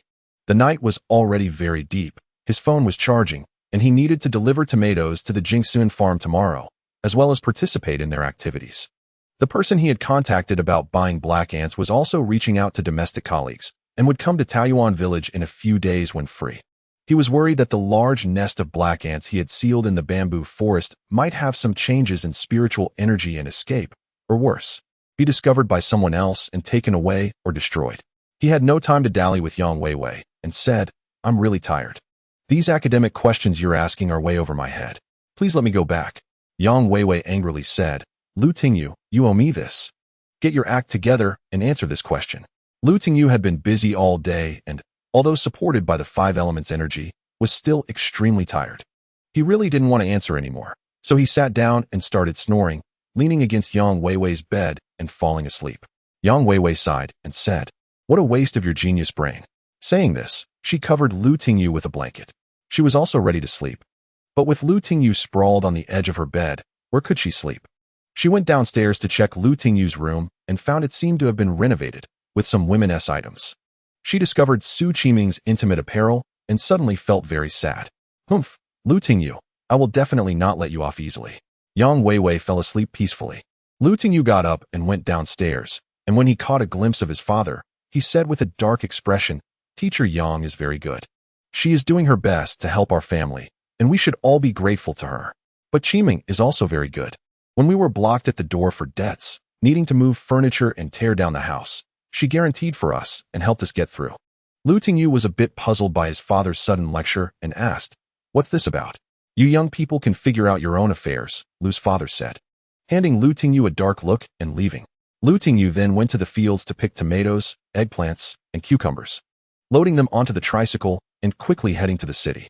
On the way, Yang Weiwei called, excitedly saying, Lu Tingyu, you really are a genius. The seedlings we watered yesterday have already grown halfway and are flourishing, and the supplementary ones don't show much difference. Yeah, that's natural. Products from the Lu family are bound to be extraordinary, Lu Tingyu said proudly. Cut it out, don't celebrate too early. Wait until the results come out, and then see how much they sell for. Yang Weiwei immediately poured cold water on him. Don't worry. Anyone who eats the vegetables I grow will definitely pay a high price, Lu Tingyu confidently said. Yang Weiwei replied, cut it out, with your excellent cooking skills. Why don't you start your own farm? Lu Tingyu said, I want a farm. I don't have time to take care of a farm. I won't say much. I've arrived in the city. There are many cars. After delivering the goods, I still have to attend an event.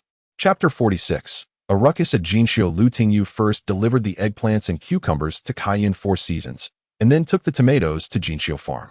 When Fu Qingyi saw Lu Tingyu, she happily said, Mr. Lu, it's great that you could come. Today is our store's anniversary, and also the day the new chairman takes office. We've invited many prominent figures from the catering industry, and we'll need your help with our rehearsal later. After that, our boss prepared a red envelope for you. Fu Qingyi briefly explained Lu Tingyu's schedule for the day. After weighing the tomatoes, she led Lu Tingyu to the finance office for settlement. 342 pounds, at 40 yuan per pound, the total is 13,680 yuan. Come on, I'll take you to the finance office, Fu Qingyi said as she led Lu Tingyu there, only to find that the finance staff had been replaced by a girl in her early 20s, with her hair down and dressed in a trendy fashion. Her entire shoulder and back were clearly visible under the sheer black fabric. Although Fu Qingyi didn't like her, she didn't say much since she was brought in by the new boss. Lu Tingyu smiled and said, Manager Fu, you changed your finance staff. Yes, The old Su often made mistakes, so the new boss found a new one, Fu Qingyi replied. Xiao Xia, the total is 342 pounds of specialty tomatoes. Xiao Xia didn't even look up, took the order, and pressed the calculator, saying, 3,420 yuan. What? Fu Qingyi asked in shock. Lu Tingyu was surprised as well. Xiao Xia repeated, the total weight is 342 pounds, 3,420 yuan. Fu Qingyi was also angry, saying, wasn't it agreed upon at 40 yuan per pound? It should be 13,680 yuan. Xiao Xia coldly replied, how would I know? General Zheng said 10 yuan per pound, so it's 10 yuan per pound. What attitude is that? Don't think you're something special just because General Zheng is taking care of you, Fu Qingyi retorted angrily. Xiao Xia, hearing this, cursed, what attitude? The price is what it is. If you have the ability, go yell at General Zheng. Fu Qingyi angrily said, humph, come on, Mr. Lu, let's go find General Zheng. Watching the two leave, Xiao Xia gritted her teeth and coldly snorted, if you don't accept it, then let General Zheng take care of you. Fu Qingyi brought Lu Tingyu to General Zheng's office, saying, wait for me here. I'll go in and talk. How can we sell such good tomatoes at such a low price? Okay, thank you, Manager Fu, Lu Tingyu said gratefully. Fu Qingyi entered, saying, General Zheng, I need to talk to you. Inside sat a young man with a round face and big ears. Seeing Fu enter, he said, just say what you need to say and close the door. It's like this, our emperor tomatoes were originally priced at 40 yuan per pound. But why is it only 10 yuan now? Fu Qingyi's tone became somewhat agitated due to her anger. The chubby young man coldly smiled and said, it's 10 yuan. I'm considering that his tomatoes are much better than regular tomatoes, so I doubled the price. If it were others, just ask around. In the market, they go for 4 or 5 yuan per pound. There's plenty available. Fu Qingyi said, but before the chubby young man interrupted, don't say but. I know the previous price too. As he spoke, the chubby young man stood up and suddenly hugged Fu Qingyi, grinning, don't think I don't know about your secret dealings. My father and I have supported you for many years. It's time you return the favor. General Zheng, what are you doing? Let go of me. Fu Qingyi panicked as the chubby young man's hands were already on her. One hand had reached under her professional skirt. Humph, stop pretending to be aloof. From a small service staff to manager under the old man, don't think I'm not clear. Now that I'm taking over his business, you will be mine too. The chubby young man said coldly. Slap. Fu Qingyi angrily slapped him, shouting beast. Fu Qingyi had worked her way up from a small server to the manager of the catering department through her own hard work and learning. How could it be that in the eyes of these people, it became something dirty? Humph, dare to hit me? I'll ruin you. The chubby young man said with a smug smile. Obey, or have you thought about the consequences? If everyone in the catering industry knows you're a traitor, who would dare to hire you? The chubby young man threatened. Beast, let go of me. Fu Qingyi's face turned red. Lu Tingyu couldn't hold back any longer and kicked open the door. Bang! The heavy door slammed to the ground, startling the chubby young man, who felt a jolt of fear and his body weakened. This sudden intrusion greatly shook the chubby young man. Who are you? The chubby young man asked in terror. Lu Tingyu coldly glanced at him and said, Humph, you bastard, you're worse than a beast. Saying this, Lu Tingyu kicked the chubby young man in the stomach, sending the nearly 300-pound body flying like a kite with a broken string. Bang! Perhaps because he was too heavy. He fell to the ground without sustaining serious injuries and quickly got up, holding his stomach and shouting, Help! Robbery! Robbery! Lu Tingyu roared, Damn it! How dare you frame us? Saying this, Lu Tingyu took out his phone and snapped a picture of the chubby young man with his pants down, the room in disarray. Fu Qingyi quickly put on her clothes and said, Lu Tingyu, let's go. We won't be able to leave once the security arrives. Lu Tingyu said, No, we can't let him frame us like this. The chubby young man has spent a lot of the company's money. This way, he can avoid his father's audit and get revenge, killing 2 birds with 1 stone. Fu Qingyi anxiously said, It's okay, I'm not afraid. Let's go to the venue. There are still some important people there. The chubby young man shouted from behind, Stop them. They stole the company's money, and I caught them trying to escape. Several security guards surrounded Lu Tingyu, but they were no match for him. As they tried to grab the two, Lu Tingyu casually threw them out. Ouch! Suddenly, many people fell on the farm. Catch them, call the police. The chubby young man yelled from behind. Fu Qingyi pulled Lu Tingyu onto the event stage. Seeing 2 people trying to cause trouble, the host looked confused, and then they heard the chubby young man shouting from behind, Catch them. They stole something. Call the police. At this moment, Wen Jian, who was attending the event, stepped forward and said, I'm a police officer. Who wants to call the police? Catch them. When the crowd saw the two on stage, they were taken aback. One was the capable manager Fu, and the other was a calm-looking young farmer. Seeing everyone looking, Fu Qingyi quickly said, Everyone, don't listen to his one-sided story. He just tried to assault me, and it was Mr. Liu who saved me. That chubby Zheng is framing me for stealing his things.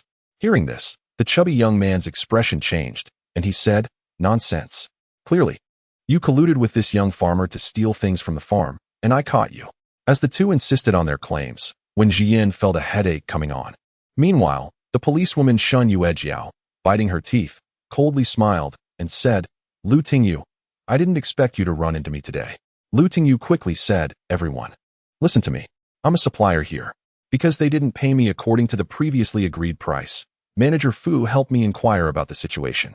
As a result, this fat man tried to do something inappropriate to Manager Fu. Look, here's a photo of someone. Saying this, Lu Tingyu took out his phone and showed the picture of the chubby man getting kicked and pulling up his pants. Seeing this scene, everyone suddenly believed. Damn, I didn't expect the farm to be so nice and the vegetables to be so delicious, yet there is such a garbage owner. Ugh, someone immediately spat. Originally intending to catch Lu Tingyu, Shun Yuejiao's expression darkened upon hearing this, and when she heard Wen Jian say, Xiao Shun, hurry up and bring that attempted rapist back to the police station. Zheng Fatzi's father immediately became anxious and said, No, Director Wen, my son was just impulsive. Surely he didn't mean it. We are willing to settle this privately. Saying this, Boss Zheng turned to plead with Fu Qingyi. Xiao Fu, look, you've worked at the farm for so many years, we haven't wronged you. And you have brought a lot of vitality to the farm. Let's just let this matter go. I apologize on behalf of my unworthy son. Seeing the old chairman's demeanor, Fu Qing softened her heart and said, All right, let's just let this matter pass. I won't work here anymore. I won't sell my tomatoes to you guys. Lu Tingyu angrily said, Who are you? Someone questioned Lu Tingyu. Fu Qingyi looked at Lu Tingyu apologetically and said, I'm sorry, Lu Tingyu, that you couldn't make a deal today. I believe some people here are willing to take over your tomatoes. Then she turned to the crowd and said, Since it's come to this, I'll tell everyone. He is the supplier of our farm's imperial tomatoes. What? He is the mysterious person who grows imperial tomatoes. The crowd gasped in surprise. And a few people running similar restaurants immediately approached. Little brother, how much are they offering you? Hearing this, Fu Qingyi said, the originally agreed price was 40 yuan per jean, but now some people have compressed it to 10 yuan per jean. What? 10 yuan per jean? That's way too low. Yes, this young father and son are too shady, offering such a low price. Someone immediately started berating Zheng father and son. Old Zheng's face turned completely red. He let his son push the price down a bit, but this was too much. He really wanted to slap his son, but it only hit the arm he raised to block, and he angrily said, You wasteful thing, you can't do anything right. Now you've driven away such a good restaurant manager and cut off a source of income. I will offer 50 yuan per jean, take as much as you need. At this moment, a middle-aged man in a suit stood up, raising his hand. Lu Tingyu glanced at Fu Qingyi, who replied, That's fine. He is Fang Xiaoliang from the Jingxin garden chain store in the city. Hearing this, Lu Tingyu happily said, Great, thank you, Director Fang. Other restaurant owners also came up to hand over their business cards, seemingly afraid Lu Tingyu would change his mind. Fang Xiaoliang had his secretary take out a blank contract, filled in the vegetable name, supplier, and price, and after both parties signed and sealed, the agreement was reached. Chapter 47 Turning Point. Fang Xiaoliang looked at Lu Tingyu with satisfaction and said, Mr. Lu, please take care of us in the future. We are a chain restaurant and are preparing to expand our business, so your imperial tomatoes production needs to increase. Lu Tingyu was in need of buyers, and unexpectedly, they came knocking, smiling. Of course. All right, let's finalize this contract. At this time, another restaurant owner recognized Lu Tingyu and said, Hey, Mr. Lu, aren't you the one from Cayenne Four Seasons who catches frogs? Wen Jian happily walked over and said, Haha, little prince. The frog-catching little prince. Today I caught you in the act. Turns out you're not only great at catching frogs and live streaming, but also a skilled farmer. If old Fan knew, he would be so happy. Lu Tingyu smiled and said, Director Wen, you're overpraising me. I'm just messing around. Shen Yuejiao, who was following Wen Jian, was so surprised her mouth couldn't close. She had seen the frog-catching little prince's skills online. His speed was incredible. She had tried it herself, but couldn't match it. She was also craving the imperial tomatoes here. Every time she got paid, she wanted to come eat a plate, but they were too expensive for her to come often. It's you. Xin Yuejiao squinted her eyes, revealing a sly smile. At this moment, a media person invited by Boss Zheng took a photo of Lu Tingyu and organized the conversation with everyone, excitedly saying, "I didn't expect we caught the internet celebrity frog-catching little prince today. Oh my god, guess what his other identity is? The grower of imperial tomatoes. Such an impressive person, he's no longer just a simple farmer. If I were a woman, I would go over right now and get ready to marry him." This reporter expressed his feelings flamboyantly. Immediately, this news went viral online again. When Jian, busy with official duties, was here today for work, maintaining order. Since the matter here had been resolved, he led his team away. "Lu Tingyu, come to the station for tea when you have time." A single sentence from Wen Jian left Lu Tingyu and everyone else with a black line on their faces. Who would go to the police station for tea? Isn't that just asking for trouble? But Lu Tingyu still had to smile and say, okay. Just as they were about to leave, Xin Yuejiao ran over and said, "Lu Tingyu, weren't we good before?" Lu Tingyu was immediately taken aback and said, "What? Is there something?" At this moment, when Jian and a few police officers were eavesdropping nearby, Xin Yuejiao shouted, "Don't you want me to stop bothering you?" Upon hearing this, Lu Tingyu was stunned and smiled. "Actually, it's quite nice that you bother me. At least it means I won't forget you so quickly." Xin Yuejiao was taken aback. She didn't expect Lu Tingyu's response to be so unexpected, completely out of the ordinary.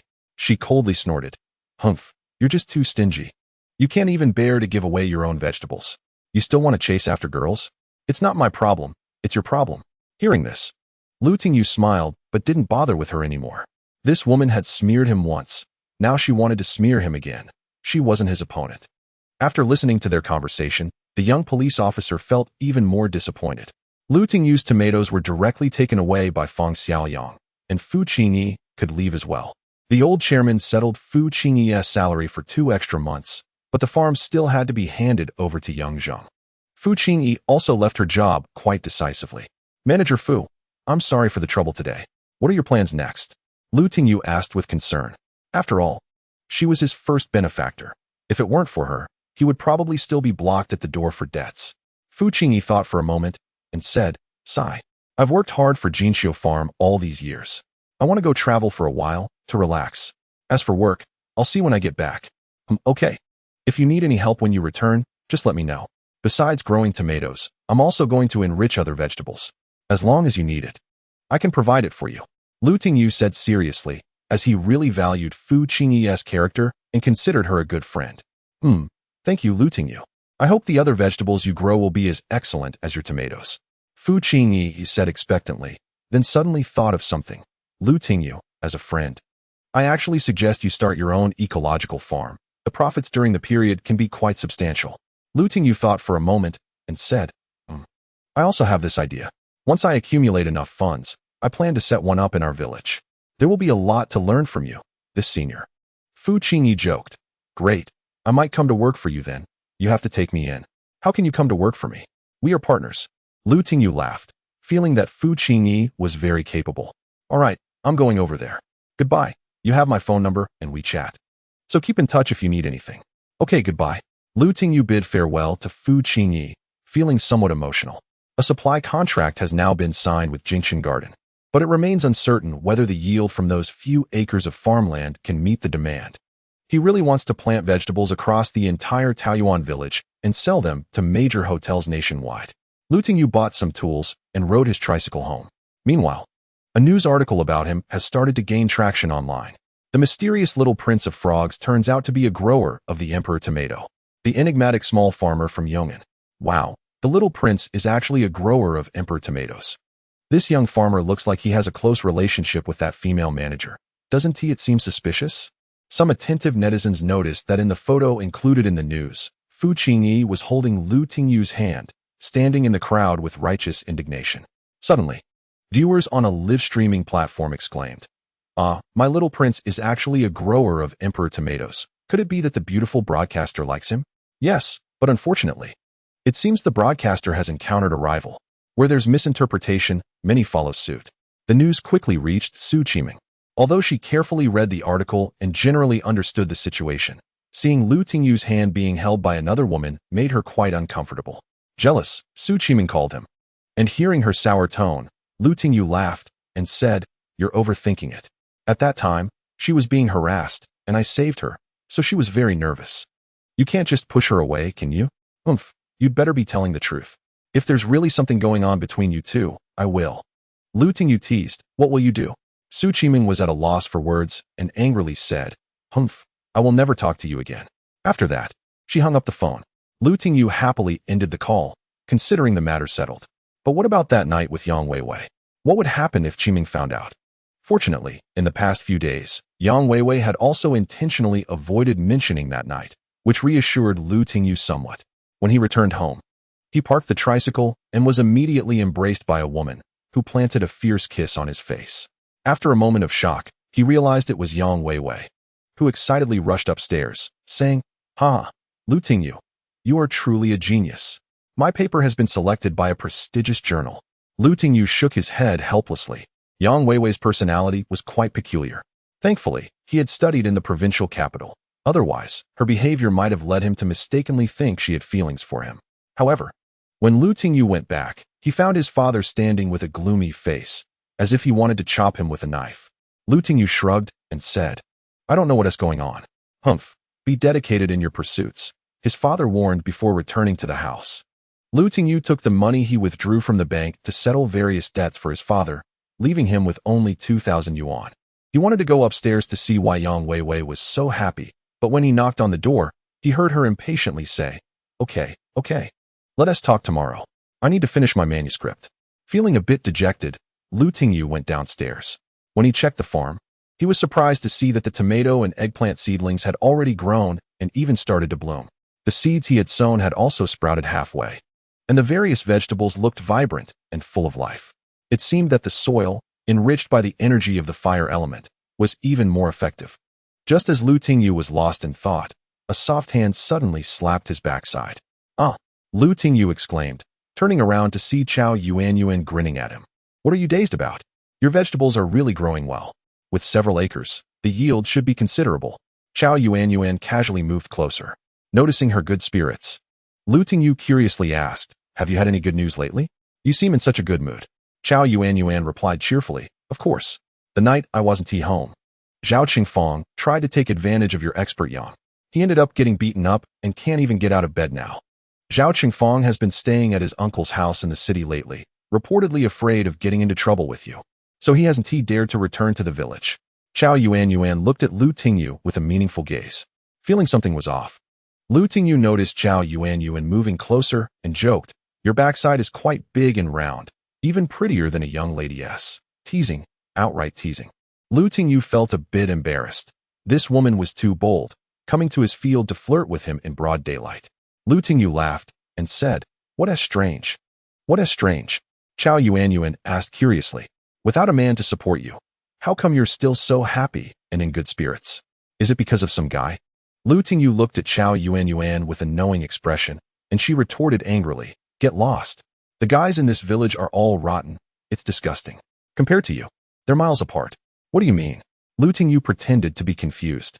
"What do you mean by that? You have to tell me. How would I know what you mean if you don't say it?"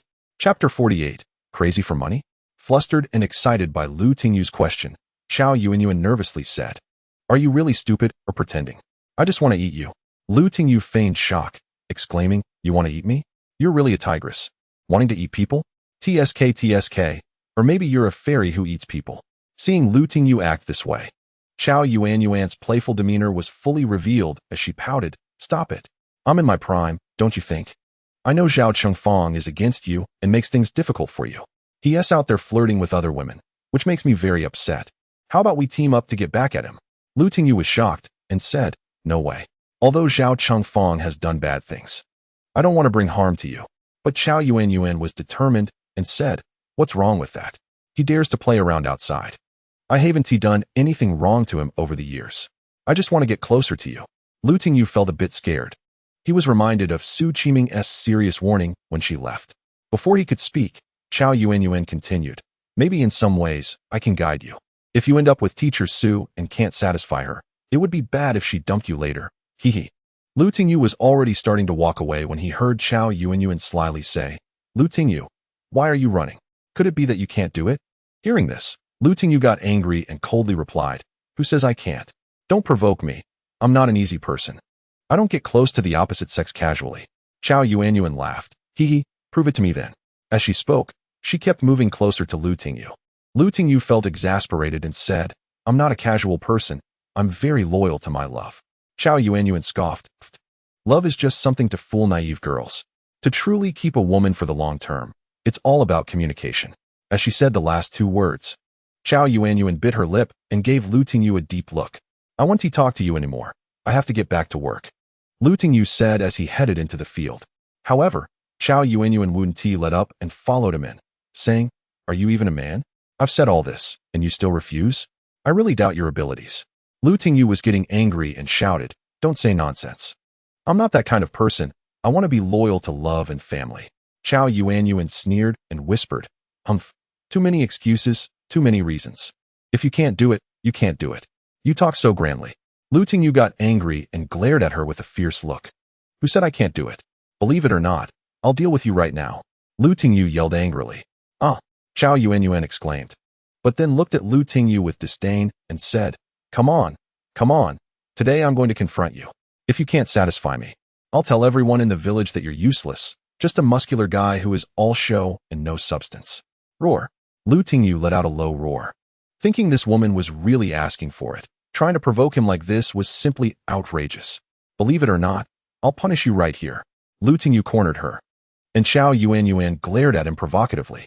Just then, they heard Yang Weiwei's voice calling out, Lu Tingyu, where are you? Both of them were startled by the sudden voice, and Chao Yuanyuan jumped down suddenly, her face as red as coal, saying, Remember, next time, I'll deal with you. In fact, Chao Yuanyuan was afraid of Zhao Chengfang. The Zhao family was quite ruthless when they acted. After saying that, she slipped into the vegetable seedlings. Lu Tingyu straightened his clothes and replied, I'm over here. Yang Weiwei rushed over, glanced at Lu Tingyu, and asked, What are you hiding here for? Your dad said you came to the field, but I didn't see you. I thought you took a small path back.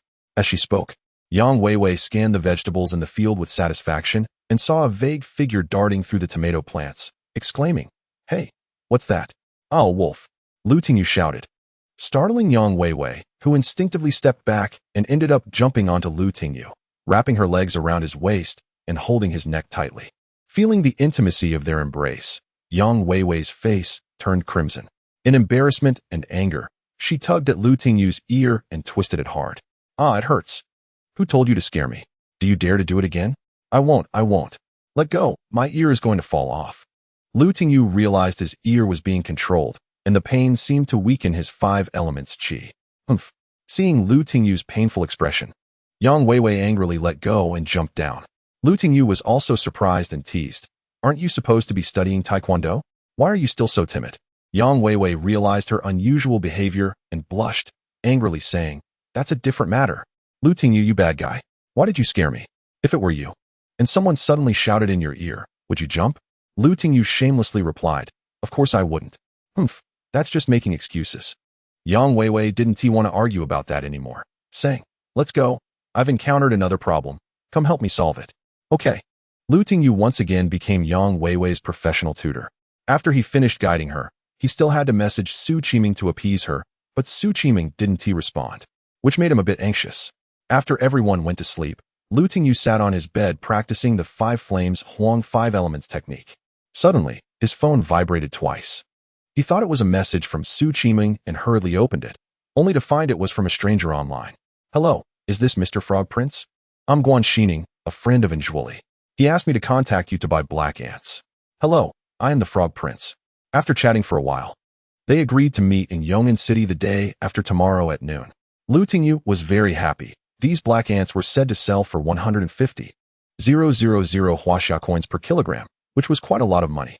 Remembering that he hadn't checked on them for several days, Lu Tingyu hurried over and found that many of the black ants had escaped, hiding in the cracks of the stones in the bamboo garden. There were only 1 or 2 kilograms left, and Lu Tingyu was furious. They ran away. That's tens of thousands of dollars.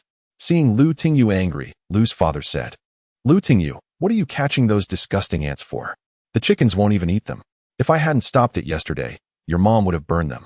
Tingyu nearly went crazy when he heard this. Ah, these ants are worth money. You actually used them to feed chickens and wanted to burn them. Valuable? How much can they be worth? Don't let money drive you crazy. Don't worry. We have ways to make money, Lu's father comforted. Tingyu was speechless. Really? I've already contacted someone online. Now you only have half left. That's tens of thousands short. Tens of thousands? Are you out of your mind? Lu's father asked in shock. Of course. If you don't believe me, look at this. Tingyu pulled out the chat records, including the price given by a foreign Chinese expatriate before. There are too many scammers online. You believe this? If these black ants could make money, there would be plenty in the mountains. Our village could catch these ants and get rich. Lu's father was still skeptical. Hearing this, Lu's mother also came out and said, these ants look disgusting. The chickens won't eat them. Just burn them. If they get under the walls of the house, it could be dangerous. At that moment, the village chief came over with a cane and laughed. Oh, old Lu, your son Tingyu can't possibly be going crazy, right? Ants can be sold for money? Must be the pressure of building the school that's made him lose his mind. Old Lu, you need to get him treated. If it drags on, Tingyu will be finished. Other villagers chimed in. Yeah, ants can be sold for money? He's gone crazy from poverty. Poor old Lu's family. Lu's father listened to the ridicule from everyone, feeling very angry but helpless. Watching his son fiddling with those big ants, he angrily said, burn them. What money can these things make? Tingyu also got angry and said, what's wrong? If you don't believe it, fine, I'm not forcing you to believe. Just wait and see. The day after tomorrow, I'll get the money back. But for these few days, no one is allowed to touch my ants. Otherwise, I'll be mad. With that, Tingyu went home to get a large jar, put a few stones in it, covered it with a layer of soil, and added some rice. He then used the earth technique to set up a formation on the jar to prevent the ants from escaping. Sigh. It seems Tingyu really is driven mad by money. I need to discuss the village primary school matters with the secretary and accountant, the village chief sighed. Immediately, rumors spread in the village that Tingyu was driven mad by money and was even thinking of catching ants to sell. Sigh. Poor old Lu's family. They finally produced a college student, but because of this, they're suffering. 1 million. If I had to pull out 8 million in 3 months, I'd go crazy too. Villagers expressed their sympathy. Lu's father's face darkened, feeling anxious and angry. Tingyu, can't you be normal? I'm very normal. Just then, Yang Weiwei heard the commotion and rushed out of her room. Seeing that Tingyu was taking good care of those ants, she couldn't help but feel confidence in him. Uncle, don't be anxious. I believe in Tingyu. These ants should be able to sell for money. Young teacher, you too. Lu's father was worried. He was truly afraid that his son was under too much pressure and would have mental problems. These ants can't possibly be worth money. They've never heard of such a thing, and suddenly it's tens of thousands. Yang Weiwei said, don't worry, I believe in him. Just give him some time. I'll take him to the field. Saying that, Yang Weiwei took Tingyu, who was tending to the ants, and said, let's go. I want to see how your vegetables are growing. When Yang Weiwei stood in front of the tomato plants that were only waist-high and still blooming yesterday, and saw that they had grown to chest height today, she was astonished. This is too fast. Chapter 49, The Crazy Growing Tomatoes. Tingyu was also surprised to find that these tomatoes had already started to bear fruit, although most of them were still green. There were occasionally a few that had a hint of red. Tingyu was worried that the taste of these tomatoes would be different, so he hurriedly picked one and tasted it carefully. The flavor, the sweetness mixed with a perfect hint of sourness, and the texture was crunchy, leaving a lingering aftertaste. Eating the tomatoes felt as if he could see the lush seedlings and the flavor of the tomatoes in the field. Tingyu was astonished. These tomatoes not only grew quickly, but also tasted better than the ones from the half-acre plot before. Yang Weiwei saw that Tingyu was already tasting them, so she picked one too. After eating it, she was ecstatic. Ah, it's so delicious. These new tomatoes are better than the ones from the half-acre plot. No, I have to pick 2 to take back for research. Saying this, Yang Weiwei quickly picked some red tomatoes from the scattered seedlings. However, the seedlings grew quite tall, and the tomatoes were densely packed, with clusters of green fruits that were very appealing. Wow, Tingyu, your tomatoes are growing so well. At this moment, a woman in a dress walked over. She was Kong Fengmei, the village doctor, known as the beauty of the village. However, because she was in the medical field, even if someone was attracted to her, they wouldn't dare to pursue her. After all, at times, she held others' lives in her hands. Whoever offended her was essentially risking their own life. She was the one Lu Tingyu caught peeing in his tomato field and stealing tomatoes last time. Seeing her, Lu Tingyu smiled politely and said, "It's all thanks to Teacher Yang, the expert. Without her, I wouldn't have been able to grow such good tomatoes." Yes, Teacher Yang and you are both amazing," Kong Fengmei praised, joining the team searching for red tomatoes. "Lu Tingyu, do you have time the day after tomorrow? The medicine at the village clinic has run out, and I need to borrow your car to go to the city to apply for some." Kong Fengmei explained her purpose. Lu Tingyu thought for a moment and said, "Sure, I'll bring some vegetables when I go, so the car will be empty on the way back. Let's go together then." "Okay, it's settled. I'll come find you the day after tomorrow." Kong Fengmei picked 2 red tomatoes and took them away. Lu Tingyu didn't mind. Yang Weiwei looked at the dozen or so tomatoes that had just turned red and said dejectedly, "If only they were a bit more ripe." Lu Tingyu shot her a glance and said, "Aren't these enough for you? I estimate that a lot of tomatoes will be ripe tomorrow. You could eat them every day without any problem." Having her thoughts exposed, Yang Weiwei shyly smiled. "I'm just researching. What do you know?" Lu Tingyu replied speechlessly, "Okay. You research. Lu Tingyu was also very happy. He estimated that these tomatoes yielded much more than the half-acre plot before. He figured that they would harvest 300 to 400 jin a day, possibly even 51 jin. He could earn around 10 to 20,000 a day. Just thinking about it made Lu Tingyu happy. He then called Fang Xiaoyang to inform him about the increased yield of quality tomatoes. Fang Xiaoyang was very happy to hear this and told Lu Tingyu to bring them all over. After hanging up, Lu Tingyu couldn't help but share this exciting news with Su Qiming. "Really, you're amazing. They matured so quickly." Su Qiming was also very excited and wished she could jump through the phone to kiss Lu Tingyu. "Of course, just look at who I am," Lu Tingyu said proudly. "Once we sell these in a couple of days, I'll hire someone to lay the foundation for the school and get the initial design done. Once the money is in place, the other materials will follow." "Okay, I'll be back in a few days, and I want to personally design the school," Su Qiming said happily. "All right, you must oversee it," Lu Tingyu replied joyfully. The tomatoes from the previous half-acre plot were nearing their end, with daily yields dropping to just a few dozen jin. In 2 days, they only reached 100 to 200 jin. That night, Lu Tingyu practiced the Yanhuang 5 elements technique, and the next morning, he woke up early to check on the farm base. He found that many tomatoes had ripened. Excited, he hurried to the village to find people to help pick them. Hearing that Lu Tingyu was looking for help, Lu's mother quickly stopped him, saying, "Don't look for anyone else, just your father, you, and I will finish picking them soon." Yang Weiwei also got up and said, "I'll go too. I know some techniques for picking tomatoes that I want to teach you." "All right, then I appreciate Teacher Yang's help," Lu's mother said happily. However, Chao Yuanyuan heard the news and rushed over, saying, "Lu Tingyu, I heard you're picking tomatoes. Let me help you." Lu's mother was somewhat displeased with Chao Yuanyuan, as her husband Zhao Qingfang had caused Lu Tingyu a lot of trouble, and the village chief was also siding with Zhao Qingfang, which made her even more unhappy. Seeing Lu's mother's displeased expression, Lu's father said openly, "Don't be like that. Yuan is a good person and has helped us a lot over the years. It's the Zhao family who has harmed Lu Tingyu." "Humph, a beauty brings disaster," Lu's mother shot back with a line from a TV show. Lu's father was left speechless. Lu Tingyu then took the group to the field. Upon seeing the piles of tomatoes, everyone was astonished and said, "Teacher Yang is really impressive. These tomatoes have only been planted for a short time, and they've grown so well. It seems that this farm base is indeed scientifically miraculous." Chao Yuanyuan had just visited a day ago when the tomatoes were still blooming and only as tall as her thighs. Now they were waist-high and bearing abundant fruit. "Lu Tingyu, could you ask Teacher Yang to help plant a row at my home as well?" Chao Yuanyuan asked excitedly. Lu Tingyu glanced at her and said, "Don't be jealous. This infrastructure cost a lot of money, hundreds of thousands. Without that investment, how could there be such a rich yield?" Chao Yuanyuan immediately wilted and said, "Fine. Your family really makes people envious." The 5 of them worked for 2 hours before finishing the picking. Lu Tingyu moved the tomatoes onto the tricycle and found it packed full. The eggplants nearby had also started to flower, and the seeds he had sown were sprouting, with cucumbers climbing all over the trellis. Lu Tingyu could almost envision his happy life. Lu Tingyu happily drove a load of tomatoes into the city and found Jingshan Garden. "Hey, President Fang, I'm downstairs," Lu Tingyu called Fang Xiaoyang. "Okay, Mr. Lu, please wait a moment. I'm not in Yong'an County. I'm leaving it to my cousin to manage. I'll have her contact you," Fang Xiaoyang explained before hanging up.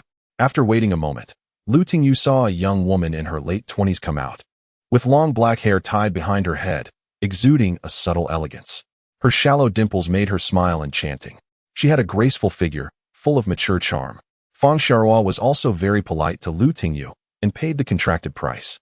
Since Lu Tingyu's tomatoes came in 2 varieties, the previous half-acre plot had produced smaller ones, while those from the farm base were very large. This time, I have the new ones. You should try them, Lu Tingyu reminded her, fearing they might think he was playing tricks. Upon hearing this, Fang Xiaohua picked up a tomato and took a bite.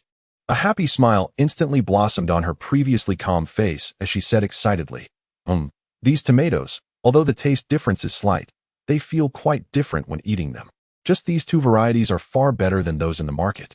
No wonder they are called imperial tomatoes. These new ones are so delicious. I have to give them a new name, Fang Xiaohua said excitedly. All right, Lu Tingyu was also very happy. As long as the tomatoes sold well, he would have a stable income, and the school project would have a promising start. 2 people looked at the scale. The new tomatoes weighed 432 pounds, plus the 84 pounds from half an acre, totaling 516 pounds. At 50 yuan per pound, the total came to 25,800 yuan. Lu Tingyu was very happy and joyfully settled the bill at the finance office. As he walked out, he saw an acquaintance. Lu Tingyu, is that you? Zhou Qiong had brought along a sexy and beautiful woman, with long and thick eyelashes and flirtatious eyes. Lu Tingyu glanced over and smiled. What a coincidence to run into you here. Are you guys eating? Zhou Qiong quickly introduced. This is someone you also know. The woman frowned and said, Zhou Qiong. Who is this? He looks like a small farmer. Do we know each other? Zhou Qiong hurriedly introduced. He is Lu Tingyu. Lu, this is our high school beauty, Su Li. Upon hearing this, Lu Tingyu remembered a bit and said, Oh, I remember now. It's been so many years, and Su, you've become even more beautiful. Su Li's eyes flashed with displeasure as she said, Oh, Lu Tingyu, the top scholar in school back then. What are you doing here? Working part-time? Just coming down from a construction site to eat? Lu Tingyu sensed her tone was a bit harsh, but didn't he mind much, and replied with a smile. I'm delivering tomatoes. I'm farming now. Where are you working? Su Li, impatient, said, Oh, farming? Really lacking ambition. I don't have anything serious either.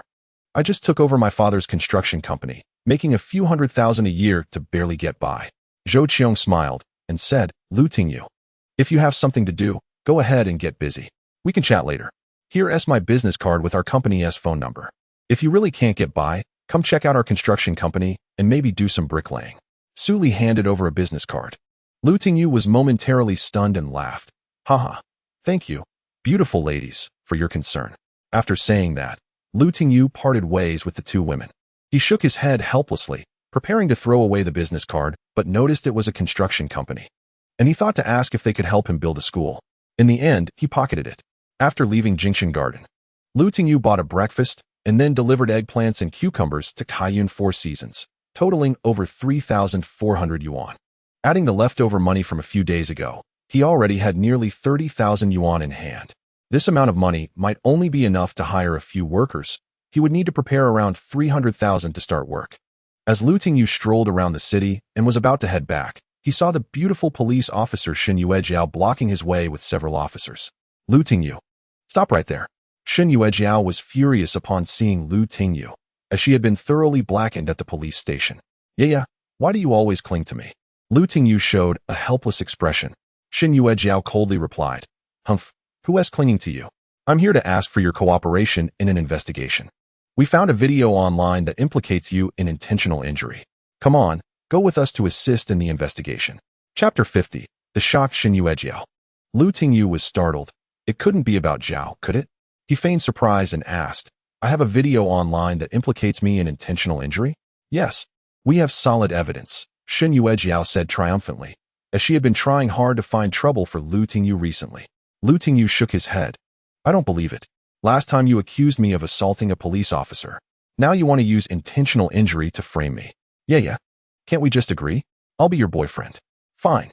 Shen Yuejiao was enraged, nearly bursting with anger, and yelled, Lu Tingyu, I'm talking about serious matters. If you keep slandering me, I swear I'll beat you up. Don't think that just because Wenju is looking out for you, you can casually tarnish a woman's reputation. As she spoke, her eyes turned red with grievance. The accompanying officers were at a loss for what to do and tried to comfort her, Captain Shan, don't cry. What is the point of being fixated on such a small farmer? Let it go. There are plenty of elites in the police force for you to choose from. Get lost. Shun Yuejiao yelled angrily at the officers, scaring them into silence. Seeing this, Lu Tingyu jumped out of the car and reached out to wipe the water from her eyes, looking sorrowful. Yeah, I'm sorry. Upon hearing this, Shin Yuejiao felt warmth in her heart. It turned out this guy was apologizing. In a moment of distraction, Lu Tingyu wiped her tears with his sleeve. And this scene left the nearby officers feeling heartbroken. No one could even manage to console her, yet he was there wiping her tears. Shin Yuejiao quickly pushed Lu Tingyu's hand away but heard him say, if you weren't so violent and were a bit gentler, maybe I would consider a long-term relationship. After all, I can't forget the wonderful times we had together. Just as Shun Yuejiao's mood slightly improved, she was furious. Lu Tingyu. She swung her fist at Lu Tingyu, but as soon as her fist was raised, Lu Tingyu tightly grabbed it, preventing her from pulling it back. And with his other hand, he caught her other arm. He pinned her against the wall, using his body to hold her, and said, don't be violent. I hate aggressive women the most. You really need to change this. I've already agreed to continue being your boyfriend. Why are you still not satisfied? Do your mother. Even Shun Yuejiao, who had a good temper, was about to be driven crazy by Lu Tingyu. What are you all standing there for? He assaulted a police officer. Quickly subdue him. Shun Yuejiao shouted at the others. Lu Tingyu also yelled, everyone, don't listen to her nonsense. She's just finding fault because of love turning to hate. The others were at a loss for what to do. Looking at Shun Yuejiao's rapidly rising chest, Lu Tingyu felt very pleased. Are you all foolish? I'm currently performing official duties, and his actions are also obstructing law enforcement. After Shin Yuejiao said this, the police officers finally persuaded, well, Mr. Lu, let go. Don't take it too far between you two. After some persuasion, someone took out a video of a live broadcast and said, Mr. Lu, we heard you are the Prince of Frog, and this video is from a violent brawl incident that took place in Yong'an County. To clarify this matter, please come with us. Seeing the footage of him fighting Duan Qixiang in front of the hotel, Lu Tingyu breathed a sigh of relief and said, oh that? We staged it. It was for a live broadcast to attract attention. The crowd was momentarily stunned, as their informant had said it was a real incident. And Duan Qixiang's brother had been beaten. We've already invited the relevant personnel. Please assist us in the investigation. Okay, since this is your official duty, I'll cooperate. Who told you to be Yaya's colleagues? Lu Tingyu feigned an attitude of doing it for the sake of friendship. Upon hearing this, Shin Yuejiao was about to pounce on Lu Tingyu again. Lu Tingyu hurriedly said, quick, stop her. She's going to use excessive force. Don't blame me for self-defense. Kid, let us see how you handle this. Shin Yuejiao was so angry her teeth were nearly grinding. Lu Tingyu was taken to the police station, where the chubby Duan Qixiang was also present, trying to play smooth with the police. Officer, I've said it several times, we were just doing a live broadcast, acting. It shouldn't be taken seriously. But Duan Qixiang was quite straightforward. The officer asked, then what about your injuries and hospitalization? Duan Qixiang replied, it's normal to get injured while filming. Besides, what we want is a real effect. Where can we find dedicated actors like us? Mr. Duan, this is the police station. You don't have to be like this. If you've been threatened, we will certainly give you justice. Duan Qixiang continued, officer, I have money and status in Yong'an. Who could threaten me? Him? Just a small farmer. Duan Qifei instructed his subordinates not to reveal Lu Tingyu's identity, and his men were quite strict about it. Shin Yuejiao was very troubled. She couldn't understand why, no matter how skilled Lu Tingyu was. He had beaten the younger brother of the underground boss of Yong'an to such a state. Yet, the other party insisted on defending him, claiming it was just acting. Then why did you participate in that live video? The officer asked. The fat man Duan replied, I like him. The frogs he catches are delicious. And the tomatoes he grows are also very tasty. It's just a friendly help. Shin Yuejiao couldn't extract any useful information, so she brought Lu Tingyu into the room to take a statement. Of course, Lu Tingyu also insisted it was acting. Afterward, Shin Yuejiao locked the two of them in a room alone, using a hidden camera, hoping to discover something. She saw them together, and the fat man Duan flashed a bright smile and said, Brother Lu, they keep misunderstanding that our live broadcast was a crime. I've already explained everything to them. My lawyer is on the way. We can leave soon. Thank you for your trouble. It's nothing, Lu Tingyu said lightly, then leaned against the wall and closed his eyes to rest. Shin Yuejiao was even more surprised and confused. How could a rural commoner and an underground power boss have such a close relationship? After a whole day of tossing around, there was no substantial progress, and the lawyer had urged them many times, so Shen Yuejiao reluctantly let Lu Tingyu go. By the time Lu Tingyu got home, it was almost dark. After comforting everyone for a while, he contacted Tang Tian, ready to send over some new eggplants and cucumbers. After confirming the time with Guan Xining, he went to bed to practice the Yanhuang 5 elements technique. The next morning, Lu Tingyu went to the tomato field, found someone to help him pick the tomatoes, then dug out the black ants, filled a bucket with soil, and took it into the city. Kong Fengmei arrived on time, and, looking at the truckload of goods, praised. Lu Tingyu, you're amazing. You've only been home for a few days, and you've cultivated your land so well. Well, it's all thanks to Teacher Yang. Lu Tingyu modestly replied. Kong Fengmei sat next to Lu Tingyu, and as the truck moved, she squeezed closer. Her face immediately turned red. Lu Tingyu, did you learn to sing in college? She asked. Lu Tingyu replied, I didn't learn formally, but I've shouted with classmates before. If you want to hear it, I can shout a few lines. To ease the awkwardness, Lu Tingyu sang a couple of lines, which made Kong Fengmei a bit dazed. As if she was back in the early days of dating, sitting on her boyfriend's bicycle, listening to his cheerful singing. Unconsciously, Kong Fengmei began to hum along. They quickly arrived in the city. Kong Fengmei went to the county health bureau, while Lu Tingyu took the tomatoes, eggplants, and cucumbers to 2 hotels. Today he sold a little more than yesterday, earning 26,000 for the tomatoes and 8,000 for the eggplants and cucumbers. Mainly because the eggplants and cucumbers were just produced, and the quantity was still relatively small. Adding the previous earnings, Lu Tingyu already had nearly 70,000 yuan. He took out the business card Su Li had given him and dialed her mobile number, but there was no answer. So he called a landline. After ringing for a while, a sweet voice answered. Hello, this is Su Being Construction Engineering Company. Hello, I'd like to ask if you take on school construction projects? Lu Tingyu asked seriously. The woman, excited upon hearing this, replied, Yes. We can take any construction-related work. It's a big project. Okay, I'll come to your company in a couple of days to take a look. Lu Tingyu thought it would be better to see their engineering work in person. Lu Tingyu arrived at the agreed fast food restaurant, waiting for Guan Xining to arrive. Sir, we have other guests waiting to dine. If you're not eating, please make way. The waitress politely smiled. Lu Tingyu also received a call from Kong Fengmei, saying, Bring 2 meals. Kong Fengmei had already picked up her medicine but planned to eat lunch before going to get the medicine with Lu Tingyu. So she took the bus to the restaurant where Lu Tingyu was. Oh, Lu Tingyu, how come you're here? You're hard to find. Kong Fengmei smiled. Wow, such a beautiful woman. How could she be with that dirty and smelly little farmer? Someone scoffed. Only cow dung can nourish flowers. People like us with talent can't even be the cow dung that nourishes flowers. Another person self-deceived. Lu Tingyu, are you still waiting for someone? When will they arrive? Kong Fengmei asked after they had eaten. Soon. We agreed to have lunch, but he is already an hour late. Just as Lu Tingyu was about to call to urge them, a slender young man walked in. Then Lu Tingyu's phone rang, and the young man asked, Little Prince, where are you? I'm here. Lu Tingyu stood up and waved him over. After exchanging pleasantries, they got to the main topic, show me your black ants. The more alive, the better. Lu Tingyu took out the black ants for him to see, and the young man nodded in satisfaction, saying, That's right. Now, countries are very strict about the exchange of live animals. If your black ants were abroad, they could really sell for $30,000 US per kilogram, which is about 19 million Chinese yuan. However, to get them out of the country requires a lot of procedures, so the cost will be reduced a bit. I'm very straightforward. I'll offer a flat rate of 120,000 per kilogram. Upon hearing this, Lu Tingyu thought for a moment and replied, That's too little. Just 120,000. If you don't buy them, I'll take them back to raise. When I encounter those patients, I can use these ants for medicine, and they might be worth 4 to 5 times more. Lu Tingyu needed money now.